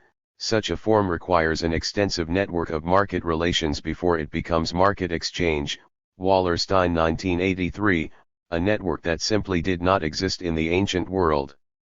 The appearance of the odd merchant or two and trade between them does not a market economy make. One key example will suffice. During the period of the Roman Emperor Diocletian, when transport was much more efficient than in the ancient Near East, it was cheaper to move the same quantity of wheat from one end of the Mediterranean to another, from Syria to Spain, than it was to transport it 120 kilometers, or 75 miles, overland. Anderson 1974, 20. In the earlier periods of the largely landlocked empires of Sumer, Babylonia, and Persia, where the only cost-efficient mode of transport would have been along the rivers, trade was relatively minimal, engaging only 2 people out of every 100. While there is no doubt that money, at least as tokens or weighed metal, and trade certainly did exist, we do not find commodification and the crucial metaphorization and totalization of the market that is necessary for a market economy. See Jameson 1991, 260-78. To attribute either some innate capitalist impulse to human beings, or to suggest that we find market exchange in Jerusalem in the Babylonian and Persian periods, McNutt 1999, 195, 21 either buys into the myth of capitalism or lapses into severe anachronism. Trade, then, was a minor item in the total economy, and certainly nowhere near a driving force. What passes for trade was a very small circulation of luxury goods among a small ruling class facilitated by merchants. What we do find is the limited barter of basic goods between local village communes. Thompson 1992, 179-80, 1999, 118-19, 22. But this turns out to be the reallocation of products of animals and the soil. It can hardly be called trade in the sense of market exchange. Like tribute, however, trade is an indication of a limited extractive economics, one that contributed to the tensions within the sacred economy. The overarching system was one of allocation, which may be understood as theoeconomics. By this I refer to the theological metaphorization of allocation. The first 6 categories I have outlined, and even tribute at times, are spoken about in theological terms, or rather, it is not 112 possible to imagine such a system without the language of the sacred. This language of the sacred, speaking of everything with reference to Yahweh or God or whomever, is the language of this worldview. It is the code in which everything makes sense, to which everything refers. This means that not only are the gods attributed with the powers of production of land, wombs, seasons, rains, and so on, but they are also the ones who allocate, who are at the center of each regime of allocation.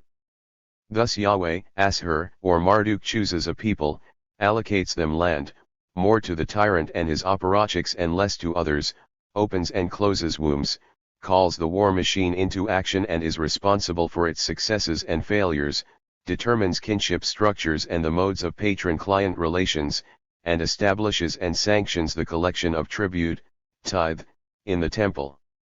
Succinctly, the sacred economy looks something like this. The fundamental tension existed between the village commune and the temple city complex. The village commune was an economic and kinship unit, a gens, engaged in agriculture. While the vast majority of the population, some 95%, lived in village communes, a much smaller ruling elite, comprising tyrants, religious professionals, and other hangers-on, was based in the temple city complex. However, in contrast to many reconstructions, the temple city complex is not the state arose in the tension between village commune and temple city complex. Indeed, this is the primary form of class conflict, although within this opposition a large variety of types of labor may be found. This relationship was compounded by the existence of a few imperial centers, such as Babylon, Egypt, and Ashur, and in between the village commune and the imperial center the local temple city complex acted as a buffer and intermediate exploiter. The economy may be described as primarily allocative, operating in terms of regimes of allocation, land, fertility, kinship, war machine, the judiciary, and patron-client relations. The major contradiction of the system lay with the existence of some extractive economics, most notably in tribute and trade. This tension manifested itself directly in the long-running feuds between village commune and temple city complex. However, the underlying logic was theoeconomics, that is, political, social, juridical, and above all economic relations were expressed in terms of the sacred. This sacred economy was remarkably persistent from the Bronze Age until the Roman period, Carter 1999, 255, when a major socio-economic shift to a slave-based system began.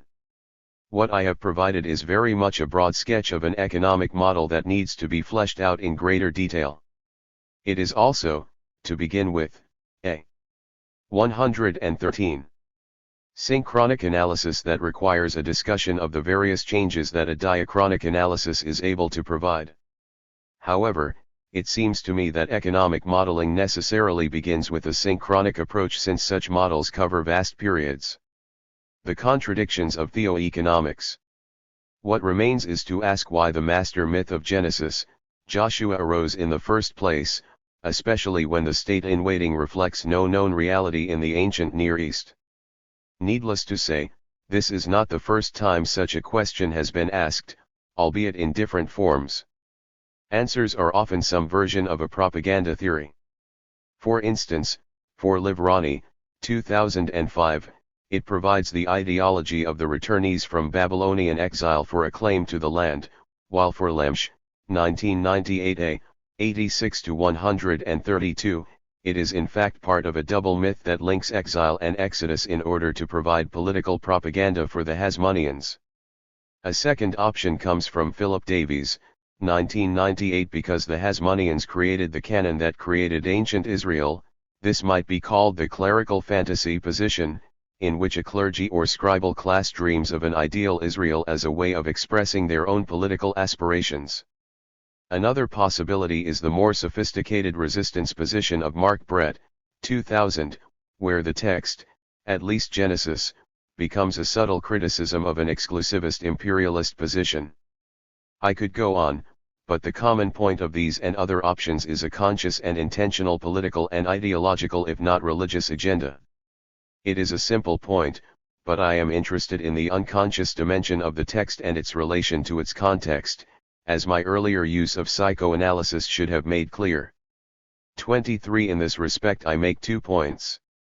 To begin with, the master myth of Genesis through Joshua is like a dream in which the elements of the sacred economy are rearranged as a fantasy.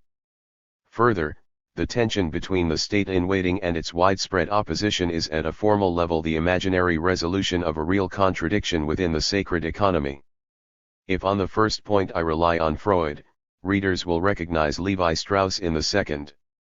As for the first point, rather than the rationalistic paraphrase characteristic of so much biblical historiography, Lemsch 1988, 7, 1998a, 163, we find that the elements of the sacred economy are rearranged like a fantastic dream.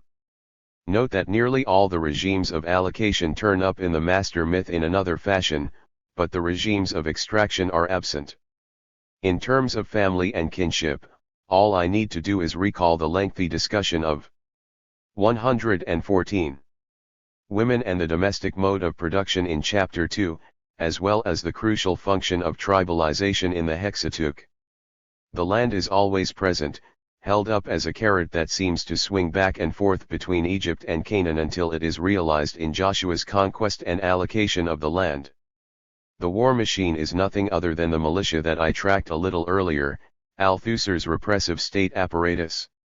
The patron-client regime of allocation shows its face at the level of the tribe, particularly in stories about the leaders of the tribes, in the arrangement for rulers as judges in Exodus 18 and in the relationship between Moses and the people.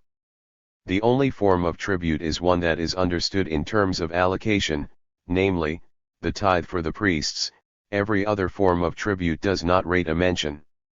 Of course, the overarching role of theoeconomics shows up in the figure of Yahweh throughout the master myth. The interesting question now is this: why do all the regimes of accumulation turn up and none of the regimes of extraction? Here it is worth noting another absence, the village commune and temple city complex in the context of empire. The reason for the absence of both groups' regimes of extraction and the tension between village commune and temple city complex is because they are both marks of the primary economic tensions of the sacred economy of the ancient Near East. Here I make use of Levi Strauss's formula, already noted, that cultural products such as myth are imaginary resolutions of real contradictions.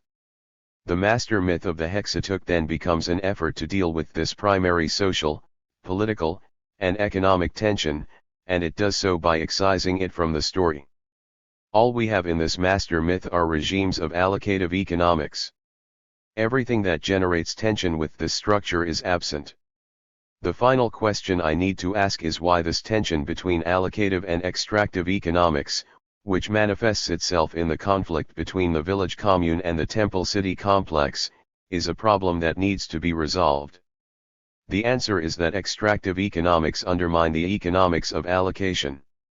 Here we come up against the necessary limit of the sacred economy, a limit that enables the sacred economy to function but also hobbles it from full realization, the imposition of control over and extraction of vital necessities from the village commune by the temple city complex, and then a similar mix of control and extraction by a much larger empire, undermine the logic of the regimes of allocation at the heart of theoeconomics. The master myth then becomes a fantasy in an effort to deal with this tension. It is an attempt, if you like, at a pure theoeconomics without its 115 limit, and unfettered allocative economics. But, as Levi Strauss has made clear, such a conflict cannot be excised so easily, for an imaginary resolution carries traces of the contradiction with which it deals. In other words, these traces are what we would expect, for no real social and economic contradiction can be removed without leaving such traces. So the contradiction shows up at other levels. It is the assumed background of so many laws and instructions delivered in the wilderness and at Sinai. Above all, it appears in the rebellion by and conflict over women that I explored in Chapter 2, and in dealing with a demimon that will turn out to be a widespread and systematic rebellion against a theocratic tyrant, Moses, as I found in Chapter 3. The systematic and widespread rebellion that runs through the Hexateuch is the formal trace of the excised extractive economics. The conflict between the theocratic tyranny of the state-in-waiting and rebellion is the displaced trace of the tension between allocative and extractive economics.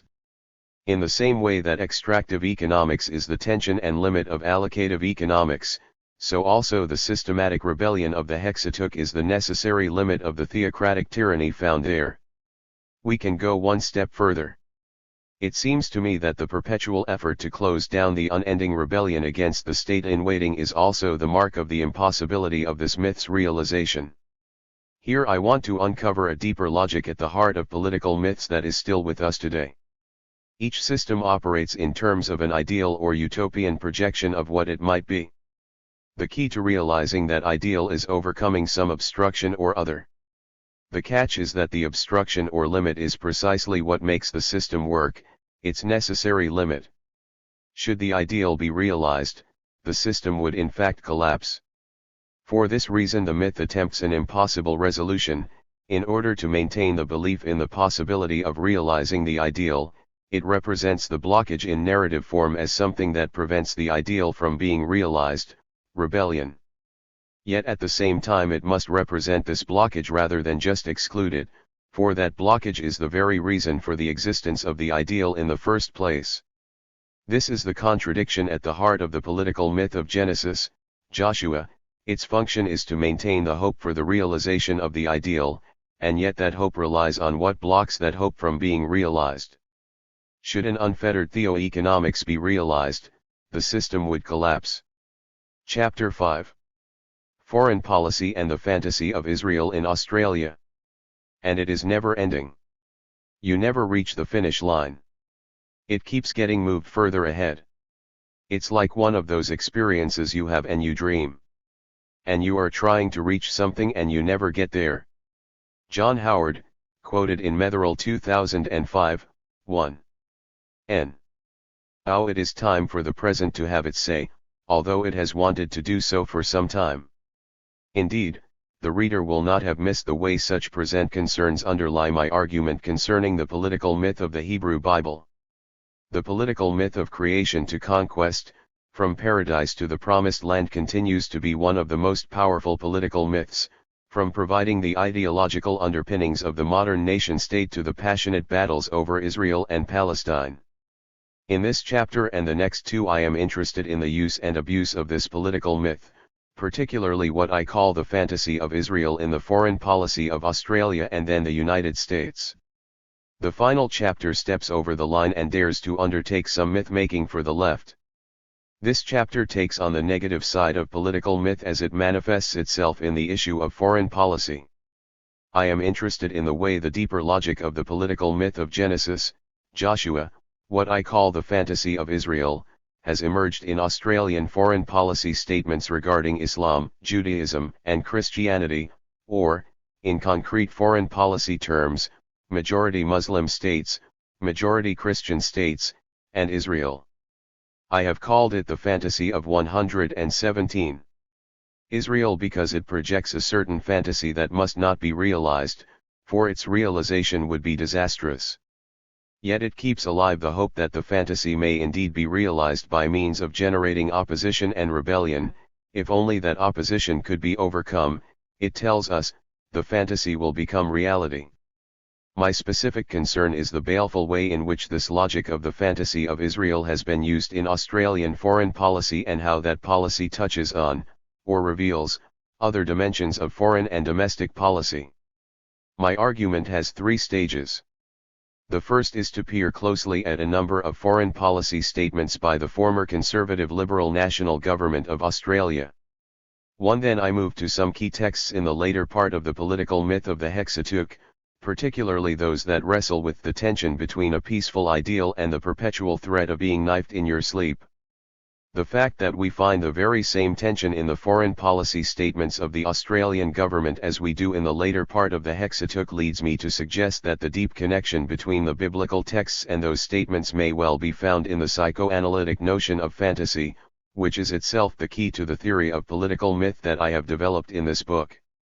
Fantasy, which in this context has both limit and promise, is not the final word, and so I close by exploring what fantasy does not allow us to see and hope for.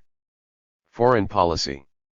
Given my propensity for diving straight in, let us see what the Australian government papers have to say. I need to point out for those readers fortunate enough not to know too much about Australian politics that most of these statements and papers come from the Foreign Minister, equivalent to the Secretary of State in the United States and the Foreign Secretary in the United Kingdom.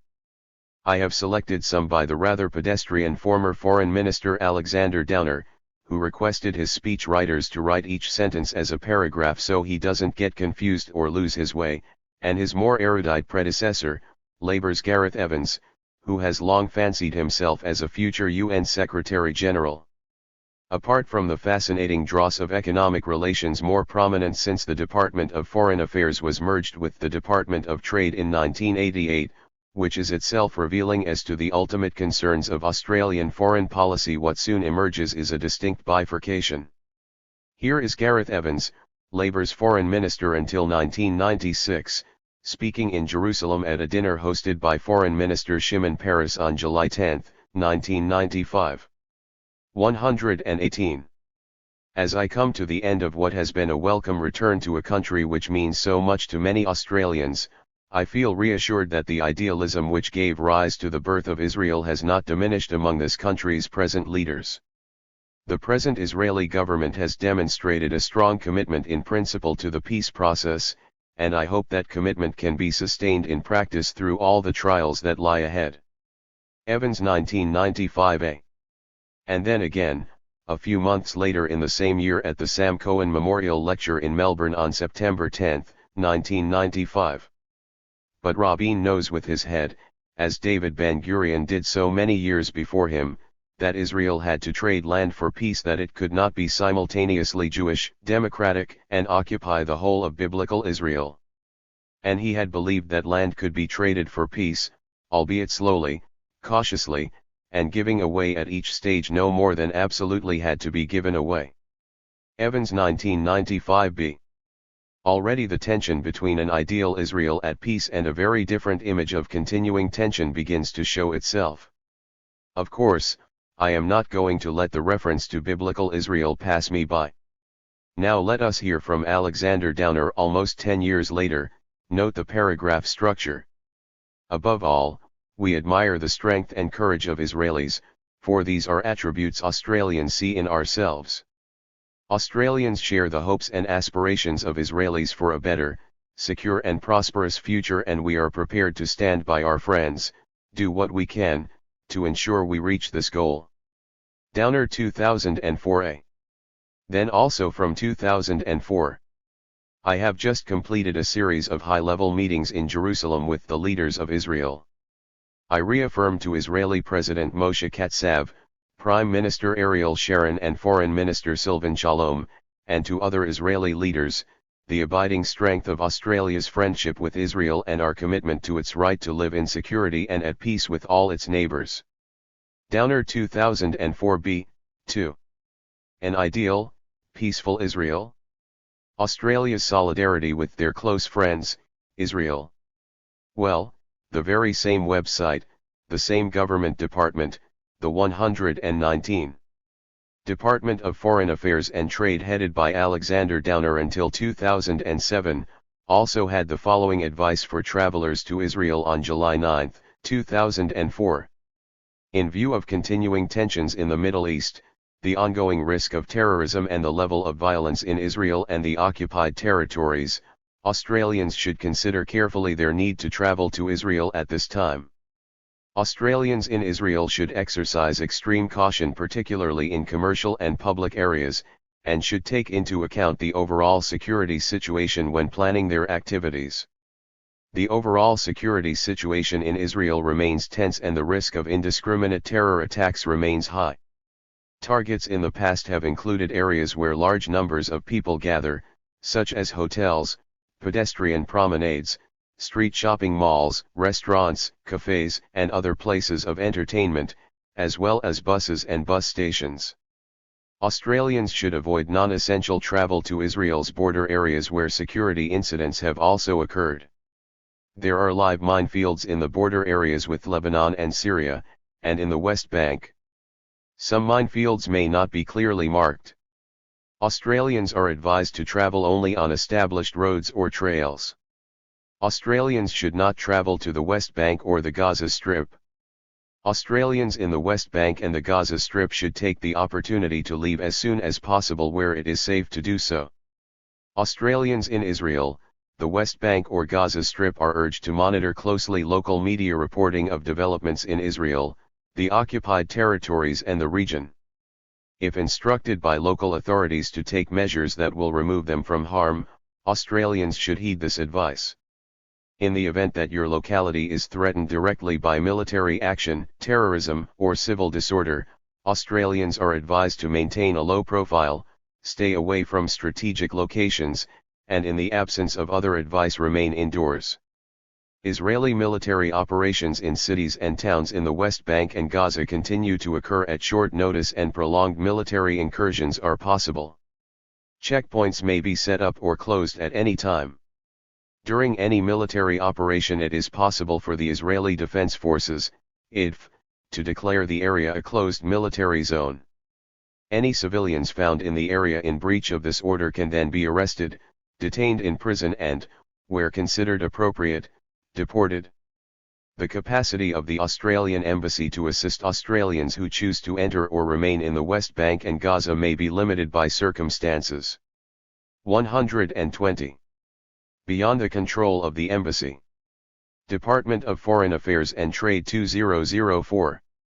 You get the picture, the idealism of the birth of Israel that is so important for many Australians versus indiscriminate violence and terror of which Australians must be wary, the shared aspirations of both Israelis and Australians for a better, secure and prosperous future versus prolonged military incursions, a strong commitment to the peace process versus indiscriminate terror attacks in shopping malls and bus stations, the hopes and aspirations of Israelis and Australians versus live minefields.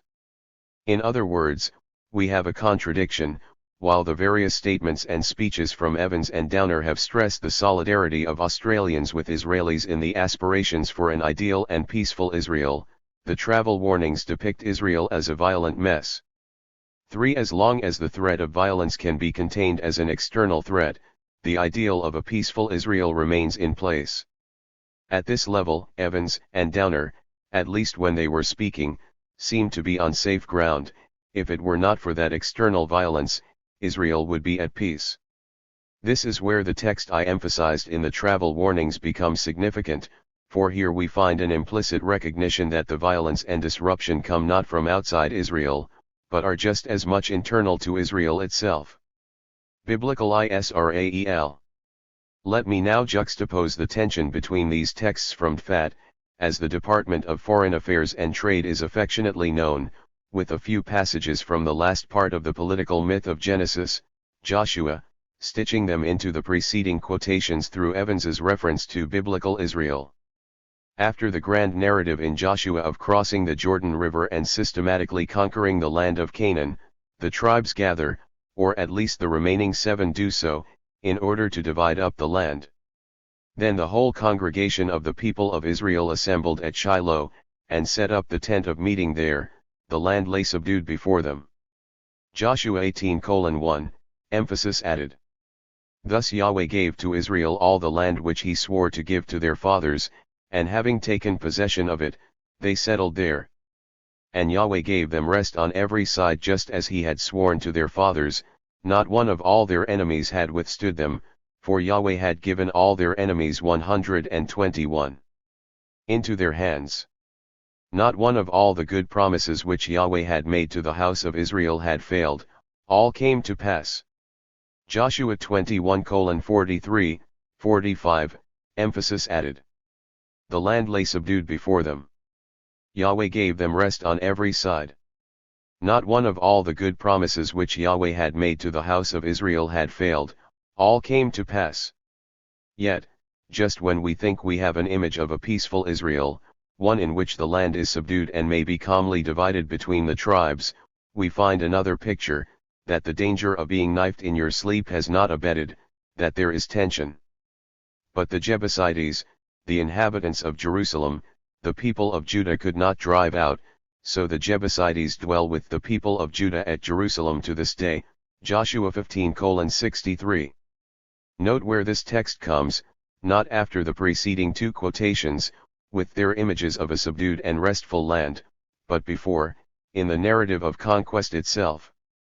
And if we think this is but a glitch in the total picture, that Jerusalem in some way remains exempt from the statement that there was rest on every side, then an even earlier text spikes such a compromise assessment. In Joshua 13:1, 7, when the man himself is already old and advanced in years, 13:1, for we find a long list of peoples who remain in the land, who remain to be driven out, Philistines, in all of the 5 traditional cities of Gaza, Ashdod, Ashkelon, Gath, and Ekron, Geshurites, Avim, Canaanites, Sidonians, Gabalites, and all the inhabitants of the hill country from Lebanon to Misrephoth-Maim. However, when we turn from the last lines of Joshua, barely passing across the border into the book of Judges, which I will now rope into the political myth of the Hexateuch, we find that the first verses of Judges come in for what at first appears to be a chilling reality check.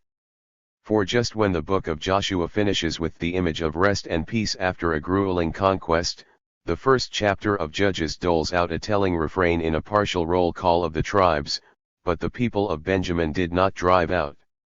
Judges 1:21, Manasseh did not drive out. 1:27, and Ephraim did not drive out. 1:29, Zebulun did not drive out. 1:30, Asher did not drive out. 1:31, Naphtali did not drive out. 1:33, until we get to the final item in the list, the Amorites press the Danites back into the hill country. 1:34. Note the inversion, syntactically the Danites have shuffled over to become the object of the verb, the Amorites pressing them rather than the Danites failing to drive them out. Apart from the Amorites, who are not driven out? The inhabitants of the plain of Judah with their iron chariots, Judges 1:19, the Asherites. 122. Particularly in Akko, Sidon, Alab, Achzib, Helba, Aphik, and Rehob, 131, 32, the inhabitants of Beth Shemesh and Bethanath, 133, but mostly Canaanites in a list of named towns and their unnamed but connected villages, Bethshean, Tanach, Dor, Ibleam, and Megiddo, 127, Gezer, 129, Kitron, and Nahalal, 130. Of course, I did not really need to repeat the list in all its detail, but it does hammer home the contrast with the image in Joshua of peace and rest all about, following a victorious conquest. I must admit, however, that I am guilty of some selective reading, for I have focused on the second half of Judges 1, where the tide of Israelite dominance of the land ebbs noticeably. If we read back through the chapter, we will notice that it begins with all of the huff and puff of armies marching about the countryside driving out various peoples. Or rather, Judah, with the assistance of Simeon, does so under the aerial support of a divine promise, Judges 1:2, and they systematically clear their respective territories. Given the closing picture of rest in Joshua, the continued conflict is in itself a problem, but what sticks out is how quickly flow turns to ebb, for even with Yahweh's support, Judah can't quite overcome the chariots of the plain, and Yahweh was with Judah, and he took possession of the hill country, but he could not drive out the inhabitants of the plain, because they had chariots of iron, Judges 1:19. The tension, in other words, between rest and conflict that I identified in Joshua is, if anything, intensified in Judges 1, with the weight shifting perceptibly to internecine conflict. However, there are a couple of verses that epitomize the tension that is by now becoming inescapable, so let me quote them. And the men of Judah fought against Jerusalem, and took it, and smote it with the edge of the sword, and set the city on fire.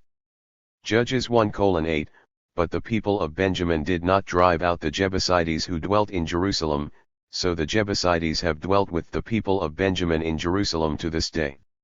Judges 1:21. The verse I quoted earlier from Joshua now comes back to haunt the text. But the Jebusites, the inhabitants of Jerusalem, the people of Judah could not drive out, so the Jebusites dwell with the people of Judah at Jerusalem to this day, Joshua 15:63. What we have in the text, in sequence, is that Judah did not take Jerusalem and then it did, but then somehow Jerusalem and the Jebusites survived the smiting and burning to defy the Benjaminites a few verses 123 later.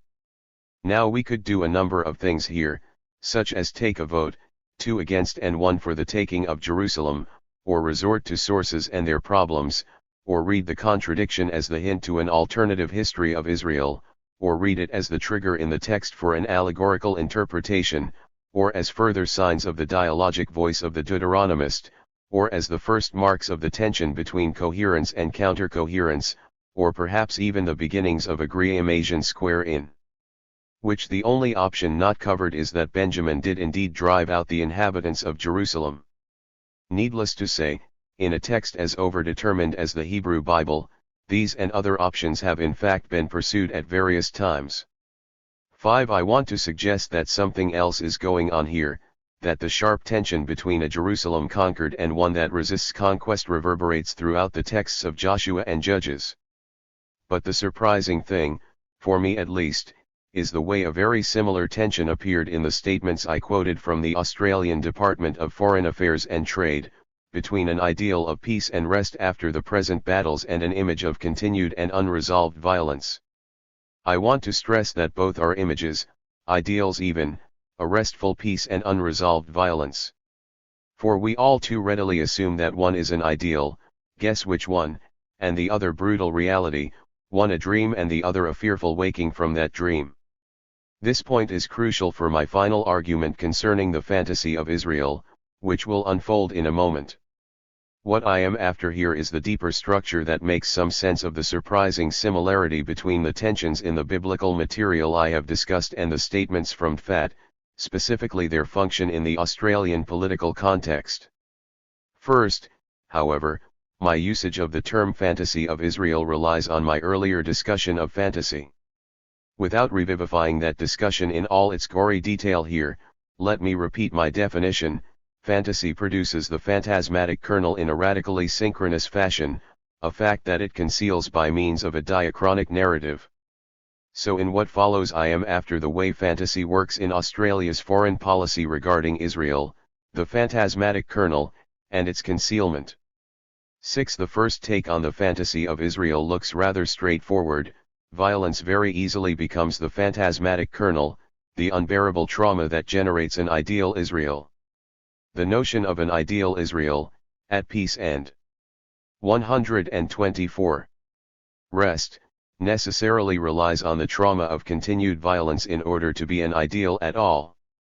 To put it slightly differently, the ideal of a peaceful Israel is a fantasy since it necessarily hides the phantasmatic kernel of structural violence on which that ideal is based.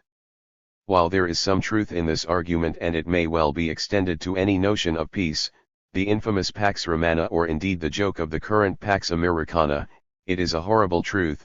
Peace as we know it builds itself upon a whole range of concealed and structural forms of violence, whether in terms of race, class, gender, sexuality, or environmental degradation.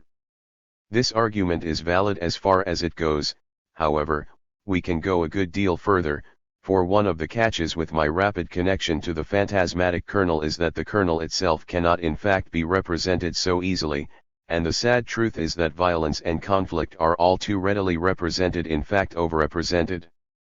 But what if peace itself were this kernel, this unbearable truth that cannot be faced at the risk of coming to pieces? For peace is, properly speaking, unrepresentable, beyond our experience, knowledge, and even imagination. Is this not what the Garden of Eden and its politicized double, the Promised Land, stand for? Is it not a peaceful state without tension, contradiction, and conflict, in short, an anti-narrative space? For this reason, for the sake of the narrative itself, the transgression of the first human beings is absolutely necessary. We can put this question quite directly in relation to the fantasy of Israel. What if the perpetual warfare were to come to a halt? What if the military incursions in Lebanon, Syria, the Palestinian-occupied territory were to cease? What if the Palestinian insurrection were to end, with all its acts of guerrilla warfare? What if the opposition to Israel from states such as Iran and Syria were to dissolve into coexistence? Would not the tensions internal to Israel brutally surface, between Jews and Arabs, Ashkenazi and Sephardic Jews, ultra-Orthodox and liberal and so many shades in between, working and ruling classes, left and right, rich and poor, those who wish to leave Israel and those who wish to go up? Such a peace would bring Israelis face to face with the unbearable truth of internal tension and violence. Thus far, to put it in terms of the opposition between form and content, I have been more concerned with the formal links between the fantasy of Israel in the Hebrew Bible and the unwitting tensions of Australian foreign policy statements. As far as content is concerned, I will risk stating the obvious. The content of the fantasy of Israel in the hands of Australian politicians is not the same as the fantasy of Israel in the Hebrew Bible, nor indeed is it the same as the fantasy within the hopes of modern Israel itself. 125.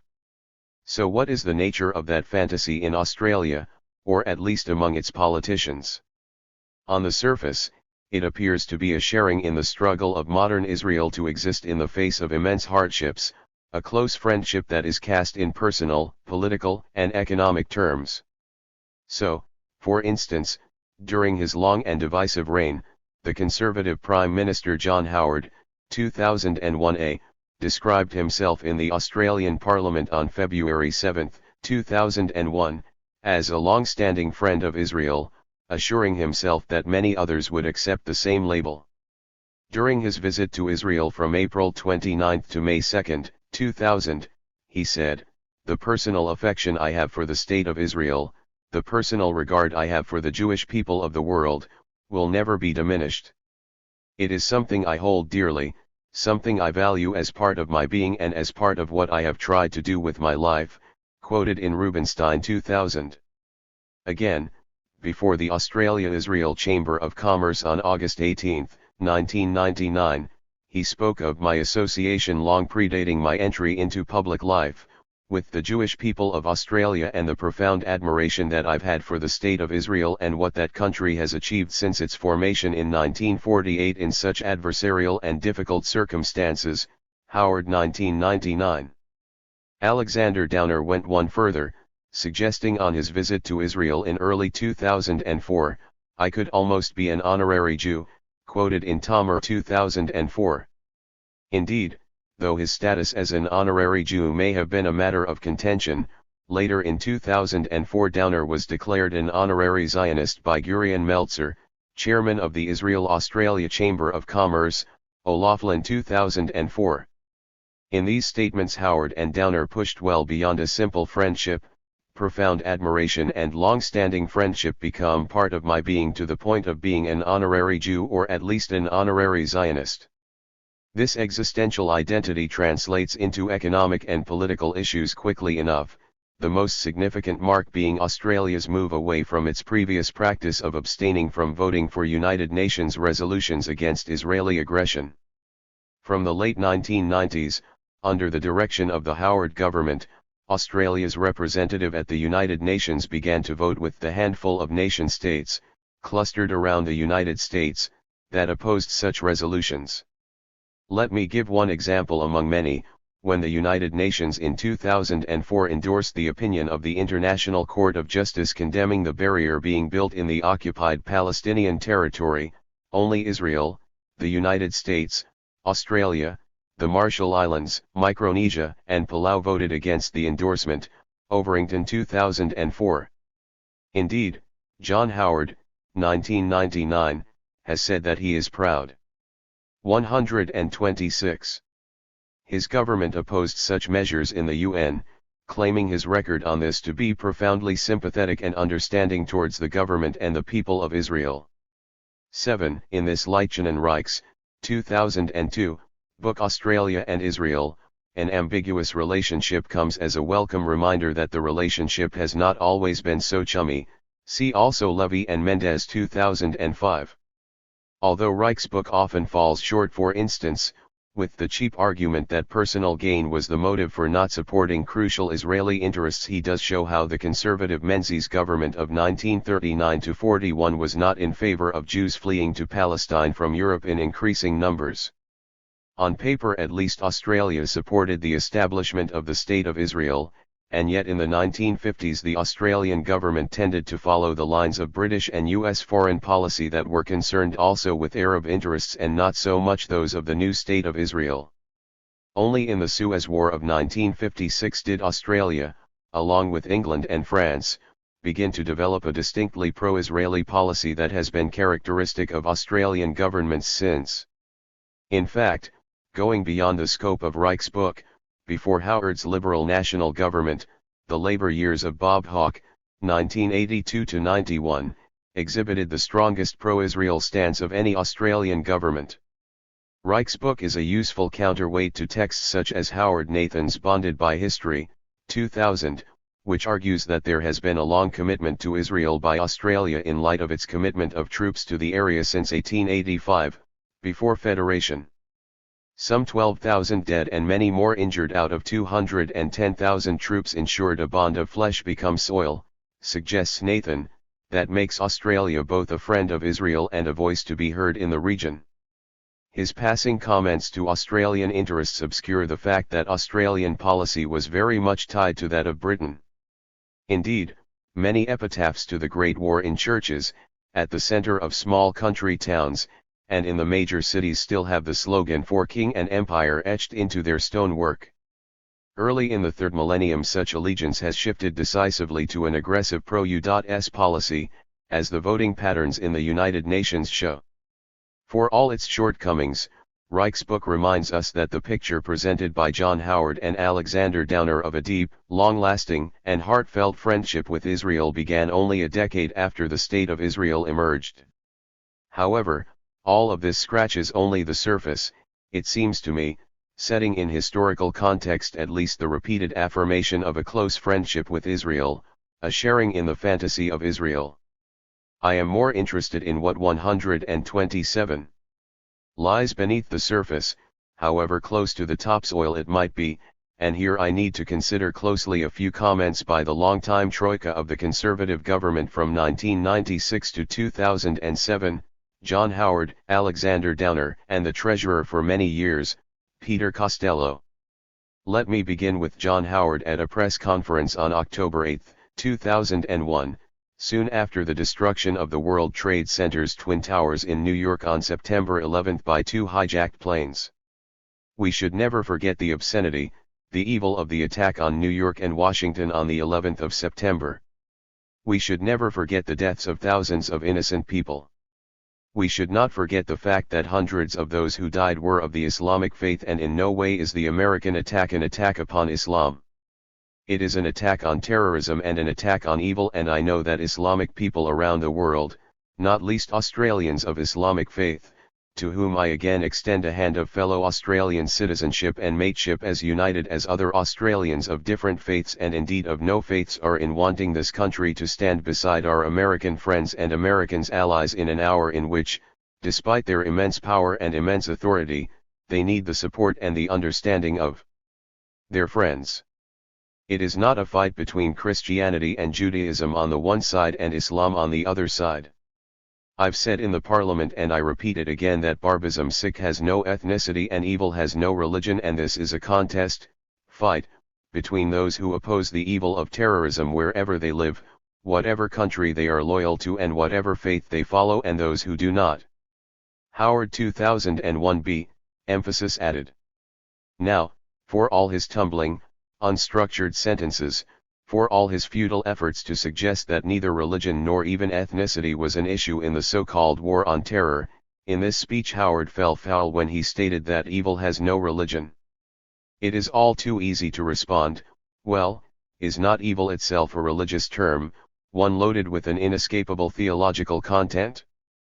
But in this respect, Howard has always been an easy target, and his well-known fear and dismissal of the elites, journalists, intellectuals, and the like was predicated on the fact that his arguments rarely fared well under scrutiny. His appeal for many years lay precisely in this ordinary Joe image. But what intrigues me in this quotation is what lies on the other side of the negative. It is not a fight between Christianity and Judaism on the one side and Islam on the other side. What is interesting here is not so much the negative itself, but the way it is cast, Christianity and Judaism. 128. Somehow team up the oft-cited and highly problematic Judeo-Christian tradition that will appear soon in Peter Costello's speech against Islam. Why this formulation of the negative? Why not Christianity versus Islam, the position that defined the Middle Ages, or perhaps every religion versus Islam? Of course, what Howard has done is cite the three religions of the book, those that share the Hebrew Bible as sacred scripture in some sense. While there appears to be no squabble between Judaism and Christianity, the odd one out here is Islam, and Howard has trodden carefully without stating the more common formulation of the opposition, namely, the West, Christianity and Judaism, versus Islam. Note the quiet disappearance of the old sparring partner, the East. We could of course object that the struggle between these Semitic religions shows the unwitting truth of the story of the conflict between Isaac and Ishmael in Genesis, that it is really a struggle between brothers and is therefore the most lethal of such struggles. 8. The problem with this move is that it all too easily becomes a conservative one, turning a limited struggle over land, power, and nationalisms into an age-old religious conflict. Yet what Howard effectively did in this speech, precisely through his negative, is point to a rift between Christianity and Judaism on the one side and Islam on the other in the contemporary political, cultural, and religious landscape. This was consistent with his avowals of a deep and personal friendship with Israel and the Jewish community in Australia, but it did have profound ramifications for foreign policy.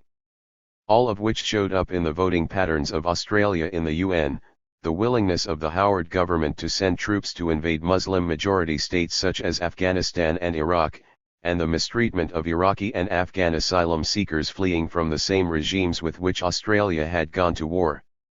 I would add the fear of Indonesia that resonates in Australian foreign policy, especially since Indonesia is the largest Muslim majority state in the world and barely a spit from Darwin. Domestically, Howard was desperate to avert an anti-Muslim backlash, given the fact that Islam is the fastest growing religion in Australia, with approximately 200,000 largely conservative citizens, but internationally it meant an increasing distance from majority Muslim states. What we had in this speech, then, was an initial separation between Christianity and Judaism on the one hand and Islam on the other. Howard could of course protest that I have read more into his comments than is warranted. However, what was implicit in his comments became explicit in those of his well-heeled foreign minister. To begin with, Alexander Downer 129. 2002, also parrot an avowal of the peace-loving religion of Islam. It's enormously important that Western countries go out and argue the case that Islam is a great force for peace. It's a peaceful religion, a peace-loving religion. It's part of the broader tradition of religions to which Christianity and Judaism belong as well. Well, at least the moderate parts of Islam. For in a presentation at the International Conference on Islam and the West on August 15, 2003, for the full text, see the appendix, Downer took the obvious and well-tried line of distinguishing between moderates and extremists. This distinction formed the basis of his response in the speech to Samuel Huntington's, 1996, thesis of the clash of civilizations, a clash driven by transnational religious identities that, argued Huntington, will become more and more intense. Of course, Downer sided with the moderates, urging cooperation and tolerance. It all sounded wonderfully liberal and calm, but far more interesting was the way Downer characterized each side of his divide. The extremists, he said, are violent, full of hateful rhetoric, willing to sacrifice innocent lives to their cause, terrorists, in short. But then they also become the proponents of the Sharia, Islamic law, of Taliban-style theocracies, indeed of Islamic parties in general, whose vote, thankfully, in Indonesia, his preferred example, is declining.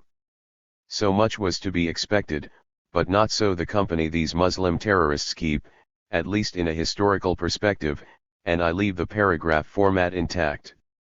It echoes the violent propaganda by deed philosophy of some late 19th century European anarchists. Or like Badr Meinhof or the Italian Red Brigade, Al-Qaeda and Jemaah Islamiyah, don't care that their violence is unlikely to produce immediate results in terms of their political program. It is the act of violence which is important. All of this serves to underline the fact that what we face today is not some new clash between civilizations. Rather, it is the age-old clash between moderates and extremists, between tolerance and intolerance, between those who uphold the integrity of their faith and those prepared to kill innocents in its name. Downer 2003a. Anarchists, revolutionary Marxists, and Islamic militants all link arms, less for the sake of a cause than for the desire to engage in the act of violence itself. One suspects that this is, for Downer, the definition of revolution. Now, apart from the fact that the anarchists and Marxists would 130. Be surprised to find a gun-toting Muslim fundamentalist or two in their midst, I have left one other character out of this motley group, Huntington himself. Here is Downer. In particular, Indonesia's two largest Islamic organizations were central to the successful transition to democracy, which, if you believe the extremists or Huntington for that matter, is an alien, Western value, incompatible with Islam. Downer 2003a, emphasis added. And then again, certainly much of the rhetoric used by the extremists echoes the sick Huntington's theme of irreconcilable cultural differences between Islam and West. Downer 2003a. Huntington, it appears, shares with the extremists, that is, the terrorists, the idea that in the sharp divide between the West and Islam, not the East, democracy is of one and not the other, that the frail plant will wither and die in the transition. I do not make this point lightly, for the moderate Downer has set himself up to disagree with Huntington, and so Huntington's position on the clash of civilizations, on the fundamental religious and cultural differences between Islam and the West, must be extreme, or rather extremist. Where it comes to the crunch, At the level of syntax, the extremists, or Huntington for that matter, they are now on the same side of the fence. Who, then, are on the other side of the fence, on Downer's side? The moderates, of course, but also the pluralists, Democrats, and tolerant ones, committed to evolutionary rather than that dreaded revolutionary political change. Above all, at least in the context of this speech, Downer, 2003a, found himself in the midst of millions of Muslims, since most Muslims are moderates. By and large, the Islam practiced by the majority of Muslims in Southeast Asia is generally moderate, pluralist in character, and largely tolerant in outlook.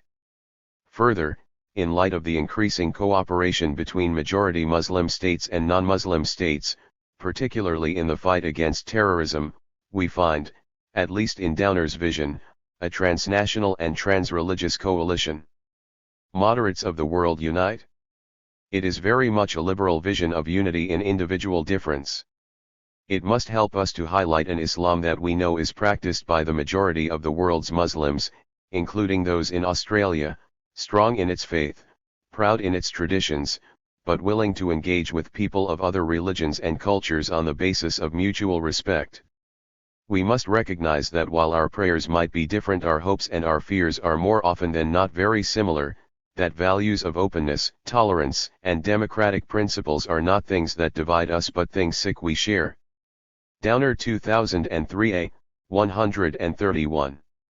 This is the true faith of Muslims, at least according to Downer, a faith misappropriated by extremists. But I want to pick up another element that runs against this picture. On a number of occasions, Downer somewhat nervously mentioned the evidence of an increasing awareness of Muslim identity, which shows up in greater religious observance and dress codes, particularly among the young. He tried to get away from the implications of his observation, but then he let slip that the extremists might in fact be a sizable minority. But just when he was about to be caught in a trap of his own making, he slipped out, suggesting that real moderates, the real Democrats, are not so religious after all. It is also worth remembering that for many of these countries Islam may be an important characteristic, but it is not necessarily the defining one. Indonesia, the Philippines, Thailand, and Malaysia are also modern, increasingly open economies, with a record of moderate secularism and increasingly vibrant democratic traditions and institutions. Downer 2003a. Vibrant democratic traditions and institutions are now the result of a moderate secularism that goes hand in hand with an open economy. Here he touched on a very different perception of the development of the state under capitalism, namely, that it is a necessarily secular state for which religion is by no means the cultural dominant. My suspicion is that this is what he would prefer, rather than the increasing devotion and Muslim identity in Southeast Asia, a potential recruiting ground for the sizable minority of extremists. He would prefer to see Islam fade before the secular drive of modern capitalism, for this is what is modern, open, vibrant, and, of course, moderate. Deep down, Downer was apprehensive of the close link between religion and politics that shows up so strongly with Islam. Implicit here, but quite explicit in the speech I will consider in a moment, is the sense that religion should have no truck with politics, that religious leaders and institutions should keep to their business and leave politicians to theirs. I have tarried with Downer's speech for a reason, although it appears to espouse cooperation with the moderate majority of Islam. This picture collides head-on with his vision of Christianity. Despite his carefully cultivated image as an eloquent moderate, he was, and still is, I presume, an arch-conservative. The friction is particularly rough at 2 points, a moderate plural, tolerant and open, that is, a liberal Islam, and the more 132. Preferable democratic secularism of some Southeast Asian nation-states that signals a move beyond Islam. But for Christianity neither is an option, at least according to the foreign minister. Let me pick up his speech at the Sir Thomas Playford Annual Lecture, August 27, 2003, see Appendix. Here Downer made it quite clear that a liberal, tolerant, and plural Christianity is not acceptable. It is, in fact, just a little too close to secularism and the loss of the moral basis for society. The one point where he did echo the speech on Islam was where he decried the annoying tendency of church leaders to make political pronouncements. Rather than seeking popular political causes or cheap headlines, they should stick to their central role of providing spiritual comfort and moral guidance to the community. Downer 2003b. But it seems that this was a problem only when he disagreed with what they said, when they dared to criticize the Liberal National Coalition government on issues such as the refusal of asylum seekers on the SV Tampa, see below, the invasion of Iraq in 2002, or the increased threat of terrorism from Australia's slavish support of the so-called War on Terror. In fact, it is quite acceptable for the Christian churches to support the government on these matters, as well as to provide the moral underpinnings of society, for without consistent moral teaching and example from bodies like the churches, how can most Australians be expected to behave selflessly or consider the common good and abide by any kind of social contract? Downer 2003b. You may be forgiven for thinking that Downer was commenting on debates of the 19th century, when the first signs of secularism caused great concern among church leaders and politicians. But no, this speech took place in the early 21st century, when an unusually high proportion of politicians belonged to the Parliamentary Christian Fellowship, listening carefully to what the churches told their political leaders and community as a whole. See Maddox 2005. The real problem, then, is secularism. It is fine, in fact desirable, for Muslim-majority states to become increasingly secular, but not Christian states such as Australia. In this case secularism means the erosion of the moral fabric of society, loss of direction, the abandoning of absolutes in favor of relativity, and, of course, unwelcome political comments from church leaders. In short, it is a kind of ecclesiastical postmodernism. Downer 2003b. The cause of the problem lies with the churches themselves, since their leaders are just too far down the liberal theological path for Downer's liking. Or, as he put it, uncertainty or disbelief in the fundamental tenets of Christianity are sick commonplace among senior clergy. Downer 2003b. In order to fill the vacuum, these church leaders take up social 133 work, environmental causes, feminist and gay agendas, indigenous rights, and popular politicking, precisely those things that challenged the fantasy of the Howard junta. The result, low church attendance, a significant loss of confidence in the church, and the eroding of the moral fabric of society. What Downer would have liked the churches to do is precisely what he feared was happening in majority Muslim states: recover their conservative roots and belief in fundamental teachings. In this light, Downer noted approvingly the increase in Pentecostal, evangelical, and Catholic youth movements, as well as televised services for the Old Faithful. Such young people are firm, sincere, and proud of their convictions, and their religious observance is notable, although he didn't mention their dress codes. Thankfully, noted Downer, this increased religious observance is closely connected with a growing conservatism among young people, who seem to have gone back to their grandparents' belief systems. So conservative and proud young Christians in a nation-state such as Australia are fine, but not in Muslim-majority states. Moderate secularism is welcome in Muslim states, but a lamentable source of moral decline in Australia. Liberal, plural, and open religious belief and practice are preferable in Islam, but not in Christianity. The support by clerics of conservative government policies is what we need in Australia but not in Southeast Asia. For all Downer's earlier pronouncements of a peace-loving religion, for all John Howard's comments on a common front, they thought and acted with a distinct division between Christianity and Islam. But what of Judaism? I have left perhaps the most precious statement of Downer's until last. The most telling sign, he suggested, of the Christian churches losing their way is the debate during the past 40 years concerning the resurrection of Christ, something he holds as a central tenet of Christianity, an absolute that cannot be gainsaid. And then he catches himself, only to slip further. Of course it is possible to believe in God in some sense, or other, without believing in the resurrection, as many good Jewish and Muslim Australians do, Downer 2003b, emphasis added. We have come a long way from Downer's claim to feeling like an honorary Jew or indeed his adoption as an honorary Zionist. Now we are in troubled waters, for the resurrection of Christ does indeed mark Christianity off from both Islam and Judaism. Does this mean that all those politicians in the Parliamentary Christian Fellowship cannot at the core of their belief see eye to eye with other faiths? What of all those conservative religious young people? Jews and Muslims make it in, but in through the back door, as in some way second-class believers. 134.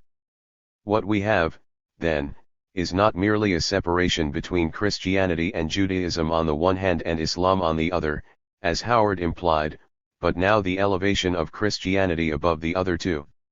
So far, however, I have relied on just one dreadful statement from Alexander Downer, but we don't need to look too far for an outright statement of the superiority of Christianity, and that came in a speech by the then federal treasurer, Peter Costello, on May 29, 2004, at the National Day of Thanksgiving at Scott's Church, Melbourne. See appendix for full text. Here he did three things that bluntly hammered home the slips, strange comments, and half-concealed assumptions of Howard and Downer. He slammed the Muslims through the Islamic Council of Victoria, appropriated Judaism for Christianity, and then peddled his own vision of a Christian Australia that is remarkably similar to the one of Howard I will discuss soon. The setting of his speech was consciously and overtly Christian, a church with a long Presbyterian heritage, but it was also one that rubbed Muslims the wrong way. Costello was quite conscious of the fact that at the time of his address the Islamic Council of Victoria had a case before the Victorian Civil and Administrative Tribunal under Victoria's Racial and Religious Tolerance Act of 2001. 9. Not one to be diplomatic or even offer some form of resolution of the issues, precisely because he had been criticized before the event for appearing there. He came out swinging. I do not think that we should resolve differences about religious views in our community with lawsuits between the different religions. Nor do I think that the object of religious harmony will be promoted by organizing witnesses to go along to the meetings of other religions to collect evidence for the purpose of later litigation. Costello 2004. Further, immediately after making this comment, he raised the issue of violence and terrorism, that, of course, should be dealt with swiftly in a court of secular law. But it is the quick shift in the structure of his speech from criticizing the Islamic Council's action to the issue of terrorism that makes the oblique connection. In this context, Costello's earlier observation became all the more sinister. Commenting on the fact that Christianity came to Australia with the first British prison ships, he observed, if the Arab traders that brought Islam to Indonesia had brought Islam to Australia and settled, or spread their faith, amongst the indigenous population, our country today would be vastly different. Our laws, our institutions, our economy would all be vastly different. Costello 2004. Thankfully for Costello this did not happen. Instead, the single most decisive feature that determined the way Australia developed was the Judeo-Christian Western tradition. Costello 2004. 135. This is a curious conjunction. Elsewhere he tended to stick with Judeo-Christian tradition, but in this case, precisely when he spoke of the possibility that Australia might have been vastly different, that is, Muslim, he tacked Western on the end to come up with a heavy triple hyphen. And what of that Judeo-Christian Western tradition? To begin with, the Islamic Council should not seek to address differences through the law courts, rather, it should abide by the values of that tradition, a foreign one that is distinctly Western. And those values, the ones that form the basis of Australia's social, political, and judicial landscape, are respect for individuals, tolerance within a framework of law, 10 and mutual respect. Costello 2004. Muslims are then to assimilate into the Judeo-Christian tradition, which, in Costello's opinion, is the only tradition that seems to have these values. The problem with this phrase, whether we include the Western or not, is that it signals an appropriation of Judaism, or at least the Jewish scriptures, the Hebrew Bible, into Christianity. In many respects the Judeo-Christian conjunction pairs up with that other one between Old Testament and New Testament, which does the appropriation job just as well. It is not so much that Jews and Christians are on the same side of the fence, the Western side, nor even that Jews become honorary Christians, just as Downer may become an honorary Jew, but that their scriptures are appropriated wholesale. On this score, Costello didn't disappoint, engaging in some light exegesis, and all the texts come from the Hebrew Bible, Psalm 16:12, Exodus 20:1, 17, and 1 Kings 19. The first is the text used by Rev. Richard Johnson at the first Christian service in Australia on February 3, 1788, no doubt to a rapt audience of political prisoners and soldiers who loved being there. The third became the basis of a small illustration concerning the need for faith and perseverance in the face of widespread spiritual and moral decay. This illustration was a loose exegesis indeed of Elijah's flight into the wilderness and the appearance of the still small voice, but then, no worse than many a sermon. But it was the use of the Ten Commandments that is most intriguing, becoming the basis in a bold move that throws context out the window where it joins the Muslims he has so recently tossed out of our law and our society, Costello 2004, emphasis added. The first four commandments become the foundation of monotheism, the fifth and sixth, honoring parents and steering clear of adultery, the basis of marriage and family, the seventh, against killing, the foundation of respect for life, the eighth, against stealing, becomes the root of the respect for property, and the last two, against bearing false witness. 136. And not coveting your neighbor's things, including his wife, are the source of respect for others and their individual rights. At a first, admittedly cursory reading, all this seems somewhat innocuous given Costello's political bent, but when he proceeds to cut them down to the basics the picture becomes decidedly less murky. After pointing out that the Ten Commandments provide the basis for the rule of law, objective and unassailable rules to which capricious rulers also were subject and which could be enforced by Hebrew judges, he went on to summarize. And so we have the rule of law, respect for life, private property rights, respect of others' values that spring from the Judeo-Christian tradition, Costello 2004. In other words, the foundational creed of liberalism is actually due to Moses. Now, I am thankful to Costello for pointing this out, for up until this point I was not aware that liberalism and its values had such a lengthy pedigree, assuming mistakenly I can see now that these arose with the Enlightenment and the advent of capitalism.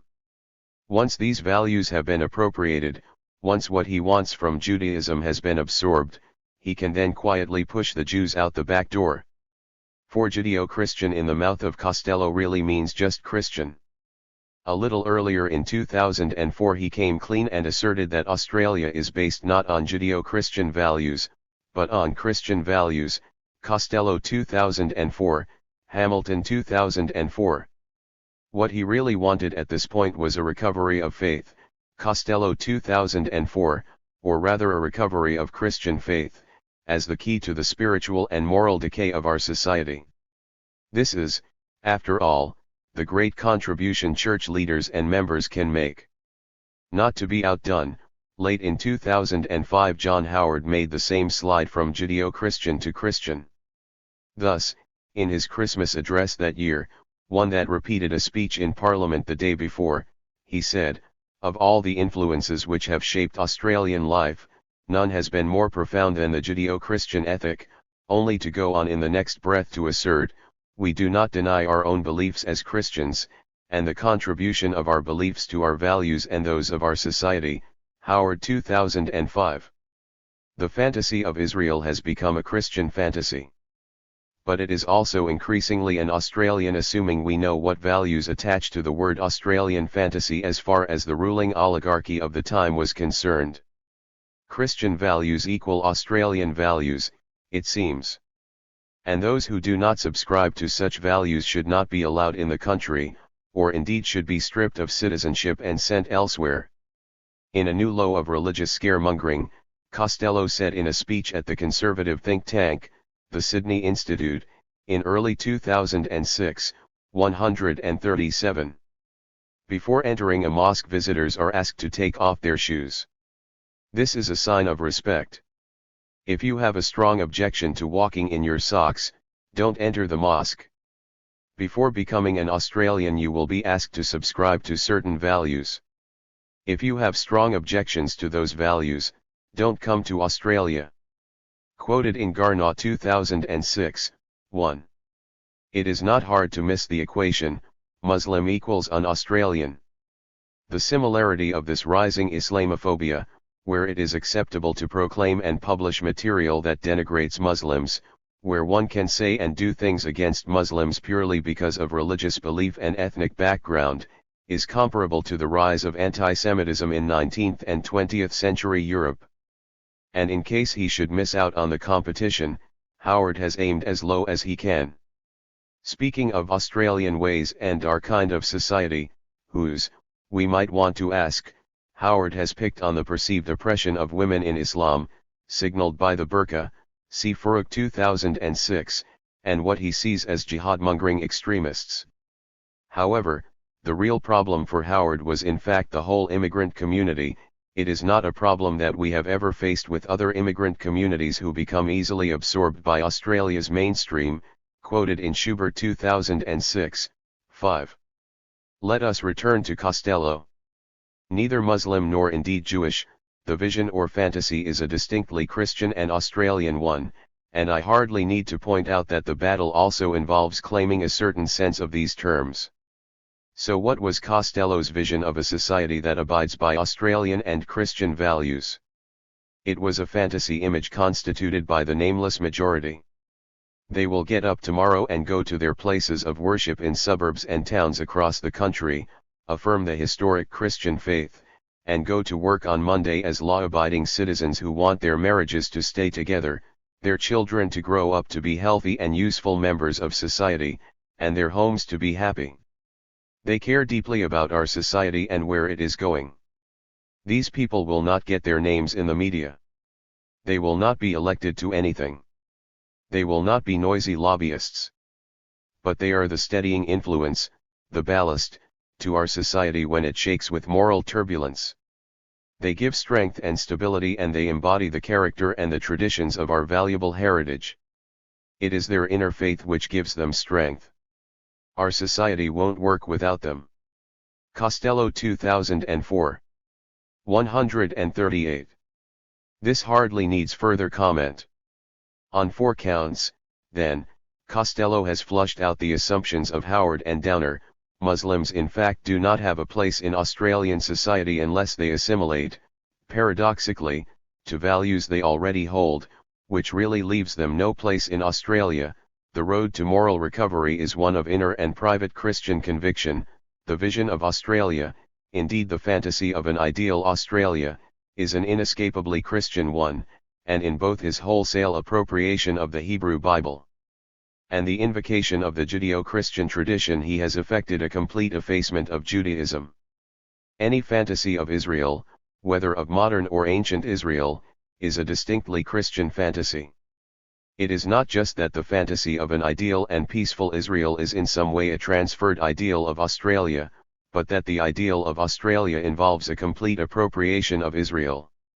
The narrative of the establishment of the State of Israel, no matter how mythical, or rather, precisely because it is mythical under Moses in the Hebrew Bible, becomes the basis for an Australian Christian society. Let me return to the initial comment of John Howard, 2001b. It is not a fight between Christianity and Judaism on the one side and Islam on the other side. Well, for Howard and company it looks like it is, or rather, was, except that Judaism, plundered for a Christian fantasy, has been dumped on the way. The limits of psychoanalysis. It seems that foreign policy and domestic policy cannot be separated so easily, for the fantasy of Israel becomes all too quickly the Christian fantasy of Australia. In conclusion, however, let me return more directly to psychoanalysis and ask 2 questions. Lacan's Che vuoi?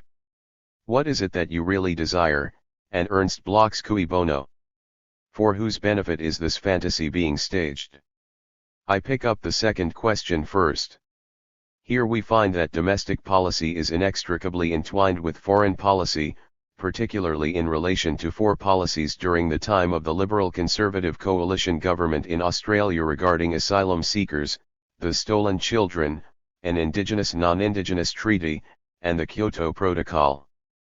First, lagging in the polls, days out of an election in November 2001, the Australian government made international headlines by refusing to admit the Norwegian vessel Tampa, full of Afghan asylum seekers. 11. The long and troubling echoes of Australian racism surfaced yet again. The Liberal Conservative coalition led 139 by John Howard won the election on the basis of a xenophobic wave that was mixed in with issues of security after September 11, 2001, and then proceeded to push a whole series of anti-refugee bills through the parliament after the election. 12. Second, the Howard government consistently refused to apologise to Aboriginal people for the policy that remained in place until the 1960s of removing Aboriginal children from their families in order to assimilate them into white culture in Australia. The issue is now burned into the national psyche after the Bringing Them Home, or Stolen Children report of the Human Rights and Equal Opportunity Commission, 1997. Third, this Liberal Conservative government halted any progress on an Indigenous-non-Indigenous treaty since it came to power in 1996, systematically closing down one Aboriginal governmental or advocacy body after another, most notably the Aboriginal and Torres Strait Islander Commission in 2004.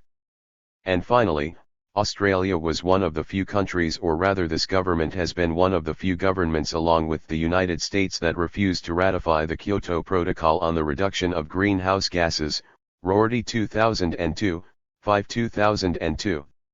On a per capita basis, Australia is one of the highest producers of such gases in the world.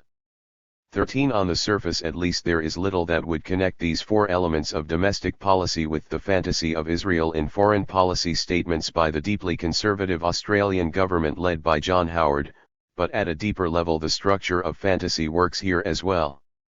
In terms of positive content, these elements were hardly part of the explicit fantasy of the government of the time in Australia.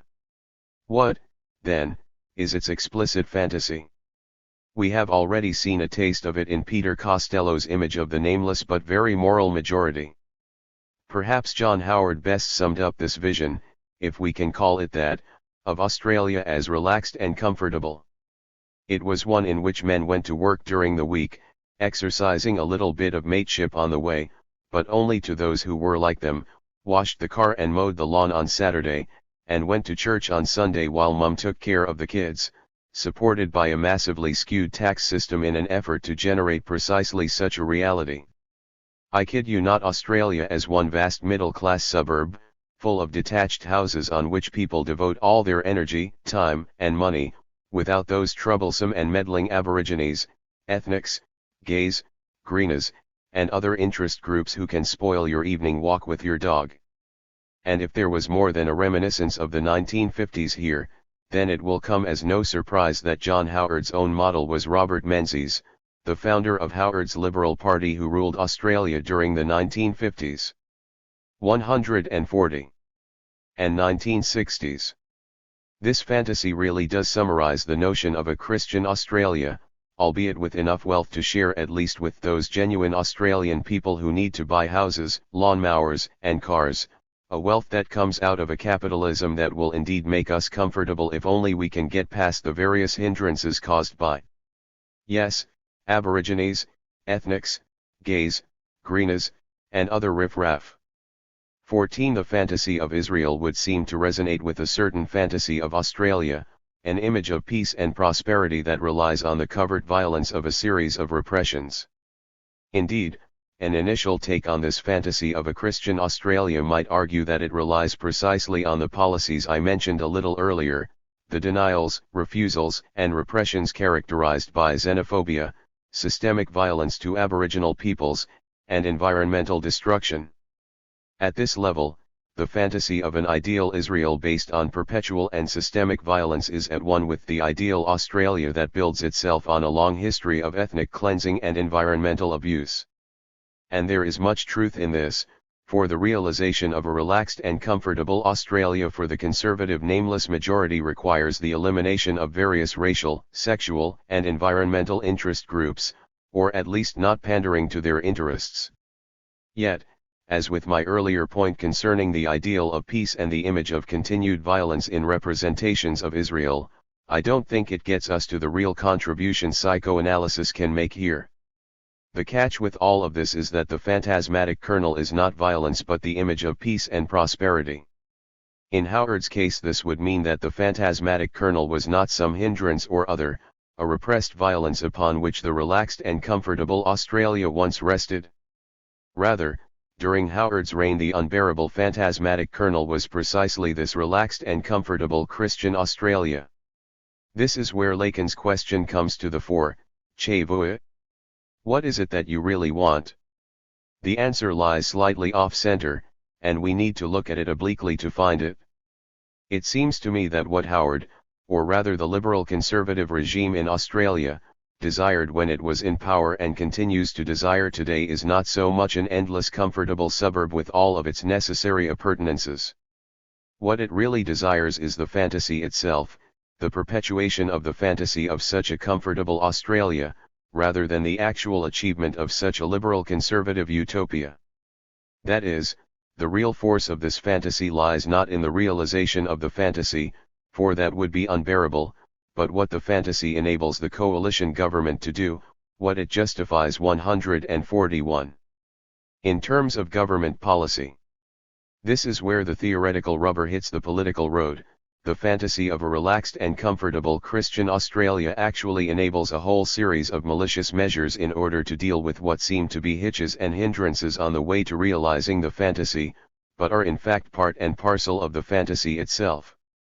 It therefore becomes necessary, according to such a fantasy, to limit immigration and refuse refugees, thereby generating a fertility crisis, which then required a baby bonus to encourage women to have more children, to deny any responsibility for the stolen generation and the recompense that comes with such a responsibility, to attack so-called black armband historiography of Australia that highlights the Aboriginal wars and programs of ethnic cleansing, to close down Aboriginal political advocacy bodies and stall the progress toward a treaty, to persist with practices of environmental degradation, to launch renewed attacks on gays and lesbians, such as an anti-gay marriage bill in the Australian Parliament before the 2004 election, and so on.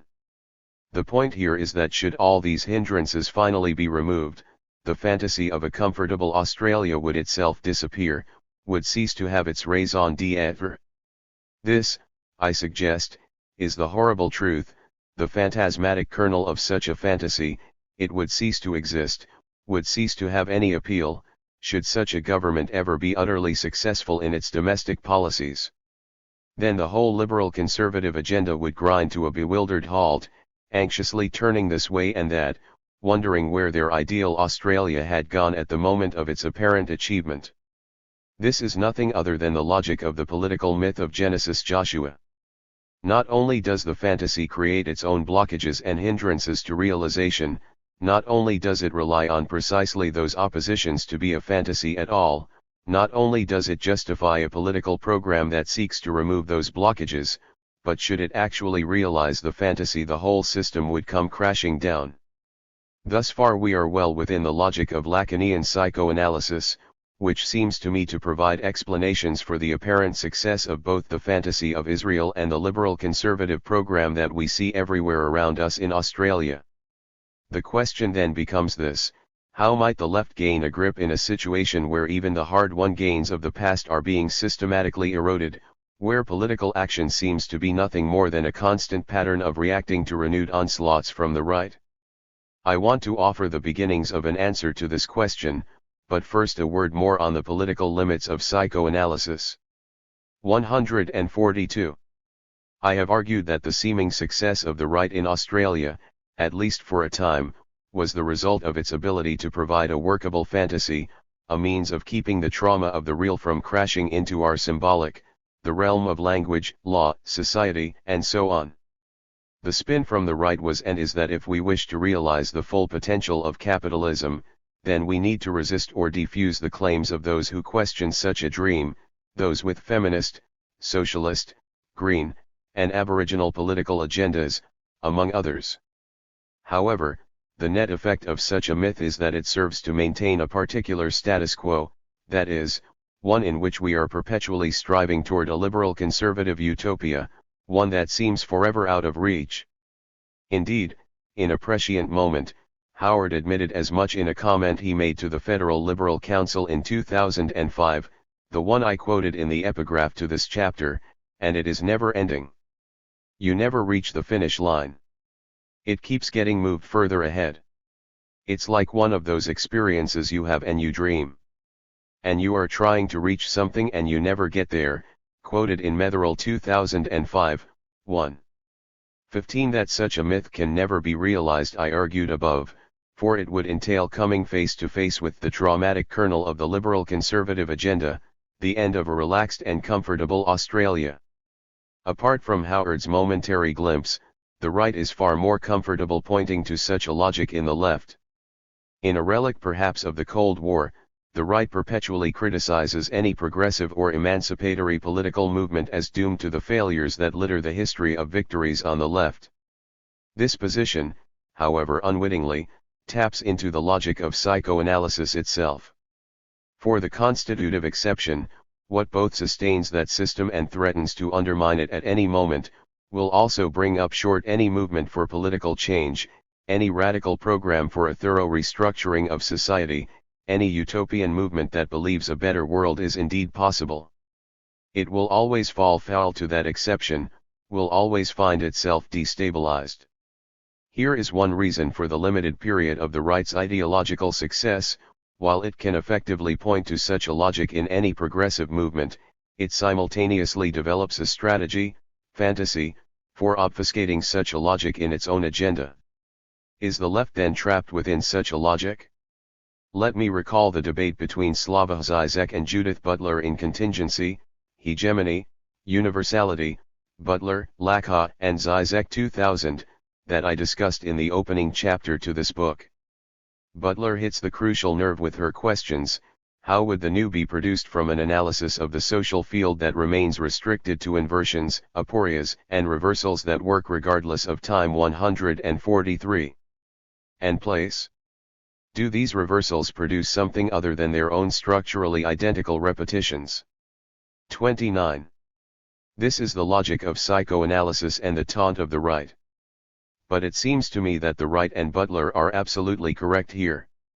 Except that we need to respond with Butler that psychoanalysis is extremely useful in describing the way things are, for the vicious cycle of our political and social lives, indeed in accounting to some extent for the way revolutions have in fact perpetually failed, but not for a radically new possibility.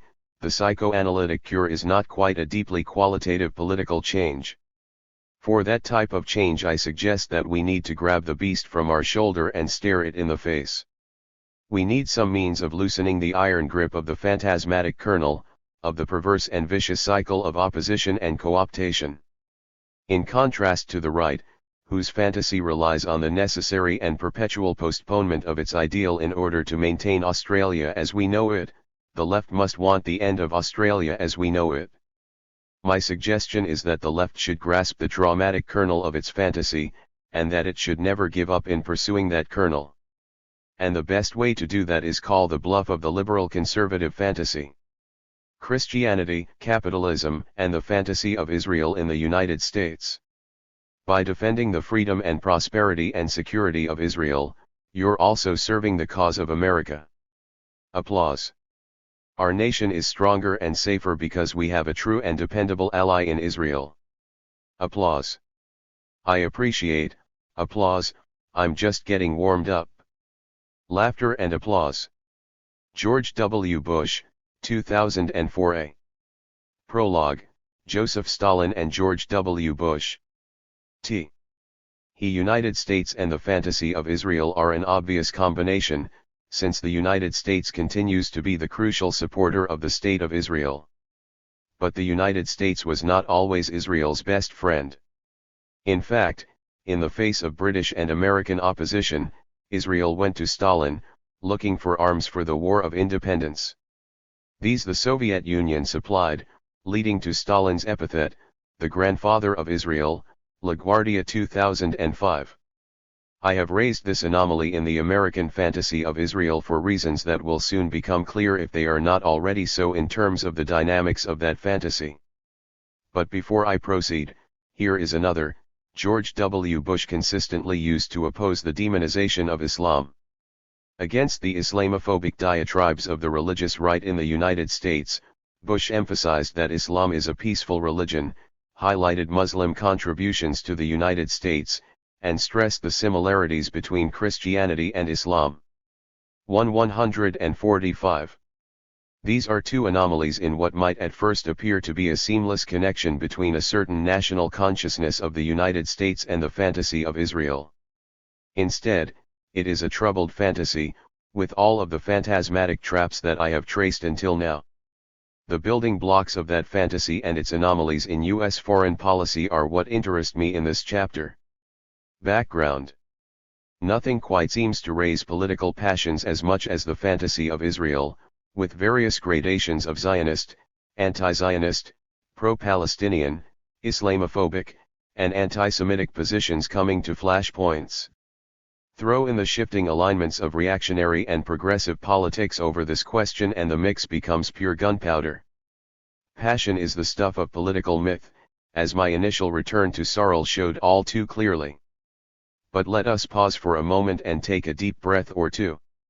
If we put the current fantasy of Israel in a longer perspective, it most often takes the form of the Exodus theme, as it is called, the narrative of escape from oppression and arrival in a new, promised land. I am saying nothing particularly new in pointing to the long history of the Exodus theme in the national consciousness of the United States, from the Pilgrims through the Mormons and presidential speeches to current foreign policy. I do so as an outside observer, as one who is both fascinated and appalled by such a self-perception.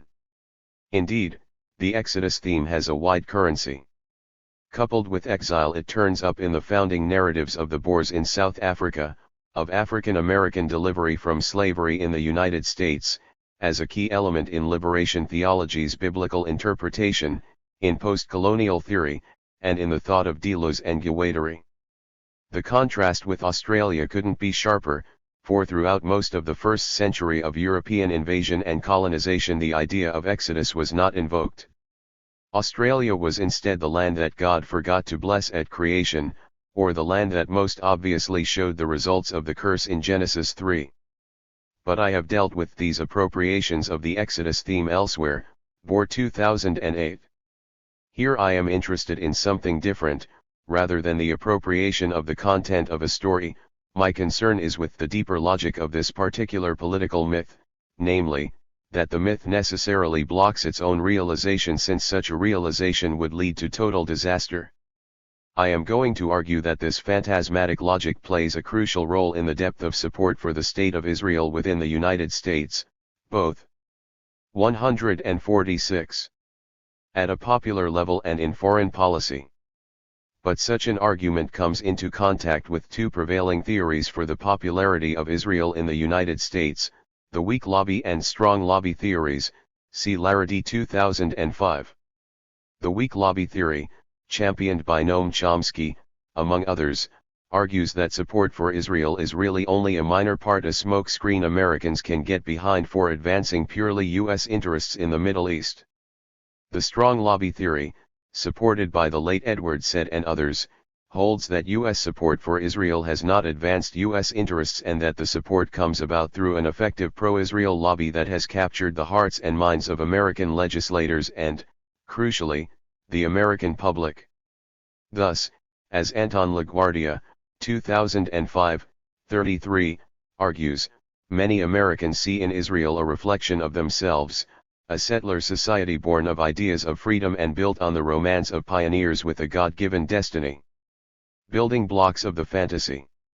As with my discussion of Australia, I focus on various statements, speeches, and other pronouncements, some less astute than others, of key political figures, such as the man with the record for having been the most unpopular president in U.S. history, George W. Bush, the Secretaries of State in the Bush administration, Colin Powell, and his successor, Condoleezza Rice, the Speaker of the House of Representatives, since the 2006 midterm elections, Nancy Pelosi, Henry Kissinger, and the Democratic presidential hopeful, at least she is so as I write, Hillary Clinton.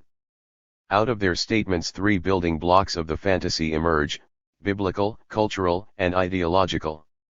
Stepping into the Bible. In contrast to Australia, where the most a politician will dare is some reference to Christian values or the Judeo-Christian tradition for fear of being too overtly religious, in the United States we find a full frontal Bible. Ronald Reagan, carrying on a long tradition of theologian-in-chief that may be traced back to Thomas Jefferson, famously made the following observation to the head of the American Israel Public Affairs Committee, AIPAC. It was later leaked to the Associated Press: "You know, I turn back to your ancient prophets in the Old Testament and the signs foretelling Armageddon, and I find myself wondering if we're the generation that is going to see that come about." I don't know if you've noted any of these 147 prophecies lately, but believe me, they certainly describe the times we're going through, quoted in Wagner 2002, 55.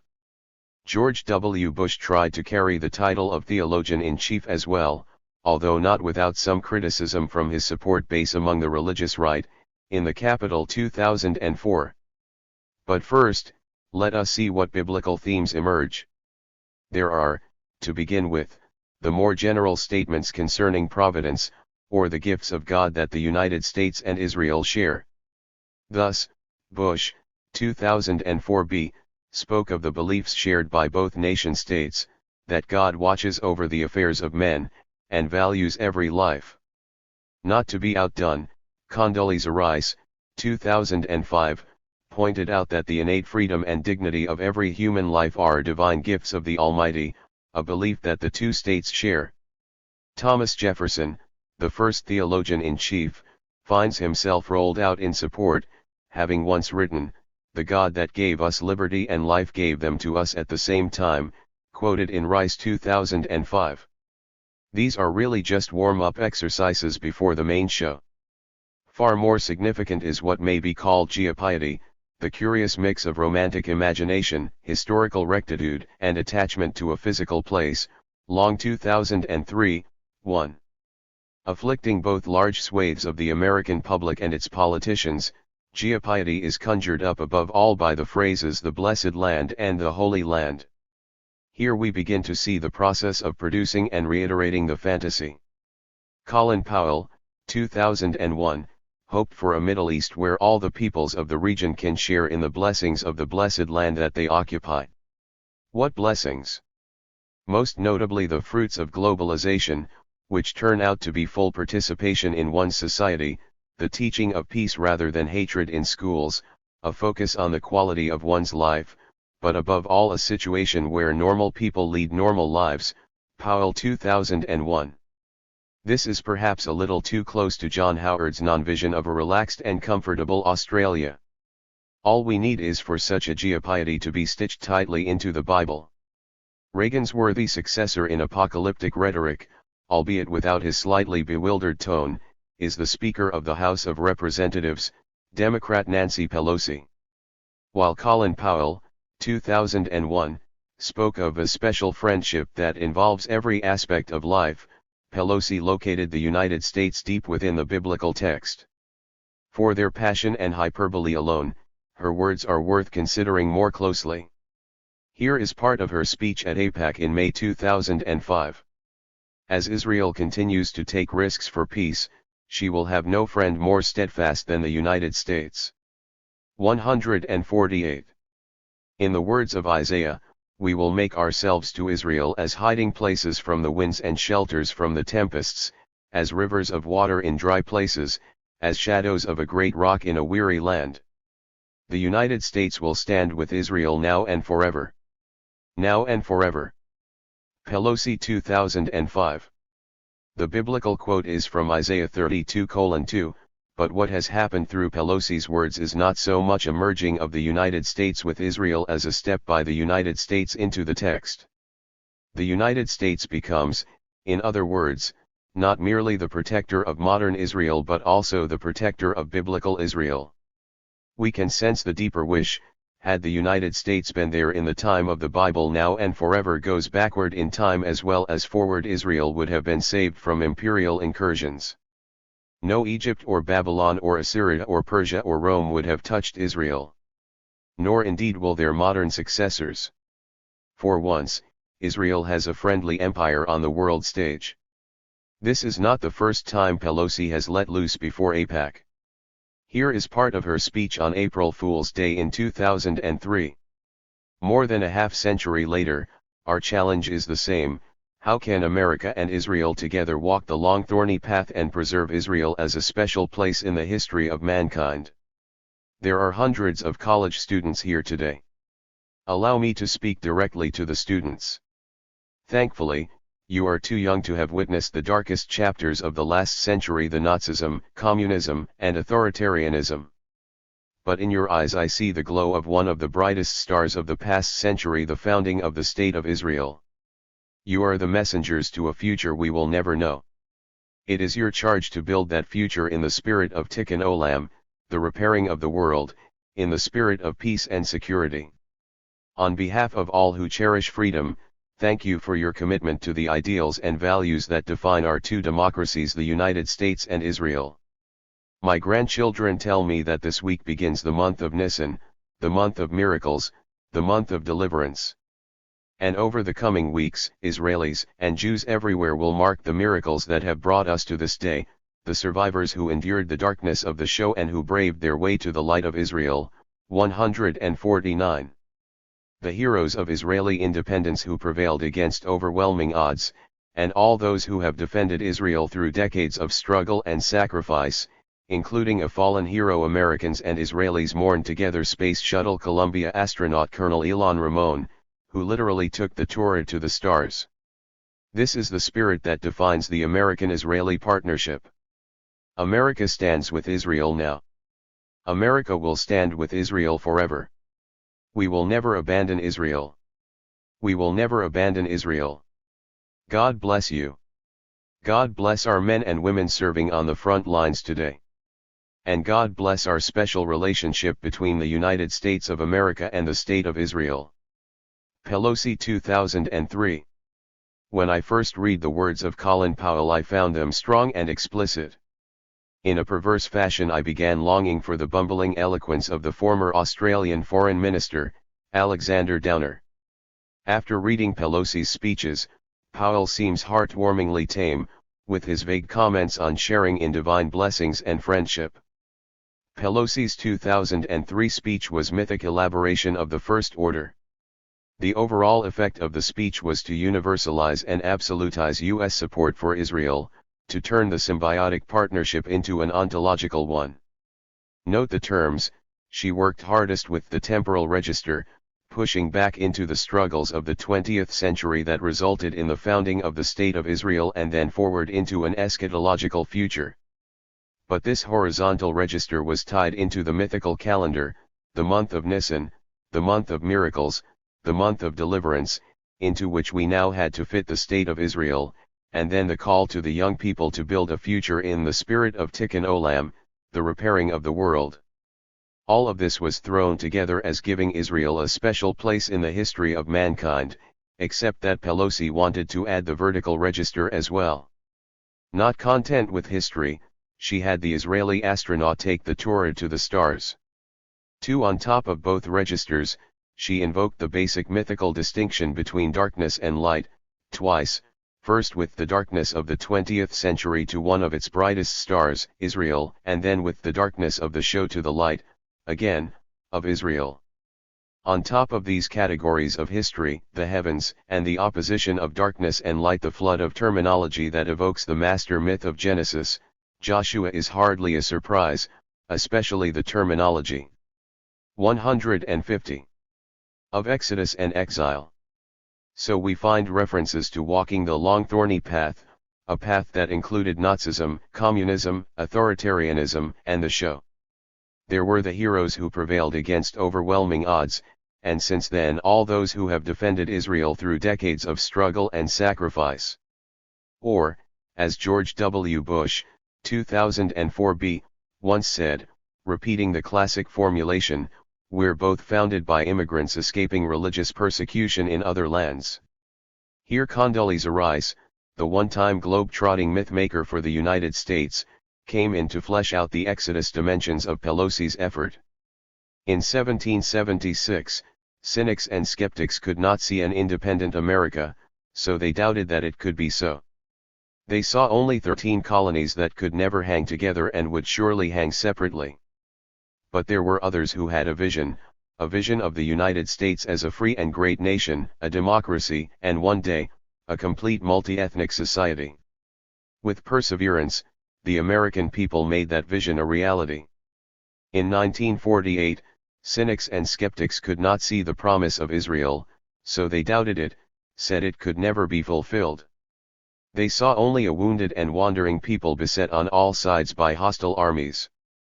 But there were those who had another vision, a vision of a Jewish state that would shelter its children, defend its sacred homeland, turn its desert soil green and reaffirm the principles of freedom and democracy.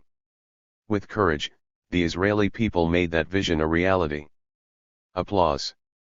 Rice 2005, emphasis added. This was by no means the first time such a story of American self-understanding has been rolled out. But the terms Rice used were deeply biblical. The promise of Israel is none other than an echo of the dual promise to Abraham and then Jacob of a great people and a land, Genesis 12:1, 3, 15:1, 5, 17, 18:18, 22:15, 18, 28:13, 16, 32:12, 35:11, 12, 46:3, 4, the wounded and wandering people are the Israelites in the wilderness, and then of course the image of the promised land that is both a shelter and a sacred homeland. Indeed, Rice's little myth echoed very strongly the crucial creedal statements that sum up every now and then the political myth of Genesis, Joshua 3. Although the terms of that myth were applied to Israel in this piece of spin by Rice, they stuck to the United States like flypaper by the sheer parallels of the two stories. Except that for Rice, at least in her time, the United States set the agenda and Israel followed. If only it had been so in the Bible. 151. The second paragraph I quoted from Rice is far more ominous. In her vision she lined up progeny and soil with that weary code for American values, freedom, and democracy. But what has happened here is that sheltering the children, defending a sacred homeland and turning its soil for food have begun to sound a little too close to the invocation of blood and soil that was, and is again with the supposed threat of Islam, so favored by myths on the right, most notably that of National Socialism. Rice, who at times trots out her own family's background in slavery in the southern United States as yet another narrative of the exodus from slavery and oppression to freedom, managed to tie all of these threads neatly together by playing off cynicism against vision.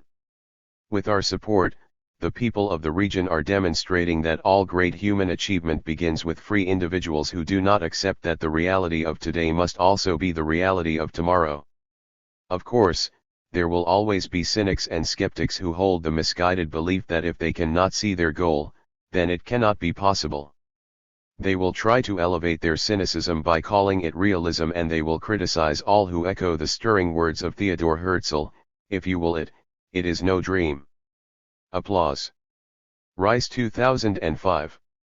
Theodor Herzl, a Viennese journalist and writer in the late 19th century, was one of the founders of political Jewish Zionism, a movement in which the dreams of revolutionary labor Zionism faded in the face of a liberal capitalist agenda.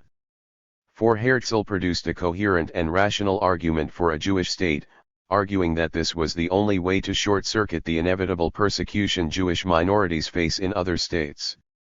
But he also argued that the Jews should follow the European example of colonialism. In his 1898 missive, Who Fears a State, he wrote, as a consequence of overpopulation, and of the resultant ever more acute social question, many nations are endeavoring to found overseas colonies in order to channel the flow of emigration there, quoted in Smith 2001, 55-56.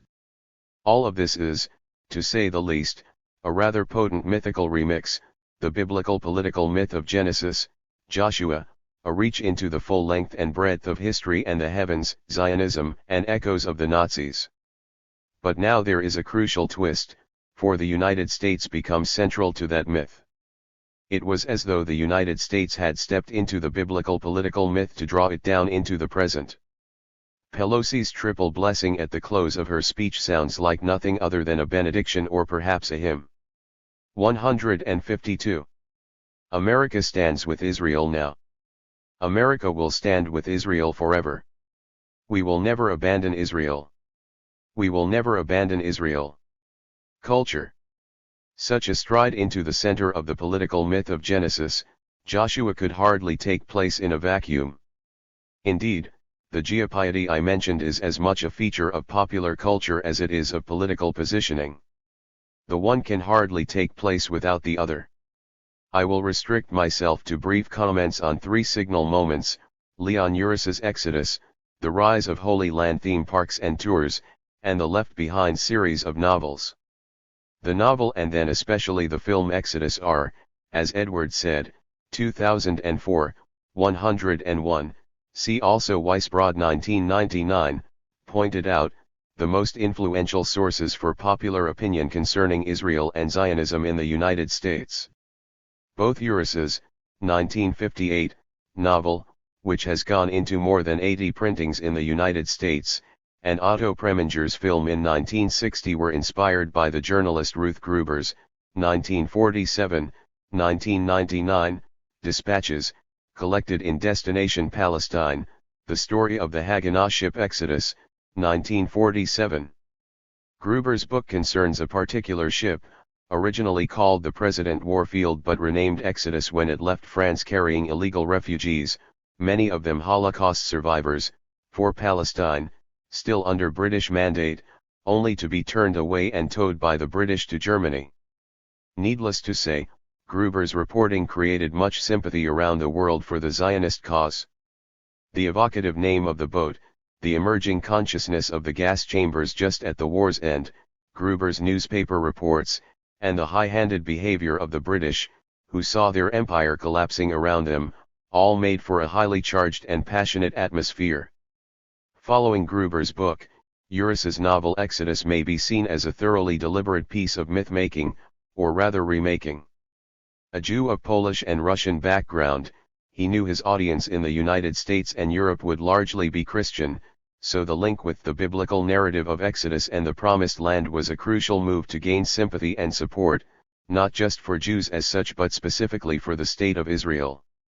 The book is still sold at airports and in the travel sections of bookstores as an introduction to Israel and its history. I can recall the power that the connection had for me as a teenager. Exodus, of course, it's just like the Exodus in the Bible. More than one Zionist was created by this book, Jewish or otherwise. The book is a historical novel whose period is the recent past. It tells its story by focusing on everyday characters with unimaginative names like Kitty, Barak, and Dov, and an everyday story centered on an Adamic 153 farmer, Ari ben Canaan, who would rather plow and reap than take up arms. Rough and poorly written, with words like plip-plopped, it has no pretensions to classic status. Yet its claim to mythic status is directly proportional to its ordinariness. One other feature of the novel was crucial to its success in the United States: Kitty is an American nurse. The Preminger movie would make this far more explicit, with Paul Newman taking the lead role of Ari ben Canaan. Newman's "I'm a Jew, and this land is mine" becomes in this film another part of the United States stepping into the reclaimed political myth. It really is a direct expression of American geopiety. In the same way that Newman is an American Jew, so the United States claims Israel as its own. Indeed, the second cultural moment of the fantasy of Israel does claim "this land is mine." These are the Holy Land theme parks that began dotting the United States in the 19th century, along with the touring audiovisual displays and models that sought to bring the Holy Land to the people. As Burke Long, 2003, shows, for those who could not afford the time or expense to tour the actual sites of Palestine and Israel, these theme parks set out to recreate in careful and scaled detail the geography of that countryside, but now within the United States. From Palestine Park in Chautauqua in upstate New York to New Holy Land in Eureka Springs, Arkansas, these sites were part of a larger process of imagining and claiming the Holy Land for the United States, a process that included some of the most prominent Christian and Jewish biblical scholars, such as W. F. Albright and Max Margolis. In various ways one could and can follow in the footsteps of major moments in the Bible, for geographical knowledge was, after all, essential for salvation. If you can't actually get there, then it is here anyway. In fact, that is the implicit claim, that the Holy Land is in fact here and not there, or that there is a small extension of it here.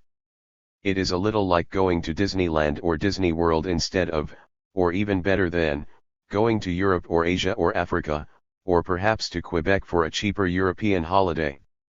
The third moment is the Left Behind book series phenomenon.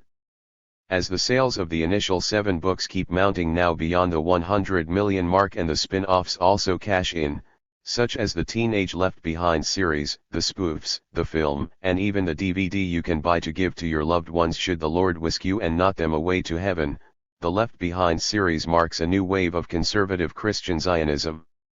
The books are based on a fundamentalist preconstruction of the last days before Christ's return that begins with the rapture, the moment when 154. All Bible-believing Christians will suddenly be drawn up to heaven. Then come the Antichrist, world domination, and eventually the return of Christ at the final battle of Armageddon. The novels follow the story of a small group who come to a fundamentalist version of the Christian faith too late for the rapture but just in time for the second coming of Christ, although they suffer a great deal before he finally decides to turn up. One key in the novels is the crucial role of Israel. The Jews must be converted, or at least 144,000 of them, as a precondition of the last days. Arabs, Muslims, liberal Christians, the United Nations, abortionists, and sundry other sinners will not be saved, but converted Jews will, and the land of Israel will be the scene for the final showdown, at none other than the ancient battlefield of Armageddon. Although fundamentalist Christians might debate the details of the reconstruction, the power of such novels is astonishing.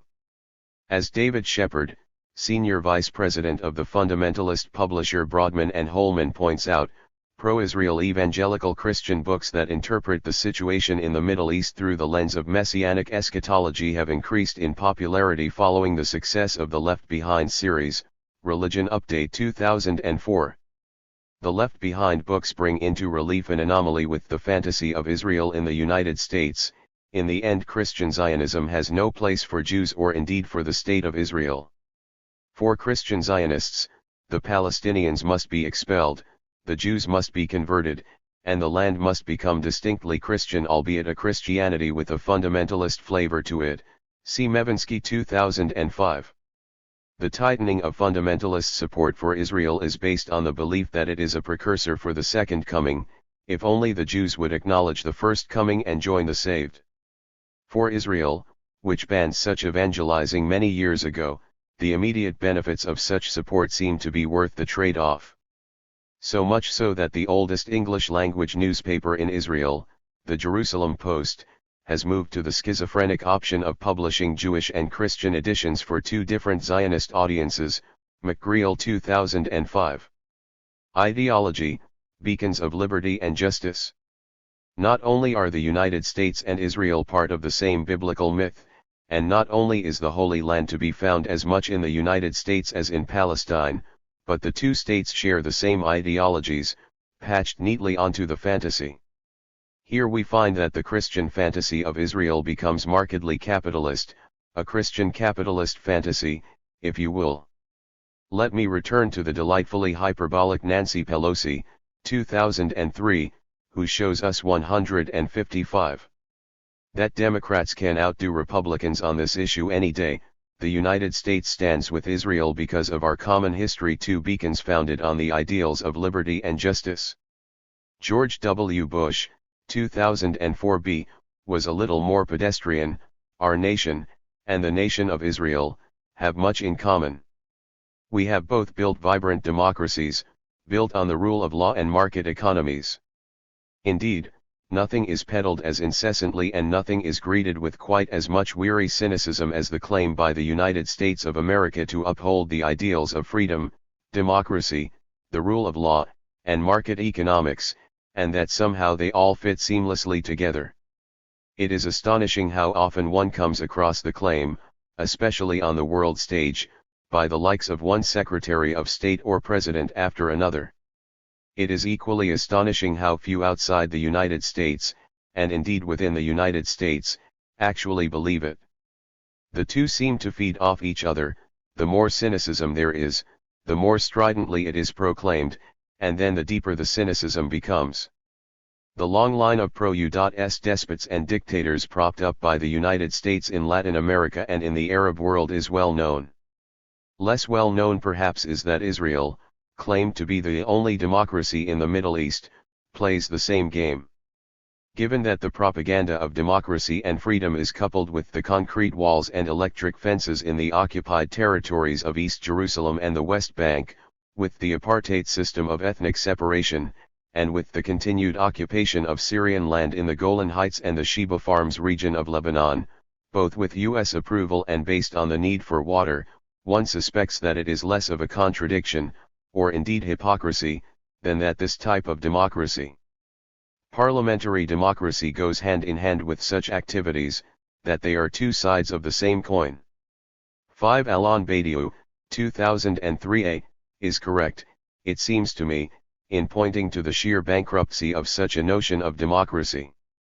It seems as though little will change in the near future, given the positions, as I write, of two leading women in U.S. politics, Condoleezza Rice and Hillary Clinton, one a Republican, the other a Democrat. Let me quote the Democrat first, who in a speech from 2005 was keen to spell out the pedigree of freedom and democracy. I want to start by focusing on our deep and lasting bond between the United States and Israel. These are bonds forged in a common struggle for human rights, for democracy, for freedom. These are bonds 156 that predate the creation of the State of Israel, that really predate the creation of the United States, because they are rooted in fundamental beliefs and values about the dignity and rights of men and women to live in freedom, free from fear, free from oppression. And there is no doubt that these incredibly strong bonds and values will remain as the lodestar of our relationship with our democratic friend and ally, Israel. Clinton 2005, emphasis added. I am tempted to refer to the bonds of democracy after Clinton's speech, especially as a mark of the paradox I noticed earlier, and I can't help but notice the way stars and indeed beacons keep turning up, especially in light of their presence on both flags. But above all, it is the claim to an age-old tradition, which Clinton pushed back in her speech to before the creation of the United States. Hillary Clinton is not stupid, and yet it is astonishing how much she has bought into the fantasy. But just in case we, or rather, everyone else in the Middle East, is not sure what democracy might mean, Clinton comes to our aid. Now, Israel is not only, however, a friend and ally for us, it is a beacon of what democracy can and should mean. It is, after all, a pluralistic democracy. It is, as many of us know from personal experiences, a very dynamic democracy with many points of view, and those are expressed with great frequency and vigor. So if people in the Middle East are not sure what democracy means, let them look to Israel, which has been and remains a true, faithful democracy. Clinton 2005, emphasis added. This is far more sinister. A true and faithful democracy is pluralistic, dynamic, and vigorous. Clinton has neglected the fact that the government in Israel typically relies on one or more parties of the religious right, who tend to get their way with domestic policy, above all with regard to restrictive policies on immigration, continued occupation of Palestinian land, and orthodox religious control over family law. This is curious. In Israel the influence of the religious right is a sign of a vigorous democracy, in other Arab countries it is a sign of the absence of democracy. Here Clinton's speech becomes menacing. In other countries of the Middle East there is not merely an absence of democracy, but an absence of true and faithful democracy. That is, they do not have parliamentary democracies that operate according to the dialectic of hypocrisy. If they want an example of that type of democracy, they should look to the United States or Israel. 157. In the same year the Republican Rice made a rather similar point, but then got herself in a further tangle. Some in the Arab media have even asked why the only real democracies in the Middle East are found in the occupied lands of Iraq and the Palestinian territories. What an incredible thought! Today, citizens in the region are demanding that their governments respond to this simple, audacious question. In Lebanon, hundreds of thousands of citizens have demanded an end to the foreign suffocation of their country. Applause. Rice 2005, emphasis added. Real democracies, not just any old democracy, were spreading, it seemed, first to Iraq and the Palestinian territories, and then to Lebanon. But then Rice managed to get herself in trouble. On the one hand, democracy has appeared in occupied countries, on the other, the sign of democracy is the call for the end of occupation. Does she admit the paradox of totalitarianism and democracy, namely, that the two go hand in hand? Or are the Palestinian demands that Israel get out of their land and the Iraqi wish for the last foreign soldier to leave signs of democracy? If so, then the election of Hamas to a majority in the Palestinian parliament in the 2005 elections was an example of precisely this type of democracy. Or did she unwittingly speak the truth about the United States and Israel, that they constitute foreign suffocation? All of the above, it seems to me. At a deeper level, however, Islam finally enters this complex fantasy of Israel, for the Middle East becomes a zone of the absence of freedom, democracy, the rule of law, and the market. Once these spread, so will peace in the Middle East. The United States looks to a future and has a vision of a day when Israel is no longer the sole democracy in the Middle East. Applause. This aspiration shapes the very heart of our approach to the Israeli-Palestinian conflict as well. Rice 2005. The first foothold is Israel, and from there the rest of the Muslim Middle East awaits the arrival of such beacons of light, conveniently neglecting the fact that they have been part of global capitalism for a good while now. Let me sum up the argument thus far. The fantasy of Israel is in U.S. hands a Christian capitalist fantasy characterized by stepping into the biblical political myth, a cultural and political geopiety focused on Israel, and an ideological loading of that fantasy with the curious juxtaposition of freedom and the market. 158. Necessary anomalies. Like the Australian version, the U.S. form of the fantasy of Israel has its anomalies. I have already hinted at a few, but the left's common strategy is to present the facts as an answer to spin, to seek to undermine falsehood with the truth, an agenda it shares with journalists and historians at least. To my mind, this is a necessary and useful strategy that carries on the spirit of Marx's demystification, and that the left must not relinquish. I will engage in precisely this strategy in a moment. But there is a catch, and it is a big one. Political myths such as this, the fantasy of Israel, are largely impervious to such a strategy. In the face of a potent mix that includes the biblical political myth of Genesis, Joshua, along with associated cosmological and historical claims, a few facts will not go very far. For this reason I pursue the deeper anomalies of the U.S. fantasy of Israel. The problem of facts, or Stalin and the origins of Israel, unearth new information and rewrite the history books. This process begins with historians such as Benny Morris and Zeev Sternhell. They are among the so-called new historians in Israel, a catch-all phrase that embraces a variety of people who have begun to re-examine the founding of the State of Israel. Morris's 1987-2004 A Birth of the Palestinian Refugee Problem, 1947 to 1949 is the groundbreaking work here, since he was the first to make use of declassified official documents concerning the origin of the modern state of Israel.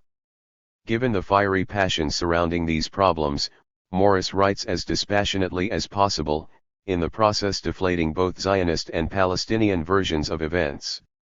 He concludes that in the pressure and confusion of those early war years, the Israelis were able to clear sufficient land of its Palestinian population by a number of means, some of which involved deliberate programs of population removal and destruction of villages. His argument is that the Palestinian exodus was born of war, not design.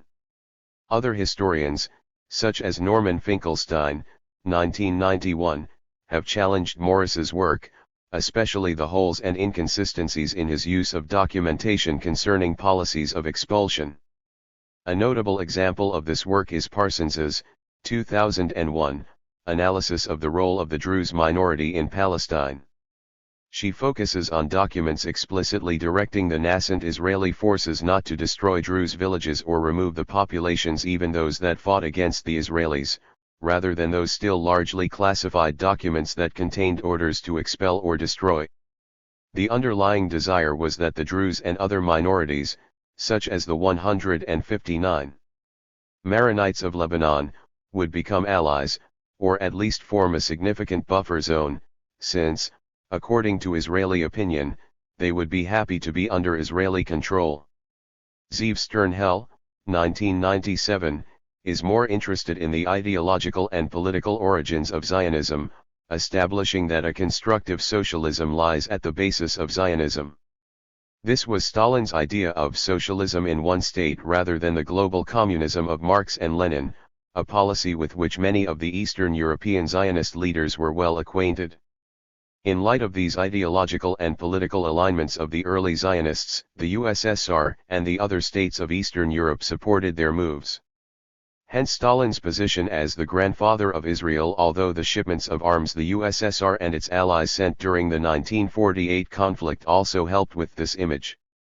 The crucial assistance came during the final ceasefire, when, in contravention of a UN brokered ceasefire, the USSR sent arms through Yugoslavia and enabled the final putsch that produced the troubled borders, the Green Line that now exist in Palestine. But what happened to the socialist elements of Zionism? The proletariat in the constructive socialism of early Israel was to subordinate itself to the state and the bourgeoisie, all were to put class conflict aside and unite behind the program of the State of Israel. What there was of a socialist agenda was always mired in nationalism and disappeared from the political and social horizon until we have the situation today, where the United States is Israel's main supporter.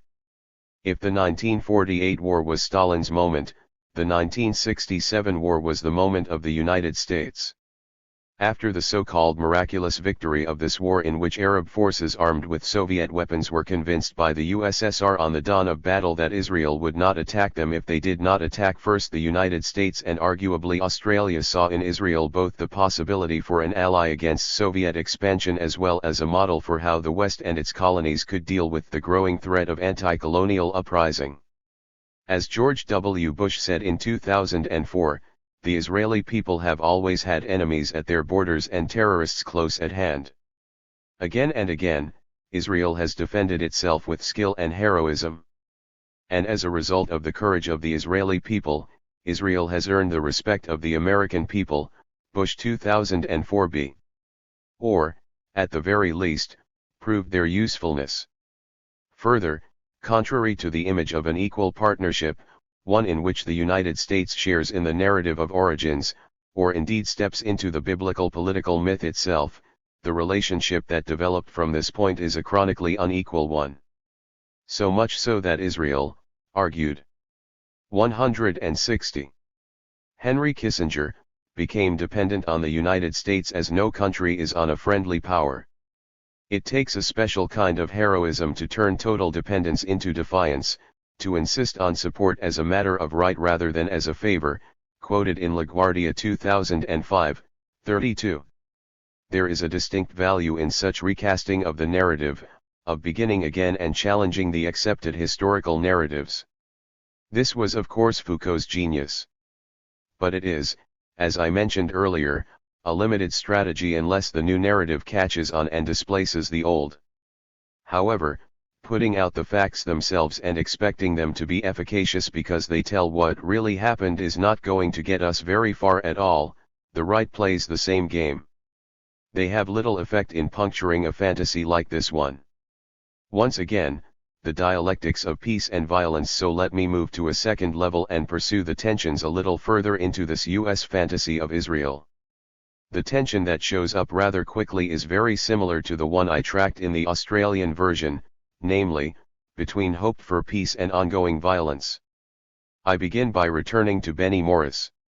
The one who began the debates concerning the founding of Israel effectively ended them with the second edition of Birth of the Palestinian Refugee Problem, 1947 to 1949 in 2004, Morris 2004a.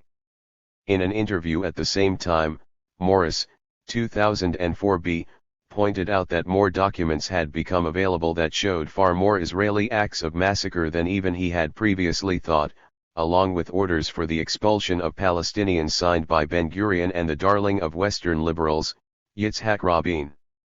In an essay first published in the leading Israeli broadsheet, Haaretz, on January 8, 2004, and later reprinted in New Left Review, Morris shocked readers with his brutal honesty. After detailing new revelations of massacre, rape, and a policy of transferring the Palestinian population, Morris, 2004b, 44, makes the following point. I know this stuns the Arabs and the liberals and the politically correct types. But my feeling is that this place would be quieter and no less suffering if the matter had been resolved once and for all. If Ben-Gurion had carried out a large expulsion and cleansed the whole country, the whole land of Israel, as far as the Jordan River. It may yet turn out that this was his fatal mistake. If he had carried out a full expulsion rather than a partial one, it would have stabilized the state of Israel for generations. 161. In case the link with the United States was unclear, Morris points out, even the great American democracy could not have been without the annihilation of the Indians. There are cases in which the overall, final good justifies harsh and cruel acts that are committed in the course of history. 43. This dialectic of peace and violence showed up as well in George W. Bush's comments concerning Israel. Without even blinking at the contradiction, he managed to slip from peace to violence within a few seconds. Freedom is also at the heart of our approach to bringing peace between Israel and the Palestinian people. Israel is a democracy and a friend, and has every right to defend itself from terror. Applause, Bush 2004b. Before we know it, peace and violence are rubbing up against one another. Of course, the standard line here is that the hindrance to peace in Israel and the Middle East is the terrorism of Arab opposition to Israel. If only that hurdle could be overcome, then peace would sprout forth, or at least free trade. At a pinch, trade would come first. Our vision is a Middle East where borders are crossed for purposes of trade and commerce, not crossed for the purposes of murder and war. Applause, Bush 2004b. At this point there is an extraordinary parallel between the United States and Australia, not least because Australia depends on the United States for information to use as travel warnings.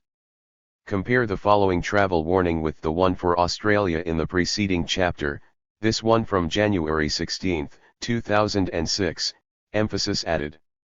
Travel warning. This information is current as of today, Monday, January 16, 12:22 and 53 seconds 2006. Israel, the West Bank and Gaza. This travel warning is being issued to update information on travel restrictions for U.S. government personnel in the West Bank and to reiterate threats to American citizens and interests in Israel, the West Bank and Gaza.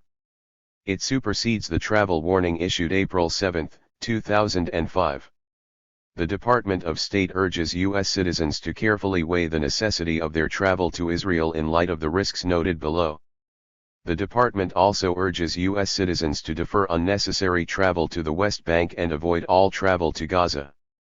Terrorist attacks within Israel have declined in both frequency and associated casualties. However, the potential for further violence remains high. Resentment against efforts to promote peace, and ongoing Israeli military operations in the occupied territories could incite further violence in Israel and 162. The occupied territories. Israeli security services report that they are investigating between 40 and 60 planned terrorist attacks at any given time. The February 25 suicide bombing of a Tel Aviv nightclub is a reminder of the precarious security environment, even when a ceasefire has been declared. The anticipated evacuation of Israeli from Gaza could lead to violence in Israel by settler groups. Settler organizations have already organized a series of large-scale demonstrations and are reportedly planning acts of civil disobedience and other protests that at best will be severely disruptive and at worst may result in physical confrontations leading to violence. The U.S. government has received information indicating that American interests within Israel could be the focus of terrorist attacks. For that reason, American citizens are cautioned that a greater danger may exist in the vicinity of restaurants, businesses, and other places associated with U.S. interests and/or located near U.S. official buildings, such as the U.S. Embassy in Tel Aviv and the U.S. Consulate General in Jerusalem. Throughout Jerusalem, the State Department urges American citizens to remain vigilant while traveling, especially within the commercial and downtown areas of West Jerusalem. Israeli security services report that they continue to receive information of planned terrorist attacks around Jerusalem. In addition, American citizens should stay away from demonstrations and generally avoid crowded public places, such as restaurants and cafes, shopping and market areas and malls, pedestrian zones, public transportation of all kinds, including buses and trains and their respective stations/terminals, and the areas around them. Spontaneous or planned protests within the Old City are possible, especially after Friday prayers. Some of these protests have led to violent clashes. American employees of the U.S. Embassy in Tel Aviv and the U.S. Consulate General in Jerusalem are prohibited from using all public transportation. The Old City of Jerusalem is off-limits to them after dark all week and between the hours of 11 a.m. and 2 p.m. on Fridays. U.S. government employees are also forbidden from patronizing discos and nightclubs. American citizens in Gaza should depart immediately, a recommendation the State Department has maintained since the deadly roadside bombing of a U.S. Embassy convoy in Gaza on October 15, 2003. U.S. government personnel are prohibited from all travel in Gaza. Overall conditions of lawlessness prevail, Israeli military operations continue, and areas of violent conflict shift rapidly and unpredictable. Militants have abducted Western citizens and held them for short periods, and the Hamas terrorist organization has threatened attacks against U.S. interests. 163.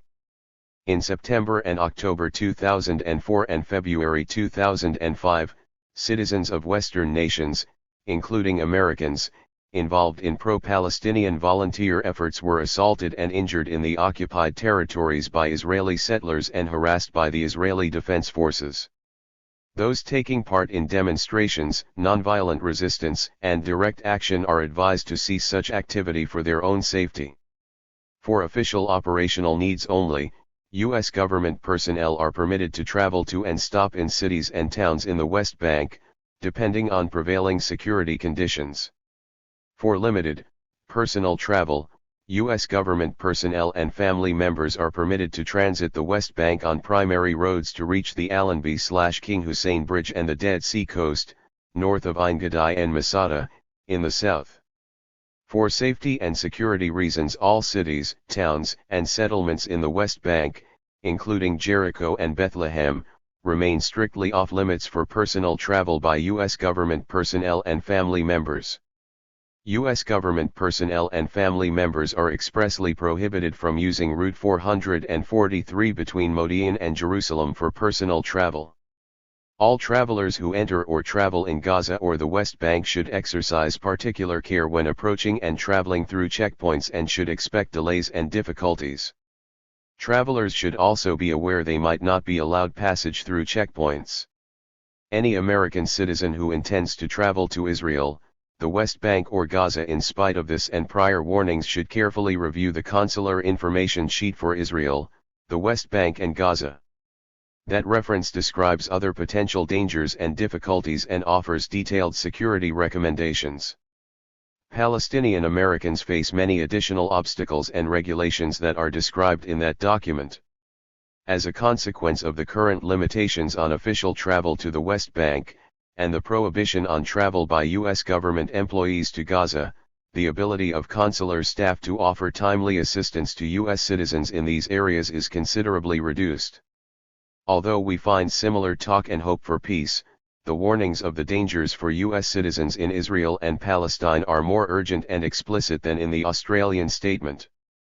Words such as violence, terrorist, confrontation, and attack litter the text, and there are a series of explicit curfews and prohibitions for U.S. embassy and consular staff. However, I would like to focus on a few items that are even more telling.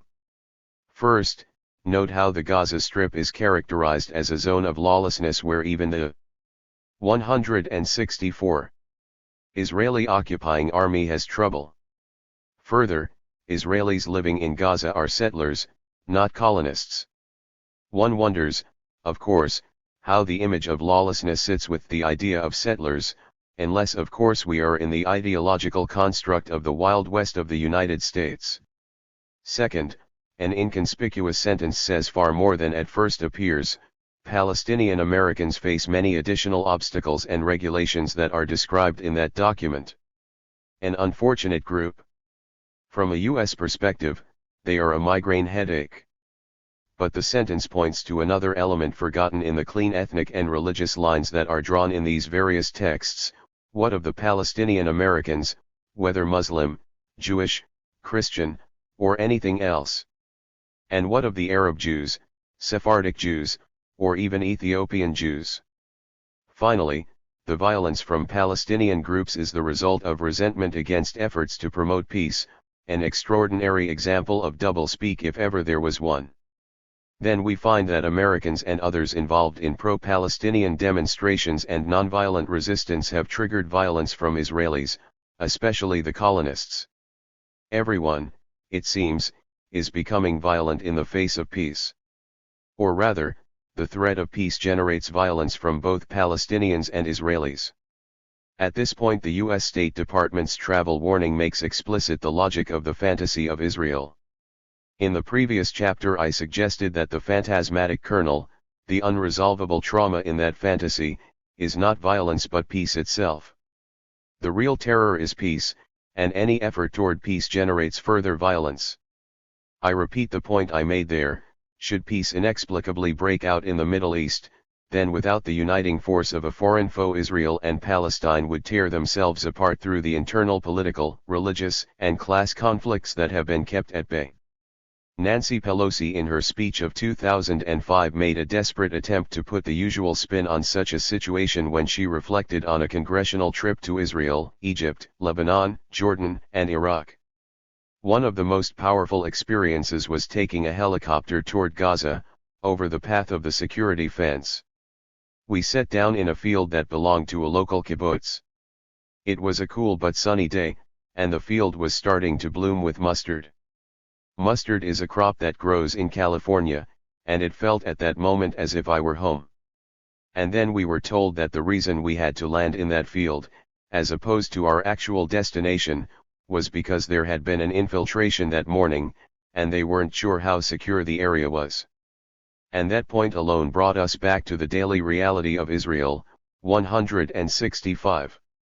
Even moments of peace and beauty are haunted by the specter of violence.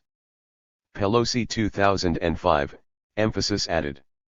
Not quite, for she should have said, even moments of violence and danger are haunted by the specter of peace. A Christian capitalist fantasy, or, Bush and Islam. The third and by far most intriguing anomaly was George W. Bush, especially his public statements on Islam. Much to the dismay of his handlers and speech writers, he was known to depart from the text of his speeches and make ad-lib comments. That this made him far more interesting goes without saying.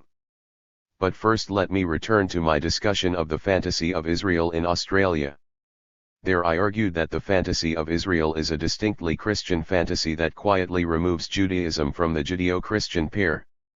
If in Australia it takes the path of a relaxed and comfortable Australia, in the United States it takes the form of Christian Zionism, a position that is loudly proclaimed and reasonably well known in the United States and Israel, so much so that it can be exploited for Israel's benefit. However, it also takes the form of what I called a Christian capitalist fantasy, one that is loaded with that curious ideological mix of freedom and the market. In this case we find that Israel, just like the United States, embodies precisely these elements, and the hope is that they will spread throughout the Middle East. The problem is that there always seems to be some hindrance to the realization of that fantasy, and now that hindrance takes the shape of terrorists, or Palestinians, or Muslims, or Arabs, or Canaanites, which is really the same amorphous thing for such a fantasy. If only this hurdle can be overcome, if only peace could be achieved, if only the last terrorist were to be hunted down, then unfettered capitalism would sweep through the world. The current situation is in fact rather frustrating, since it looked as though capitalism had indeed broken through with the end of the Cold War and the collapse of an effective alternative in communism. Exit the communists, enter the Muslims. Here my argument concerning Australia is relevant. The Australian Christian fantasy embodies an unstable vision of Australia that identifies specific hindrances which need to be removed for the fantasy to be realized. The paradox for the fantasy is that, should such a dream be realized, it would collapse. If we turn to the United States, we need to ask, what is most feared in terms of the US fantasy of Israel, or rather, this Christian capitalist fantasy? What, in other words, is the phantasmatic kernel of this? 166. Fantasy. The terrorist bomb in an airplane or railway station. The breeding hordes of Arabs taking over the world. The hurricane that strikes a major US port city? No, what is feared is the full realization of the fantasy itself, namely, unfettered capitalism throughout the globe, especially in Arab countries and Muslim-majority states. To put it bluntly, if communism and then the Arab world were not actual opponents to unfettered capitalism, then they would have to have been invented. Or rather, as monochrome blockages to capitalism they have been and are invented. For this is the function of the fantasy, to hold out the hope for such a world and then block it. At this point George Walker Bush turned out to be very intriguing. He was in fact rather good on Christian-Muslim relations and in countering anti-Muslim violence in the United States following the September 11 attacks, often at the expense of his evangelical allies. Bush visited a mosque 6 days after the September 11 attacks and declared, "Islam is peace." Muslims contribute much to the country, they are doctors, lawyers, law professors, members of the military, entrepreneurs, shopkeepers, moms and dads, and they need to be treated with respect. In response to anti-Muslim violence he commented, "I've been told that some Muslim women fear to leave their homes, some don't want to go shopping for their families, some don't want to go about their ordinary daily routines because, by wearing cover hijab, they're afraid they'll be intimidated. That should not and will not stand in America," quoted in Bush Visits Mosque 2001, 12. In response to comments by his evangelical allies Pat Robertson, who said, "Adolf Hitler was bad, but what the Muslims want to do to the Jews is worse," and Jerry Falwell, who called the Prophet Muhammad a terrorist, Bush replied on November 13, 2002, "Some of the comments that have been uttered about Islam do not reflect the sentiments of my government or the sentiments of most Americans," quoted in the Capitol 2002, 3. The initial problem was to keep a lid on anti-Muslim violence in the United States, but was this necessary a year after the September 11 strikes? Bush seemed to be concerned about the extent of the dirty little relationship his administration had with the leading evangelicals. On this occasion he went on to say, "Islam, as practiced by the vast majority of people, is a peaceful religion, a religion that respects others. Ours is a country based upon tolerance. And we respect the faith and we welcome people of all faiths in America. Contrary to his usual practice, Bush remained consistent. In early 2004, he once again attracted the ire of evangelical Christians when he declared, 167. Notably during a press briefing alongside British Prime Minister Tony Blair, that Christians worship the same God as Muslims.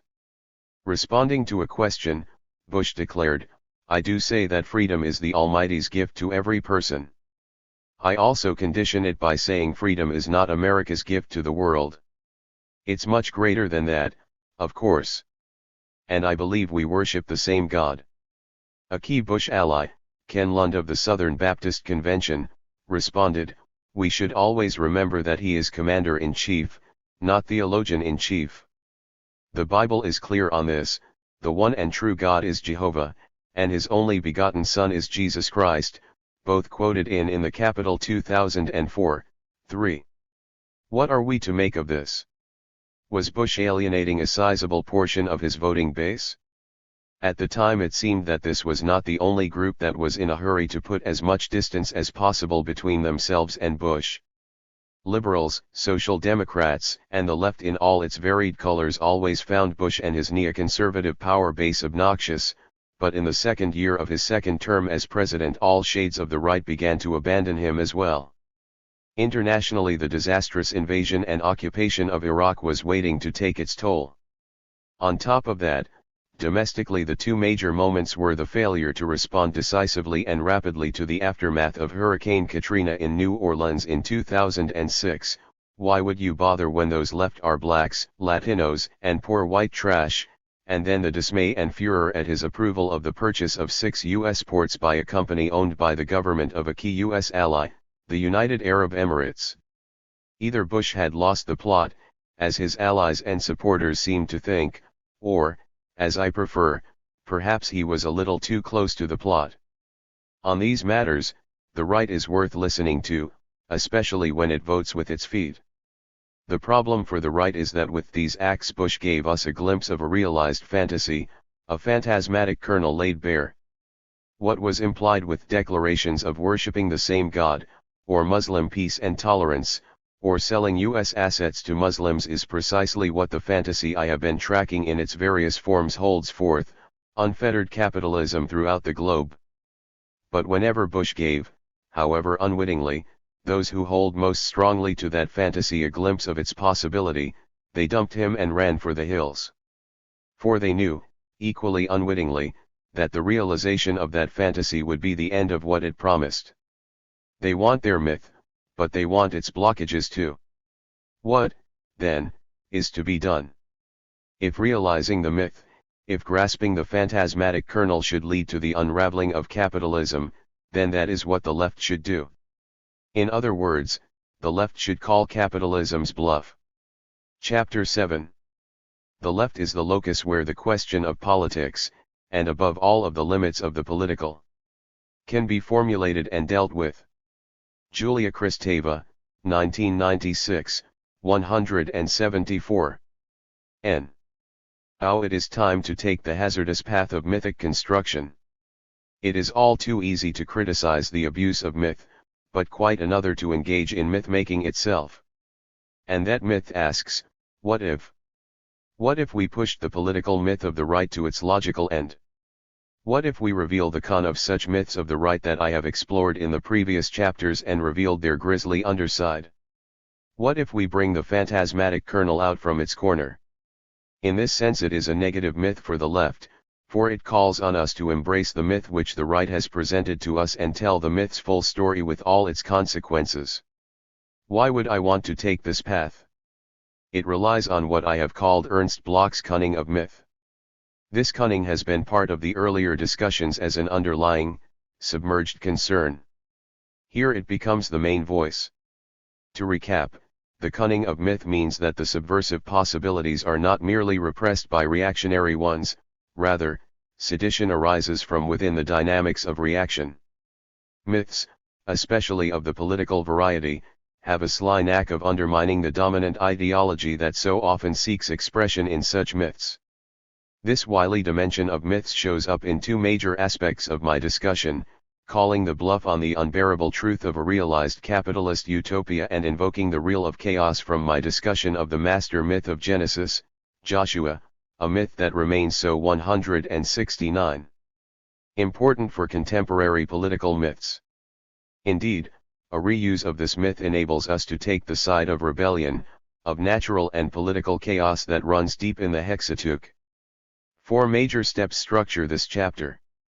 I begin by drawing together various threads from the preceding chapters, particularly the definition of political myth that I developed in the first chapter and then worked through in the subsequent chapters. Second, I touch on the work of one of the great myth makers of capitalism, Milton Friedman, who constructs an Edenic myth of capitalist plenty. Its premise is that if capitalism can get past its various hindrances, whether government interference, greenes, socialists, or others, then it can come into its full glory. There is, however, another side to this utopian myth, and that is a dystopian myth of the destructive effects of unfettered capitalism. In order to build this alternative dimension, I move on to focus on the fundamental tension between capitalism's need to expand and environmental limits. This tension forms the basis of an alternative myth, one that is repressed by the one-sided account of Friedman and his ilk. I ask the same question Friedman does: if we remove the various hindrances and blockages to the full realization of capitalism, what might capitalism look like? In the conclusion I ask how we might respond to such a myth. Threads. Let me begin by returning to the definition of political myth that I developed in the first, theoretical, chapter. Political myths are characterized by 6 elements: the labyrinth of language, a dialectic of reaction and subversion, the psychoanalytic notion of fantasy, cunning, virtual power, and eschatology. Or, to put these terms in relation to one another, political myth is marked by a labyrinth of language, a labyrinth that creates worlds which play with the dialectical tension between subversion and reaction. The psychoanalytic description of fantasy outlines the workings of such a dialectic in precise detail. However, through cunning, myths work around this tension and open up political possibilities that may be characterized as eschatological fictions of completed truths. Such myths are not merely reactions to, or imaginary resolutions of, political situations, they may also have a virtual power over such situations. In light of this definition, the myth-making of this chapter comes out of the preceding 2 chapters. In other words, by reworking the dialectic of reaction and subversion, I ask how positive, progressive possibilities 170 might emerge from the largely reactionary myth that I called the fantasy of Israel in both its Australian and US versions. This reworking seeks to uncover the political myth of the right in all its destructive glory in order to uncover that myth's cunning. Before diving into this delectable task, one point of clarification is needed. In this book I have traced a certain slippage in the content of the political myths that interest me. I began with the comprehensive political myth of the Hexateuch, of the stretch of text from Genesis through Joshua in the Hebrew Bible. Part of that exploration involved identifying a distinct fantasy of Israel within the biblical political myth, a state in waiting and a sacred economy that would never be realized in any way close to its depiction in the text.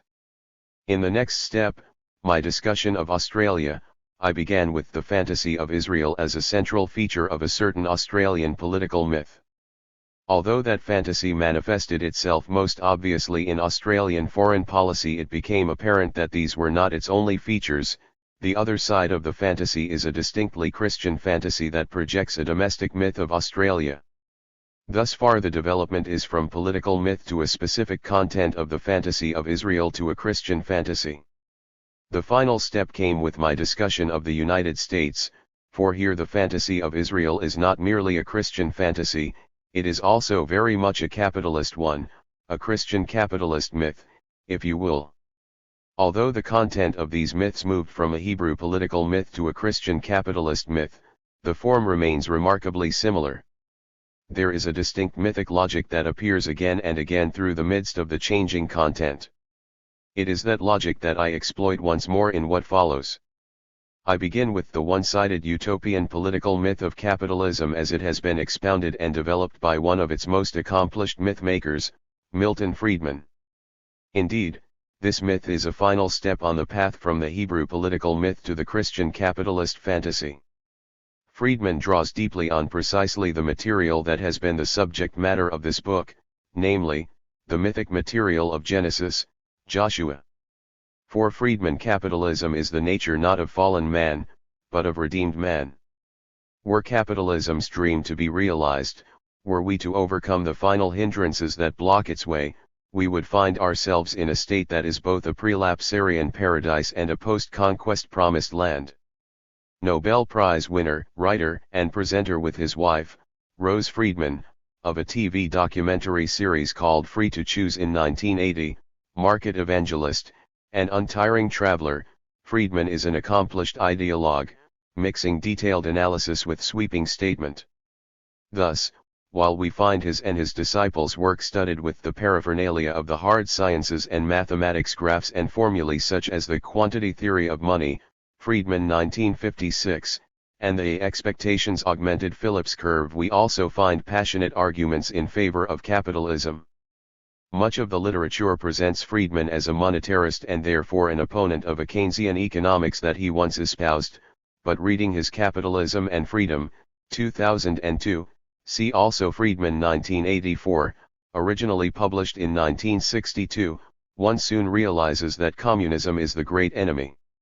To counter the appeal of the USSR, Friedman, as is well known, links economic freedom with political freedom.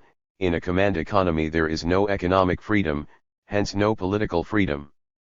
This means that government interference with the economy in any form is bad, laissez-faire is therefore good, and the market should rule. The history of economics, according to Friedman, shows that depressions, as well as fluctuations in prices, output, and employment, are the result of government interference, especially through Federal Reserve banks, and not market forces, Friedman and Schwartz 1963. And so we get, linked in with Friedrich von Hayek's, 1960, the Constitution of Liberty, what became so much a part of the political and economic propaganda during the Reagan and Thatcher years, small government, privatization, deregulation in all areas, and an attempted return to the old laissez-faire. Friedman has pushed his agenda into any part of the world that will hear him, from the United States to Chile, arguing for the end of compulsory education and the introduction of school vouchers, the legalization of drugs, the privatization of Social Security, the end of the draft and of tariffs and protection, the deregulation of retirement benefits and old age pensions, the removal of Federal Reserve banks, the removal of licensing in medicine and law, the futility of economic sanctions against other countries, and more. Friedman is quite clearly an old-fashioned liberal, advocating the values of free choice and laissez-faire. But with this background, I am interested in Friedman's ability as a myth-maker and defender of capitalism. A mythical figure himself, one often touted by his supporters as a rebel and a visionary, his personal narrative is tied up closely with the master myth, as a sole pioneer in the early 60s, set upon on every side by critics and unbelievers, he won through to widespread success. 172. Along with this personal narrative, Friedman smothers his writing in great dollops of myth. Let me give two examples. The first, from the 1982 preface to Capitalism and Freedom, is more tame, although the narrative sweep is impressive. It passes from an Egypt of big government, whether communist or capitalist welfare state, through the wilderness of disillusion to the victorious conquest of Ronald Reagan. All the while Friedman, 2002, 8, casts himself as a Moses figure at the service of the market. The change in the climate of opinion was produced by experience, not by theory or philosophy. Russia and China, once the great hopes of the intellectual classes, had clearly gone sour. Great Britain, whose Fabian socialism exercised a dominant influence on American intellectuals, was in deep trouble. Closer to home, the intellectuals, always devotees of huge government and by wide majorities supporters of the National Democratic Party, had been disillusioned by the Vietnam War, particularly the role played by the Presidents Kennedy and Johnson. Many of the great reform programs, such guides of the past as welfare, public housing, support of trade unions, integration of schools, federal aid to education, affirmative action, were turning to ashes. As with the rest of the population, their pocketbooks were being hit with inflation and high taxes. These phenomena, not the persuasiveness of the ideas expressed in books dealing with principles, explain the transition from the overwhelming defeat of Barry Goldwater in 1964 to the overwhelming victory of Ronald Reagan in 1982, men with essentially the same program and the same message. The grab bag of evils and hindrances is impressive: communism, Fabian socialism, trade unions, public housing, aid to education, the Democrats, affirmative action, to name but a few. Huge government in whatever form is the problem, but note the rhetoric: one by one they have gone sour, are in deep trouble, are disillusioned, and have turned to ashes. There is also an undercurrent of an ethical cum theological loading in this narrative, for all of these things are evil and need to be overcome. However, my favorite text in the collection is the following. Let me quote it first before commenting. The fecundity of freedom is demonstrated most dramatically and clearly in agriculture. When the Declaration of Independence was enacted, fewer than 3 million persons of European and African origin, i.e., omitting the native Indians, occupied a narrow fringe along the eastern coast. Agriculture was the main economic activity. It took 19 out of 20 workers to feed the country's inhabitants and provide a surplus for export in exchange for foreign goods. Today it takes fewer than 1 out of 20 workers to feed the 220 million inhabitants and provide a surplus that makes the United States the largest single exporter of food in the world. What produced this miracle? Clearly not central direction by government. Unquestionably, however, the main source of the agricultural revolution was private initiative operating in a free market open to all. Friedman and Friedman, 1980, 3. An extraordinary text, is it not? I hardly need to point to the conjunction of the Garden of Eden and the Promised Land in this text, a land, to borrow a phrase, flowing with milk and honey, minus the indigenous peoples. Or, in Friedman's terms, we have the fecundity of freedom, a miracle, a revolution produced by private initiative operating in a free market open to all.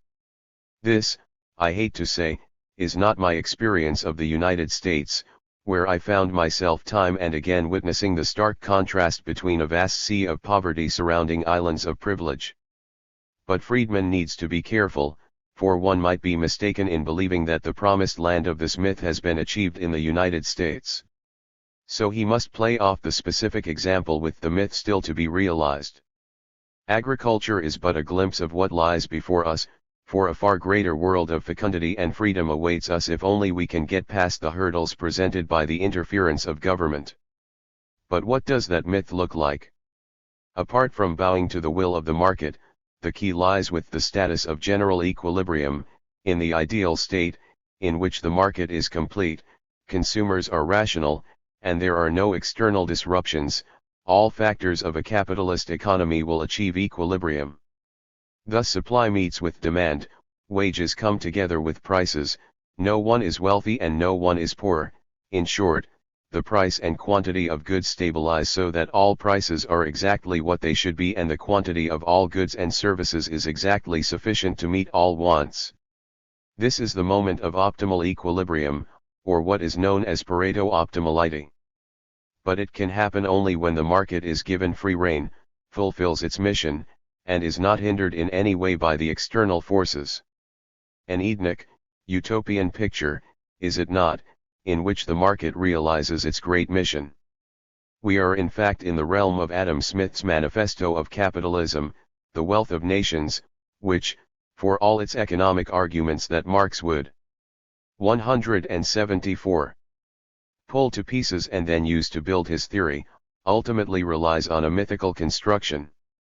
As Susan Fiener, 2002, 13, points out, the title of Smith's book comes from Isaiah 60:4, 5. Lift up your eyes round about, and see. They all gather together, they come to you. Your sons shall come from far. And your daughters shall be carried in the arms. Then you shall see and be radiant, your heart shall thrill and be enlarged, because the abundance of the sea shall be turned to you, the wealth of nations shall come to you. Surely this myth is hopelessly one-sided, telling only part of the story. Let us see what that underside looks like. I begin with exactly the same premise as Friedman and others like him. If we can remove the various blockages, whether government interference, welfare, regulation, and now greenas, anti-capitalist protesters, feminists, and so forth, only then will capitalism finally come to fruition. The trap is that such a full-blown capitalism looks somewhat grimmer than Friedman et al. Would have us believe. One line in developing this underside to the myth of capitalist plenty is to point to the volatility of capitalist market economics, with its waves of boom and bust, with its economists still guessing how it does indeed work and what to do about it to keep some semblance of stability. Such a line has been taken by many before me, see, example Mondale 1975, so I take another path. The underside to this myth of unrestricted plenty generated by capitalist markets lies, I suggest, in two fears that send the pulse of the West racing more than any others in the early 21st century, the fear of Islamic terror and the fear of environmental destruction and collapse. My premise is that both fears are codes for another, deeper fear, namely, the end of capitalism. I have already written of the first in my dissections of the Australian and US versions of the fantasy of Israel, so here my focus is on the second. In doing so, I invoke directly the chaos of the real that came through in my reading of Genesis, Joshua, particularly in the form of political rebellion and natural chaos. The reason for focusing on the tension between capitalism and the natural environment, variously recast as resources, raw materials, or natural capital, is that we have at this time a distinct convergence between socialism and various green movements. It is part of a resurgence of the left in all manner of new forms that include the return of socialism in South America, vast numbers of radicalized youth after anti-capitalist protests from Seattle to Melbourne and Genoa, the renewed appeal of anarchism for teenagers, and the spiritual and religious left. As for the Greens, they have more than once been described by the right as watermelons, green on the outside and red on the inside. Absolutely correct, it seems to me. The convergence is premised on the fact that the Greens, along with the socialists, are by definition opposed to capitalism. This is, of course, a bold statement to make, for there are any number of mild green groups for whom a slightly more concerned capitalism is needed, one with solar and nuclear power, with ethical investments, and so forth. However, such positions are really severe compromises, for at its heart the green movement is anti-capitalist. To my basis for this definition, a common one among the Greens, is that the unlimited growth of capitalism stands in profound tension with a limited planet. Thus, if the Greens want to preserve the latter, then they must be against the former.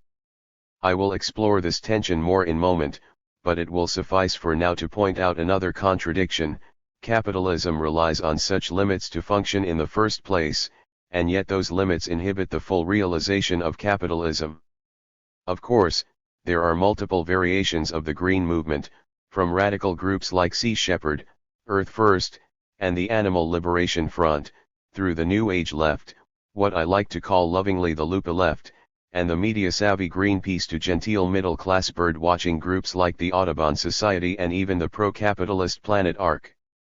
With green political parties we find a coalition of many such groups developing and pushing a common agenda. The radical groups have provided a great service to the green movement as a whole, for in recoiling from programs that include direct action and eco-terrorism, the agendas of more moderate groups have been widely accepted. Thus, with support from an increasing number of scientific studies, from climatologists to the U.S. Geological Survey and the Intergovernment Panel on Climate Change, along with on-the-ground experiences of ever hotter summers and melting glaciers, one belief is very widely held: global warming is a reality and human beings are responsible for it. There might be more difference of opinion over whether killing whales and dolphins and baby seals is bad, or whether genetically modified food harms your health, or whether kangaroos are a pest or not, but global warming is different. Those who deny it are like 176. Those who deny that smoking is bad for you or who argue that the earth is flat. Global warming has become the basis for the fear of widespread environmental destruction. For this reason, global warming has become the focus of intense political debate. Thus we find the covert silencing of scientists and the suppression of scientific studies that verify global warming by the governments of John Howard in Australia, Murphy 2006, and George W. Bush in the United States. And when such a position becomes no longer tenable, various other positions come forward, such as changing the terminology from global warming to climate change or even climate shift. But this act is far less interesting than the reason for such resistance, that any environmental restrictions on industry are bad for business, stark warning over climate change 2006. Even more intriguing is the way scientists become political figures. Thus Professor Sir David King, the government's chief scientist in the United Kingdom, pointed out in an interview on April 14, 2006, that even an average 3 °C rise would be catastrophic, stark warning over climate change 2006, Alok 2006. King based his comments on a report from the Hadley Centre, the UK government's Centre for Research into Climate Change, Jenkins et al. 2006, and the outcomes of a conference in early 2006, Schellnhuber et al. 2006. He outlined a picture of the loss of crops threatening 400 million people, the destruction of major rainforests, the loss of half the world's wildlife reserves, the possibility of up to 3 billion people losing safe water supplies as the result of flooding, and the destruction of major coastal cities such as Edinburgh, Dundee, and Inverness and large parts of London.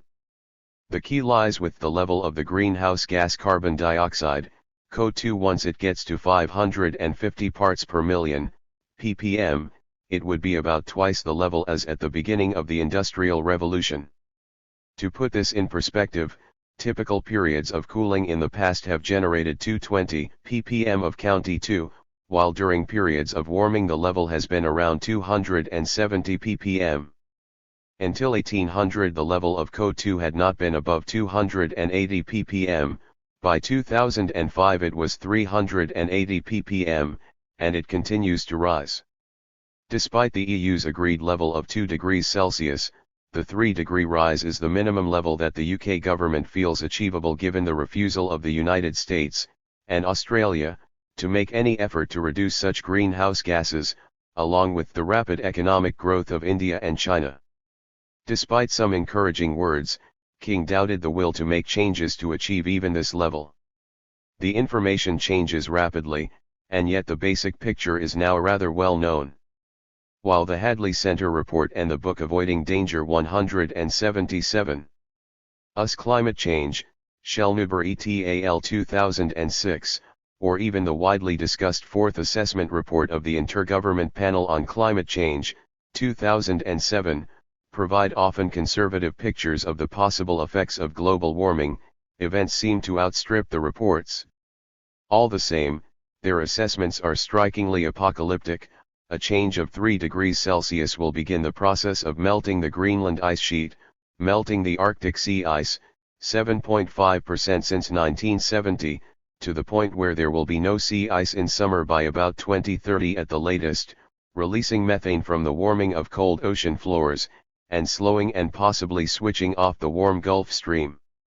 There will be effects on major carbon sinks such as the Amazon forests, where drying and warming will lead to the extensive dying off of the rainforest, the rise in precipitation in other areas, and the production of weather and temperature extremes, such as flooding and the wider range of hurricanes as tropical weather moves farther north and south. What immediately strikes anyone who considers the problem is how radically insufficient the various solutions seem to be. It is a little like treating cancer with aspirin. Thus, in the face of the widespread agreement on global warming and various scenarios of its long-term effects, We find campaigns to encourage us to use energy-efficient light bulbs, to turn off the tap while brushing our teeth, and to restrict our showers to 3 minutes. One day a year the community is urged to gather up the rubbish in waterways and parks and put it in plastic bags to take to the garbage dump. We should recycle glass, plastic, and paper and compost our fruit and vegetable waste. We should write a letter to our local politician or perhaps even a senator or government minister about the oil crisis, forgetting in the process that nearly all such politicians are pro-capitalist. Or we might consider catching a bus one day a week rather than drive our car. Or we may wish to invest our money in ethical investments. Is that not an oxymoron, particularly green investments? Or when we connect to the electricity network, we can opt for green power, or better still install solar power and gain credits for putting power into the grid. As for David King, his message has been a mixed one. While he talks about the urgent need of setting measures in place now to deal with climate change, he also argues that such change, at least at 3 degrees, is inevitable. The fact that environmental groups such as Friends of the Earth find him too pessimistic, arguing that such a gloomy future is not inevitable, says much about the status of such groups in the debate. Stark warning over climate change 2006. However, what I find most intriguing are King's comments concerning the built environment, Climate Group 2004. Even 178. With recent hot summers such as the one of 2003-4, there were billions of dollars in damage, thousands of lives lost, and a steep rise in insurance claims. 16 of the world's 19 large cities sit on the coast and are vulnerable to rising sea levels and would suffer significant destruction through storms and rising sea levels. With further temperature rises, the effects on such infrastructure will rise. I hardly need to point out that what King is actually talking about is capitalism. In other words, the real fear is not that we will have a dead planet, not even that human beings will cease to exist as a species on the globe, which, in my more pessimistic moments, I think may well be a good thing, but that capitalism would come under severe stress. 3. Here the politics of science comes into full play. Rather than some hippie on the high seas, David King is a professor of physical chemistry and head of the University of Cambridge's chemistry department. Yet even he is small fry compared to the international scientific weight of the Intergovernmental Panel on Climate Change, a UN body that draws upon the work of more than 2,000 scientists from around the world. Let me take 2 responses to this material, both by Australians. One is sympathetic yet offers a message of hope, the other is vociferously unimpressed. Both are, of course, eminently qualified. Tim Flannery, 2005b, is a professor in Macquarie University's Division of Environmental and Life Sciences, and he has been at the forefront of global warming commentary since his book The Weather Makers appeared. Flannery has been sounding warnings about the effects of climate change, especially in Australia, where much farming is already marginal and the majority of the continent is arid or semi-arid. Flannery 2005a, Jones 2005. For instance, the cities of Melbourne, Sydney, and Adelaide, all in the southeastern corner of the continent, are now in a zone of long-term drying due to 3 effects: the hole in the ozone layer, remember that, which has drawn rain-bearing weather systems southward into the Southern Ocean, the El Niño effect in the Pacific Ocean, which now brings back-to-back dry spells to the southeastern section of Australia, and global warming itself. The total effect is to put all 3 cities on a path of severe water shortages within a decade, cities in which well over half of the total population of Australia lives.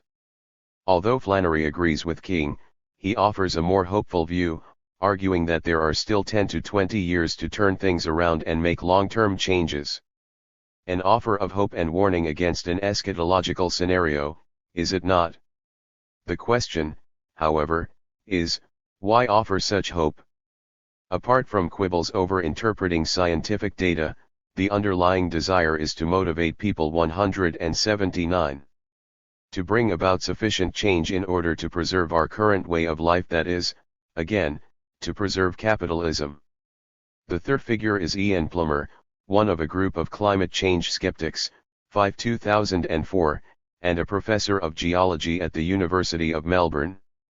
Though he has challenged the evidence and arguments for global warming as dogma and not fact, he now accepts that global warming is happening, but argues that it is due to natural causes and is part of a longer cycle of global warming and cooling.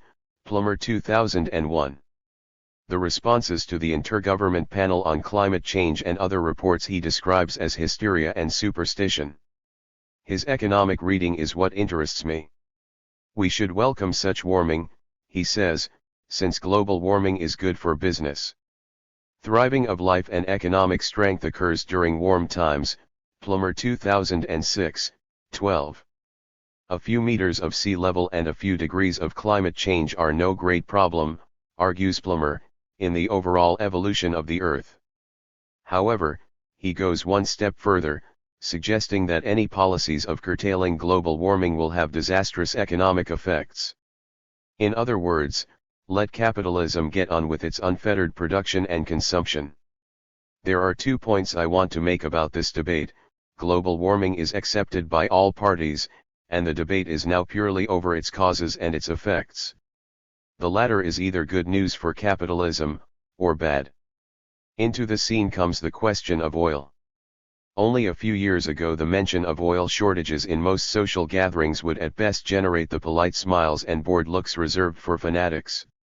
With a few jolts in world oil prices, speculation on oil stocks, heated up trading on oil futures, hoarding all the way from Lufthansa to Chinese industry, the automobile industry's futile efforts to come up with mass-produced vehicles that run on alternative fuels, and the eventual admission that the invasions of Afghanistan and Iraq were for the sake of securing precious oil sources, oil is now a topic of newspaper headlines. One does not need to look at internet newsletters of dubious origin to find information on current oil reserves. 4 sources from inside the oil and energy industry as well as major government bodies such as the U.S. Geological Survey paint the following picture. The available reserves of oil have been known, whether discovered or undiscovered, since the 1970s. Further, if it has not already happened, the famed Hubbard's Peak is due to happen sometime before the end of the first decade of the 21st century. The name derives from Marion King Hubbard, 1956-1965, who argued already in the 1970s, to the chagrin of his employer, Royal Dutch Shell, that the crucial point with oil would not be when the last oil barons have dripped dry, but when 180. Petroleum output begins to decline and demand exceeds supply. Hubbard calculated 2000 as the year, and oil industry insider geologists such as Kenneth Defies, 2003, 2005, largely agree, give or take a year or two. Indeed, according to the Energy Watch Group, 2007, an organization of independent German-based scientists, that moment arrived in 2006, after which we can expect a 7% drop in oil production per year, precisely at a time of ever-increasing demand. Needless to say, the price in oil will generally continue to move skyward. However, unlike the widespread belief in global warming and its deleterious effects, the response to oil shortages is more curious. Here we find an equally widespread belief that they will find an alternative fuel. Some suggest nuclear power, but this is much more costly to produce, both in building the facilities, 3 times the cost of a conventional power station, and to operate, through 2006. Others point to hydrogen cell units with zero pollution, neglecting the point that it takes more energy to produce such units than the energy that comes out of them. Others point to solar power, yet others to coal-rich countries such as Australia. It seems as though there is an inverse ratio, the closer the peak, the greater the denial. Or rather, the closer the crisis, the greater the blind belief in a solution. Thus the oil crisis is real, but they will come up with another fuel. Or, as the code runs, capitalism will survive without too much disturbance to my way of life. The catch with all of this is that the oil crisis seems a far more solvable problem than other environmental conundrums. It is, after all, just a fuel, a source of energy, however vital, not quite as huge a problem as global warming. Are there not other sources of fuel and energy? The answer is yes, but at far greater cost, for each of the alternatives is far more expensive to produce. Like coal, oil is an extraordinarily cheap energy source.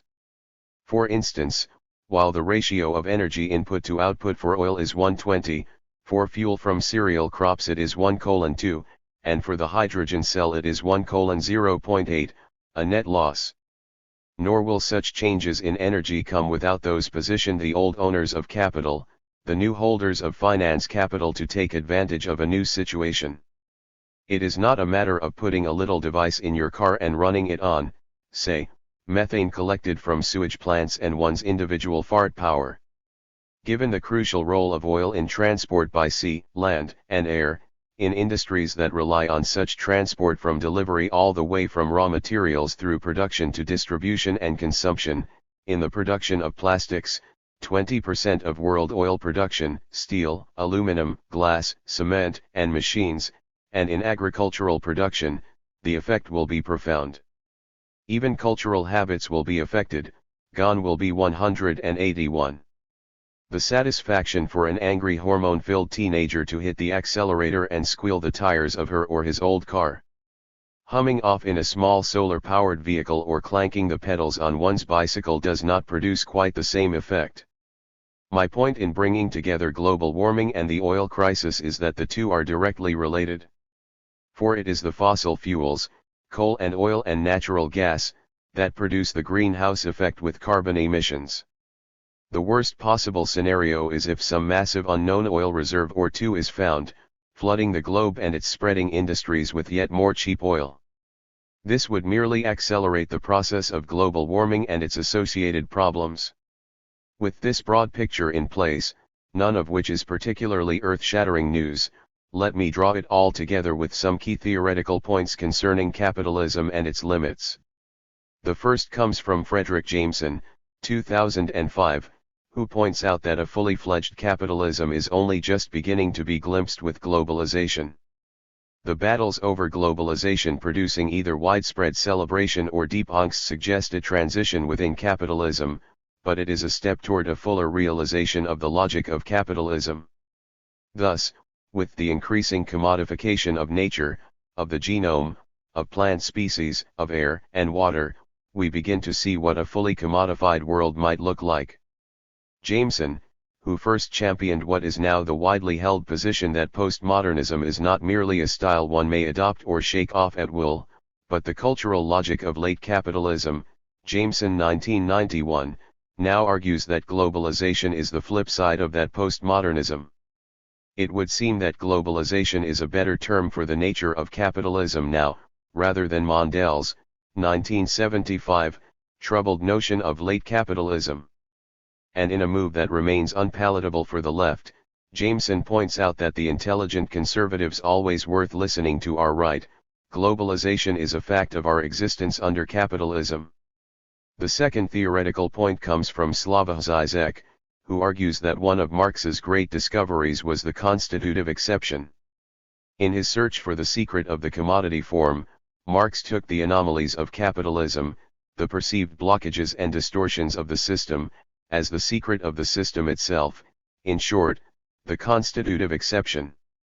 Thus, the cycles of boom and bust, economic crises, and wars are not deviations that stand in the way of the full realization of capitalism, but symptoms of the system, revealing the fundamentally antagonistic and unstable nature of capitalism.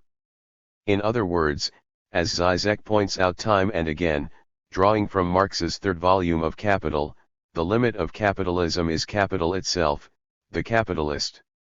182. Mode of production, the limit to the system is that which provides the very possibility of that system. Hence, in light of the constant tension between the forces and relations of production, the constant need to revolutionize itself to survive, the normal state of instability and imbalance, it is this very immanent limit, this internal contradiction, which drives capitalism into permanent development, Žižek 1989, 52. For instance, the dream of open competition sees the great hurdle not merely in terms of tariffs imposed by the governments of various nation-states, but in monopolies. Yet the desire to outstrip one's competitors has as its final goal precisely such a market monopoly, which then becomes the condition of possibility, the constitutive limit, of the free market. One of Zizek's most astute observations is the way he turns Marx's discovery of the constitutive exception, or the symptom, back upon him. The characteristic Zizekian move is to identify what is excluded or, even more profoundly, the methodological assumption that cannot be identified variously the real, the surplus object, objet petit, the fetish, or woman as the secret to the structural logic of the system, of thought, society, economics, or whatever. As far as socialism itself is concerned, the fundamental problem is that socialism is not possible if we stick with Marx's logic. Thus, in light of the argument that the very possibility of a particular system may be found in its limits, socialism must therefore operate with similar blockages, anomalies that both forestall the full realization of socialism and thereby enable its very existence. In terms of the tension between the relations and forces of production, Marx was right when he saw this tension as the very logic of capitalism itself, the instability and constant revolutionizing that are the result of this tension or limit. But Marx was wrong when he argued that a socialist revolution arises when the forces of production outstrip their relations, and that socialism would rearrange the relations of production in order to release the forces of production. In other words, actually existing socialism could not help but replicate capitalism. Is it not already a commonplace to assert that real socialism has rendered possible rapid industrialization, but that as soon as the productive forces have reached a certain level of development, usually designated by the vague term post-industrial society, real socialist social relations began to constrict their further growth?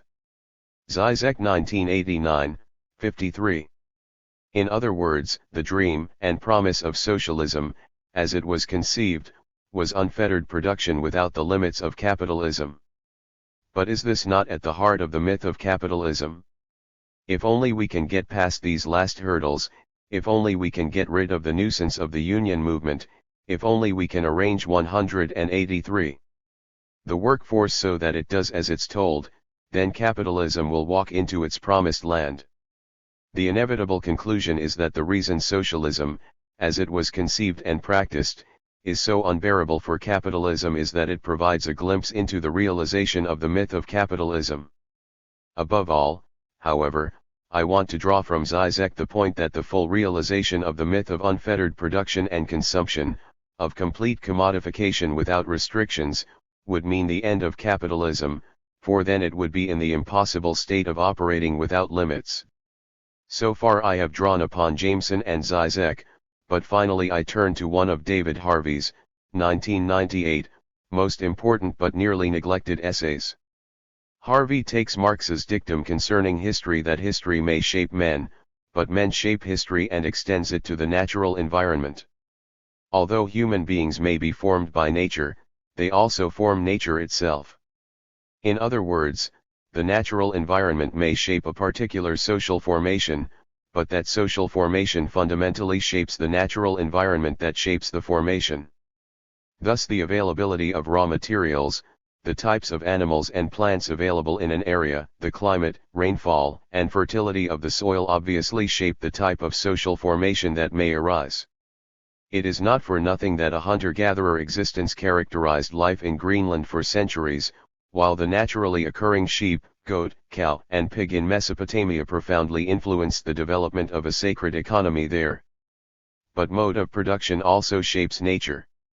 For instance, adding to Harvey's examples a few of my own, the imposition of capitalism on Greenland from the time of Danish colonization in the 18th century not only shifted the economy to a fish-based export one, but also produced the global warming that now affects nature directly and rapidly, from the melting Greenland ice cap to changing fish types with warmer waters.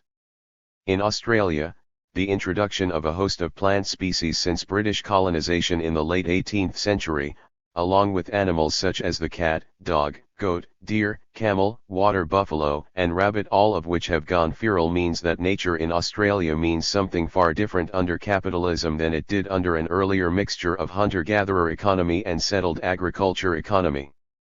Add to this the fact that much of the arable land is shaped by a mix of fertilizers and pesticides, and any notion of an Australian nature is impossible to separate from capitalism.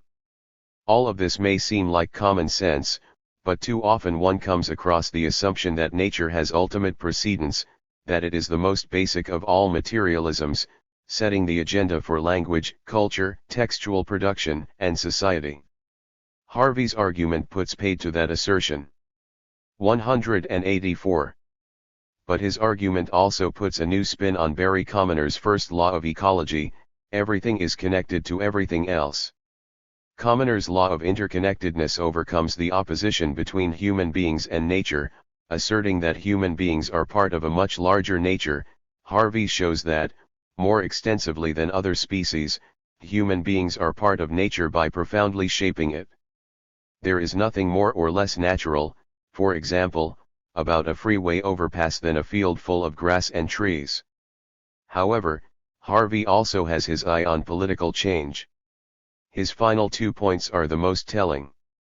First, what we know as nature is held together and sustained by capitalism all the way from agribusiness, with its pesticides, herbicides, patented hybrids, and genetic modification, to forest management and national parks.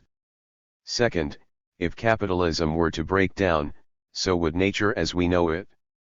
For this reason he advocates gentle political change, a long program of winning control of government and wielding political power according to a socialist agenda.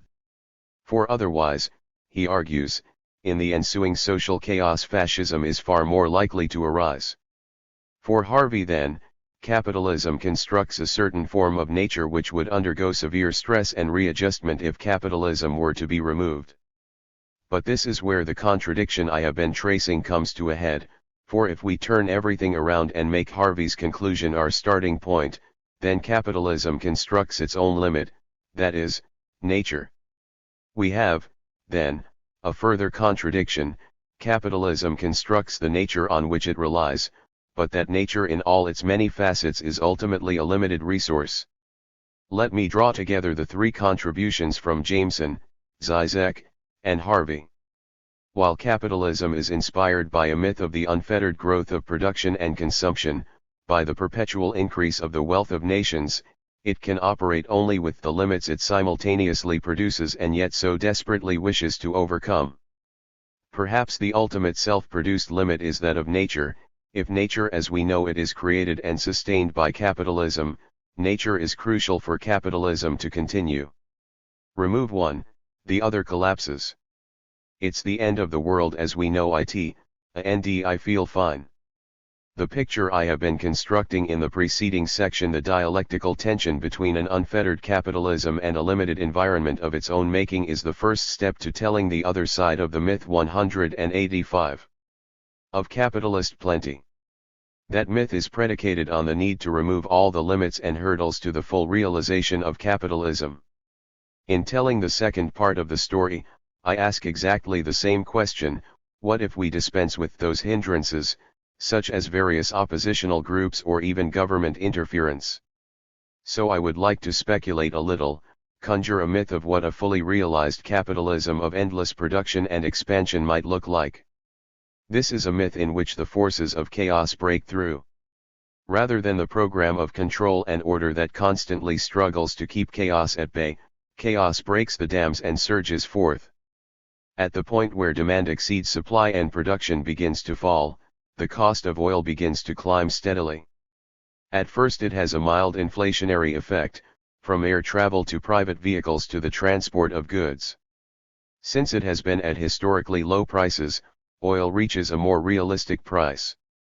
However, the massive oil-hungry economic growth of India and China heightens the crisis, and small-minded commentators blame these two for the oil crisis. Stockpiling, the frantic scramble to secure dwindling oil reserves, invasions of one oil-producing country after another, exploration and expensive extraction in the Arctic and Antarctica all add to the price spikes. Soon cheap air travel comes to an end and major airlines go bankrupt. Small cars replace large cars and there is a rush for alternative fuels, including steam, solar, hydrogen cell, and nuclear, but they have only limited success as their production and prior to sale transport require far more energy than it takes to actually power the vehicles. Before long, small cars for private use disappear as available fuels, from dwindling oil to limited alternatives, are reserved for military, police, medical, and government services. Those countries with coal, such as Australia, may do a little better, since their existing power generation mostly relies on coal. However, with oil now a scarce resource, coal becomes highly desirable. Australia makes a short-term fortune on selling coal to the world, but that runs down the coal supply all the more quickly and accelerates global warming. The languishing nuclear power industry becomes an apparent savior as massive resources are pumped into building nuclear power stations. But their high cost of production and short lifespan add to the cost of energy. They turn out to be no less polluting than oil, mainly due to the huge amount of energy required to build the facilities. A handful of meltdowns later, the occasional bomb, and before we know it the pollution from nuclear power turns out to be far more potent than oil pollution ever was. The transport of goods shifts decisively from trucks back to steam trains while coal is available. As the 186 oil crisis deepens, cities that were built relying on the motor vehicle for transport start to break up. Suburbs become small towns, linked to others by rail.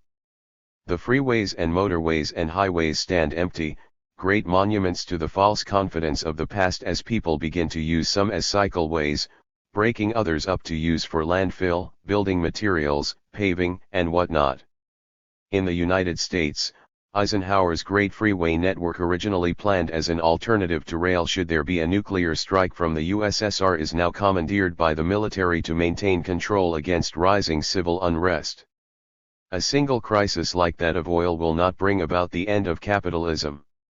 Indeed, those strategically positioned make huge profits from the skyrocketing oil prices, from coal reserves, and from the frantic research into other fuels. But coal produces even more, and nuclear power produces almost as many greenhouse gases as oil does. The days of oil begin to look like an Edenic period of environmental care. Global warming accelerates, the Arctic pack ice begins to break up, disappearing entirely in September each year. The process of melting the Greenland ice sheet begins in earnest, and more ice shelves off Antarctica break off and melt away. In each area, the Arctic, Antarctic, and Greenland, the once prohibitively expensive extraction of small oil reserves adds to the process of breakup and melting. With the rising sea levels and temperatures, the Gulf Stream paradoxically wanes and the areas it has warmed start to cool, areas such as Norway and the rest of Scandinavia. Methane begins to be released from the ocean floor as the oceans warm, acidic levels rise in the oceans, and the carbon sinks of the great tropical rainforests fade away as they dry out and the trees die off. The extinction of species, already underway in the age of oil, now becomes massive. In the Caribbean and the Gulf of Mexico, huge hurricanes become the norm. Tropical zones begin to spread farther north and south, and hurricanes ravage the coasts from southern Australia to northern China. In Australia, old cycles of rain and drought cease, replaced with continuous drought. The already marginal agriculture in much of the country ceases as the arid zones spread, as also in Africa. The cities of Sydney, Melbourne, and Adelaide depopulate as people move to areas with water. Above all, the sea begins to creep over Bangladesh and over low-lying islands in the Pacific and the Indian Oceans such as the Maldives. The dikes in the Netherlands hold, but only because the Dutch engage in the age-old practice of letting a little water in rather than keeping it all out. But given the new conditions, they trade off by flooding a good part of the country to keep the rest. Most of the major coastal cities, ports, and industrial centers around the world 187 begin to feel the pressure. From Rotterdam to London to Lisbon to New York to Copenhagen to Los Angeles to Vancouver, the nodes of trade and finance inexorably shrink and disappear under the waves. and with them goes much of the infrastructure of large population centers. In some places, mostly in the overdeveloped centers of capital, people relocate and rebuild at great cost, but in many third-world countries they simply abandon the sites altogether. Already weakened by the oil crisis, the global economy shakes and shifts and desperately tries to adapt. The human cost of such relatively rapid change is of course immense. Environmental refugees soon outnumber political refugees, and governments become increasingly intolerant of refugee claimants. Following the examples of Australia and Sweden, they throw them in concentration camps, chase them away, or sink their boats. The remnants of the welfare state, itself the West's effort to counter the appeal of communism, are discarded. The belief in the market above everything else soon sours as masses of poor surround smaller and smaller islands of privilege. The increasing underclass challenges the small and powerful owners of capital, whom the armed forces encircle in protective cordons. Civil unrest and spontaneous outbursts of violence are dealt with brutally by the armed forces. With the breakdown of agriculture, especially the production and distribution of fertilizers, pesticides, genetically modified seeds and animals, as well as the loss of formerly arable land to arid zones and floods, crop production and animal husbandry fall away rapidly. Apart from the obvious effect of widespread starvation, the greater effect is large-scale environmental breakdown. Barren, saline, dry, or wild, much of what used to be regarded as picturesque now looks more like an industrial wasteland or a Tarkovsky movie set. Crops, if they are planted, are no longer able to survive, overcome by crop-eating pests and weeds hardened by decades of adapting to herbicides and pesticides, and the flocks of domesticated animals die from disease without their chemical mix of inoculations, or they are seized and slaughtered by hungry human beings or go feral. Fundamentalisms of every stripe, Christian, Jewish, Muslim, Buddhist, Hindu, gain sway in many areas. Christian fundamentalism becomes the state-enforced ideology of the United States, although it fails elsewhere. Before long it comes into conflict with the remnants of capitalism. Despite a close allegiance of the religious right and market economics, the economic models developed from the Bible turn out to be incompatible with the extractive economics of capitalism. Politically, people seize on a whole range of options, from anarchism to fascism and every possibility in 188. Between splintered and decimated, what is left of the left faces the paradoxical situation of both having lost credibility as an alternative political force with any cohesion and providing a massive resource for the explosion of new social and economic options. With the great age of mass global transport over, or indeed driving some distance in one's car, with the loss of transport networks and the splintering of cities, with starvation and environmental collapse, new social formations develop for the sake of food, shelter, survival, and protection from others. In Australia, if one is lucky enough to have been able to move to a place that has adequate rainfall without being too hot, it is not that uncommon to find wombat stew on the menu. Technology, which was severely restricted under capitalism, most of what was made was useless, and what was useful was clumsy and didn't last long, may gain a new burst of life, but in entirely different directions. Perhaps the Thule people, who lived in northern Greenland for 8 centuries or so since 1000 CE, provide a limited example. In the extremely harsh conditions of living close to the polar cap, they produced some of the most astonishing technological developments, from whalebone houses to waterproof wetsuits, with the most limited resources. The global population will be smaller, for whatever mode of production follows capitalism it will not be able to support the mass numbers that were fed under capitalism. Food supplies will be much more local, transport more limited to walking, bicycle, and perhaps beast of burden. Who knows what the social, economic, and political formations will be? Released from the possibilities and strictures of capitalism, hitherto unimagined social and economic forms may well emerge. This little myth of unfettered capitalism fills out the missing half of the myth of plenty that I traced a little earlier. The reader will be reminded of any number of apocalyptic dystopias, ranging from films such as Mad Max to An Inconvenient Truth, 2006, and Crude Awakening, 2007. It is customary to dismiss them as millenarian or apocalyptic speculation, refer to the fateful history of earlier forms of such stories, and then move on. Yet what I have cast as a myth with its own embellishments is regarded by many as highly likely, and is used both as prophetic prediction and warning to act now to save our world as we know it.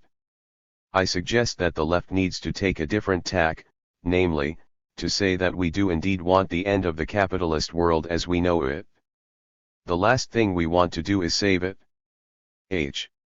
How might we respond to this myth of unfettered capitalism in all its tarnished glory? There are two possibilities, it seems to me, and they both draw upon themes that run throughout this book. In my discussion of the permutations of the political myth of Genesis, Joshua, I identified two linked features of the chaos of the real, one natural and the other political.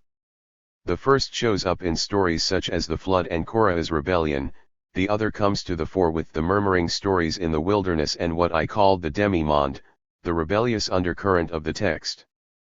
The possible responses to this myth of unrestrained capitalism may well follow similar paths. As for the first response, which pertains to the natural world, it really involves calling on capitalism to realize its myth as soon as it can, for then it will bring about its own end through this internal contradiction between unlimited capital and a limited environment. Here it is a case of eschewing visions of better societies, or offering concrete models and plans of what to do and how to go about doing it. Instead, this option foregrounds the chaos engendered and repressed by capitalism as a way out of capitalism. It brings what is nothing less than a doomsday scenario to bear on capitalism and espouses it as a strategic move. Only by taking such a hard line will the ultimate contradiction arise. It is, to borrow a saying from Paul Keating, a former Labour Prime Minister of Australia, like skiing down a slope on one ski without poles. It is the age-old response that we find in the myth of the flood in Genesis 6-9, in the face of unending evil, God destroys all life on earth except 190. For Noah's Ark. The problem is that there is no guarantee that social and economic life after the deluge will be qualitatively different. Capitalism is, after all, immensely adaptable and elastic. Capitalist relations and means of production may well return in a new form. The second response picks up the other, more political element of the chaos that the political myth of Genesis, Joshua perpetually attempts to close down. We saw it in the story of the woman's rebellion in the narrative of the fall, in the various insurrections cast as sin against the deity, indeed in the whole people themselves who become rebels when they take on Moses and Aaron. As for how this political element of chaos might work as a possible response to the full myth of capitalism, I suggest that the source of that rebellious opposition comes from precisely those elements that are cast as hindrances or hurdles to the complete realization of capitalism. Earlier I took as my premise for both halves of that myth the need to remove those blockages. Now I would like to bring those various hindrances back into the picture. They embody the cunning of myth of which I am so fond, the way myths of repression have an uncanny knack of undermining themselves and showing how they might come unstuck. They are the various annoyances that John Howard would have liked to dispense with in his quiet walk in the evening of his middle-class suburb, or the terrible blight on the United States in the eyes of its neoconservatives, the Greenes, hippies, ferals, feminists, indigenous activists, anti-capitalist protesters, religious lefties and critics, trade unionists and socialists, even with the odd social democrat thrown in. If we are to believe the different versions of the political myth of capitalist plenty, then this riffraff is not merely a hindrance to the full flowering of capitalism, they are in fact a real threat to its very possibility. They embody all the chaotic elements that capitalism could well do without. This is where the political myth of the right is absolutely correct. Should these forces of chaos have their way, capitalism would putter to a standstill. What would the globe look like if these Greenes, anarchists, socialists, religious lefties, and whatnot had their way? What kind of political myth might emerge if they were to set the agenda? Here I come face to face not with a famine of the imagination, but a great wealth of political myths.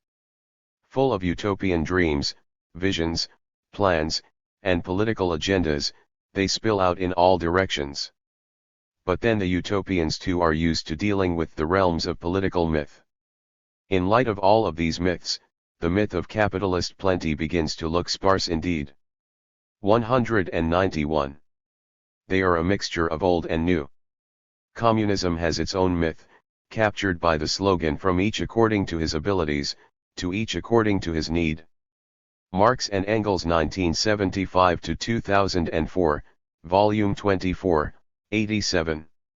Anarchists too have their myth, of the absence of the state and the self-organization by collectives, all of which is captured in Bakunin's, 1980, 77, principle of absolute rejection of every authority including that which sacrifices freedom for the convenience of the state. Pacifism too has a long heritage, predicated as it is on a social and economic system in which peaceful cooperation is the rule rather than conflict and warfare. At its deepest level, pacifism argues that all forms of human society have been built around conflict, so what is needed is an entirely different social formation that is cooperative rather than conflictual. Or there is the old tradition of Christian communism that has inspired one movement after another, including various religious collectives, Winstanley's Diggers of the 17th century, Etienne Cabet's, 1788-1856, Icarian communities, the Old Believers in 19th century Russia, and the International League of Christian Socialists today. The source of their ideal is the mythic image from Acts 2:44, 45, and all who believed were together and had all things in common, and they sold their possessions and goods and distributed them to all, as any had need. These are more or less well known, with rather long histories, but they do constitute the basis of differing political myths. However, I am also interested in the wide variety of newer political myths. I might call upon the variety of feminist myths, not so much those that provide an image of an egalitarian capitalist society in which women can acquire as much capital as men, but rather a post-capitalist and post-patriarchal society. What that might look like is the subject of much debate, but it is premised on the point that all forms of human society have featured the complex dominations of one sex over another. Does the end of such patriarchies lead to equality, separate economic and social systems, or the celebration of difference? Like the feminists, the Greens have all manner of political myths, although they all turn on an economy and society that does not destroy the natural environment of which we are a part, whether in terms of global warming, the extinction of species, monoculture, or pesticides and herbicides. Among the Greens there is an immense amount of discussion, planning, and debate concerning the shape of society, new forms of global government, uses of technology and science, the role of religion, and, of 192. Course, the structure of the economy. All of it is very much part of the process of constructing political myths of alternatives to capitalism. The possibilities may keep multiplying, and I am sure the reader will be able to come up with a few more. Some are wilder, some more practical. Some would resist the characterization of political myth, claiming that they embody concrete programs rather than mythical stories. I would point out that we still need a myth or two to underlie such programs. Many of them overlap with each other, sharing similar concerns, critiques, and images, embodying the concerns of one or more of the others within their own myths, such as ecofeminism, eco-socialism, or primitivist anarchism. Given the range of such myths, how would they interact with each other should they be given the chance to do so? The imposition of one master myth over the others is a fatally flawed procedure, since it all too quickly runs into the problem of being undermined by reaction, by the emergence of the phantasmatic kernel. A plurality of such myths rather than one master myth would avoid such a self-destructive pattern. Or indeed, if one goes to ground and turns in on itself, then it would be a lesson learned, not to be repeated. Do they fight it out by force of arms? Perhaps the pacifists need to have a word here and take over the ministries of defense. Above all, it seems to me that all these political myths and more should be on the table, that the process would be one of constant debate, argument, negotiation, experiment, failure, and beginning again. A distinct element of chaos in this vast procedure would not be a bad thing. Let me return, finally, to Georges Sorel. There is one point that stays with me, apart from his examples of the general strike, Marx's catastrophic revolution, the French Revolution, Mazzini's efforts at Italian unification, the failed hopes of the first Christians based on the myth of the imminent return of Christ, and the revolution driven by the pessimistic myth of Calvinism, which changed everything from top to bottom. Sorel 1961, 42, 125-26. And that is his point, that one of the features of political myths is that despite repeated setbacks and failures, these myths provide the source of the continued determination of the political movements in question. End speech. Alexander Downer. Melbourne, August 15, 2003. At the International Conference on Islam and the West. Introduction. Distinguished guests, ladies and gentlemen. I'm very pleased to be here today to open this international conference, Islam and the West, the impact of September 11. It hardly needs saying that the subject matter is topical. But the conference itself is also timely. It is almost exactly 10 years since Samuel Huntington, writing in Foreign Affairs, put forward his hypothesis about the so-called clash of civilizations. This phrase has sparked intense debate and become part of the popular lexicon both in the West, but also, significantly, in many Islamic countries. 10 years is not a long time in international politics. But it is probably enough to get a feel for how much of Huntington's hypothesis has been borne out by developments. And certainly the events of September 11 and subsequent terrorist spectaculars, including the Bali bombings, make such an assessment even more apposite. 194. Proponents of Huntington's thesis point to these attacks as symptomatic of the war of cultures that he predicted. Even for opponents of Huntington, September 11 has, in many cases, provoked serious head-scratching about whether he might, in the end, be right. I for one do not believe that September 11 is the realization of Huntington's clash of civilizations. And I would like to use my address today to put forward 3 important reasons why. I would like to explore how Islamist-inspired terrorism largely sits at odds with Australia's own experience of Islam in our region. To explain why I believe that terrorism threatens moderate Islam and moderate Muslims as much as it does the West. And to look at how terrorism, rather than promoting conflict between Islam and the West, is in some instances actually encouraging cooperation. Religion as a source of conflict. Central to Huntington's argument was his view that religion was increasingly becoming, quote, a basis for identity and commitment that transcends national boundaries and unites civilizations. Huntington argued that religion was contributing to the division of the world into distinct civilizations. And that this in turn was drawing new lines of conflict in international politics, in particular between the Islamic world and the West. Recent decades have indeed seen a growing Islamic identity or affiliation in Southeast Asia. Most often it is manifest as a greater observance of Muslim practices and dress codes, particularly among young Muslims. But Islamic organizations have also become increasingly prominent and active on university campuses and in politics more generally.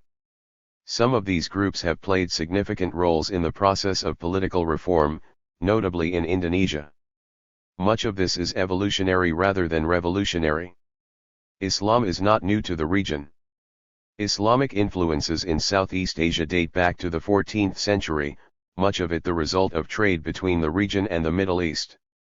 Indeed, Islam has played an integral role in the development of the modern-day nation-states of the Southeast Asia archipelago through the 19th and 20th centuries. 195. But does this necessarily mean that, as Huntington would have it, Australia is destined for conflict with its Muslim neighbours? I think not. Certainly we are not sanguine about the future directions of political Islam in the region. Many countries in the region face significant social, political and economic challenges. There remains a strong body of popular anti-Western sentiment on which extremists can feed. And we have also seen the pernicious role that external groups, such as Al-Qaeda, are playing in the promotion of radicalism and violence. But equally we should not be overly alarmist and maintain some perspective. We should certainly not confuse the growing incidence of Islamic observance in the region with the emergence of Islamist-inspired terror of the likes of Jemaah Islamiyah and Abu Sayyaf. It is a simple point, but one that often needs restating. The Bali bomber Amrizai no more represents the majority of Muslims in Southeast Asia than Osama bin Laden represents the majority of Muslims in the Arab world. Amrizai is a part of a minority, possibly a sizable minority, that should not be allowed to inform our perception of Islam, even political Islam, in the region. Indeed, the reality of Islam in Southeast Asia stands in pretty stark contrast to the hateful rhetoric of Amrizai and his colleagues. By and large, the Islam practiced by the majority of Muslims in Southeast Asia is generally moderate, pluralist in character, and largely tolerant in outlook.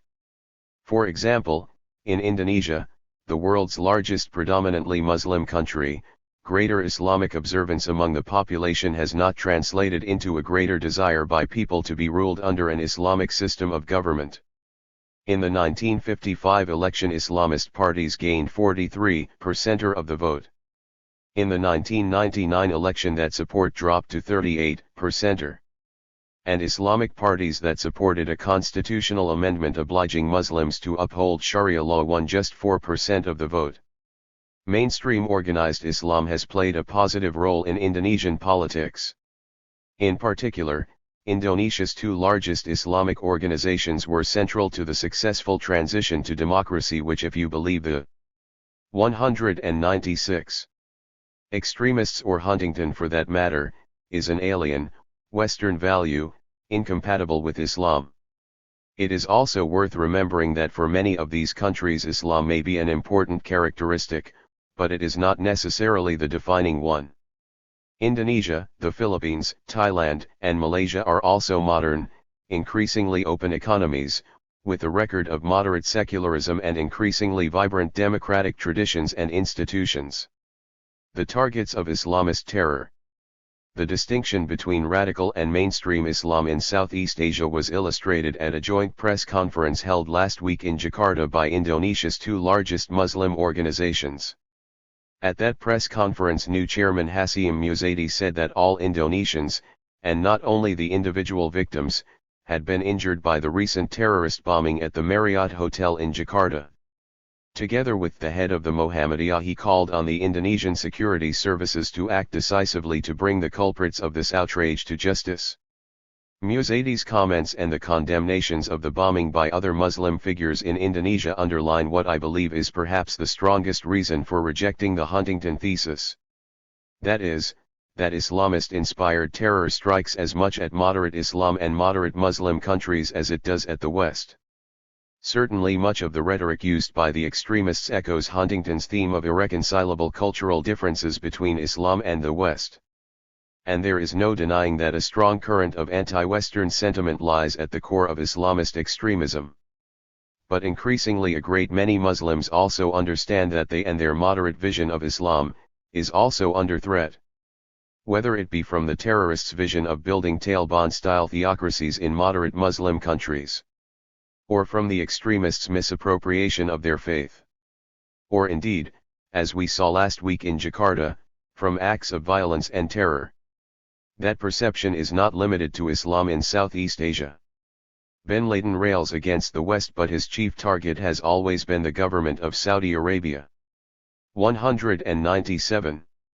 In Egypt, in the not-so-distant past, we saw how Islamist terrorists neatly combined their antipathy toward the West with their goals of overthrowing the Mubarak government by attacking foreign tourists. And many of Al-Qaeda's operatives were first-blooded in violence directed against their own government in the Middle East. Nor is the threat or its method unique to Islam. The style and psychology of the extremists finds sick parallels in the history of the West. It echoes the violent propaganda by deed philosophy of some late 19th century European anarchists. Or like Badr Meinhof or the Italian Red Brigade, Al-Qaeda and Jemaah Islamiyah don't care that their violence is unlikely to produce immediate results in terms of their political program, it is the act of violence which is important. All of this serves to underline the fact that what we face today is not some new clash between civilizations. Rather, it is the age-old clash between moderates and extremists, between tolerance and intolerance, between those who uphold the integrity of their faith and those prepared to kill innocents in its name. Cooperation rather than conflict. In assessing the impact of September 11 on relations between Islam and the West, it is all too easy to focus on the negative. Often lost in the discussion are tangible examples of how, since September 11, cooperation between Muslim and non-Muslim states has in fact increased in some areas, in practical, tangible, but still meaningful ways. The obvious case is the fight against terror. As governments and people in Muslim countries come to understand that they are the common victims of the extremists, their willingness to cooperate across Huntington's cultural divide has also increased. Today we see greater cooperation between Muslim and non-Muslim states in combating terrorism than perhaps we have ever seen. Quiet and but very effective collaboration between the United States and Saudi Arabia has, for example, replaced the more cautious and fitful cooperation of some years ago. Muslim countries that once supported the Taliban, helped to remove it and Al-Qaeda from Afghanistan. Muslim and non-Muslim countries have worked to freeze over $137 million in terrorist assets since September 11. 198. Around 65% of senior Al-Qaeda members have been captured or killed, an outcome which would have been impossible without the cooperation of Muslim countries. In our own region, a network of bilateral counter-terrorism MAO's Memorandum of Understanding have facilitated practical, operational-level cooperation between our security, intelligence, and law enforcement agencies. Australia has signed 6 counter-terrorism MAOs with regional countries, Indonesia, Malaysia, Thailand, the Philippines, Cambodia, and Fiji. We co-hosted with Indonesia, a regional conference on money laundering and terrorist financing, and are exploring options for further such summits. And of course, Australian and Indonesian police forces cooperated closely and effectively in the joint Bali investigation, and more recently in Indonesia's investigation of the Marriott hotel bombing. Clearly there has been a strong focus on pragmatic and effective cooperation with regional countries against the terrorist threat. What is also clear is that Muslim and non-Muslim countries have generally shown a willingness to work together to address a common threat. Think how difficult and ineffective the fight against terror would have been without this cooperation. But not only is this cooperation effective, it also builds confidence and helps dispel misapprehension between Islamic countries and the West.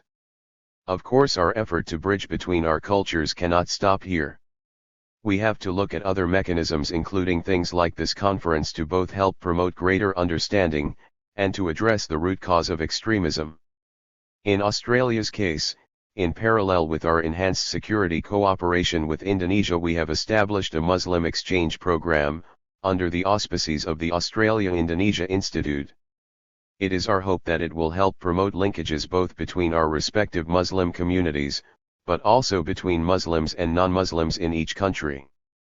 Similarly, we are working with regional governments to strengthen democratic institutions and promote good governance, to alleviate poverty and to help local communities be participants in the global economy rather than bystanders.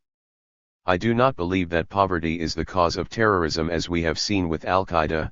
Terrorists come from all backgrounds, rich and poor. 199.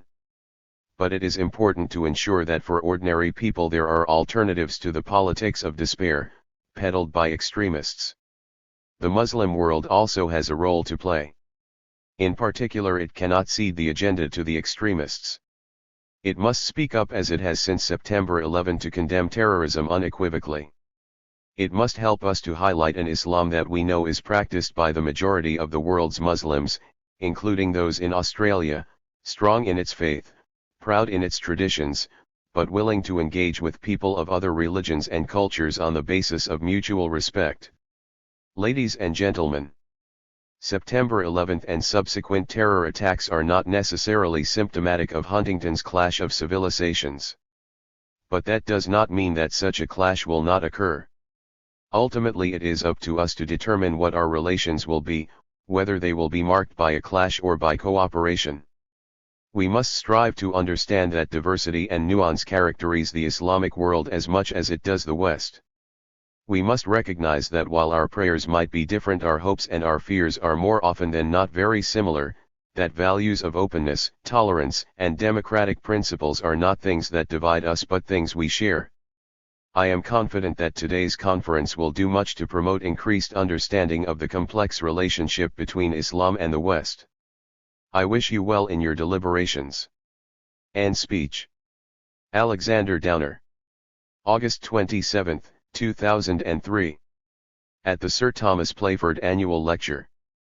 It's a privilege to be invited to deliver the Sir Thomas Playford Lecture. Much has been written and said about the success, the authority, and the honesty of Sir Thomas's political career. But it was also a career that was profoundly influenced by his Baptist upbringing and lifelong commitment to Christian principles. 200. It's from them and the sometimes turbulent relations between church and state that I take my theme today. Let me begin with a personal anecdote. Listening to the ABC's Australian Broadcasting Commission's M on Saturday morning, October 19, I was dumbfounded to hear the announcer Hamish Robertson say, "Well, the head of the nation's Anglican Church says the Bali bomb attack was an inevitable consequence of Australia's close alliance with the United States. Dr. Peter Carnley says terrorists were responding to Australia's outspoken support for the United States and particularly its preparedness to take unilateral action against Iraq." Here was the head of my own church, reported by the ABC as rushing to judgment and blaming the Australian government for bombing incidents in which so many of our people were killed or terribly injured. Whether this report was fair or not, it struck me hard. There was no concentration on comforting the victims and their families, no binding up of the broken-hearted while a shocked nation mourned. Yet surely that first and foremost is what was needed and what we were entitled to expect.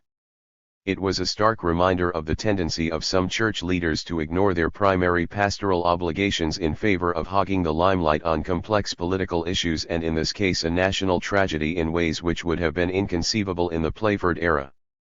This is something that has troubled me for some time. I will always defend the right of the churches to enter the political debates of our time. But they have special responsibilities to the facts, to their congregations and to their faiths. Too often, it seems to me, the churches seek popular political causes or cheap headlines. And this tends to cut across the central role they have in providing spiritual comfort and moral guidance to the community. It may surprise some of you to know that an unusually high proportion of federal politicians on all sides are practicing Christians who have a sense of faith and listen to what the churches tell us and the rest of the community. Imperfect as we all too obviously are, we're sincere about the faith that nurtured Western civilization. It's because of our beliefs that we tend to see public life as a vocation, a calling, not just a job. 201. Beyond the theater of question time, some of the most impressive and heartfelt speeches in Parliament arise over questions of conscience, where shared values make unexpected allies and cross-party acquaintances develop into lasting friends. Despite deep differences, Don Dunstan, the young Labour Turk and one-time Anglican synodsman, developed a friendship like that with Playford over the years, when the Premier very often gave him a lift home in his car, on those nights the House was sitting late. Playford was a religious nonconformist. My own denomination is, as I've said, Anglican. These days that means that, like my denomination, I'm very often torn between hope in the church militant here on earth and near despair at her divisions. I remember where once there was a confident global communion, with room for civilized doctrinal disagreement under a canopy of shared belief. Those days are long gone.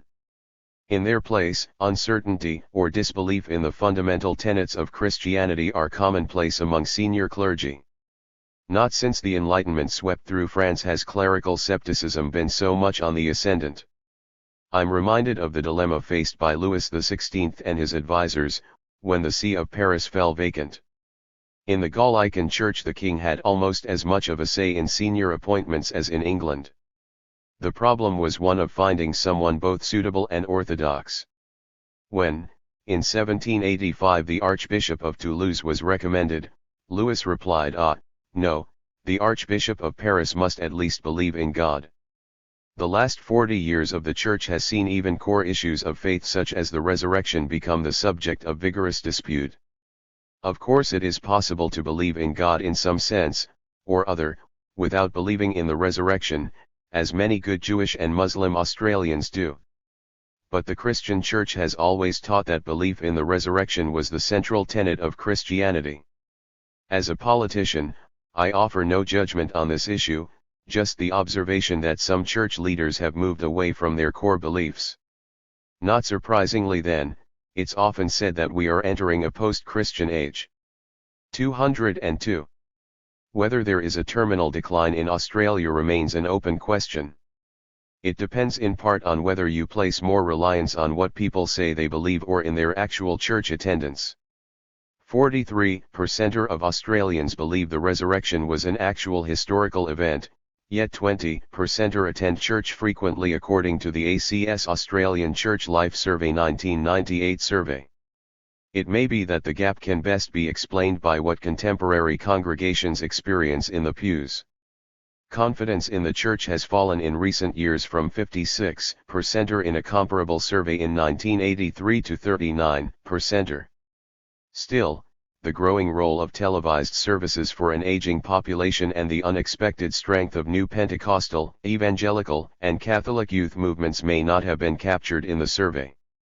However, a post-Christian age poses a relentless question to politicians and everyone concerned with the character of our society. Family life, the education system and the moral instruction provided by other faiths all play an important part. But without consistent moral teaching and example from bodies like the churches, how can most Australians be expected to behave selflessly or consider the common good and abide by any kind of social contract? Nature can be relied on to some extent through sturdy instincts like parental love. But the ties of kith and kin are less binding, the weaving of the social fabric is less confidently and competently undertaken than in Playford's era. Most of the givens and imperatives in his worldview are now optional relative rather than absolute. When everything is relative is the best that many clergy have to offer on major moral questions, morality starts to become a matter of convenience, being seen to do the decent thing, what feels good at the time or what you can get away with. This is a kind of ecclesiastical postmodernism. Those categories may coincide with the good of society as a whole from time to time, but the erosion of a shared sense of the obligations enforced by conscience is disturbing. I should stress immediately that Christian politicians prize their faith primarily because they believe in it, rather than as an instrumentalist might see it as a useful management tool to encourage civic virtue. 203. The lament is not for the good old days in any simple sense, but for foreshortening of a larger notion of what it means to be fully human. Those clergy and theologians who have lost sight of the fundamentals have filled the vacuum with all manner of diversions. For some, social work has become the be-all and end-all. Environmental causes, feminist and gay agendas and indigenous rights provide constant grandstanding opportunities. Most intoxicating of all, and most divisive for their congregations, is overtly partisan politicking. Apart from disdain for traditional pastoral duties and pontificating self-regard, how best to explain the clerics who issue press releases at the drop of a hat on issues where the mind of the Church itself is unresolved or not yet engaged? The then Bishop of London, Graham Leonard, put it this way: the Church today, having lost her nerve, shows at times an almost pathetic desire to be loved by the world. Ingratiating oneself with current popular opinion is a doomed strategy. Dean Inga summed it up, saying he who marries the spirit of the age will soon become a widower. Perhaps that is partly why 29% of Australians feel negative and another 39% are neutral or again unsure about the Church. As Graham Leonard was wont to remark, bishops and theologians in their public utterance are remarkably vague and uncertain about matters which their faith should teach them with certitude, but remarkably certain and dogmatic on matters of considerable complexity and ambiguity about which they have no particular expertise. Hence political and social judgments are delivered with magisterial certainty, while utterances on fundamental Christian doctrines are characterized by skepticism and doubt. I think it's a polite way of saying that if you can't rely on what they say about what they're supposed to understand, why take all that seriously their opinions on anything else? It's of a piece with the ADF's Australian Defence Forces Anglican Bishop, Tom Frame, recently counselling caution about presuming to know the divine mind on strategic questions. I am not always in agreement with Bishop George Browning of Canberra and Goulburn, but I do agree with his remark that the Church had become involved in the social agenda of Western governments with indecent speed. 204. A temperate approach to political engagement would be as welcome now as the end of Labour's attitude to the Catholic Church as a wholly owned subsidiary. As Gerard Henderson remarked, the 30% of Catholics on the Howard government's front bench is about the same as the percentage of Catholics in the Australian community. The old legacy of sectarian bitterness, which meant that, Judith Brett noted, Catholics did not join the Liberal Party up until recent times because they felt unwanted, has disintegrated. Unfortunately, the integration of the Catholic Church into the broader body politic as represented in Parliament has not prevented some of its bishops from making intemperate denunciations of Australia's participation in the coalition of the willing in Iraq. The churches, and in particular the Catholic Church, had called for the application of humanitarian intervention in Rwanda, the Balkans, and East Timor. They were right to do so, but this contrasts dramatically with the approach of many church leaders to the brutal dictatorship of Saddam Hussein. Few church leaders appeared concerned about the grotesque human rights abuses within Iraq of the Saddam Hussein regime. Already the remains of at least 300,000 people have been found in mass graves since the end of the war. Few church leaders expressed concern that Saddam Hussein had used chemical weapons not only against other countries but against his own people. Few church leaders seemed concerned that Saddam Hussein had invaded neighboring countries at the cost of over 1 million human lives. Surely that is enough evil to enrage even the most placid church leader.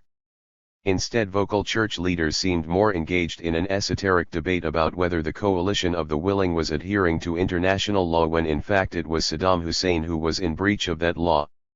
To debate international law is fair enough, but these commentators provided a one-sided moral message on war that offered no insight into the moral price the world would pay if it failed to address the vile immorality of the Saddam Hussein regime. These commentators neither confronted that difficult moral dilemma, nor gave clear guidance. 205. In some cases they apparently failed to understand that for God-fearing people there was a moral dilemma that needed to be confronted. Symptomatic of these types of problems was the retiring address by the President of the Uniting Church, Professor James Hare.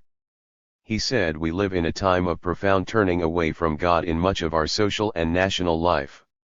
He went on to say that he believed, egged on by both political groupings in the country, we as a nation had reached new depths of political depravity, especially with the duplicity and harshness of the Tampa incident, and the total inability of the federal opposition to act as an opposition in the nation, thus depriving this nation of any genuine democratic debate leading up to the election. I find the accusation of political depravity not just misguidedness in particular policies, mind you, but depravity profoundly personally offensive as well as foolish.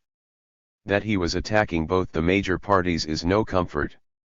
As I said at the beginning of this speech, Archbishop Carnley, the Anglican primate, was almost as outspoken and ill-advised on the issue of the Bali bombings. Not content with his radio performance, he went so far as to issue a press release, compounding the offense. He expressed his concern that by targeting 2 Bali nightclubs in which large numbers of young Australians were known to gather, terrorists were responding to Australia's outspoken support for the United States. I felt obliged to respond to this premature and, as later events demonstrated, erroneous posturing, and made it clear that we did not know precisely who was responsible for the bombing, and the Archbishop needed to be careful before drawing any firm conclusions. Dr. Carnley was obliged to do a little backtracking, as they say, especially when the bombers began to speak for themselves about their motives. We have heard from them mostly that Australians were not deliberately targeted. Rather, the idea was to kill Americans and Westerners generally. One alleged bomber, Imran, declaring Australians, Americans, whatever they are, all white people. but where one of these terrorists did mention targeting Australia, the motive was a world away from Iraq. 206. Imam Samudra said Australians were deliberately targeted because Australia has taken part in efforts to separate East Timor from Indonesia, which was an international conspiracy by followers of the Cross. There were other reasons offered, but the ending of the carnage in East Timor and its liberation, one of Australia's most significant foreign affairs achievements and one of which its people are generally and rightly proud, was uppermost in the conspirators' mind. So Dr. Carnley was wrong. And sadly, he was wrong in a way that came dangerously close to suggesting that our foreign policy should somehow be dictated by the actions of terrorists. I firmly believe that when we have to choose between doing the right thing and doing the wrong thing, we should not allow terrorists to influence our judgment. As foreign minister, of course, I'm committed to using diplomatic means as all but the last resort in achieving outcomes in the national interest. Diplomacy, once almost the special preserve of the clergy, requires patience, good manners, and steadfastness in ascertaining the facts in any particular case, attributes which, among many modern clerics, are in short supply. There are some signs of hope. In particular, there's the resurgence of youth movements in some of the churches and the thousands of undergraduates who turned out formally to greet Archbishop George Pell when he first visited Sydney University as their new archbishop. The link between the growing, well-documented social conservatism of many young people and religious observance is part of a pattern. Demographically, it fleshes out the increasingly plausible hypothesis that the baby boomers' children have tended to skip a generation and prefer the values of their grandparents rather than their parents. Sir Thomas will be viewing that development with the same optimism that many contemporary politicians feel. The Christian churches, as with other great religions, such as Judaism, Islam, Hinduism, and Buddhism, have a central role to play in providing a moral compass to an increasing materialistic world. While many people, although still too few, have material comfort, as they have achieved that state, they have lost much needed spiritual sustenance. 207. The greatest challenge today for leaders of all religions is to forego the opportunity to be amateur commentators on all manner of secular issues on which they inevitably lack expertise, and instead to find the spark of inspiration to give our lives greater moral and spiritual meaning. I know Tom Playford would have wanted them to rise to that challenge. An address to National Day of Thanksgiving commemoration, Scots Church. The Hon. Peter Costello, MP. Treasurer. Melbourne, 7:10 p.m. Saturday, May 29, 2004.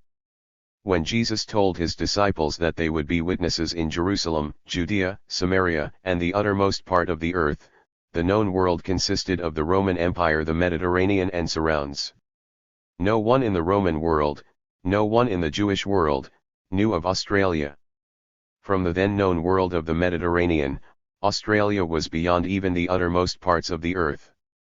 And yet the teaching of Jesus came to Australia.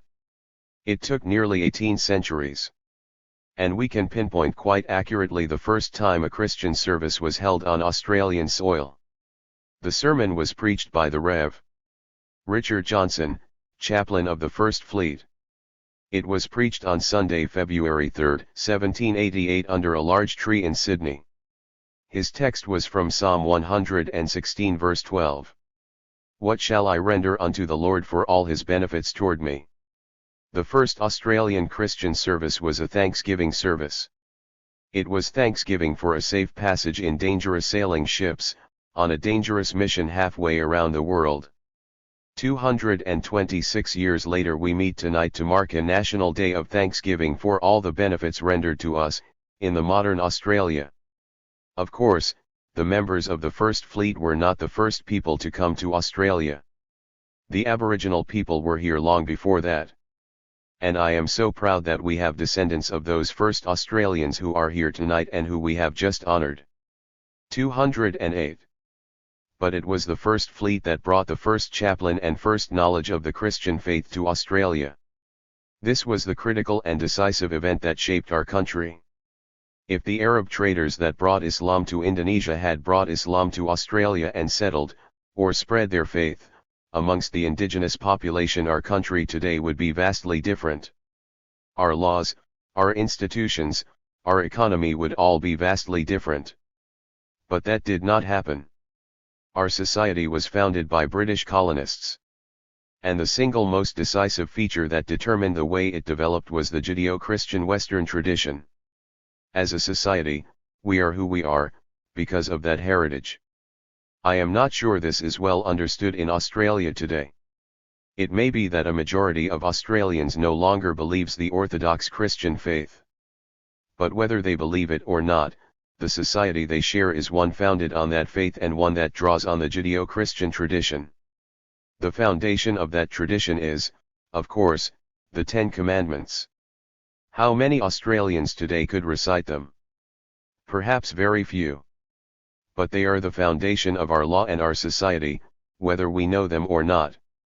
The first commandments, thou shalt have no other God before me, thou shalt not make any graven image, thou shalt not take the name of the Lord in vain, remember the Sabbath and keep it holy, are the foundation of monotheism.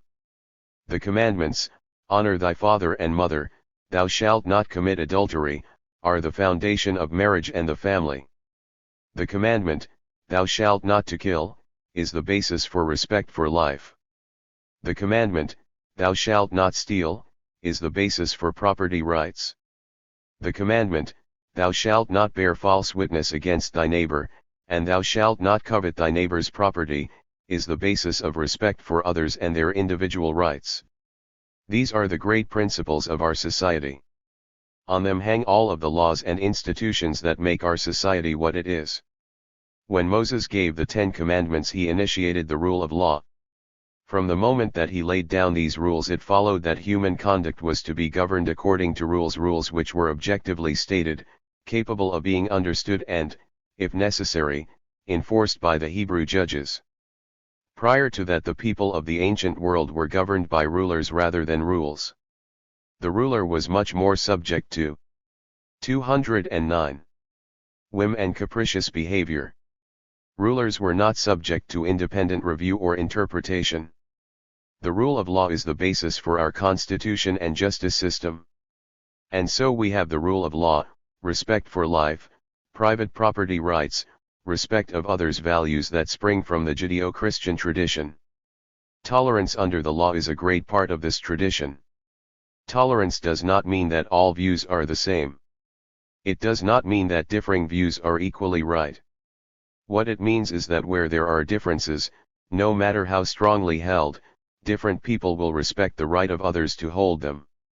I mention this because the Age newspaper reported, May 10, 2004, that my appearance here tonight has been criticized by the Islamic Council of Victoria.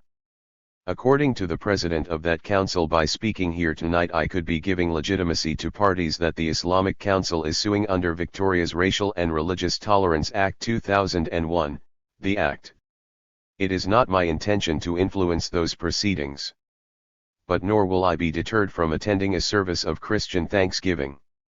Since the issue has been raised, I will state my view. I do not think that we should resolve differences about religious views in our community with lawsuits between the different religions. Nor do I think that the object of religious harmony will be promoted by organizing witnesses to go along to the meetings of other religions to collect evidence for the purpose of later litigation. I think religious leaders should be free to express their doctrines and their comparative view of other doctrines. It is different if a religious leader wants to advocate violence or terrorism. That should be an offense, the offense of inciting violence, or an offense under our terrorism laws. That should be investigated by the law enforcement authorities who are trained to collect evidence and bring proceedings. But differing views on religion should not be resolved through civil lawsuits. My view on this is not new or recent. In 1994 I opposed a proposed Commonwealth bill on racial vilification on the following grounds. The legislation is going to make certain subjects very difficult to discuss in an open way. It is going to vest a large supervisory role in government appointees over exactly what can or cannot be said. At the time I was worried that vilification legislation would inhibit free discussion of important political issues. Since then the Victorian 210 Parliament has passed the act dealing with racial and religious vilification. No one likes vilification. We are an open and tolerant society. But if rival camps start sending informants to rival meetings so they can take legal proceedings against each other in publicly funded tribunals, we shall not enhance our openness or tolerance. The proceedings which have been taken, the time, the cost, the extent of the proceedings, the remedies that are available all illustrate, in my view, that this is a bad law. We would be better to forget the litigation and work to reinforce the values drawn from the tradition that underlies our society: respect for individuals, tolerance within a framework of law, and mutual respect. This is the legacy of our Judeo-Christian tradition. Unfortunately, today we see that legacy fraying all around us. It is almost as if the capital deposit has been drawn down for such regular maintenance that the capital is running out. The maintenance demands are unending. But we are not building up the capital required to service it. We do not have to look far to see evidence of moral decay around us. We can see it and hear it in entertainment like rap music, in songs which glorify violence or suicide or exploitation of others. As we speak, drug barons compete for the distribution rights to sell drugs to our children in Melbourne. These rights are so lucrative that they are prepared to kill to protect their profits, with 24 or 25 unsolved gangland murders in Victoria since 1998. These barons sell young people into addiction. Drugs break up families and marriages. Many addicts end up in prostitution or burglary. These outcomes are the very antitheses of all those values set out in the Ten Commandments about how to order society. People well known to the police apparently live in luxury with no visible means of support or explanation as to how they maintain their lifestyles. And it seems to me that as a society we have become complacent about this issue. In some cases, the media has glamorized it. A few weeks ago I called for a sense of outrage about what is happening in our midst. And I pledge that if federal tax authorities can assist in tracking and taxing the flow of money that sustains the lifestyles of these drug barons, then everything that can be done will be done. We stand ready, anxious, to assist. 211. We have such a rich heritage. But in so many ways it is being run down. The values which it has given us, respect for life, respect for others, for property, respect for family, seem to be undermined in many ways. What should we do? At this point it is usual for some leading churchman from some well-known denomination to appear in the media to call on the government to fix things. I do not want to suggest that there are no initiatives the government should take. And what government can do, it should do. But I do want to suggest something much more radical and far-reaching. I want to suggest that a recovery of faith would go a long way to answering this challenge. A government should never get into religious endeavors. But if our church leaders could so engage people as to lead them to genuine faith, we should be much richer and stronger for it. The Bible tells the story of the prophet Elijah, who got despondent about the state of decay all around him. He was running for his life. He fled out to the wilderness. He sat under a juniper tree and asked to die. He felt alone and let down. He had no supporters. He thought he was the only person left that was true. But the still small voice of God came to him and lifted him and told him that there were still thousands that had not lowered the knee to the spiritual and moral decay all around him. 1 Kings, ch. 19, and this is the point I would like to make to those who have gathered here tonight. There are many that have not, in their hearts, acquiesced to the kind of decay which is apparent around us. They do not believe it is right. They earnestly pray for the expansion of faith and yearn for higher standards. They will get up tomorrow and go to their places of worship in suburbs and towns across the country, affirm the historic Christian faith, and go to work on Monday as law-abiding citizens who want their marriages to stay together, their children to grow up to be healthy and useful members of society, and their homes to be happy. They care deeply about our society and where it is going. These people will not get their names in the media. They will not be elected to anything. They will not be noisy lobbyists. But they are the steadying influence, the ballast, to our society when it shakes with moral turbulence. They give strength and stability, and they embody the character and the traditions of our valuable heritage. It is their inner faith which gives them strength. Our society won't work without them. 212. All citizens share in the heritage and the blessings that heritage brought to our country, something for which we can all give thanks. We should not take these blessings for granted. We should not become complacent. We should genuinely give thanks because we have been genuinely blessed. And each, to our own ability, should nurture the values which were so important in bringing us to where we are today and which we need so badly to take us on.